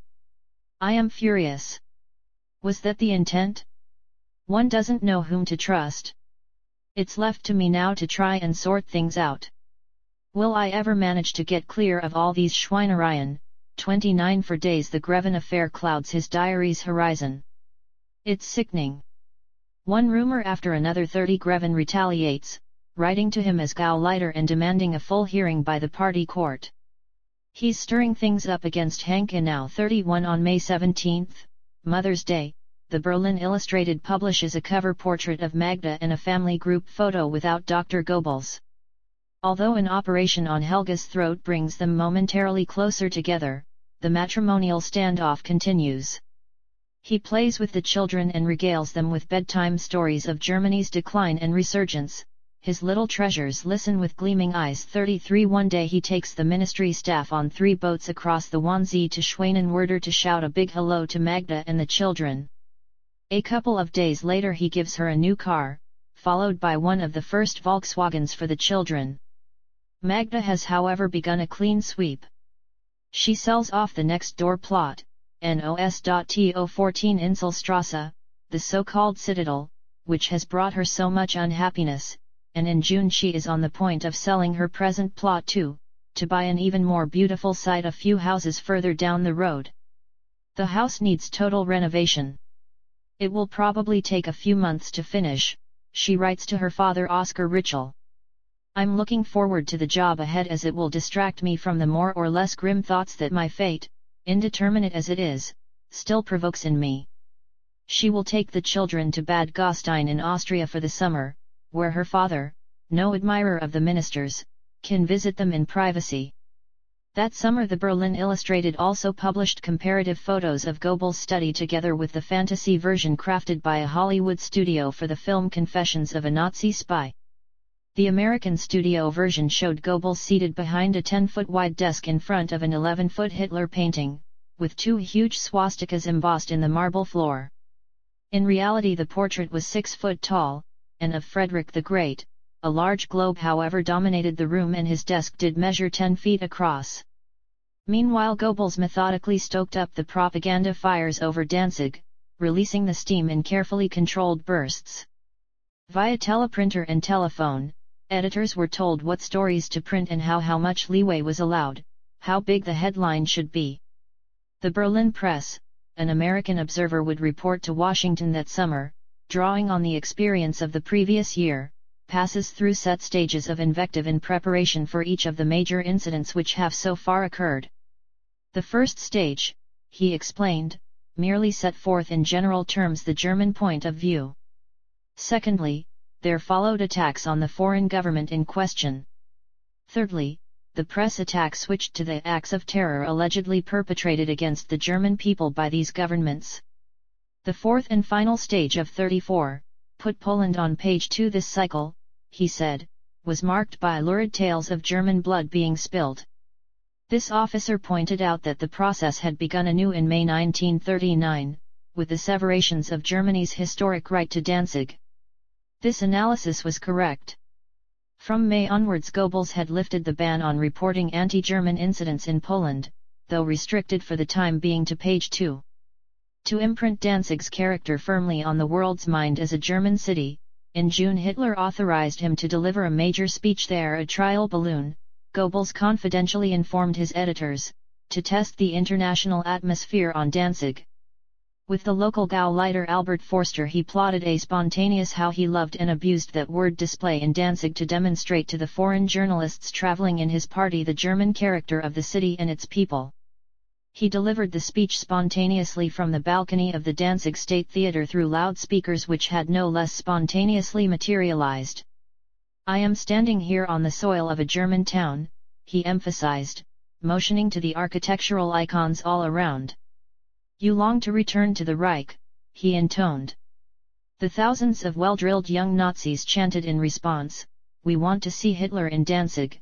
43 My speech, Goebbels told his diary with a conspiratorial air, looked quite improvised but I had prepared the whole thing in advance. 44 I know, he said with a careless wink, speaking that evening at the Casino Hotel at Zapote, near Danzig, to the foreign journalists who had accompanied him, that some of you are curious whether today's demonstration was truly spontaneous or not. In fact their Berlin colleagues had received the text in advance, and it had already been typeset for a special Sunday edition of the party's Danzig newspaper the day before.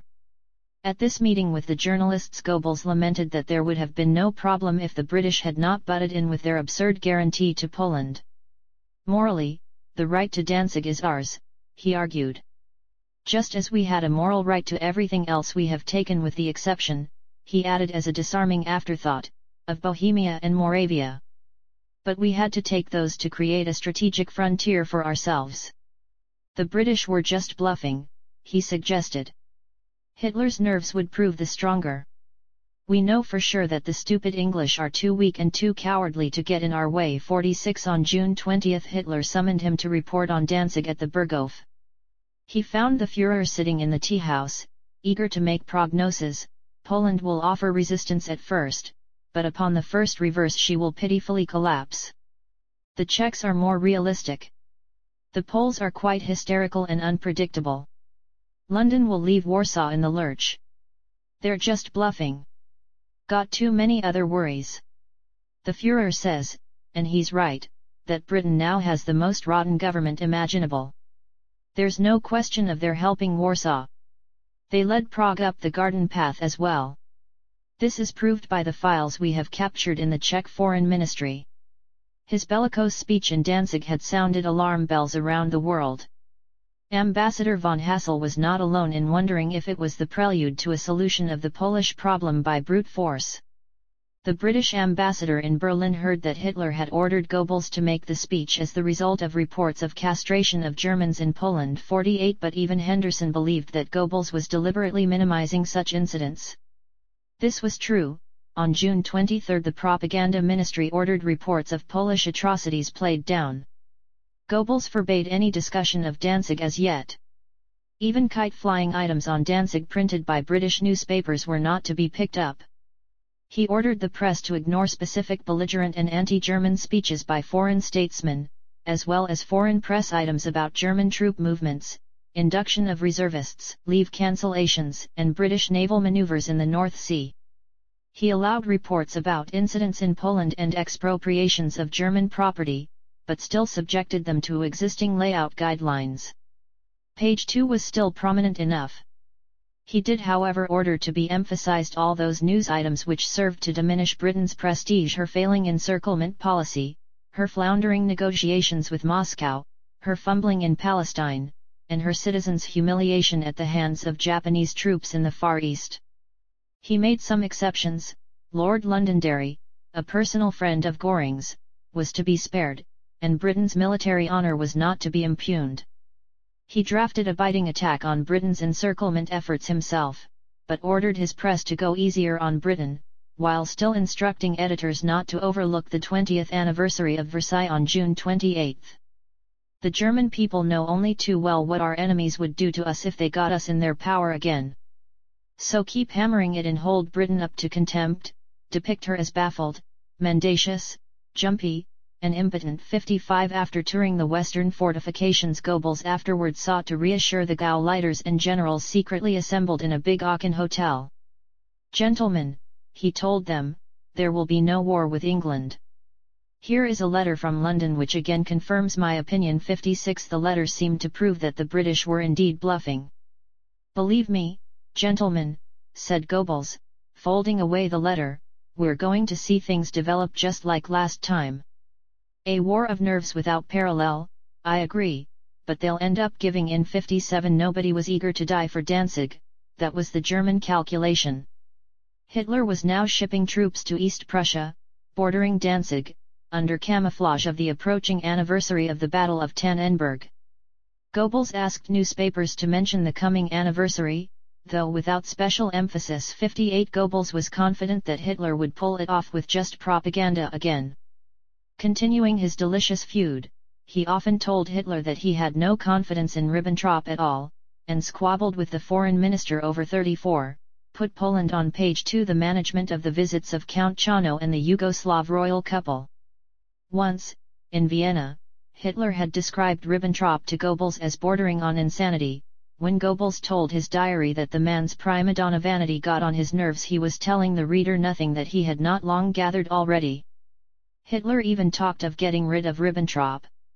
To Goebbels' rage, the London Daily Express published an accurate report on their feud.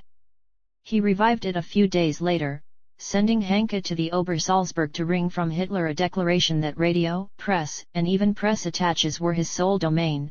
Hitler humoured his wish. Goebbels told his diary so often that Ribbentrop was demented that there is cause to question his own stability. When Ribbentrop took petty revenge on the press attaches, Goebbels got his own back by regaling Hitler at the Burghof with witticisms about this champagne dealer and this would-be Bismarck until tears of enjoyment ran down the Führer's face. But the Foreign Ministry kept up its pressure on the press, and even a personal meeting between Ribbentrop and Goebbels, at which they sat facing each other with white knuckles and clenched teeth assuring each other of their desire for cordial relations, brought the matter no further. "If he's as flexible as this in our foreign policy dealings," wrote Goebbels, "God help us." 64 Hitler was conducting his own foreign policy that summer.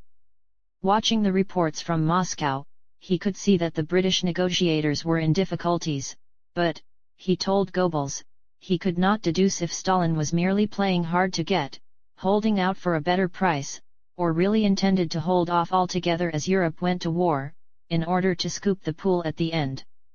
On June 10 Hitler confessed to Goebbels in Vienna that he was at a loss about what Moscow really wanted.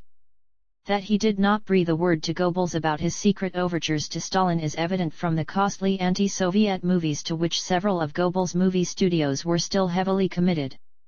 Meanwhile Poland, bolstered by Britain's guarantee, remained intransigent or insolent, as Hitler and Goebbels saw it.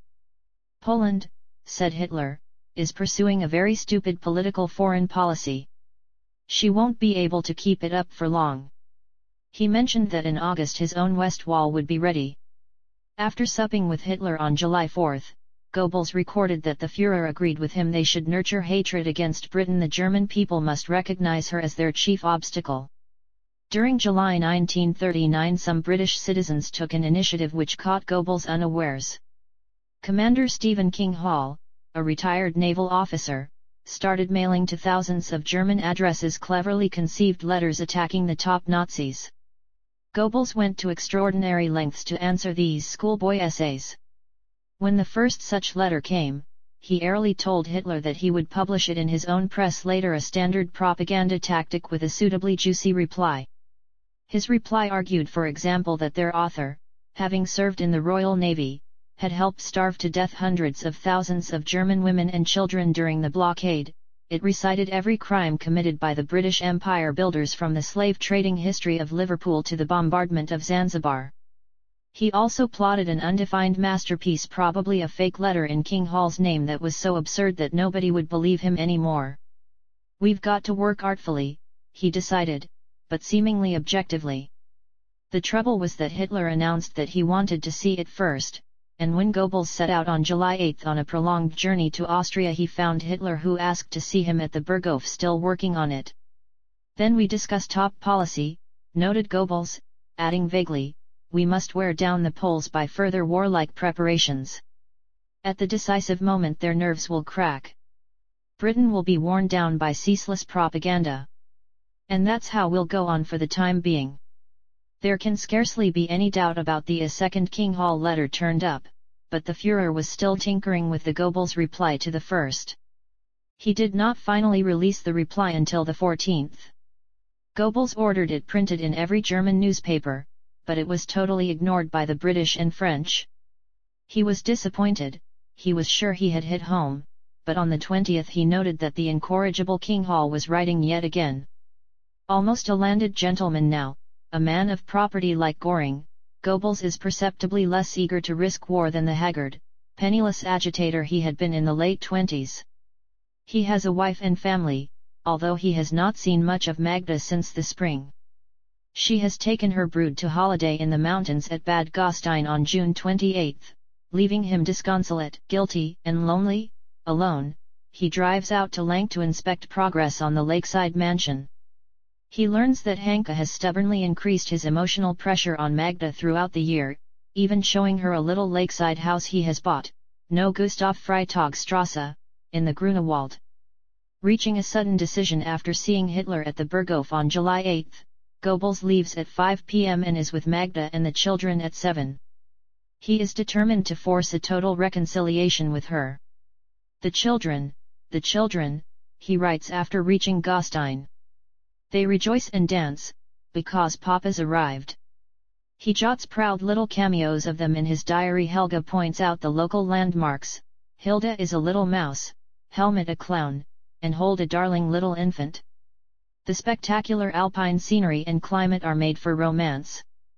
He goes for long walks with Magda, and sits far into the night with her under the starlit skies, drinking in the peaceful sounds of nature, and the steady rushing of the waterfall. He sleeps 10 hours and learns that Hitler is still tinkering with his reply to King Hall, but all that is far away. He takes the family over to Zell MC and swaps nostalgic stories with Magda about the years before they came to power. They pore over architectural blueprints, play games with the children, go rambling in the mountains, and trundle back home in a pony cart. When he leaves Gastein 34, put Poland on page 2, the children cling to him with tear-stained faces and he suspects that Magda too is not unmoved. He phones her on the 16th, and she joins him in Munich for the lavish, ornate, spectacular, and rain-soaked pageant of German art. Evidently she has told him something about her persistent suitor, because on the 20th he has a serious row with Hanka. He visits his troubled wife again in Gastein and that evening she unbends to him. "It's just as I thought," snarls Goebbels in his diary. "Hanka has turned out to be a first-class rotter. So my mistrust of him has been totally justified." Magda, he decides, is on the horns of a terrible dilemma, and they talk all night about ways of escape. He stays in bed all the next day while she sits at his bedside talking softly with him. All the pieces are falling into place, and this alone brings him peace of mind. He blames his Staatssekretär for everything, himself for nothing. "Hanka is the most perfidious traitor I ever saw," he writes grimly. But he's going to get his comeuppance. 86 Magda agrees to accompany him to Bayreuth, scene of the previous year's opera scandal, on the 25th. On July 25 Hanka sends a member of the ministry's staff to see Goebbels, evidently bearing a mixture of threats and entreaties. Goebbels is unimpressed and sends the man, G.W. Müller, back to Berlin with a flea for Hanka's ear. On the way to Bayreuth, Magda, still torn between the two men, faints several times. She is suffering from the nervous strain. At Bayreuth, Goebbels is phoned by Müller. He has performed his job relatively well. A few more impudent threats and sentimentalities. Magda is in tears, and Goebbels has difficulty calming her down. Hitler has other problems on his hands. He is buoyant about his foreign policy. He says that the democracies will shrink back, step by step, from the brink of war. Over dinner, he expands on this theme that Warsaw will crumble if push comes to shove. The next day, July 26, Magda is again wild-eyed and tearful. "Every hour," records Goebbels, "alarming new bulletins come from G.W. Müller, from Speer, from Mama, and the devil knows whom else. It's wrong even to pay any attention to them, they just get on your nerves." 90 He has a long talk with Magda. He wants to help her but knows no way. That afternoon they sit once again through Tristan and Isolde, and Magda faints from the strain of it all. "If only I could help her," moans Goebbels. "When shall we ever find a way out of all this misery?" After supper he goes alone up to his room, unable to join in the general chatter. But when he emerges to fetch Magda, he finds her lying senseless on the staircase outside. He drags her into the room and revives her only with difficulty. Clearly there is something about Bayreuth that brings out the melodrama in some people. She murmurs only that she has confessed everything to the Führer. Now they must stand together. Hitler tells Ribbentrop later that she is not fool enough to exchange Frau Reichsminister for Frau Staatssekretär. But the truth is that in a grim, almost masochistic way she is beholden to Joseph and will remain his until the end. Folding her in his arms, he says, "Magda, Hanka is not the man for you." She promises to telephone her suitor to announce that she and her husband are reconciled. Goebbels witnesses the dialogue, an endless, tortured telephone conversation. 92 How neatly the summer of 1939 has mirrored the excruciating summer of 1938. The next day Magda's friends, among them the ubiquitous and bitchy Ello, cut her, a salutary lesson in Goebbels' heartless view. As they drive out of Bayreuth, willingly foregoing the leaden, mystic gloom of Parsifal, a burden falls from his shoulders. He and Magda have decided to live together again. He has won the last round. 35, Pact with the Devil. 35, Pact with the Devil. Goebbels returned briefly to Berlin for the afternoon of July 28. 1939 to open the radio exhibition. The emphasis was on peace, the big attraction was television. The first television sets would soon go on sale. 1 The rebuilding of No Hermann Göring Strasse was nearly complete. He hoped to move in on August 15, although he wanted the color scheme changed before then. Karl Hanke stayed out of sight, he went on leave, and eventually joined the army. Goebbels lived in a daze, his faith in human nature finally shattered, or so he claimed. 2 Back in Munich he found Magda awaiting him. 3 Over the next few days they both thought out. Magda was taken aside more than once by well-meaning critics, but she told them their decision was now final. 4 Goebbels was still confident that the September Nuremberg rally would go ahead as planned. 5 Among his miscellaneous directives that summer he requested editors to take note that Peru was not a U.S. state, to report murder trials only in local editions, 6 To mention sex cases involving Jews only where they had seduced Aryan women by concealing their race, always to give Jewish defendants their mandatory first names of Israel or Sarah, and to report with the utmost delicacy Sir Oswald Mosley's latest mass meeting in Earl's Court, so the democratic press has no locus to depict him as being in Germany's pay. Editors were instructed however not to overpraise the dancer Palixa, a half-Jew, not to refer to the World Exhibition, but to the New York Exhibition, not to review books by Marxist liberals, not to reveal that the Führer had commuted the death sentence on a certain murderer, not to disclose the visit of 70 American-born Germans, so as not to compromise their later operations, not to refer to the Third Reich but to National Socialist Germany, not to reproduce the Führer's article on architecture from the latest issue of Art in the Third Reich, a title which violated his own edict, and not to publish candid camera photographs of the infinitely vain Hermann Göring or his wife. 7 Intensifying his propaganda attack on Britain, he ordered editors for example to remind readers of the August 1915 incident when the British warship Baralong had sunk the Kaiser's submarine U-27, then murdered its survivors one by one. 8 Analysis of these secret directives shows that over Poland he was still pulling his punches. On August 1 the national press was ordered to display reserve in discussing the Polish army officers infiltrated into Danzig disguised as customs officials. 9 Only on the 7th did the German press agency DNB issue a full statement. His propaganda was now an integral part of the military build-up. Hitler told economics minister Walter Funk, who had been badgering him to reduce the foreign currency allocated to the propaganda ministry, to leave the sum unchanged. Hitler had gone down to the Berghof after Bayreuth, and Goebbels attended none of his historic conferences during August. He spent the second week of August in Venice with Magda and several colleagues, returning a visit made by his Italian counterpart Dino Alfieri. There survives a letter from Magda's secretary, her childhood friend Wilma Frabe, to Goebbels' adjutant. The Frau Reichsminister had received an invitation to the coming Nuremberg Party rally, her first in 2 years. Did the minister want her to accept? 13 With Alfieri, he worked on an agreement on collaboration between their two countries' media, as well as movie and radio.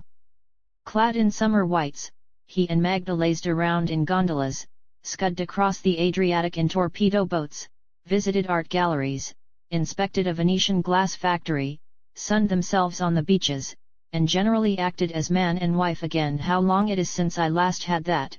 15 Overwhelmed by the Arabian Nights atmosphere of Venice, he took little note of the developing crisis, except for an insolent speech on Danzig by the Polish president, so it will soon be time. He learned that Chano was bound for the Berghof, but it's not time yet. On August 8, continuing his holiday, he ordered Polish terror incidents still relegated to page 2, with Polish threats against Germany promoted to page 1. When Courier Polski declaimed Germany must be destroyed, the ministry ordered editors to headline this quotation on their front page. On the 11th Hitler ordered the volume of the anti-Polish propaganda turned up to 80%. That day Goebbels ordered Polish terrorist incidents moved onto page 1. The display is not as yet to exceed 2 columns however. Newspapers must take care, he instructed, explaining the precise propaganda dosage, not to exhaust all their arguments and vocabulary prematurely. 21 Nobody was to mention territorial claims. On the 15th the minister and his wife flew back to Berlin, picking up the foreign newspapers in Munich on the way. He observed with satisfaction that the British and French were in disarray and were relieved by rumors of German peace initiatives. "It's now time," he dictated the next day, "for the German press to abandon its previous reserve." 24 news items about Polish terror acts were to be well displayed but not splashed so sensationally that people might conclude that a decisive event is imminent. 25 At 6 p.m. on August 15 he and his family moved back into his expensively, 3.2 million marks, or $750,000, rebuilt official residence. The old palace had been demolished in June 1938.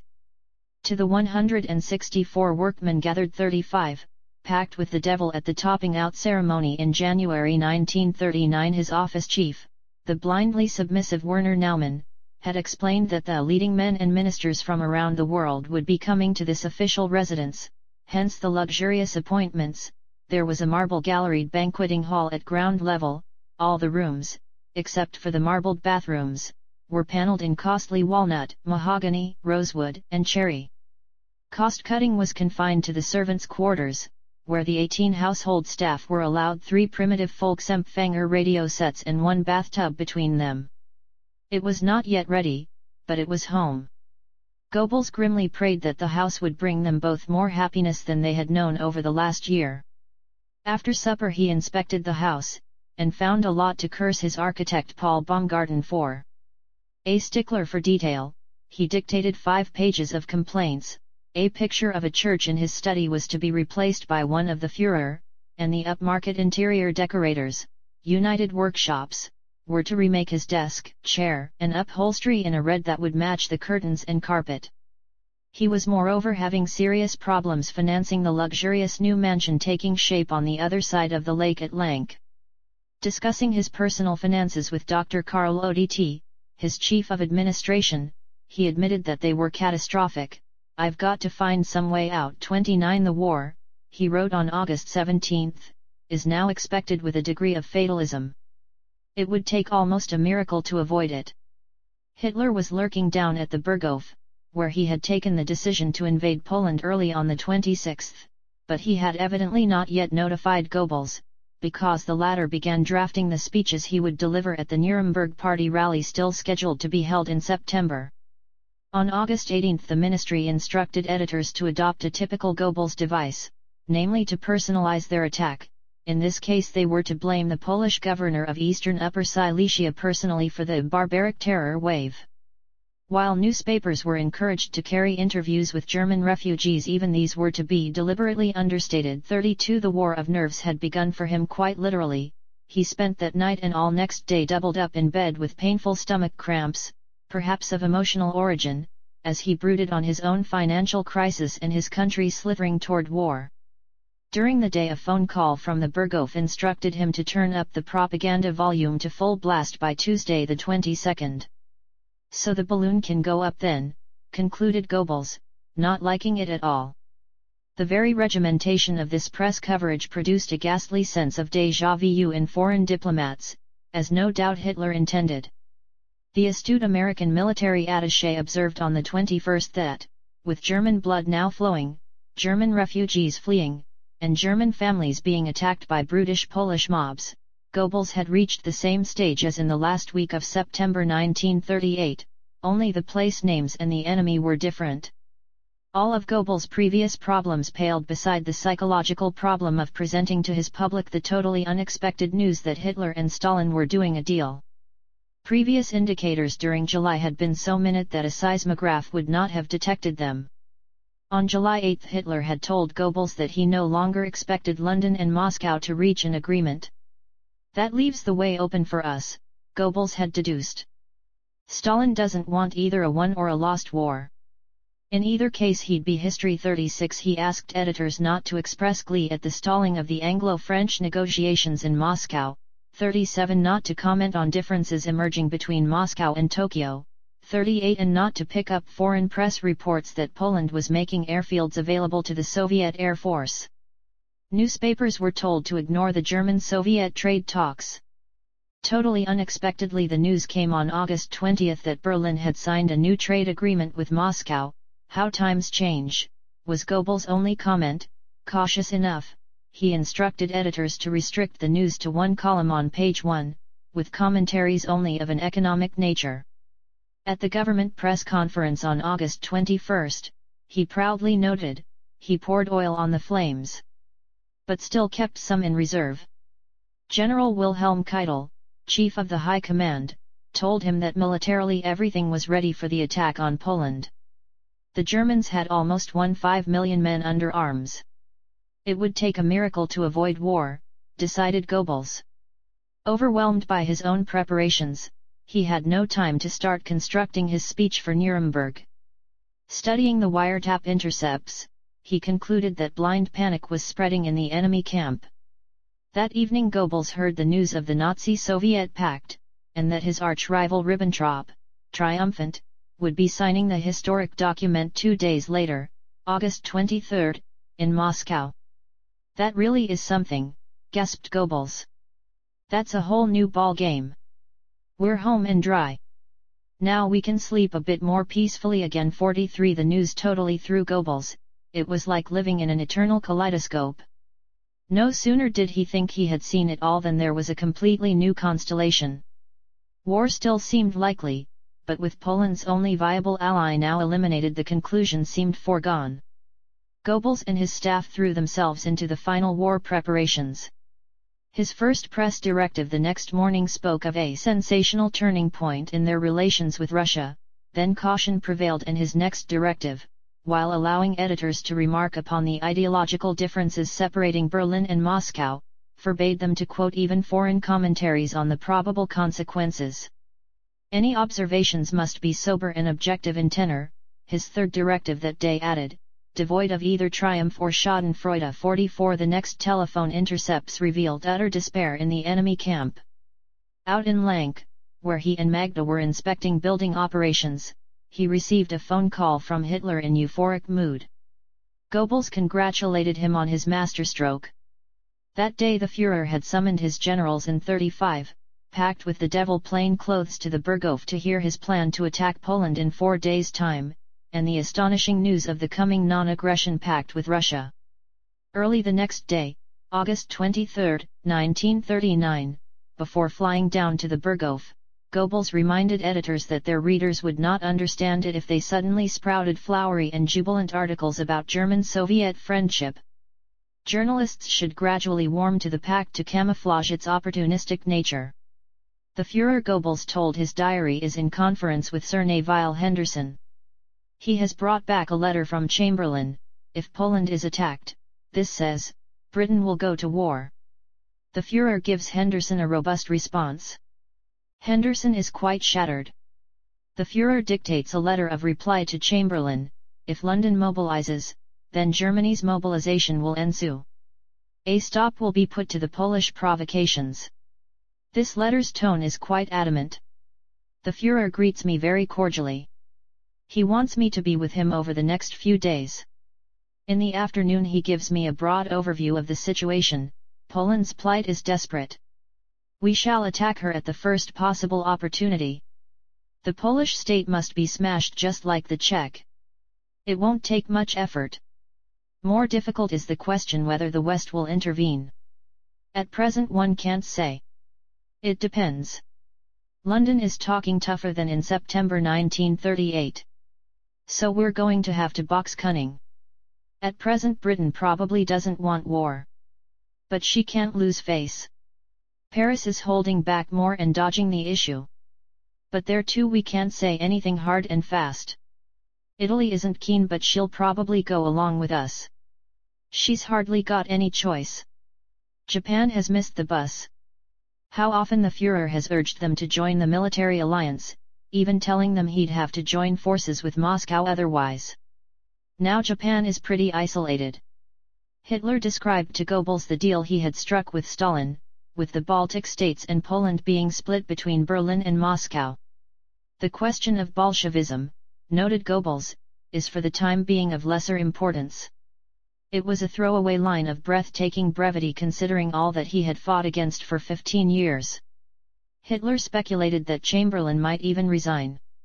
On the phone from Moscow, Ribbentrop asked if the Russians might have the Latvian ports of Libo and Windaw. The Führer approves this, observed Goebbels. They whiled away the hours watching a movie, until the communique finally came through from Moscow. At 1 a.m. Poland's fate was sealed. They sat up until 4 a.m. examining the implications. It was dawn when Goebbels returned to his quarters, still in the humble guest house to which Hitler had relegated him. Probably the Führer had by now told him that he had confidently scheduled the attack on Poland to begin at dawn on Saturday the 26th. On the 24th, Thursday, both men agreed that it was surprising that there had been so little echo from the world's press to the Moscow signing. Goebbels lifted the ban on editors speculating on what the new pact would mean for Poland. You can indicate that the purpose of this pact is to enable Germany and Russia alone to settle all outstanding problems in the Lebensraum between them, i.e., in Eastern Europe. 51 A second directive that day probably reflected Hitler's decision to strike in 2 days' time. Editors were now invited to comment on the speed with which the Moscow Pact had been signed. Newspapers are permitted to display a degree of schadenfreude, though not in their editorial columns. 52 editors were still not to go into specifics. Reports about Polish mobilization and atrocities, and about Danzig, were still to take precedence over the new pact. The Führer and his propaganda minister decided it was high time to fly back to Berlin. During the flight, Hitler was on edge. Goebbels wondered how he kept his nerve in crises like this. That it was a crisis became plain when Goebbels read the telegrams. Chamberlain had told the House of Commons that Britain still stood by her promise to Poland. The radio waves were filled with the chatter of panicking commentators, and Goebbels too lay awake for hours that night. Friday, August 25, 1939 dawned, the eve of war, or so Hitler had planned. At 2:30 p.m. the final mobilization against Poland was due to start. At the noon press conference, the ministry instructed editors of the next day's newspapers to highlight Polish preparations for attacking Germany, the Polish blockade of Danzig, and Polish acts of terrorism. A lieutenant colonel briefed Goebbels that the attack was scheduled to begin at 4:30 a.m. the next morning, a swift coup de main against Gdynia, Danzig to declare for the Reich, and then an all-out military onslaught against eastern Upper Silesia. At midday Hitler told him to get 2 declarations ready, one to the people and one to the party.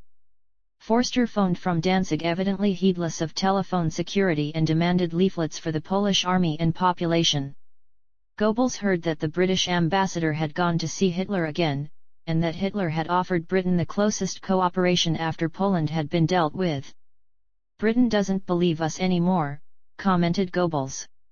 When Hitler said much the same to France's ambassador, the latter replied stiffly that on his word as an officer France would be obliged to fight. Undeterred, at 3:02 p.m. Hitler issued the secret executive order for Case White, the attack on Poland at dawn. Japan's ambassador briefly saw him after that, a frosty meeting under the circumstances. The Japanese ambassador was followed by the Italian, Bernardo Attalico. Embarrassed, he conveyed to Hitler the shocking news that Italy, his new ally, would not join in this war. "There you have it," commented Goebbels acidly. "As I always feared, and probably knew too ever since Venice. Italy wants out." 35. Pact with the devil. It was a hideous new situation. Hitler had been banking on Italy's support. He had to cancel all his orders for White. Goebbels rushed out a supplemental directive to his editors revoking the midday directive. The new instructions called for press discipline and caution editors were to hold back their stories on the Poles' military actions and terrorism. A photographer snapped Hitler and Bormann with Otto Dietrich and Dr. Goebbels, all in plain clothes. The propaganda minister was looking at his feet, baffled. "The Führer," recorded Goebbels, "is brooding and thinking things over. It's a hard blow for him. But he'll find a way out, even from this devilish situation. He's always found one before, and he'll do so this time too." As grim-faced army generals dashed this way and that, Goebbels hurried back to his ministry to throw his whole machinery into reverse as well. It took him until midnight. Magda, ashen-faced with worry, came to be with him. Everything depended on maintaining the pressure, he decided, on keeping a stiff upper lip. So he wrote afterward, recording this eventful day. And that was the directive he issued at next morning's press conference. It adumbrated for the first time preventive German operations, but forbade speculation on dates and deadlines. There must be no talk of 1 minute to 12, or an attack is expected hourly. The tame newshounds were thus led briefly back to their kennels. Not surprisingly, the Wehrmacht was in a foul mood. They had been all set to attack. Gauleiter Forster phoned from Danzig, depressed by this unexpected turn of events. Dino Alfieri phoned Goebbels from Rome, asking if it was true that Hitler was to broadcast. Goebbels called the rumor a foreign fabrication. He too was in two minds. Britain had now ratified her pact with Poland, encouraged evidently by Italy's defection. When the French and British ambassadors both asked to see Hitler, Goebbels clutched at straws. Perhaps we'll manage to extricate ourselves from the current sticky situation, he wrote. We've got to be very cunning now. The introduction of food rationing confronted him with serious propaganda problems. He harangued Herbert Back, Dar's Staatssekretär, in the middle of that night about the minuscule fruit and tea rations allowed for, then gave vent to his feelings about the secretiveness of the foreign ministry. The whole world knew, he grumbled, that the British and French ambassadors had been to see Hitler, but Germany's own radio said nothing, which forced German listeners willy-nilly into the arms of the BBC. After that he sat up until 3 a.m. reading further worrying reports on public morale. The embassy wiretap reports, which he read the next day, Sunday, August 27, gave cause for cautious optimism, but not the one-page digest on morale that Gutterer had compiled for Hitler from their propaganda agencies throughout the Reich. In short, the whole population was against war. The document, typed out in half-inch characters on the special typewriter used for the short-sighted Führer, was dynamite. Goebbels, aware of his own precarious position, had no desire to hand it over himself. He took Gutterer along with him to Hitler's lunch table, wearing his black SS Brigade Führer's uniform. Hitler read the document, purpled with rage, and took Gutterer through into the Wintergarten. But Himmler, joining them there, soberly backed the propaganda official. His own Gestapo morale reports painted just the same picture. Both men had reports of anti-war demonstrations in Vienna. Goebbels said nothing. Later that day Hitler reviewed the whole situation with him. It is very grave, recorded Goebbels, adding the familiar nostrum, but the Führer will pull us through. On Poland, our minimum demand is Danzig and a corridor across their corridor. Maximum, that's a matter of record. The Führer can't abandon our minimum demand. And he'll get his way. It's become a matter of honor. Nobody can say what will transpire. The Führer is glad we don't have a monarchy anymore. The Italy snag has been declared top state secret. Death penalty for treason. Hitler spoke to all the Reichstag deputies at 5 p.m. in the ambassador's suite of the Chancellery. He appealed for courage, and was rewarded with an ovation. He told them that Danzig and the corridor were his minimum demands. If war came, he would be in the front line. As long as I live, he said dramatically, there is to be no talk of capitulation. He justified his controversial deal with Stalin as being a pact with the devil to drive out Beelzebub. For the next 5 days Dr. Goebbels held the editors like acrobats frozen in mid-leap, in suspended animation until Hitler gave the order for White to proceed. It was not easy. Germany must not lose the initiative.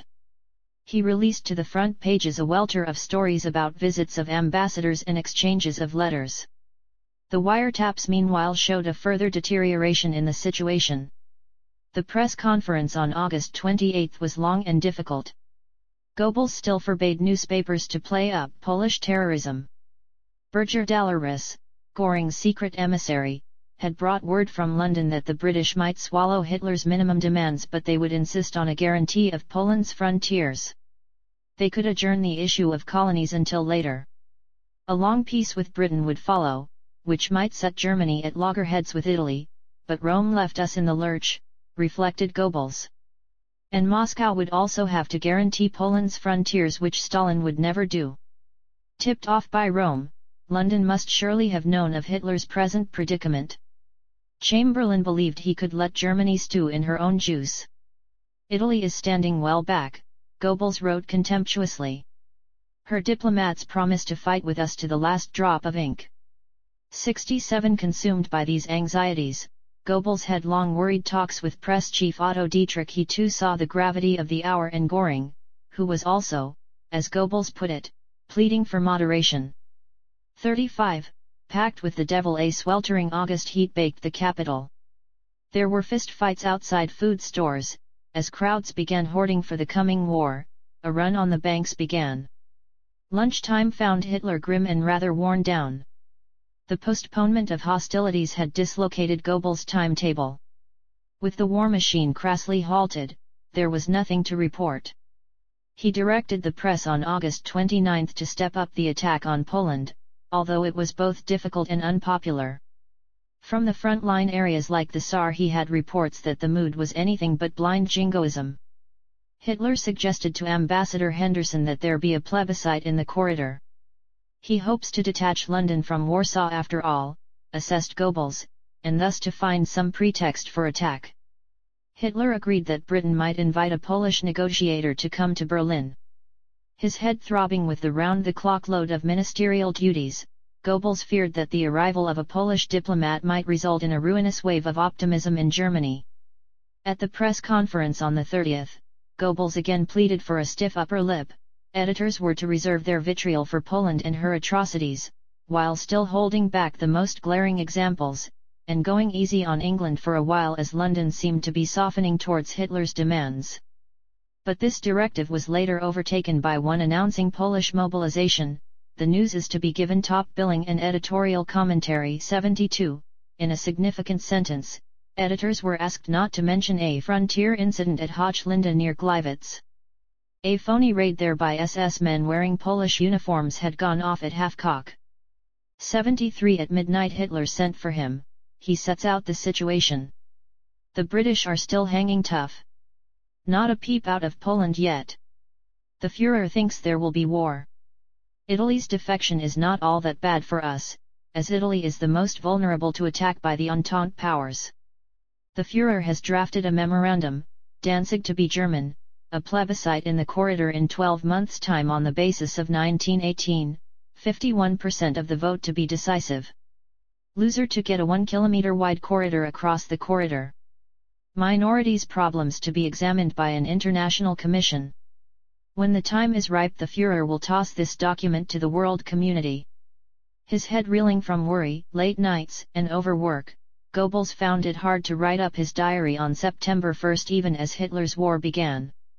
The situation changed hourly. He recalled having turned the press conference loose on Britain the day before. Karl Boehmer had brought over the latest sheaf of embassy wiretaps from Göring's Forschungsamt. They made clear that alarm bells were ringing in Paris and London. The French and British ambassadors had been overheard agreeing to beg their Polish colleague, Lipski, to go on his own initiative to Hitler. But he can't be found, observed Goebbels, for hours at a time. Poland is obviously playing for time.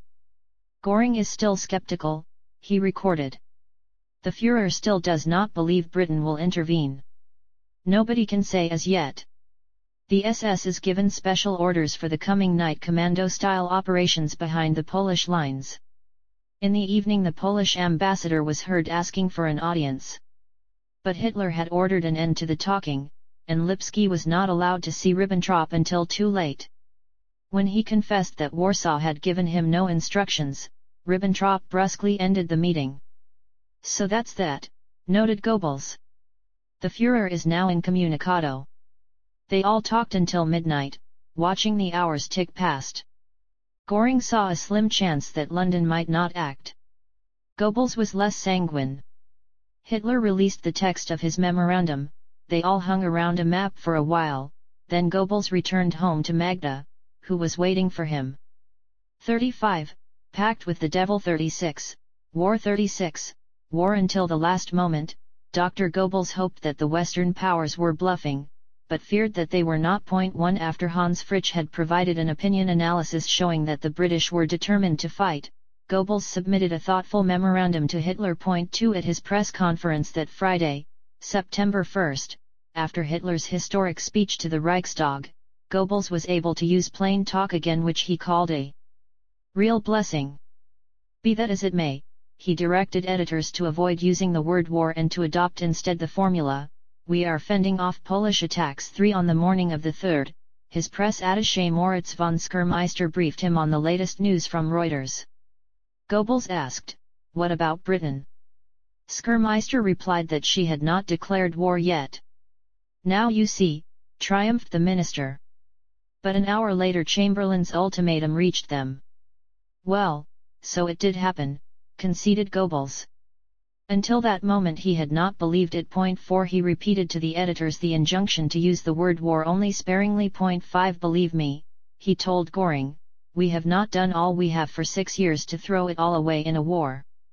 This will be a war about political ideas, he wrote in a 25-page memorandum for Hitler entitled Thoughts on the Outbreak of War, 1939.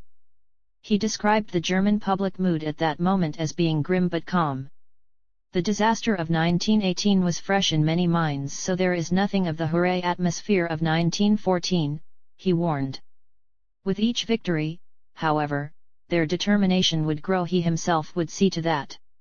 Foreshadowing the great dispute with Ribbentrop that was beginning, he insisted that the entire foreign propaganda effort be concentrated in one hand, namely his own. He saw great propaganda opportunities this time. Unlike 1914, the declarations of war had come from the enemy, and the British and French were repeatedly overflying neutral Holland and Belgium, and committing other violations of international law. Britain, he pointed out to Hitler, is governed by the old men of 1914 who are incapable of thinking straight or logically because of their hate complexes. Poisoned by Jewish capital, Britain would fight to the last man, he prophesied, the last man, that was, of every other nation but herself, and particularly the French. Only the foreign propaganda weapon, he suggested, would defeat Britain.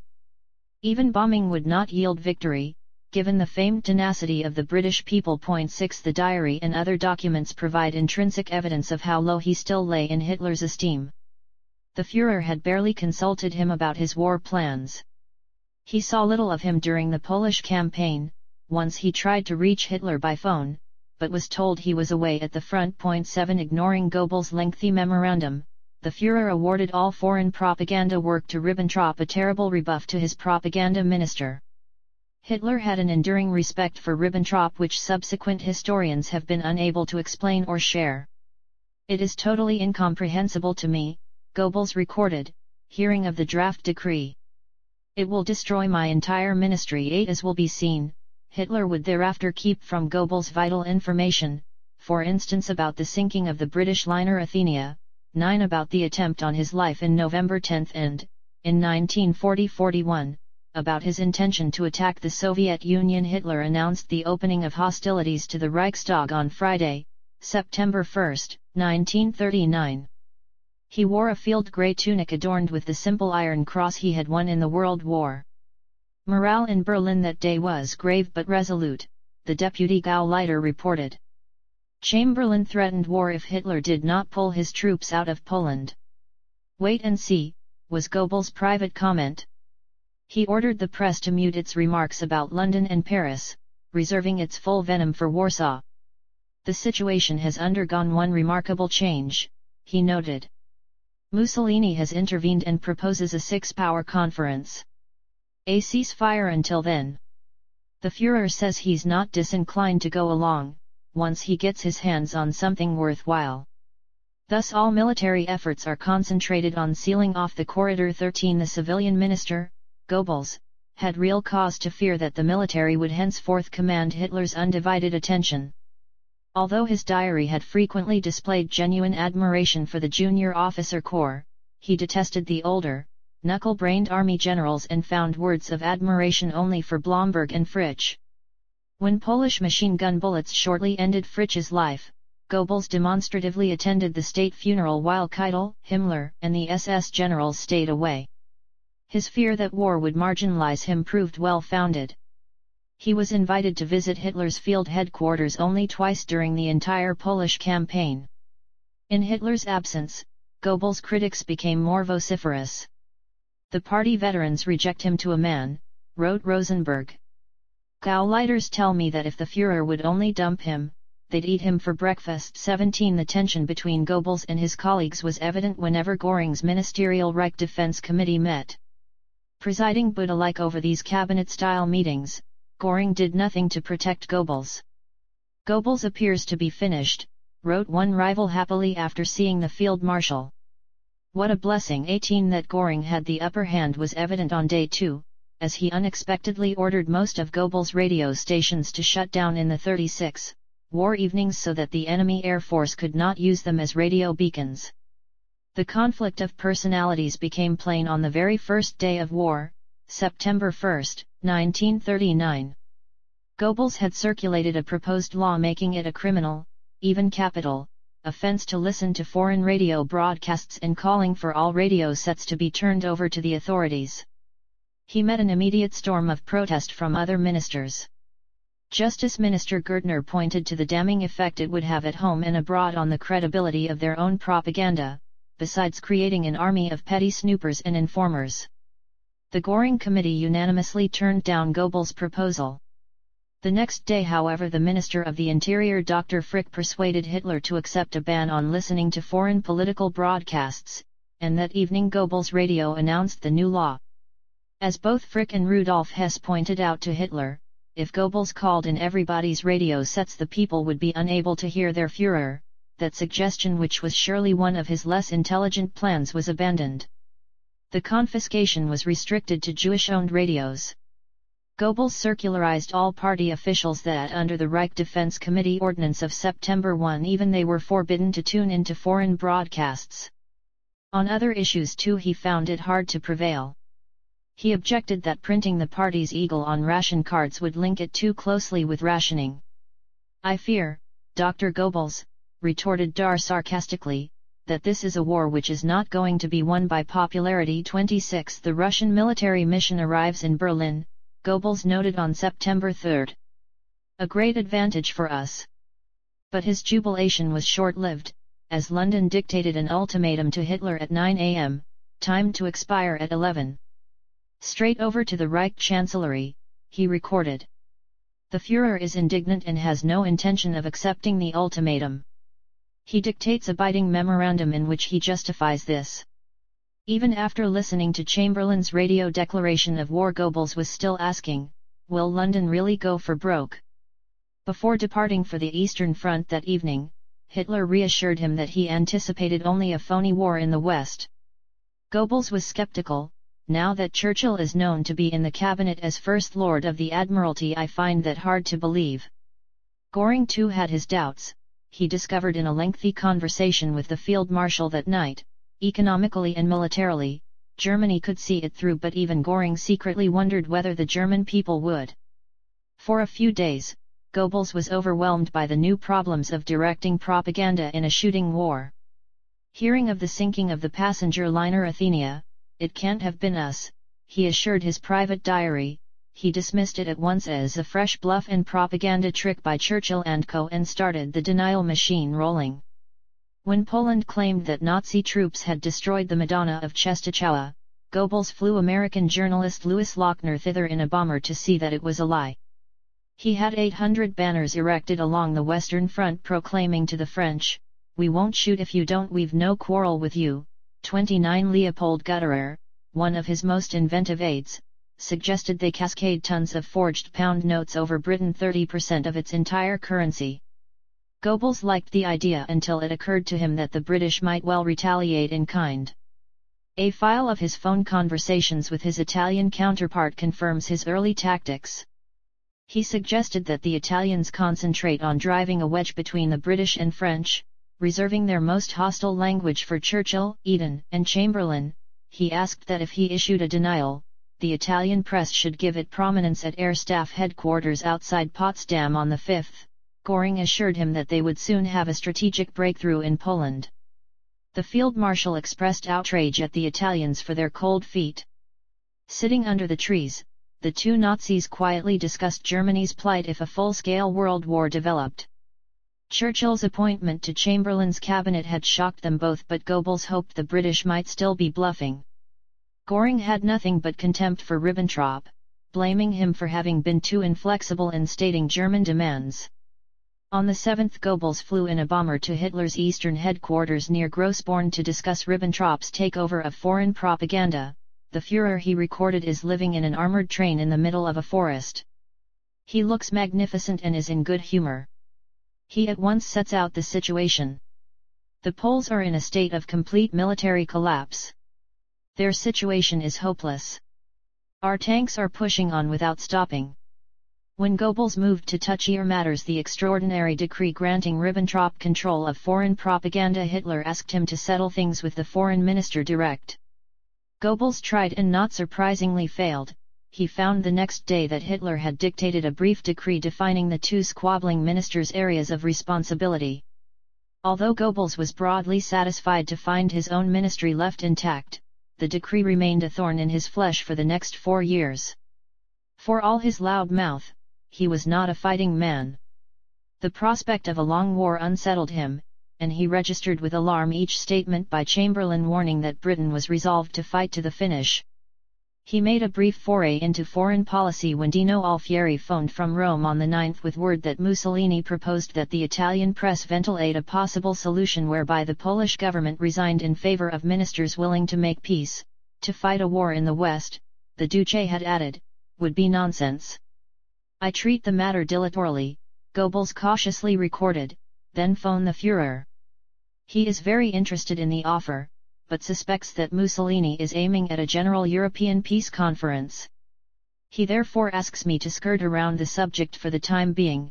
I am to thank Alfieri for any support, but say that I cannot reach the Führer. 36 War. When Alfieri asked the next day what Moscow was doing, Goebbels stated that he had no official word, but something was evidently afoot in Russia. 37 Stalin's troops invaded eastern Poland 3 days later to protect her minorities, and arguing that because a Polish state no longer existed, 38 Ribbentrop shortly asked him to desist from further telephone conversations with Alfieri. The Führer does not want to tie himself down. 39 Hitler phoned him the next evening and asked to see him on the morrow in Upper Silesia. Together again, they agreed that the fall of Warsaw would be a psychological blow to the enemy. Moscow would probably then intervene. Italy seemed passive, even downright hostile. Mussolini seems displeased, Hitler told Goebbels.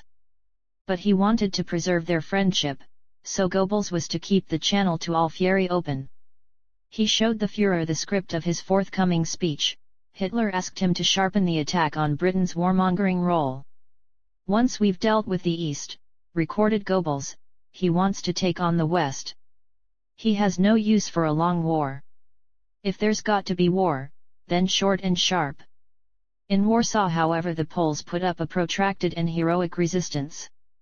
The city's commandant called the city's population to arms, and told them to resort to every means of combat. On the 16th, Goebbels warned Rome that the Wehrmacht would therefore issue an ultimatum and bombard Warsaw. There will be an avalanche of protests and defamation from London and Paris, he anticipated. We ask for the support of the Italian press and propaganda. 40 Warsaw held out for 8 more days under a ruinous air and artillery bombardment. Concerned about Germany's image, Goebbels resorted to legalisms and an appeal to baser human instincts.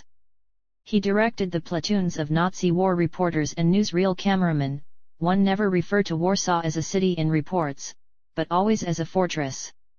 2. Use much more film footage than hitherto of Jewish types from Warsaw and the entire occupied area, including both character studies and the Jews at forced labor. This material should serve us to reinforce our anti-Semitic education drive, both at home and abroad. Poland was finished. With Hitler back in Berlin, the phony war began and he gradually became more approachable again. Goebbels attended lunch almost every day. On the 27th he found Hitler optimistic. He hoped the enemy would see reason. It depends on London, Hitler explained at lunch on October 10, whether the war goes on. 42 Gradually, however, his hopes of peace faded, and he authorized Goebbels to turn up the heat on Chamberlain. Churchill, however, seemed the more rewarding target, easier to identify with the English plutocracy. He lives in the 16th century, Hitler would agree. totally out of touch with the real needs of his people. 43 Since Churchill's speeches were at this sorry pass in Britain's naval fortunes necessarily economical with the truth, ridiculing him was too great a temptation for Goebbels to resist. As the propagandist for an as yet undefeated belligerent, Goebbels on the other hand saw no real need to lie. His untruths were still unintentional, relying on Luftwaffe claims. He declared as sunk not only the battleship Royal Oak, sunk that October, but also the aircraft carrier Ark Royal and the cruiser Repulse, which remained very much afloat. Egged on by Hitler, who unlike him knew the truth, that one of his own U-boats had indeed sunk the British liner Athenia, Goebbels reverted to the mystery in the third week of October. Perhaps, he noted, we'll even succeed in sinking him, Churchill. That would be worth more than sinking 2 battleships. 47 He wrote a big article accusing the Englishman of having had the Athenia scuttled himself, and broadcast this libel worldwide, calling him a criminal who should now be called to the bar of world opinion.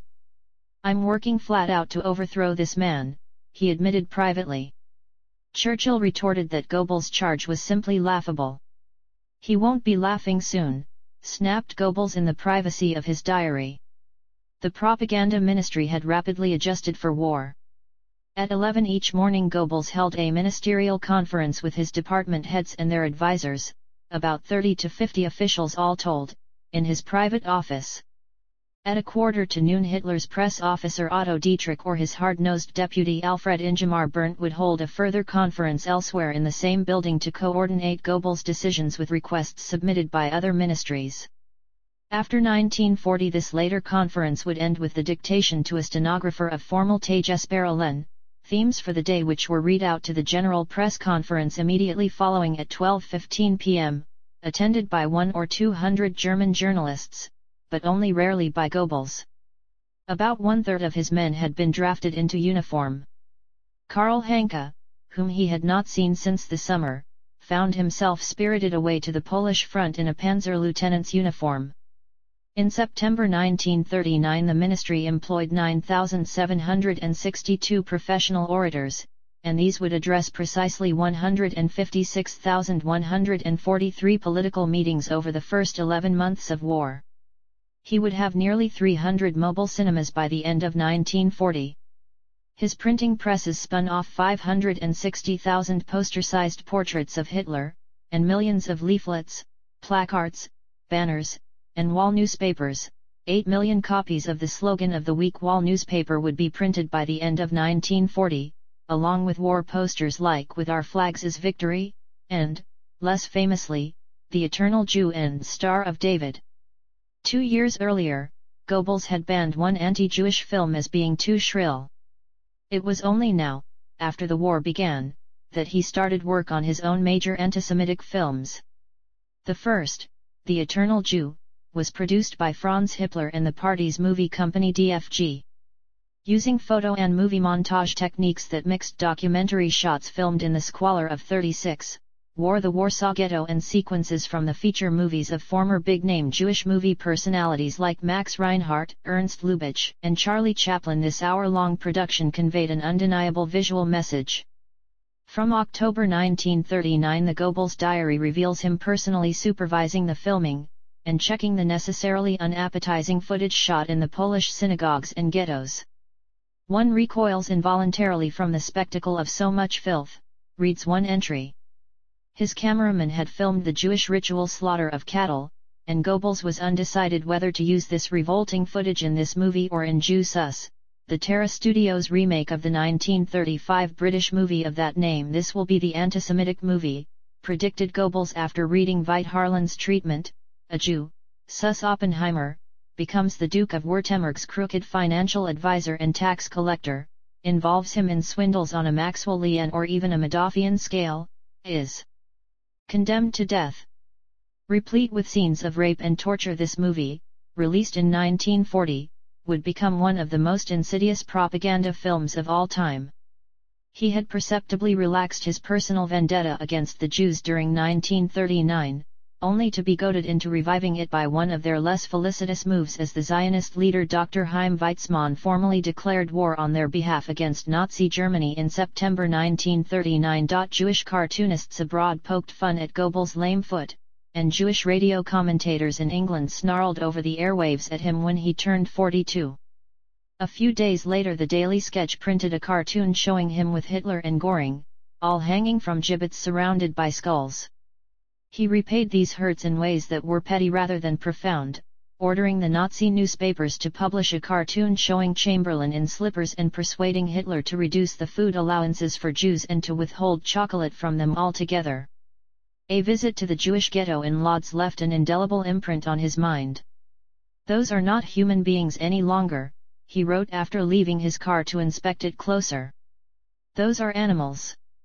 So our task isn't a humanitarian, but a surgical one. Otherwise one day Europe will succumb to the Jewish pestilence." 60 Back in Berlin he reported his impressions to Hitler. "He thoroughly endorses my description of the Jewish problem," he claimed in his diary. "The Jews are a waste product. They are more of a clinical than a social issue." 61 After visiting the Eastern Territories again he told Hitler about the unwholesome spectacles he had witnessed there. "We must outlaw the Jewish danger," he recorded afterward. "But it will surface again in a few generations. There's just no antidote." 62 There is evidence of how far his diary now veered from the truth. While it noted that Hitler expressed admiration for his latest speech attacking Churchill over the Athenia, Rosenberg recorded that Göring had told him that Hitler had remarked sarcastically that not even the entire Reichstag had risen to such heights of rhetoric. There are also other discrepancies, for example about the latest newsreel.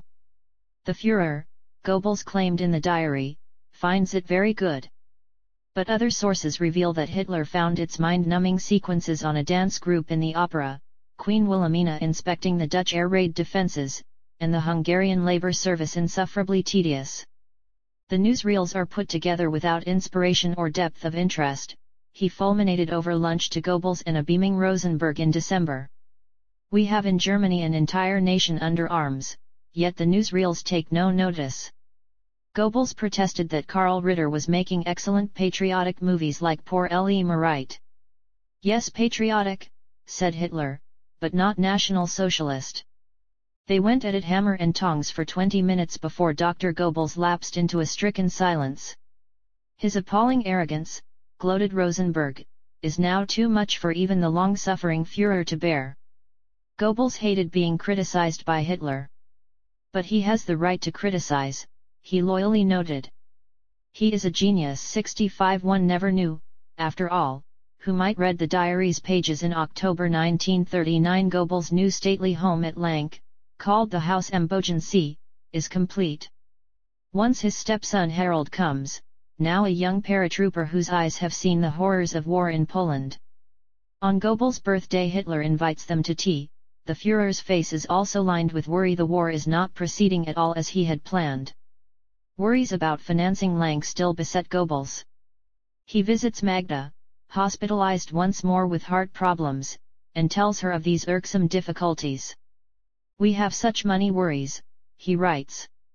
He puts pressure on his budget chief Dr. Odt to show more initiative in dealing with the stubborn Ministry of Finance. This evidently works, because Odt shortly tells him that he has sorted out some of the problems in financing the new buildings. 70 But they are a family again. Goebbels' marital problems seem over, at least the endless rows have faded from the diary's pages. He takes Magda out to Lank for an afternoon, and they happily arrange the furniture. Once in November they rake over old embers, of which, notes Goebbels, evidently scorched in the process, some are anything but agreeable. 72 Magda enrolls as a Red Cross nurse. Slowly his domestic worries recede. November 8, 1939 finds him in Munich listening once more to Hitler's speech on the Putsch anniversary. From here 1 year before, Goebbels had launched the Night of Broken Glass. By 6 p.m. Himmler, Buller, Rosenberg, Frank, Ribbentrop, and other dignitaries had joined him in the Burger Brau beer hall. This time they were surrounded by field grey army uniforms.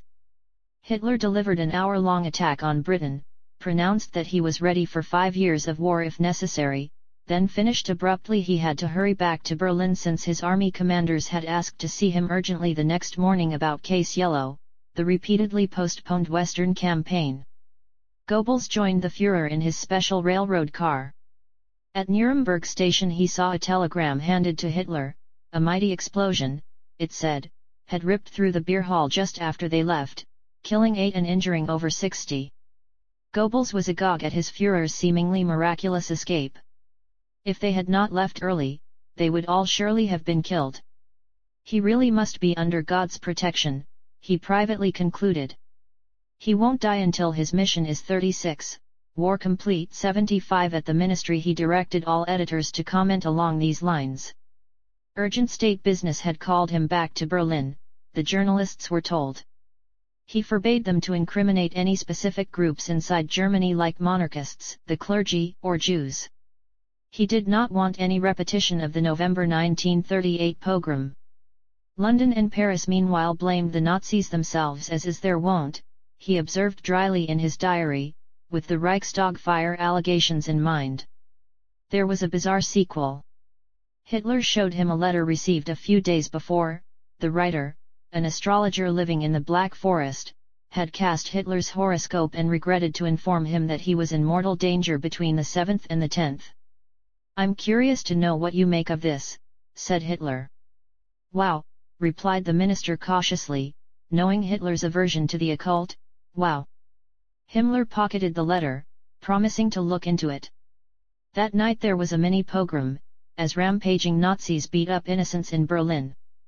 "I have them shipped off to concentration camp," recorded Goebbels grandly, but the outrages continued.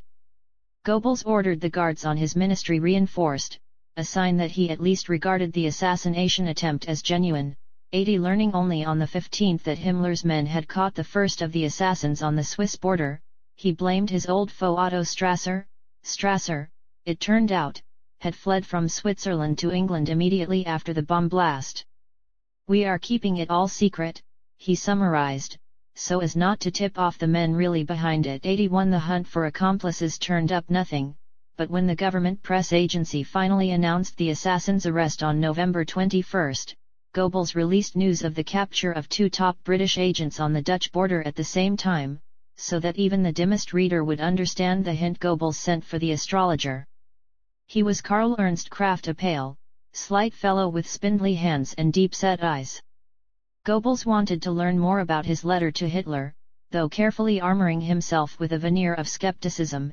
As recently as November 2 he had directed the party to keep a watchful eye on seers, astrologers, and clairvoyants. At his confidential 11 a.m. conference on November 11 he ordered all astrological publications checked for relevant prophecies. In fact, all such publications had long been banned, but he mentioned casually in his diary, "I'm having a watch kept on astrology." A load of rubbish is talked and printed about it. And yet, strangely enough, it all speaks in our favor. 84 Speaks is perhaps too strong a word. As Kraft explained, it depended how one interpreted the Delphic prophecies, couched in Old French, of Nostradamus, 1503-66. Goebbels promptly took him onto the ministry's payroll. With Kraft's help, and with more than a little imagination, they would hijack Nostradamus' ancient prophecies to benefit the Reich. He ordered a new translation of the prophecies suitable for use in propaganda to France, and printed millions of bogus Nostradamus leaflets, with special editions of the selected passages prophesying the downfalls of, respectively, France and Britain. In December he asked to see the astrological calendars for 1940, and banned the lot the next day. That winter he turned out millions of propaganda leaflets designed to subvert the French troops. Some asked the French soldiers how they'd like to die for Danzig. Others were shaped like a yellowing autumn leaf, and asked if they intended to die and fade away like this. 2 clandestine radio stations started transmissions in French. He supervised their content closely. 88 I direct that enemy statesmen are no longer to be portrayed as figures of fun, he wrote, but as cruel, vengeful tyrants. This goes for Chamberlain above all. 89 He spared the Duke of Windsor from this campaign, as an investment for the future. For Churchill he had both admiration and contempt. Riddled with lies and distortions, he wrote after one Churchill broadcast. "He's grown really old. But he's a cunning old fox all the same." 91 The topics of his ministerial conferences ranged from the ridiculous to the banal, from the supply of shoes, potatoes, diapers, coal, nail varnish, and cosmetics to the chronic shortcomings in the force's mail. When London published an uncomfortably accurate account of Himmler's concentration camps, Goebbels commissioned a repost about their forerunners, the British camps in the Boer War, and other colonial atrocities. 93 He remained obsessed with the crime of listening to foreign broadcasts. Despite draconian sentences, it was clear from Gestapo reports that listening was on the increase. British bombers had also started dropping millions of leaflets, including a mock Volkisker Beobachter wittily called the Wolkiger Beobachter, the Cloudy Observer. The first issue declared, "The revolver journalist Goebbels and the young hacks scribbling at his behest may have destroyed the proud craft of German journalism, but they cannot assuage so easily the thinking man's natural hunger for news." Its caricatures were apposite, like Hitler reading Karl Marx and Stalin browsing in Mein Kampf, and there was a moving obituary of General von Fritsch complete with a black border. Goebbels irritably conceded that the British propaganda was becoming more sophisticated. His own press policies were still diffuse. He believed that he had lightened up on the press, directing, "We must allow them a free rein." 97 But the press directives reflect none of this. After a train crash near Friedrichshafen killed 132 passengers on December 22, and a second rail accident not far away killed 50 more the very next day, he ordered both news items suppressed. He banned press coverage of the murder trials of several Poles for massacring ethnic Germans, as well as reports on the execution of rebellious Czech students, and other steps against their intelligentsia. More enlightened were his bans on the printing of anonymous movie or book reviews and, conversely, the 36 war names of defendants in minor court actions. 0 Many of these rules still hold in Germany today. As Christmas 1939 approached, he warned editors not to delve into the ancestry of the Führer, his childhood, or his private life, and he rebuked them for drawing festive parallels between Adolf Hitler and Jesus Christ. "The Führer does not desire such comparisons," he said. 10137, "The Principles of Propaganda." The winter of 1939-40 wrote its name in the history of Europe with weeks of barbaric blizzards. The canals froze over, deprived of coal, the arms factories slowed down, and power stations dimmed. 1 The radiators in Goebbels' ministerial palace were stone cold. Playhouses and movie theaters closed. 2 The minister discussed with Albert Speer putting even stronger security fencing around Lank, and gave orders for a 2-month renovation of Schwanenwerder as well. 3 The forests around Lank were blanketed in snow. He took Magda and the children out on sleigh rides until the snow lost its magic for him. Judging from his diary, the chattering children were his only joy. "Children are at least quite honest," he wrote. "They say what they mean. Why can't we?" For visiting his mother at Raid, he did what he could to help her to make ends meet. "She brought me through the World War," he reasoned. "Now I'm going to see her through this one." Still plagued with money problems, he persuaded Magda to pass the hat round among their wealthier friends. 5 As Europe froze, Hitler's plans congealed as well. Once, on January 8, 1940, he invited Goebbels around for a cup of real coffee, but he made no attempt to discuss yellow, his planned attack on France. 6 Goebbels boasted to the Führer that their propaganda broadcasts were now going out in 22 foreign languages, including Gaelic, Afrikaans, Arabic, Hindustani and a babel of Balkan tongues, compared with 4 languages 1 year before. Their English-language broadcasts targeted the working classes, with an emphasis on the anti-plutocratic character of the war. The News Chronicle, Goebbels told Hitler, reported that 54% of the little people in England admitted tuning into his propaganda. 7 He was ill at ease in war. His ministerial functions largely bored him. To the foreign journalists stationed in Berlin he offered both the carrot and the stick. He told Karl Boehmer to open up luxurious retreats for these important gentlemen, with no expense spared to mollycoddle them, but he also recommended arresting one from time to time and saddling him with interminable court proceedings as a salutary lesson. 8 He also directed Boehmer to ensure that Otto Strasser's autobiography was banned in every country in which it is slated to appear. 9 The book was not flattering about Goebbels. Several times during those weeks he defined his basic propaganda tenets. 37. the principles of propaganda. Ordering Fritsch to continue plugging the Athenia mystery, Goebbels lectured him cynically, never lose sight of the fundamental principle of all propaganda, the constant repetition of the most effective arguments. A month later he reiterated, propaganda means repetition and still more repetition. 11 Almost equal in importance came accuracy and promptness. Local people had been dismayed by the press's furtive reporting on the Friedrichshafen rail disaster. Moreover, headlines had to match the story. A Berlin evening newspaper headlined the sinking of 2 British warships, but they were only patrol boats. As the British air raids began during May 1940, Goebbels ruled that the local press was always to report casualty figures accurately. After those in one Berlin raid were first announced as 6 dead, then revised to 36, he ordered the press to admit their error. The people must not start doubting the credibility of German reporting, he explained. In overseas broadcasting he allowed greater objectivity than at home. He released the newsreel record of the last moments of the pocket battleship Graf Spee, but only for foreign consumption.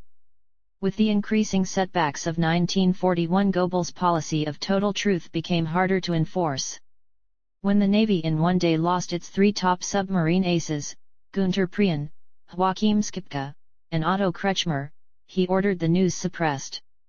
He also began to deceive his own diary more systematically, telling it on November 19, 1941 that Ernst Udet had died suddenly, although it is plain from the rest of the entry that he knew that the disaffected Luftwaffe general had died by his own hand.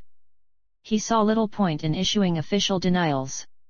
Denials alone won't work, he stated when the British started alleging Nazi atrocities in Poland. You've got to counterattack, but this did not necessarily mean counterattacking on the same theme. Our principle must always be, never hold your tongue, always say something. If need be, force our enemies to lose themselves in denials instead of spewing out still more lies. 19 German denials, he ruled, must always be categorical. When an official asked in 1944 for formal denials of Soviet allegations about Nazi atrocities in Majdanek concentration camp, his ministry replied that none would be issued, as we shall be totally on the defensive in any discussion of this matter. 21 As for lying, Dr. Goebbels laid down strict rules about when this was permissible. It was to be used only as a defensive tactic, never to fake successes.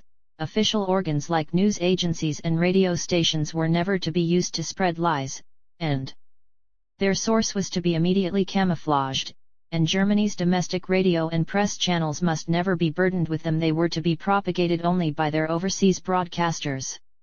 Perhaps his most enduring method was to pick up the enemy's most lethal propaganda ammunition, like a ticking bomb, and fling it back in his face. During the humiliating British retreat to Dunkirk in May 1940, he made devastating use of the British soldiers' ditty about hanging out the washing on the Siegfried Line. For a while Churchill's famous V for Victory device caused Goebbels headaches. The BBC hammered it out in Morse code as the opening bar of Beethoven's Fifth Symphony, and it appeared overnight as graffiti on walls all over occupied Europe. In July 1941 he hit on the solution. "I'm taking over that letter V for ourselves," he announced in his diary, delighted at the simplicity of the solution. "We're going to say it stands for a German victory." Like a dream. 3 years later he would reload that V and fire it back at London, this time standing for Vergeltung. Revenge. Ribbentrop still stood in his way. On February 17, 1940 the British violated Norwegian neutrality to board an unarmed homebound German fleet auxiliary, the Altmark. There were rich propaganda pickings for both sides, but Churchill won the race by 5 hours because the Foreign Ministry in Berlin sat on the dispatches. Livid with rage, Goebbels ordered his editors to concentrate on the Altmark incident. Even those newspapers normally accustomed to sparing the nerves of their readers are to use italic and bold typefaces, he dictated. The rivalry between the two ministries created odd situations. Goebbels had a large foreign section, with which he pursued his own foreign policy. He even had his own foreign intelligence agency, based in the Stock Exchange building in Hamburg and drawing information from its own agents all over neutral and occupied Europe. Ribbentrop's foreign ministry had its own sections for press, cultural policies, and propaganda. Since Hitler had his own press chief, Dietrich. 3 conflicting official viewpoints often appeared in the same editorial office. Goebbels was unable to prevail upon Hitler to remedy this anomalous position. He had yet to outlive the harm done by the Lita Barava episode. He now saw Hitler more often over lunch, however. On March 1, 1940, Hitler delivered a 3-hour monologue to the Gauleiters explaining why the weather still precluded any operations in the West. "The Führer is a genius," concluded Goebbels afterward. "He's going to build the first Germanic People's Empire." He went on debating with Hitler until 1 a.m. that night. Back at Schwanenwerder, it took him hours to get to sleep, what with the vivid plans and daydreams. By a decree later that month, he was confirmed as a permanent member of the cabinet-like Ministerial Council for Reich Defense along with Himmler, Buller, Milch, and Prussian Finance Minister Johannes Popitz. True, they had no idea what Hitler was planning. But Goebbels' trust in him was complete. "Big question," he wrote on April 2, 1940, referring to Yellow. "When does it start?" Like Ribbentrop, Hess, Dietrich, Himmler, and every other top civilian, Goebbels was totally in the dark about Hitler's real next operation, against Scandinavia. He continued to polemicize about the Western powers' plans to enlarge the war through the first week in April, while going about his other humdrum business. He inspected a great new German invention, the Tape 37, the principles of propaganda recorder, and he labored at his propaganda mills.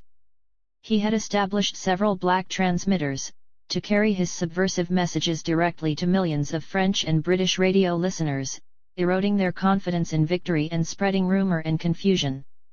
His French transmitters were codenamed Concordia and Humanite, the latter being a communist station run by his brilliant broadcasting expert Dr. Adolf Raskin. His trump card was the Irish broadcaster William Joyce, although his overstated English accent earned him the unfriendly nickname Lord Ha-Ha. The mocking, intellectual content of his broadcasts gained him millions of English-speaking listeners around the world. At Gutterer's suggestion, Dr. Goebbels rocketed over the French lines millions of pornographic postcards. 1.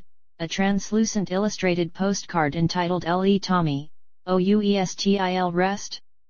Where's Tommy?" implied British hanky-panky with the mademoiselles at the rear while the French soldier was valiantly holding the line. The face of the postcard showed trenches, barbed wire, and a blood-stained French soldier, but held up to the light, the hidden picture revealed a nude man in bed with a woman, with a picture of her husband in French uniform on the wall. Other rockets showered the French with familiar glossy black cartons of cigarette paper that bore, however, the slogan, "Why die for Danzig?" and with each sheet arguing that Britain had lured the French into this war. Hitler was dubious, reminding Goebbels that leaflet propaganda had not helped the Nazi Party into power. But, he conceded, leafleting flights helped to conceal that the Luftwaffe was taking aerial photographs of vital enemy locations. Goebbels meanwhile had become a personality of world stature. The American magazine Life invited him to contribute 4 articles, he dictated his own terms. His propaganda could boast of many triumphs. In Warsaw the Nazis had captured the entire Polish diplomatic archives. With a little creative editing, Goebbels published the documents to illustrate Roosevelt's meddling in European affairs. A French newspaper printed a photograph of Roosevelt's emissary Sumner Wells visiting the French Prime Minister. Behind them was a map of Europe on which the French had already divided up Germany, Italy, and Yugoslavia among their neighbors. Goebbels reissued this provocative map, with a few deft embellishments, for the foreign press. But the world soon had an even more stunning Hitler coup to cope with. Not until late on April 8, 1940 did Hitler send for Goebbels and inform him, during a stroll in the Chancellery Gardens, that he would be invading Denmark and Norway at dawn the next day. Guns, troops, and ammunition were at that very moment entering Norwegian waters, concealed inside colliers. Asked by an astonished Dr. Goebbels how he expected the United States to react to this new operation, Hitler responded that he did not really care. Material aid from them cannot come into play for about 8 months, and manpower about a year and a half. This did, however, make it essential to win the war before 1941 ended. To get them out of the way, Hitler had sent off all the foreign military attaches to inspect Germany's western defenses. Only one, the Norwegian, had declined to go. Goebbels added to the smokescreen by organizing a mass meeting in Berlin that evening. That Hitler pulled off this masterstroke on April 9, 1940, only hours before Churchill landed his own expeditionary force in Norway, bestowed on him an ill-deserved aura of semi-righteousness. At lunch that day he again began bragging about a new Germanic empire. Goebbels warned editors not to mention their paratroop operations. The German naval losses in the operation were severe. In Oslo Fjord, an ancient Norwegian coastal battery torpedoed the cruiser Blücher with heavy loss of life. Eberhard Taubert, one of Goebbels' best men, gave him an eyewitness account of this naval disaster. As Blücher went down, there was one last infantryman on deck. He saluted, and the survivors stood to attention. A cheer went up for the Führer. Unexpectedly, the fighting in Norway grew stiffer, particularly at Narvik. When Hans Fritzsche warned that the British were fighting with great courage, Goebbels became quite pensive. "We're going to have to take them more seriously," he decided. 38. Knocking out front teeth. 38. Knocking out front teeth. Joseph Goebbels' life is already 9/10 over. Hilda has just had her first day at school. Life's little milestones are flashing past in a blur. His pride and joy are his 4 daughters. "What a delight it is to see the clever, pretty little lasses slowly getting bigger," he writes, unconsciously excluding his slow-witted infant son from his sentiments. 1 Once he finds that Magda has dressed helmet in a frilly silk blouse. "That's not right for a boy," he snaps at her, sending him off to change. "We're not the Ribbentrops or Gorings. People expect different of us."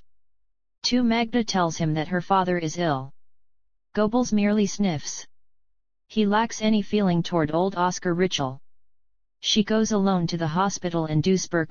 3 Gradually her father wastes away, losing 40 pounds. He has evidently imbibed the evil drafts brewed by his son-in-law. "Of course it isn't really a war against Britain and France at all," Ritschl writes afterwards to his daughter, "but a war between the Judaic and Germanic races. That is the essence of this gigantic struggle." For many desks at Goebbels' ministry were empty. Half of his staff were away at the wars. 5 Goebbels encouraged this war service, both for the battlefield experience that men like Günter Dialken would bring back to the ministry and for the ideological stiffening that they brought to the front lines. 6 He sent out regular hectographed letters dispersing the latest ministry gossip, chocolates, and cigarettes to each of his men in uniform. 7 All the ministry's soldiers acquitted themselves well. Hanke fought his way through France as General Erwin Rommel's adjutant. Berndt succeeded him in Africa. 8 Werner Naumann, an officer in Hitler's elite SS Leibstandarte, would return with a wound badge and other decorations from the Balkan campaign. 9 Herbert Haidushka, another Goebbels adjutant, would meet a paratrooper's death in Crete. G. W. Müller would be wounded in the advance on Murmansk in North Russia. Moritz von Schurmeister, Goebbels' press officer since 1938, would not return from the Eastern Front to his desk until January 1942. The Norwegian campaign provided another coup for Goebbels, the capture of British documents proving that Churchill had himself, for all his talk about invasions of neutral countries, intended to invade Norway. "That is a gift from the gods," wrote a jubilant Goebbels. "We missed disaster by hours." Churchill was waiting for reports of the English invasion, and the accursed Germans had got there first. 13 The incriminating British documents were rushed into print. He ordered the press to follow up with leading articles, and had the captured British officers interviewed on the newfangled tape recorder lest Churchill deny the story. The British Expeditionary Force had behaved despicably, Hitler told Goebbels, looting and pillaging everywhere. In contrast to the Polish campaign, however, the Norwegian defenders had not committed one atrocity. They are after all a Germanic breed, and he ordered the immediate release of all Norwegian prisoners by way of recognition. Unlike Goebbels, Hitler had no special animus against the British. While Goebbels broadly defined their war aims as victory over the Western plutocracies, 16 he often heard Hitler speak, within the 4 walls of his chancellery, of his fondness for the British and their empire. "The Führer's intention," recorded Goebbels, "is to administer one knockout punch. Even so, he would be ready to make peace today, on condition that Britain stay out of Europe and give us back our colonies." He does not want at all to crush Britain or to destroy her empire. 17 Hitler described the English leaders as criminals. They could have had peace on the most agreeable of terms, he privately assured Goebbels. Instead they are fighting a war and shattering their empire to the core. 18 We are neither able nor willing to take over their empire, added Hitler, reverting to this bitter theme. There are some people whom you can talk sense into only after you've knocked out their front teeth. 19 On the evening of May 9 Hitler boarded his train, bound for the Western Front. Goebbels showed up conspicuously at Göring's side at the premiere of Mussolini's play Cavour in Berlin, then returned to his deserted ministry building. At 5:35 a.m. on May 10 Yellow began, with Hitler's tanks and airborne troops invading the Low Countries and France. At 8, Goebbels himself broadcast appeals to them not to resist. Our entire public must be convinced that Holland and Belgium did violate their neutrality, he told his staff. Learning that Churchill had that same day replaced Chamberlain as Britain's Prime Minister, Goebbels penned this jubilant comment in his diary, "Decks cleared for action." 21 Churchill launched the air war immediately, with raids on the Ruhr. Elsewhere 24 people, mostly children, were killed by bombs in Freiburg. In fact a stray Luftwaffe plane was to blame, but the harrowing stories from Freiburg were grist to Goebbels' mill all the same. He ordered the media to ignore Churchill's new cabinet, except for the effete Minister of Information Duff Cooper. On Hitler's personal instructions the popular Queen Wilhelmina of the Netherlands was also spared. As the powerful transmitter at Luxembourg fell into German hands, Goebbels offered a substantial reward for the return of its missing valves, which had been removed to disable it. It later became one of his mightiest weapons in the radio propaganda war. Initially he laid down the principle of total restraint in their reporting. There was to be no sensationalizing of the Wehrmacht's victories. Hitler had 38.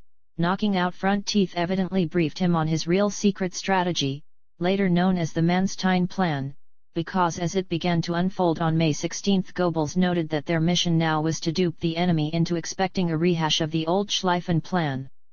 He spread rumors about fresh airborne landings, and took care not to rebut enemy stories about Nazi secret weapons.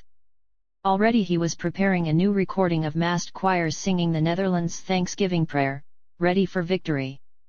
As Hitler's armies began their historic wheel toward the northwest, following the secret plan, Goebbels reflected unabashedly, "Since 1938 we have conquered 7 European countries, 29 the King of Belgium conceded defeat," and Churchill's voice was heard broadcasting a famous warning that Britain would fight on the beaches. "He's still insolent," decided Goebbels, "but you can hear the perspiration trickling out of every frightened pore." 30 He ordered it brought home to the British and the French that it was their governments which had pronounced this war on Germany, and he even commissioned a special England victory fanfare for the German radio. "They declared this war," said Hitler, informing Goebbels of his intention of battering the French into submission. "Now let them whimper for peace." 32 General von Reichenau would tell the propaganda ministry's staff, after Hitler had appointed his field marshals, the one who really won the French campaign was Goebbels. 33 There was something in that. As the British expeditionary force fell back in disarray toward the beaches around Dunkirk, Goebbels' black transmitters were softening up the French public and doing all they could to generate among French soldiers, the poilus, a feeling that they had been betrayed. He himself wrote many of the scripts for Concordia and Humanite, including a religious service of cunningly pacifist flavor. His purpose was simple: to spread alarm and despondency among the French. This he did by reporting rumors that Paul Reynaud's regime was fleeing Paris, by urging all French patriots to withdraw their bank savings immediately lest the Nazis confiscated the banks, and by broadcasting meaningless code phrases to a non-existent French underground. Hitler directed him to talk freely about this fictitious fifth column. 34 His transmitters gave helpful advice to the French on surviving the cholera epidemic, there was none, and how to hoard scarce food supplies. No true Frenchmen, they warned, should trust the perfidious English. He spread rumors of peace talks, then claimed a day later that Britain had torpedoed them.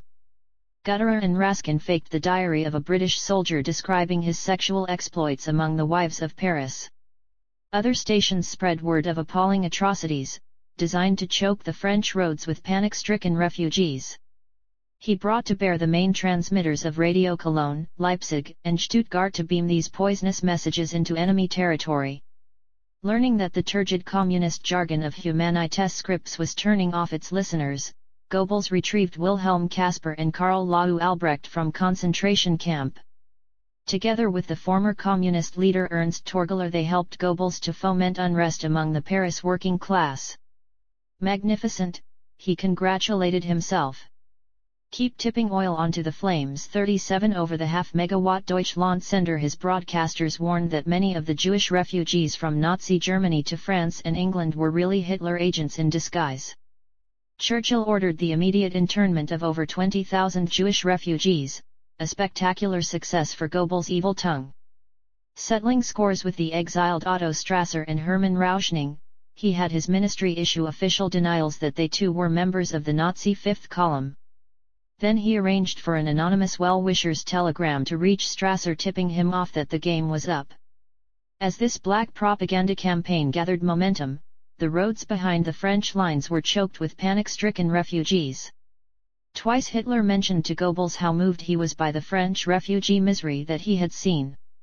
The minister instructed his staff never to tell outsiders of the part their tactics had played. Even after the war, he directed, it will be necessary to keep our operations secret. 42 He stepped up the pressure on Britain too.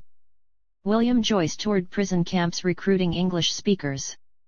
Goebbels was in no doubt that Churchill would prove a tougher opponent than Reynaud. He will be England's gravedigger, he prophesied.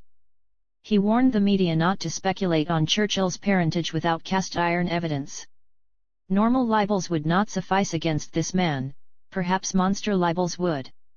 He told Joyce to announce that Churchill was planning to torpedo the liner carrying fleeing Americans back to the United States. I wouldn't put it past the old rogue anyway, he commented, as though that were justification enough. In Churchill, however, Goebbels had met his match. Before his marveling eyes, the old rogue converted the disaster of Dunkirk into a propaganda triumph for England. Churchill's legend of the little ships fired the imagination of the world. You can't help admiring the brazen effrontery with which they are putting out this monstrous lie, wrote Goebbels. There's no doubt that they've managed to halt the avalanche in public opinion that was developing. 46 Goebbels was dismayed to hear from Dialkin and Hitler that not only were the French troops loyally covering the British retreat, but that whatever the French were saying to the contrary, the Tommies were fighting with unexpected bravery. The British, he realized, are going to be a tough nut to crack. 47 Hitler staged the surrender talks in the forest at Compiègne, the site of Germany's humiliation in 1918. Telephoning Goebbels that evening, he described with relish the French delegation's consternation upon finding him there in person. Broadcasting over the BBC, Churchill announced that Britain would fight on alone. That idiot is plunging all England into misfortune, wrote Goebbels. He ordered his black transmitters realigned on England. He did not share his Führer's maudlin affection for the English. He found the early British War 38, knocking out front teeth movie The Lion Has Wings so ludicrous that he had it shown to the press corps and public audiences in Berlin for laughs. Hitler, however, hesitated. Goebbels could see that he hated the idea of pursuing the defeated British Army across the English Channel. In an interview with American journalist Karl von Weygand, the Führer once again insisted, for English listeners' consumption, that he did not desire the destruction of their empire. This conciliatory attitude suited neither Goebbels nor Churchill, who sent his bombers to Berlin on the night of the Compiègne armistice ceremony. Goebbels drove over to see the resulting damage at nearby Babelsberg and admitted at the next morning's press conference that there had been fatalities. When Hitler phoned later that day, Goebbels pleaded in vain for retaliatory raids. The big question, he added, was how now to proceed against Britain. The Führer does not really want to press on. But he may well have to. If Churchill stays on, assuredly. Göring set up a plan for a mass air attack on Britain, but Hitler kept postponing it. The British bombers kept poking at Germany. Churchill, fumed Goebbels at the end of June, is just trying to provoke us. But the Führer doesn't intend to respond, yet 52 a telegram from Hitler curtailed his tour of the battlefields in France. He was to report to the interim Führer headquarters in the Black Forest the next day, July 2, 1940. There they decided that Hitler should stage a triumphant homecoming to Berlin that Saturday, July 6, and address the Reichstag 2 days later. Hitler would then offer Britain one last chance. Failing that, he still believed that he could defeat Britain in 4 weeks. The Führer, however, does not want to destroy the empire, Goebbels noted, because everything it loses will accrue to foreign powers and not to us. 54 Goebbels was clearly unhappy with Hitler's procrastination. He recorded that it would be a tough decision to sell to the German people, though no doubt the Führer would bring it off. The tenor of his coming speech, Hitler had said, would be magnanimity. What he did not mention to Goebbels was that he had just begun staff studies on a war with the Soviet Union. Goebbels hated the idea of offering an easy peace to Britain. Dramatic events came to his rescue. Under the armistice terms, Hitler had only recently allowed the defeated French nation to retain her powerful battle fleet, though disarmed and under German supervision. Concerned that the Nazis might somehow seize the biggest warships, lying at anchor at Oran, Mers el-Kabir, Churchill ordered them sunk on July 3, the day after Hitler and Goebbels met. Over 1,000 French sailors died in the ruthless British naval bombardment. This incident dominated a quarter of Goebbels' entire domestic propaganda output for the next 4 days, while the personal abuse leveled at Churchill equaled the savagery first displayed after the Altmark incident. Goebbels' private admiration for Churchill rose, as his diary shows. Moreover, the British were still bombing Germany. Hitler, however, still restrained his own bomber force. The Führer, the minister marveled, has the patience of an angel. He directed the press to focus their attack on Churchill and his clique alone. This was not easy, as the entire British press was chortling with pleasure about Oran. Berlin's reception for Hitler on Saturday, July 6, 1940 was the most spectacular that Goebbels ever staged. He had issued 1 million swastika flags to the crowds lining the route, and he himself broadcast the excited running commentary as the train bearing the conquering warlord hauled into the station at 3 p.m. to an accompanying cacophony of church bells, factory sirens, and steam whistles. Once inside the Chancellery, Goebbels asked Hitler what he had decided. He now learned that the British fleet's assault on the French at Oran had unhinged all of Hitler's plans. He had his speech almost complete, recorded Goebbels, when the attack occurred. It has brought about an entirely new situation. Churchill is a raving lunatic who has burned all his boats behind him. Nevertheless, Hitler lectured him, we must be guided not by hatred but by common sense. 60 Postponing the speech, Hitler came out to Lank that Sunday, and played with the Goebbels children. Several times during the coming week Goebbels lunched with him at the Chancellery and heard him daydream about his post-war construction plans. He was going to build a superhighway from Carinthia in southern Austria all the way up to Norway's northernmost cape, with a gigantic new naval base near Trondheim like Britain's Singapore. Dar, another lunch guest, recorded, they couldn't decide whether to call it Atoll Antis, Himmler's suggestion, Atlantis, Frank, Northern Light, Ley, or Stella Polaris, Goebbels. 61 But these were castles in the air because, Goebbels noted, Hitler was still unwilling to deliver the final blow against England. Announcing that he was going to retire to the Berghof to think things over, Hitler left for Bavaria that evening. Just as Hitler hankered after his peacetime hobby of architecture, so Dr. Goebbels dreamed of retiring to a country estate and firing off magisterial newspaper editorials. With the birth of Das Reich, his new national weekly magazine for the intelligentsia, part of this dream came true. He contributed a regular, and highly paid, leading article which would come to be quoted around the world as a real censor of Nazi policies. Appearing every Saturday from May 26, 1940, Das Reich became the flagship of his journalistic career. It was well designed, its prose was literate, its photographs superb.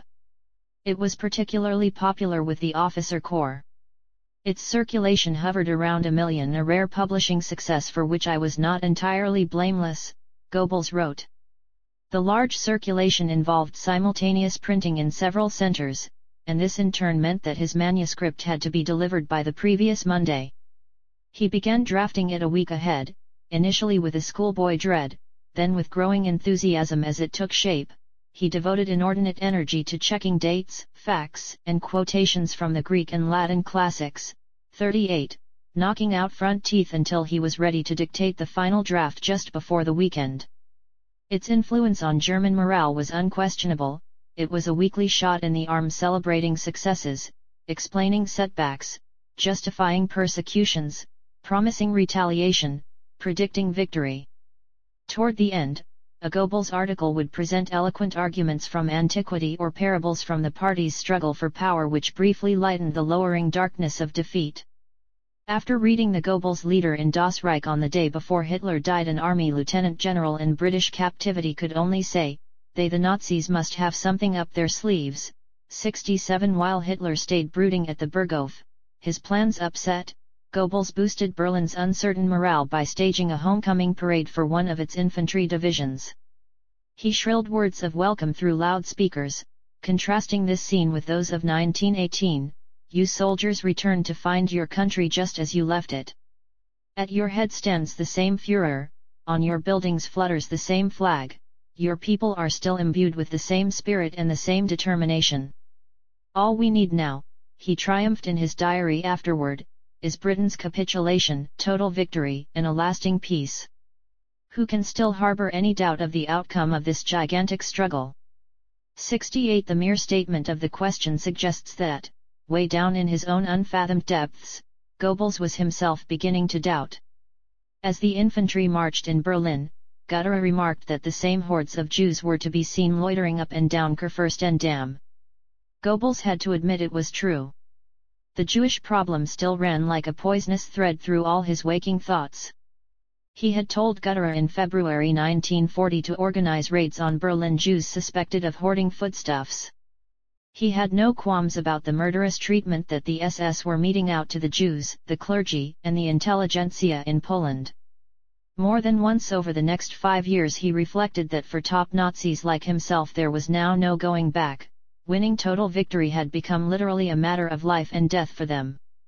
In one cryptic diary entry in January 1940 he reminded himself, "If there were any going back, then one would too easily become faint-hearted. That goes for our policies in Poland too. We simply must not lose this war." 72. Like other top Nazis, he was noticeably careful not to spell out what those policies were. When a well-disposed Polish journalist sent him details of certain episodes in Poland, he noted, "These could be pretty lethal for us at this moment," and he had the informant taken into custody for a while. A few weeks later he learned that the Russians were disposing of the Jews in their half of Poland in their own way. "So much the better for us," was his cryptic comment. He had no misgivings about euthanasia either. After hearing Philip Buller reporting to Hitler on the ongoing operation to liquidate Germany's hospital population of mental defectives, Goebbels agreed that this was so necessary, but he made a note that the whole thing was secret and running into difficulties. Over lunch a week later he heard Himmler tell Hitler that in some parts of occupied Poland the Jews had set up their own administration and were imposing a cruel regime on their own race. "That's how the Jews are," he commented, "and that's how they'll be forevermore." 76. Hitler reassured him in June that they would deal swiftly with the Jews after the war. Commenting on the Jews' disrespectful behavior during the infantry parade, Goebbels announced that he had decided, no doubt in his capacity as Gauleiter, to pack all Berlin's Jews. He put their number at 62,000 off to Poland within 8 weeks of the cessation of hostilities. The city's police had already developed the necessary plans. Later still, Hitler revealed to him once again his own preferred final solution, to deport all of Europe's Jews after the war to Madagascar, currently a French colony. That will become a German protectorate under a German police governor. 79. Hitler had now put the finishing touches to his Reichstag speech. He returned to Berlin on July 19, 1940 in high spirits, and outlined its salient points to his lunch guests, including Goebbels. He would issue a short, terse peace offer to Britain without spelling out any precise terms but with the clear implication that this was his last word, and it was now for London to decide. Goebbels hoped that Churchill might even resign. That evening, he told his staff, Britain's fate would be in the balance. He directed all his English-language radio stations to soften up British public opinion. He now had no fewer than 5 black radio stations, among them the new British Broadcasting Station, which beamed William Joyce's messages to England via 3 shortwave transmitters, an amateur Radio Caledonia, pumping out Scottish nationalist propaganda, another transmitter aimed at Welsh nationalists, a medium-wave transmitter beaming socialist slogans to the British working class, and Concordia Plan P, which had soothing words for British Christian pacifists, and regularly broadcast prayer services for peace. All of these megawatts failed to deflect Britain from her purpose. A rude answer to Hitler's peace offer was broadcast almost immediately over the BBC by journalist Sefton Delmer, one of Pootsie Hanfsteingel's discoveries, as Goebbels caustically labelled him. To Hitler's consternation, the British bombing continued that night. For the moment, recorded Goebbels, seeing him the next day, the Führer does not want to accept that is indeed Britain's response. He is still minded to wait a while.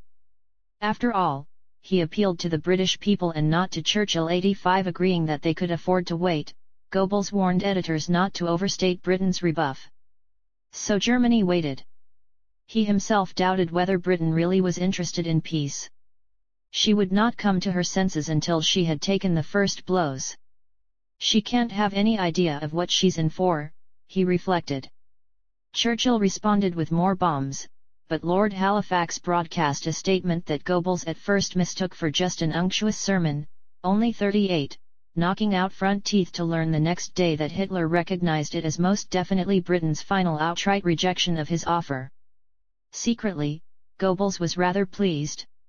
Everybody, he wrote, meaning himself, was afraid that Britain would grasp the hand of peace extended by the Führer. 88 Hitler told him that he too would very soon start massive bombing raids. The big question, Goebbels detected, is when. Only the Führer can decide that. 89 He instructed his black transmitters to start generating panic in Britain, for instance broadcasting official-sounding English guidelines on what to do when the Nazi mass air raids began. To add authenticity, each bulletin was to start with blistering attacks on the top Nazis. Once again his announcers were to counsel the enemy public to withdraw their life savings and to hoard foodstuffs, and to buy jewelry and valuables against inflation. It was now late July 1940. Göring was now wearing a new uniform, that of Reichsmarschall. Everyone was ready for the Blitz to begin, everyone except Hitler. 39. Breaking even the short campaigning weeks of the English summer flitted past unused. Hitler allowed Reichsmarschall Göring's 2,000 bombers to tackle only Britain's war industries, shipping, and ports. Dr. Goebbels hungered for the day when they would be unleashed on London. Britain's intransigence dominated his diaries. Feelers from here to Britain without result, he recorded on the first day of August 1940. Via Spain as well. London is looking for a catastrophe. When he began his own war in the air, there was no limit to his evil inspiration. His mischief-making black transmitters went into stage 2 of their campaign, advising British listeners on how to defend themselves against Nazi Poisongas attacks, and how to make Molotov cocktails.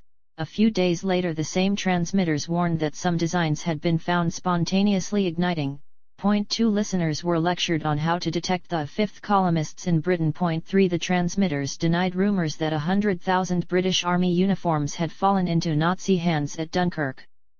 Then spread word that thousands of agents wearing these uniforms had already been parachuted into Britain. Point 4 Then they began broadcasting strings of meaningless ciphers to these non-existent fifth columnists. Point 5 Studying photographs in British society magazines, Goebbels devised a particularly cruel scheme to alienate the working class. His transmitters announced that Churchill was providing funds for 20,000 working-class children to be evacuated to Canada like the privileged children of the rich and influential. Families were to take their children to a meeting place in the centre of London, on the basis of first come, first saved. There's going to be some pushing and shoving there, cackled the minister heartlessly. Point 6 His English transmitters also ordered all gas masks to be handed in for special filters to be installed. Point 7 They followed with educational broadcasts for those English listeners who had not yet witnessed German Air Force Schrecklichkeit at first hand. Point 8 The effect, if any, of this black propaganda on the British population is not known. In the air war, however, the British were now taking the initiative, although Göring's bomber bases were much closer to London than the British were to Berlin. Churchill sent his squadrons to Hamburg and announced it had been pulverized. 9. The American press seized upon that word. Goebbels flew Tu-39, breaking even plane loads of neutral journalists to the port to see for themselves that it was undamaged. He began to feel ill. He felt overworked and undernourished, his nerves were frayed, his eyes swam from scanning the incoming dispatches for any signs that Britain was collapsing. The doctors diagnosed a nervous complaint resulting from overwork and vitamin deficiency. The Gestapo reported gloomily that the German public was keyed up, waiting for Göring's grand slam, but that many people secretly feared they were in for a second winter at war. Hitler returned to Berlin on August 4. He had decided, he explained to Goebbels, to launch sudden and unheralded mass air raids on Britain, and he ordered the propaganda barrage to be intensified. Goebbels postponed a trip he had been planning to occupy Norway and turned the barrage up to half volume. But still Hitler held back his bombers. He explained that the Reichsmarschall was still testing the sinews of Britain's defences. "If the losses we sustain are within reason," wrote Goebbels after seeing Hitler again on the 6th, "then the operation will proceed. If they are not, then we shall try new ways. Invasion not planned," he noted almost casually, but we shall hint at it subliminally in our propaganda to confuse the enemy. Goebbels briefed only a few of his staff on Hitler's startling disclosure. "The Führer has still not ordered the air attack on Britain," he noted after a further visit to him that day. "He's still rather hesitant." Anxious to exculpate his vacillating idol in his diary, Goebbels conceded, "It is a tricky decision." 15. And it was. Bombing London would finally close the door to peace. Churchill knew this too, and this was one reason why his bombers were trying to provoke Hitler. Goebbels found himself his unwitting ally. "The people," he wrote privately, meaning himself, "are afraid that we're missing the opportune moment." Over lunch on the 8th, Hitler however said that the weather was not good enough. To Goebbels' dismay, Churchill's information machine proved slicker than his, as the Battle of Britain began. He did not mind that Churchill inflated his victories, claiming 53 Luftwaffe planes shot down when the real total was 10, but the British announced this victory in a rising crescendo of 14 bulletins issued during the day, while the German High Command was still ponderously releasing one. Goebbels reminded the world that Churchill had frankly confessed to lying his way out of awkward situations in the earlier war. Hitler still hesitated to bomb London. Goebbels resorted in his diary to his now threadbare palliative: "The Führer will surely seek out the right moment and then strike accordingly." 19. Göring decided to launch Eagle Day, the mass *, thereby settling one major historical controversy. This author has long maintained, e.g. in Churchill's War, London, 1987, and in Hitler's War, London, 1991, 311 ff., that Hitler never intended to invade Britain and that Operation Sea Lion, the invasion plan, was only strategic deception. Conformist historians have been slow to accept this. Attack on southern England, on the 13th, but only half the 2,000 planes got airborne in bad weather, and London itself was still off limits. Goebbels anticipated that Churchill would soon get to work on the world's tear glands, as he put it, with harrowing photographs of pregnant air raid victims. He told his ministry to dig out file photographs of, ironically, the Freiburg raid, which Luftwaffe Heinkels had in fact bombed by mistake, and comparable British atrocities in India. For several more days bad weather continued to thwart Göring. The Gestapo reported that the German public was getting jittery. On the 20th, Churchill famously extolled Britain's young fighter pilots, speaking of how so much had never been owed by so many to so few. Goebbels mechanically dismissed the speech as insolent, arrogant, and mendacious, but he had to admit, as one orator invigilating over another, that it was good stuff. "He has a seductive style," he wrote. Autumn was drawing in.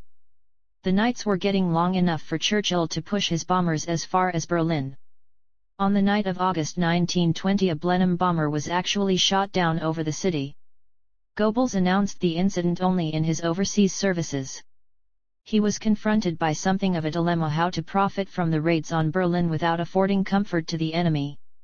Late on the 24th, a Luftwaffe bomber, sent to attack a Thames-side oil refinery, strayed over the East End of London.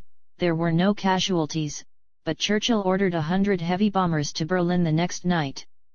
Alone out at Lank, Magda and the children had left for Schwanenwerder as the new school term began. Goebbels watched Berlin's flak batteries opening up in the distance. Damage was again minimal, but the 4-hour alert robbed him of precious sleep, and he spent the next night out at Lank too. Expecting the worst to be over in 3 weeks, he agreed with Göring that they should close all theatres until then. The British raids continued. On August 28-29 their bombs killed 10 Berliners. At 6 a.m. the radio revealed to Germany that the British had bombed their capital. Goebbels decided on balance that since he had little to work on, he might as well stay out at Lank for another night. Hitler, made of sterner stuff, hurried back from Bavaria to the capital and assured Goebbels over lunch on the 30th that if only the weather would improve, Göring would begin his unrestricted air warfare against Britain. Goebbels reflected that Berlin would then be in for a pretty hot time too. Churchill, Hitler, and Goebbels were alike in tragically overestimating the strategic capabilities of saturation bombing. Each side believed that its opponents were less brave. At his confidential morning conference on September 3, 1940, Goebbels admitted that opinion on this differed. "There is no doubt," he said, "that a nation really determined to defend its freedom can be wrestled to the ground only in man-to-man combat." He doubted, however, that Britain had that 39, breaking-even determination. Common sense might yet prevail there. "We'll have to see how things turn out." In fact, he cynically hoped that Churchill's raids would get heavier. He needed what he called an alibi, to justify in advance the Schrecklichkeit which the Luftwaffe was about to inflict on London. Hitler had ruled out an invasion of Britain as unnecessary. Both men expected a walkover once the Luftwaffe really got at London. Goebbels began planning ahead with Gutterer for the occupation of London, nominating first his police major Walter Teitel, of his war operations staff, and then Dr. Friedrich Mallow, head of his tourism section, as chief of the England Task Force, and determining which buildings, like the British Broadcasting Corporation, it would need to seize. While Berlin now prepared for the worst, removing priceless paintings to safety and digging in flak batteries around the city, Hitler and his propaganda minister debated endlessly the central question, whether bombing alone would force the British to their knees. Goebbels eschewed any opinion, but wondered privately how much longer London had before the onslaught began. Hitler, however, was awaiting a response to his further peace feelers, extended through Washington, Stockholm, and via Rudolf Hess's aristocratic contacts Scotland. As frustrated as Goebbels at Hitler's forbearance in refusing to authorize bombing raids against London, Churchill intensified his raids on Berlin. Finally his methods worked. Inaugurating the Second Winter Relief Fund, Hitler and Goebbels spoke on September 4 in the Sport Palace, and here Hitler threatened that, if the attacks continued, his Luftwaffe would respond. "I shall rub out their cities," he rasped into the microphone. To Goebbels' astonishment, the speech had no apparent impact on Whitehall. In retrospect, this was not surprising. Like Goebbels at Lank, Churchill had a country funk hole at Ditchley in Oxfordshire, whither he repaired whenever his intelligence services alerted him that London was to be the Luftwaffe's target. The Prime Minister wanted London bombed to bring in the Americans, to take the weight of enemy air attacks off his fighter and radar defenses, and to spite the peace movement that was now seriously threatening his own war leadership.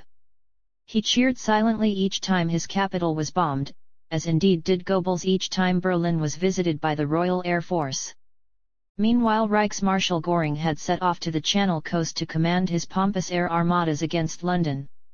He had prepared a 3-day saturation bombing of London. September 5 brought ideal bombing weather, but Hitler, clutching at hopes of peace, still procrastinated. That night the British bombed Berlin again, killing 15 people. Lunching with Hitler on the 6th, Goebbels found his patience exhausted. "The Führer," he recorded, "is fed up. He clears London for bombing. It is to begin tonight." Goebbels certainly did not discourage him, and that night what he would call the Blitz began. Mapping out his own tactics in advance, he confided to his diary, "We're expecting the British to launch a major airstrike against Berlin tonight the 7th. When it comes we'll kick up one hell of a hullabaloo and then we'll flatten London with day and night raids." These would go on around the clock for 3 days. He only hoped that the weather held out. Sure enough, the British bombers returned. Thus Churchill and Hitler both rose to each other's bait, the British bombing by night, the Luftwaffe by day. Göring again sent his bombers over London that afternoon. "Let's see now how long the nerves of the English can take it," wrote Goebbels. He directed William Joyce and the black English transmitters to spread panic, and he told the straight media that they were to stick to the official version that the Luftwaffe was only attacking military targets. On Sunday the 8th, Reuters agency announced that 700 Londoners had died the day before. As Hitler visited the Goebbels family at Schwanenwerder on Sunday night, Churchill's bombers threw another modest punch at Berlin. The propaganda minister ordered their overseas services to exaggerate the results wildly to generate fresh alibis for what was to come. The New York Times headlines read, 1,500 Nazi planes bomb London on Sunday, and mighty Nazi air fleet again bombs London docks and plants hit, fires rage on the following day. London, it seemed to Goebbels, was one huge inferno. How long could its citizens take it? Over lunch on the 10th, Hitler, still undecided, again asked the one question that mattered: would Britain give in? "The military share my viewpoint," recorded Goebbels, "a city of 8 million cannot stand this for long.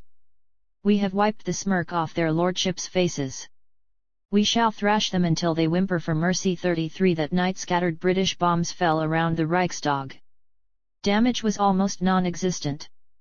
Annoyed that Churchill's raids were proving so puny, Goebbels ordered his pyrotechnic experts to stage more convincing fires on top of the Brandenburg Gate, Berlin's famous landmark, and then summoned the press photographers to supply, as he unblushingly told his diary, "an alibi for our own coming massive raid on the London government quarter." 34 When a German bomb shortly after damaged one wing of Buckingham Palace in London, Goebbels directed his agencies to claim that there were secret military targets nearby. The neutral press duly equated this raid with the British raid on the Reichstag. "Thus we are not barbarians," Goebbels congratulated himself. "We are just two superpowers knocking the living daylights out of each other." 36 Hitler too was taken in. Furious about the raid on the Brandenburg Gate and his Reichstag, he told Goebbels that he was now going to blast Churchill's ancient parliament to smithereens. Together they listened to the Prime Minister broadcast that evening. It was an insipid speech in Goebbels' opinion, riddled with vulgar abuse of his beloved Führer. "Poor fool," he commented, "in his impotent fury he flails at a genius, of whose greatness he has not the slightest inkling." 37 Churchill, however, was every inch a match for him. Although he too knew from code-breaking that no German invasion was planned, he predicted a date for the event. "It was an old but effective propaganda trick," raged 39, breaking even Goebbels. Churchill could then claim a victory when no invasion came. His admiration for Britain's indomitable Prime Minister grew. "You can't help respecting him," he wrote, in his bulldog way. 39 Despite all Göring's efforts, the British air defences seemed intact. On September 15 the Luftwaffe dropped 200 tons of bombs on London, and lost 43 planes in the battle. Churchill coolly inflated that figure to 155. "Churchill has got to cheat," Goebbels reasoned, applying his own standards, "because the devastation in London is so appalling." 40 The Luftwaffe's losses faced him with a problem, however. He had virtuously ruled only 10 days earlier that even if the Luftwaffe was worsted on some days, its losses were to be faithfully reported. But now the Luftwaffe's impotence was becoming something of a liability to Germany's image.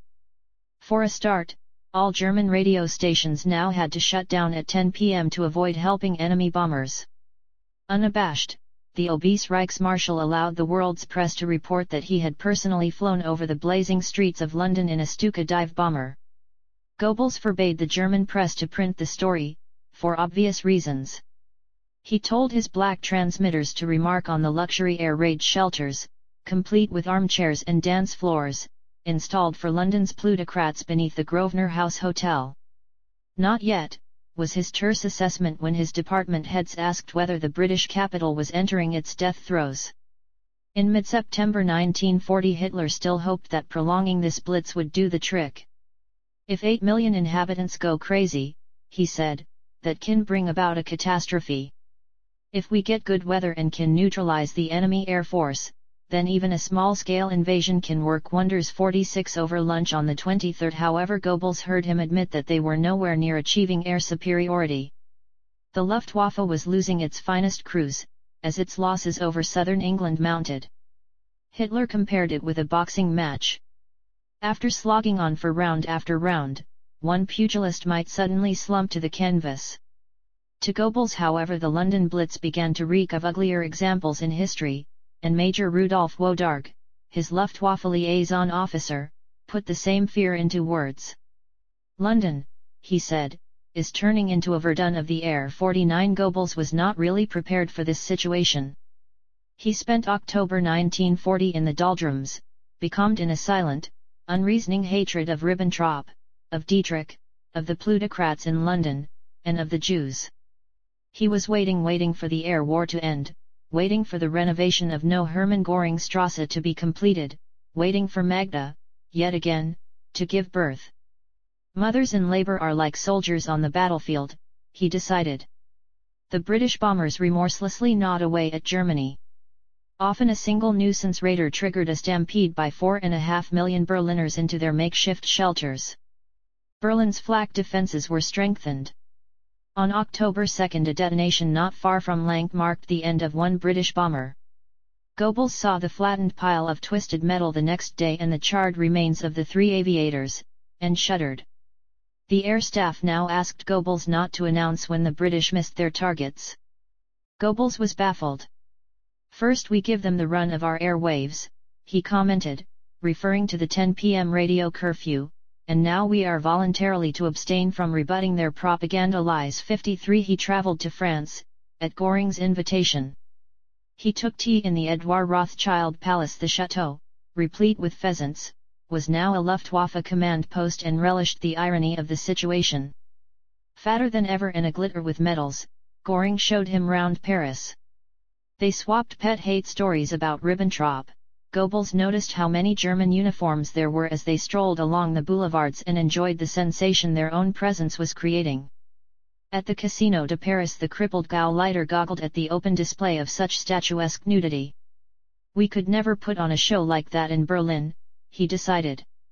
Visiting Field Marshal Hugo Sparrel, the bulky, monocled 3rd Air Fleet commander at Deauville, Goebbels decided that like Göring he too was a real comrade, a devil of a fellow, and his men were just fabelhaft. It is worth emphasizing those contemporary words, because in July 1944 he would recall only the sumptuousness of this peacetime international watering hole. How Sparrel had stuffed his face with caviar canapes and roared, in 14 days all life in London will have been extinguished. I am telling you. They'll suffocate in their own crap. He plied the propaganda minister with agents' reports, one of which spoke of the fine ladies being forced to pee in Hyde Park as London's water mains ran dry. Goebbels voiced skepticism, or so he claimed in 1944, that would be sufficient inconvenience to bring down a great world empire. While Dr. Joseph Goebbels is staring at naked showgirls in October 1940 in Paris, his wife, pregnant in Berlin with their 6th child, has had to return to the clinic with heart problems. It is mid-November before she is discharged. Her father writes a sad letter to her, facing renewed surgery. He is obliged to draw up a will. He is leaving to her the estate at Remagen. He does not mention Joseph at all. Magda's life is anything but easy, and for all his attempts at camouflage Goebbels' diary cannot conceal it. A candle still glows dimly in her heart for Karl Hanke. Her son Harold is now a troublesome adolescent, perhaps the paratroops will make a man out of him. Goebbels privately reflects that it could do wonders for his image if Harold should die in action. Of his daughters, his favorite is still Helga. For more mature female company, he invites the Countess Faber-Castell out to Lank with her husband as soon as Magda has gone. The Countess is a captivating 23-year-old whom he has known for many years. She entertains him with chansons and music. She is bewitching, writes Goebbels wistfully. Once Magda struggles briefly out of bed to rejoin him. When you see eye to eye with her, writes Goebbels, she is a regular guy and a real comrade. 63 at 39, breaking even is the kind of praise his diary has lavished only on Göring or Sperl before. On his 43rd birthday she presents him with a fifth daughter, Heidi. His family is now complete. On Magda's birthday in November 1940 Hitler himself turns up for her little dinner party and they proudly show him over their now finished ministerial mansion at No Hermann Göring Strasse. No fewer than 117 construction workers have been laboring on it during these historic weeks. Thick carpets, tapestries, and velvet or silken wall hangings supplied by the exquisite United Workshops of Munich deaden every sound. In the largest salon are seats for 140, the same number can sit at tables in the Blue Gallery, with 82 more at the top table. The huge desk in his study has cost 8,417 marks, around $2,000. The globe of the world is modeled on one he has seen in the radio building, but given his waif-like, 5'4" stature it is a more low-slung model. In the garden are marble sculptures by Professor Fritz Klimsch and a bronze nude by Arno Breker. All the telephones are white, on his instructions all have had their engaged indicator lamps removed. He does not want it to be known when he is telephoning. He has commissioned no less lavish works in the ministry building itself, on Wilhelmsplatz. Work is suspended briefly in November as the interior decorators are called away to work on the special luxurious trains of Hitler and Göring.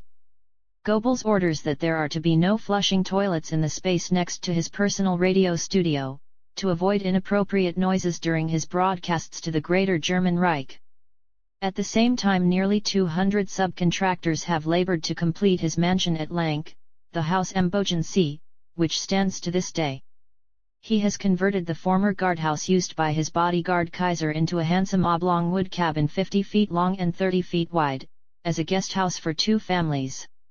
The architect's file contains his instructions dated August 6, 1940 for incubators and bird tables to be erected in the surrounding woods. The new gatehouse will cost 30,000 marks, alterations to the cinema, drawing room, and Magda's private bedroom 100,000, a 25-foot by 65-foot swimming pool, 24,000, and a children's wing, 140,000. By the end of October 1940 the grand total cost of work in hand is 2,663,052.58 marks. Mosquito control, road building, and radio equipment will bring the total to 3 million. Understandably his diary betrays a certain nervousness as the bills mount. Its pages cannot conceal his 18th-century tapestries purchased from France and the Low Countries, nor the paintings by Van Dyck, nor the Goya obtained from French private property, but all these are no doubt paid for by the ministry. Ministers it seems are endemically blind to their own corruption. Through his friend Max Winkler, Dr. Goebbels controls the movie industry. Early in November he notes that Winkler has seen Göring and has taken care of the Lank problem. At about the same time Winkler gives him a belated birthday present of 2 magnificent black Traton geldings, with a matching carriage. No doubt coincidentally Goebbels in conjunction with the movie industry donates to Winkler a garden cottage worth 50,000 marks upon his birthday. By November 30 checks totaling 2-3 million marks have been paid toward the cost of Lank. Thus he settled his debts over Lank and his tax liabilities at one stroke. It was high time, he wrote. If I were to die now, I'd just about break even. A fine reward for 20 years' service to the fatherland. My family would be in for quite a shock. 73 Returning from France, Goebbels had dictated to his staff his belief that London was bluffing. But each side was wallowing in self-deception. Journalist George Ward Price announced that the British raids had now killed 1,700 Berliners. Goebbels told his overseas services to make plain that the real death roll in Berlin so far was 77. Göring's bombers had killed 7,000 Londoners during September alone.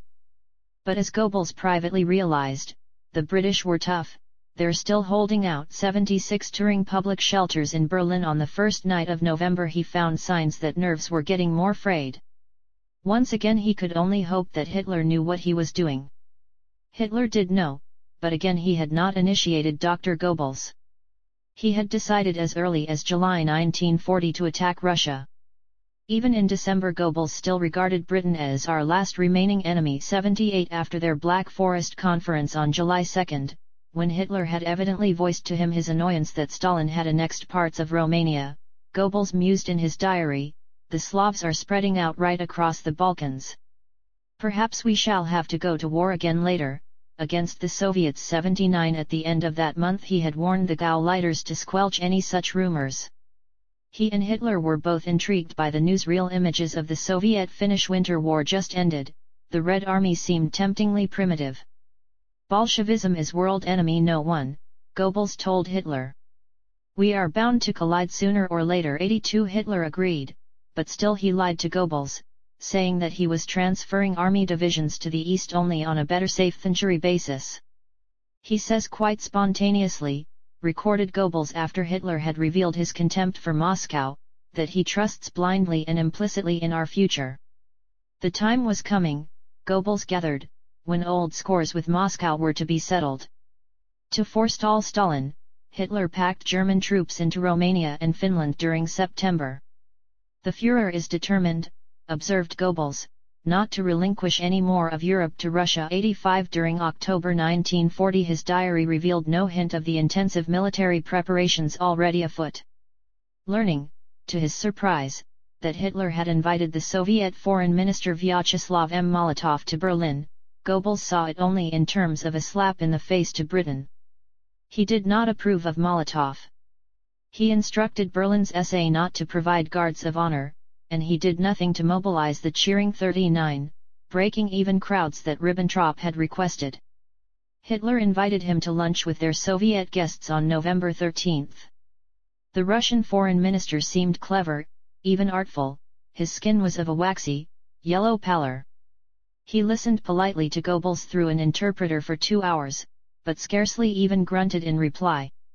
After lunch Goebbels let fly to his private staff his scorn of Molotov, with his school janitor's face. He paced angrily up and down behind his desk, mimicking his own fruitless attempt at making conversation.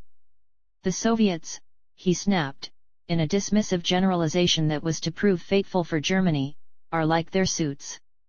They are cheap, and off the peg." 88-40, a few choice drops of poison. He no longer spoke to Ribbentrop.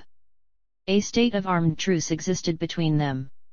The two ministers insulted each other by proxy and wounded by petty, bureaucratic devices when they could point one. "Everybody has their own daydream for when this war is over," Goebbels would write.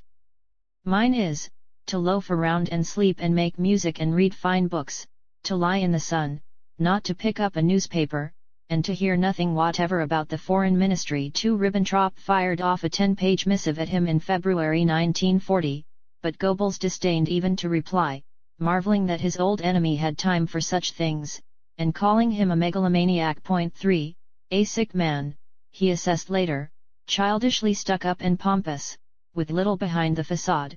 4 Ribbentrop then wrote a 12-page letter demanding that Goebbels turn over all foreign language broadcasting to his ministry. 5 After Holland surrendered he tried to snatch the powerful Hilversum transmitter from under Goebbels' nose. 6 When Goebbels sent out one of his best propagandists, Werner Wachter, destroyer of the Berlin synagogues, to organize in Paris, open warfare with Ribbentrop was the result. 7 As a direct snub to him, Goebbels set up a Reichspropaganda Amt Ausland, abroad, to match those attached to each Gau. Under Felix Schmidt-Decker. 8 Learning that the Börsen-Zeitung had fated Ribbentrop as a second Bismarck, Goebbels ordered Fritzsche to ensure, in Ribbentrop's own interest, that it did not happen again. 9 In November 1940 there was a ludicrous showdown, and almost a shootout, between the two ministries. Pursuant to Hitler's decree of September 8, 1939, Ribbentrop had placed liaison units in various propaganda agencies like the Berlin shortwave radio station at Neukaiser Dam. Goebbels refused to tolerate these spies and ordered them out early in December 1940. Ribbentrop sent them back in, backed by his own 15-man SS bodyguard, with orders to use force if necessary, and he then sent Goebbels a telegram from his chateau at Fuschl telling him what he had done. In a paroxysm of rage Goebbels appealed to Himmler. Over the next week he whipped up the entire Reich Chancellery into a froth of indignation, and Himmler's unit was again evicted, this time for good. Ribbentrop retired to lick his wounds and cast about for revenge. Hitler had lost the strategic initiative that November of 1940. Göring had 40, a few choice drops of poison, given up hope of defeating Britain in the air and taken 6 weeks' leave. With Milch in command, the Luftwaffe bombers battered away at London, Coventry, and Birmingham. When will that creature Churchill finally capitulate, wondered Goebbels. Britain can't take this forever. 13 Reading up on that country's national character, however, he came across 2 ominous words, phlegm and bovine dullness, Stumpfsinn. In their shoes, he cursed, any other nation would have collapsed long ago. 14 In Hitler's private cinema they watched newsreels of London in flames. The British Empire is self-destructing, Hitler said. He now suggested that Britain was banking on Moscow. The war would continue all winter, he added. He would abstain from all bombing over Christmas, in the hope of wrong-footing Churchill, who would surely display no such restraint. After which, wrote Goebbels, the British shall see reprisal raids until the tears run down their cheeks. 17 Italy's belated entry into the war in mid-June, after France's defeat was assured, presented Goebbels with special problems. Italy had done so little even then that Goebbels had had to inspire rumors that this was at the Führer's specific request. In Greece, Albania, and Africa the Italians let down the Axis badly. Fearing ugly demonstrations from the ordinary Berliners, he had to discourage the Italians from participating in the next street collections for the Red Cross. These are fine allies we've got into bed with, he wrote. As Italy's rapid retreats degenerated into routes, he advised German radio to stop broadcasting Italian quick marches. Standing beside Hitler in the Borsig munitions works on December 10, he was relieved to hear him say, to loud cheers, that he was not going in for costly prestige victories. A veiled reference to his resolve not to risk an expedition across the English Channel. Hitler repeated this in a secret speech to all his Gauleiters, including Goebbels, the next day. Putting a brave face on things, he called the war as good as won. Not that he had wanted this war at all, so Goebbels summarized his remarks, and he would still agree to peace on an acceptable basis. Invasion not planned for the time being. Air supremacy necessary first. Hydrophobia. And he is not one for taking risks if things are possible without them. He wants to avoid heavy casualties. Goebbels also heard Hitler refer briefly on this occasion to the Soviet Union. She was lurking in the wings, but he was undaunted. He was sending more troops to Romania, his only source of oil. We're not letting anybody in there, he promised. 1 week later Hitler signed the Barbarossa Directive, instructing his generals to prepare a short, sharp war against the Soviet Union. He dropped not a hint of this to Goebbels for 4 more months. Lunching at the Chancellery, the minister was puzzled to hear Hitler say that he hoped the war would be over in 1941. Hitler again revealed the irrational dread that restrained him from a cross-channel invasion. He's frightened of the water, Goebbels realized again. He says he would undertake it only if he was in the direst straits. 24 On December 30, 1940 Goebbels pre-recorded his New Year's Eve broadcast, to avoid having to leave the comfort, and safety, of Lank on that night. His original script had read, "People would probably have called me a fool or a dreamer, or anything but a politician worthy of serious consideration, if I had prophesied on New Year's Eve 1939, when I spoke from this very spot to the German people, that at the end of the new year then just dawning, 1940, the German front line would extend from Kirkenes to the Bay of Biscay, that Norway would have been taken under our wing as far as the Arctic Circle, that France would have suffered a total military defeat, and that Britain would be so stricken by the German counter-blockade and by our Luftwaffe's day and night reprisal raids on her vitals that, reeling under the hammer blows of the German armed forces, she would be struggling for naked survival and pleading with the rest of the world to help her out, even if only for a few more weeks." Hitler, censoring his script, scratched out the last word of this lengthy sentence and wrote months. He also pedantically corrected Goebbels' errors of grammar and style. Where, moreover, Goebbels had written that only one thought inspired them, of victory, for that we shall work and we shall fight, until our last enemy lies shattered on the ground. Hitler changed it to red until the onslaught of our last enemy has been repulsed. Goebbels' boast, "Never shall we capitulate never," was scratched out altogether. The new year opened on a low key. Goebbels found himself further than ever from his old intimate relationship with Hitler. In North Africa, Italy lost both Bardia and Tobruk to the British. His diary makes no mention of Rommel's rescue expedition to Libya until the end of January 1941 or of Rommel himself until 3 weeks after that, so Hitler had probably not told him of that diversion either. A new trade pact was signed with Moscow, unaware of the sinister strategic purpose with which Hitler had vested it. Goebbels saw it only as another slap in the face for Churchill. His secret admiration for the British Prime Minister remained undiminished, particularly after another belligerent speech by him to Parliament in December 1940. He wrote a flaming attack on Churchill for Das Reich but ordered the rest of the press to lay off him for fear of creating a dangerous legend around the man. "Our press is publishing things which absolutely speak for the old swine, for instance scurrilous things about his lifestyle which are not at all ludicrous or even contemptible. He has some attractive features," admitted Goebbels privately, "which we don't want to underscore in the press. You've either got to hate your enemy or expose him to ridicule." 3040, a few choice drops of poison. When Hitler returned to Berlin on January 28, 1941, he did not at once send for Goebbels. Goebbels told his diary that he had prior engagements. The erosion of his influence is plain from a bleak entry 10 days later, after Otto Dietrich had once again put his nose out of joint. "I may now have to appeal to the Führer," he wrote, "awkward though that may prove for me right now." 32 And then there was the War Department. They had borrowed Goebbels' best movie technicians to make their movie Victory in the West, now they refused to let him have them back, another indicator of his momentary impotence. For the first time in years he stayed away from the party's foundation ceremony in Munich on February 24. He listened to Hitler's speech on the radio, a peculiar sensation, he admitted, without being more explicit about their estrangement. Assuredly it is Magda who is once again causing his problems with Hitler. Goebbels treats her more scandalously than ever.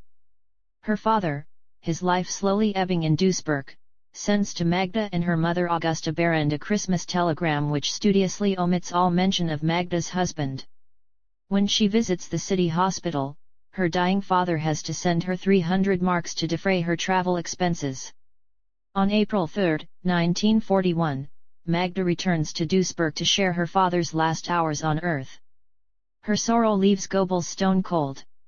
"I scarcely know him," he callously observes in his diary, not caring who may read it later, "and I shall not be losing anything when he goes." 36 What else has caused the friction? A terse line in his diary for December 20, 1940 refers to a short parleveur with Magda, his euphemism for a blazing row between two air raid alerts.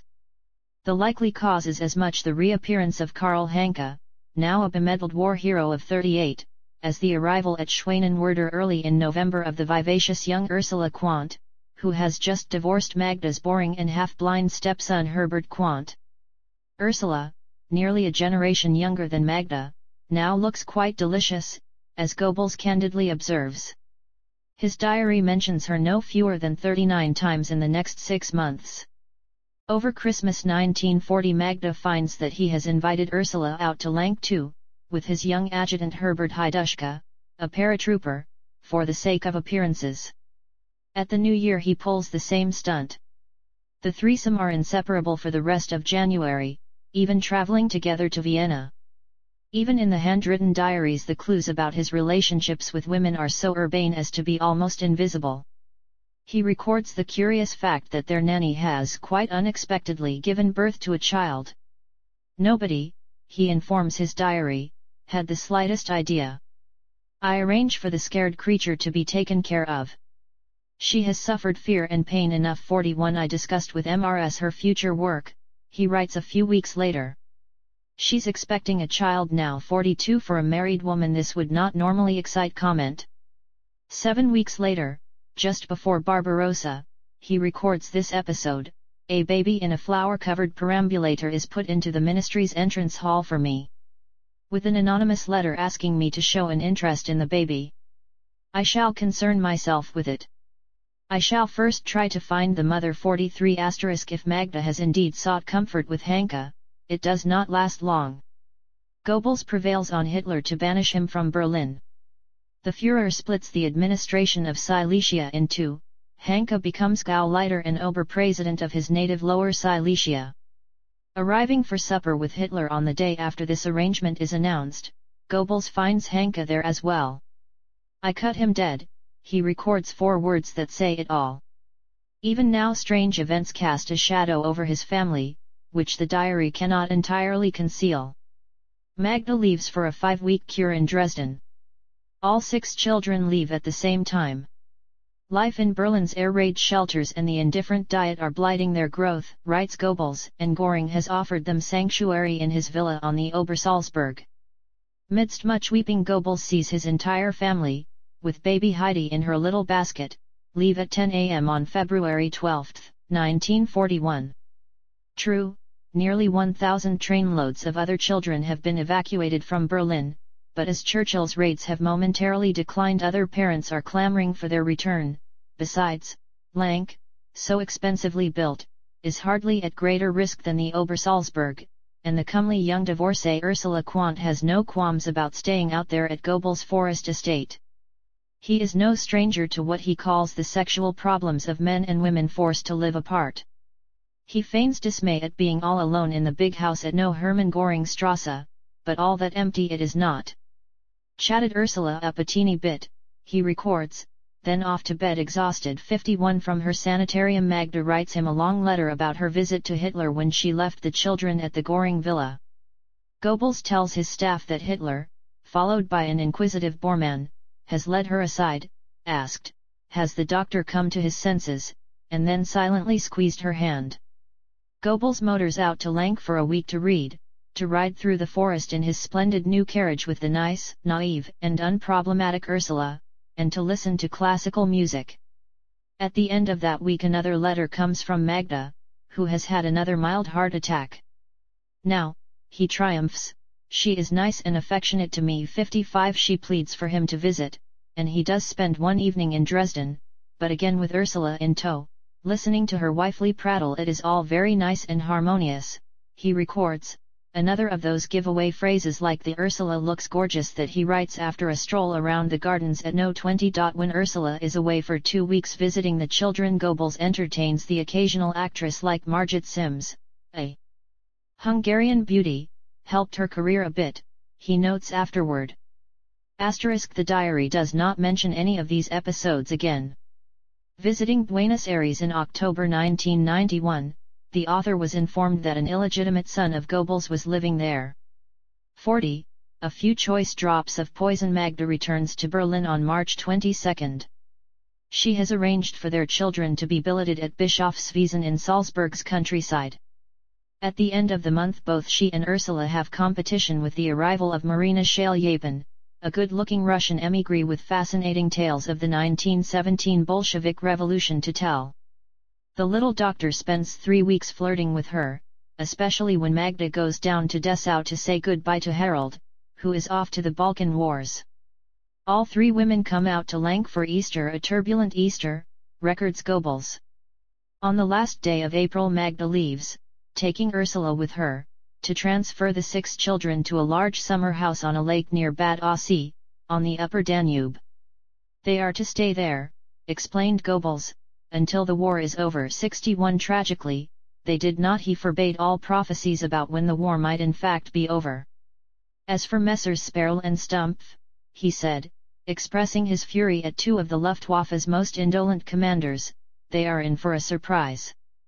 The war game isn't child's play after all. 62 The present lull in the war, he had privately explained on January 9 to foreign journalists, opening their new press club on Leipziger Platz, was just a creative pause. 63 In fact, the 1941 hunting season for Hitler's bombers and submarines had not yet begun. By February 6 he knew of Hitler's plans to evict the British Expeditionary Force currently disembarking in Greece.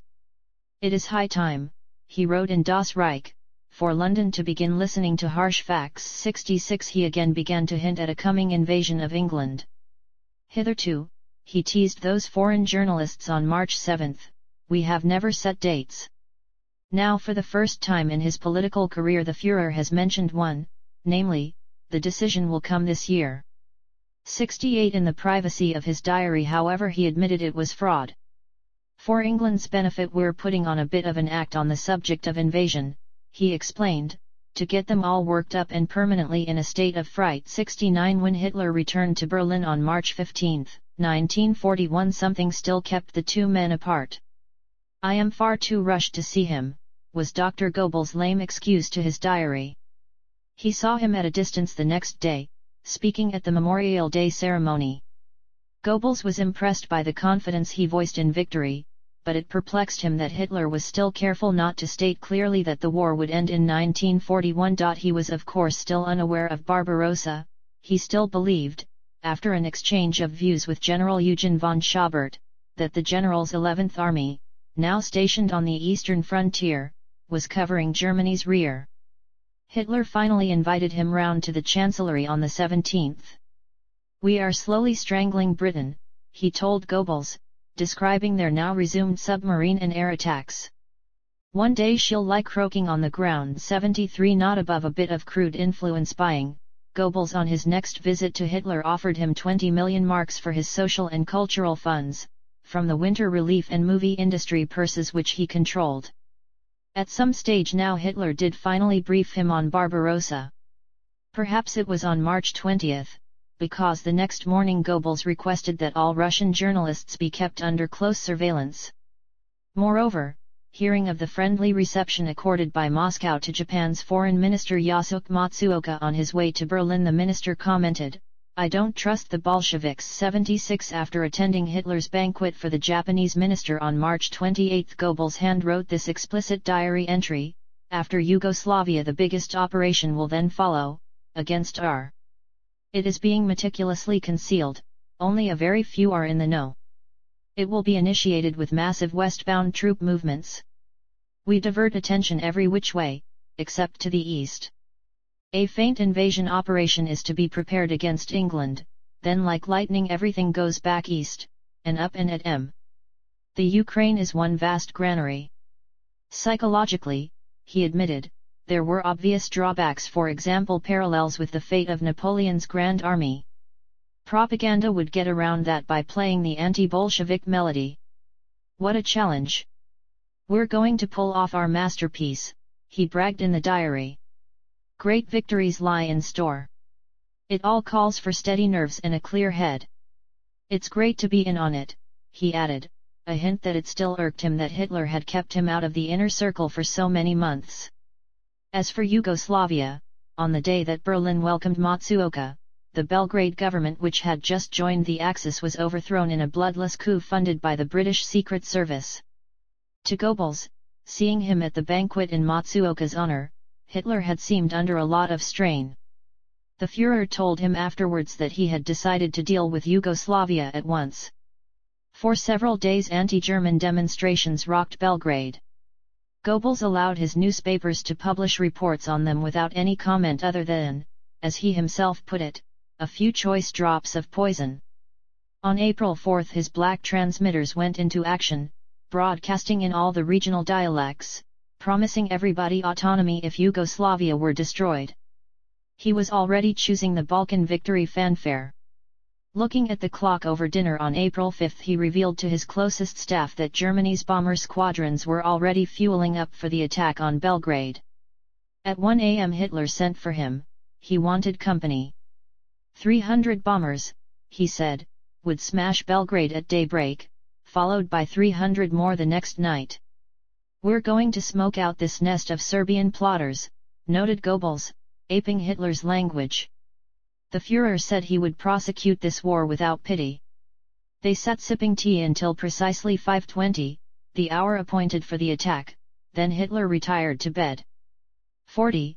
A few choice drops of poison. The Führer himself, Goebbels told his senior staff at 11 o'clock that morning, estimates the duration of this whole operation at 2 months, I myself think it may well be shorter.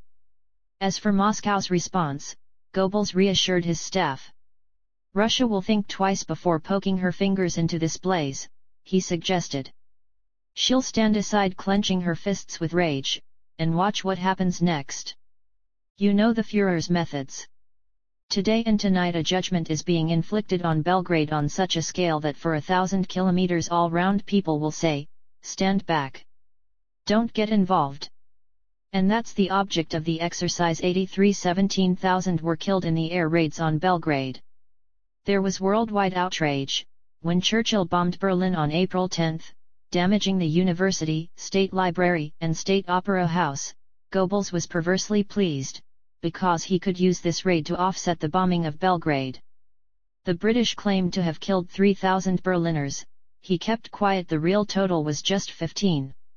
Later that month Churchill started dropping big 4,000-pound bombs on Berlin blockbusters, they were called. That makes the future look pretty bleak, Goebbels admitted. He remarked to Hitler that if anything the air raids were making their own public even more refractory. Neither paused to consider that the Luftwaffe's raids might be having the same unwanted effect on the English public. After violent raids on Kiel, Goebbels took charge of relief measures himself. Since Göring's officials failed, he ordered the evacuation of women and children and the construction of shelters, and rushed furniture and clothing to the blitzed naval base. At Emden he did the same. These were in fact his first overt steps in the drive to become Germany's next dictator. For Hitler's concurrent campaign in Greece designed to prevent a Mussolini fiasco there, Goebbels planned a two-tier propaganda policy. For domestic consumption, the British Expeditionary Force in Greece was to be described as powerful, but abroad it was to be mocked as puny and ineffective. Moreover, since it was in Germany's strategic interest to detain and destroy the British there, Goebbels publicly accused Churchill of planning to do a bunk. "We have to pillory Churchill as a typical gambler," he said on April 15, explaining his tactics to his morning conference. More at home in the gambling salons of Monte Carlo, cynical, ruthless, and brutal, spilling the blood of others so as to spare the blood of the British. If the BBC now announced that Churchill was pouring reinforcements into Greece, he said, their response must be, lies, all lies. It's not true, it's just a cowardly fraud perpetrated by Mr. Churchill. Our own precise observations clearly prove, we say, that the British are taking to their heels. And if London's Reuters agency now referred to the British as taking up new positions, then German propaganda must taunt, these new positions consist of the troop transports in which the British are planning their getaway. 91 Soon the world's press was resounding with the insults which he had dictated at conferences like these. His orthodox propaganda capabilities within Greece were strictly limited. There were only 37,000 radio sets in the entire country. Besides, the Greeks were never Hitler's enemy. Had the British not sent in their troops, Hitler twice told his propaganda minister, he would have happily left his Italian allies to stew in their own juice. Now, as the Germans drove the British forces once more back toward the coast, Churchill lapsed into a brooding silence. Goebbels heard that he was seeking solace in whiskey and cigars. "Just the kind of opponent we need," he observed. By the last day of April the British had all left, aboard troop transports bound for Crete and elsewhere. "First," wrote Goebbels, "a short breather, and then the Grand Slam 95." Until now he had kept his knowledge of Barbarossa strictly to himself.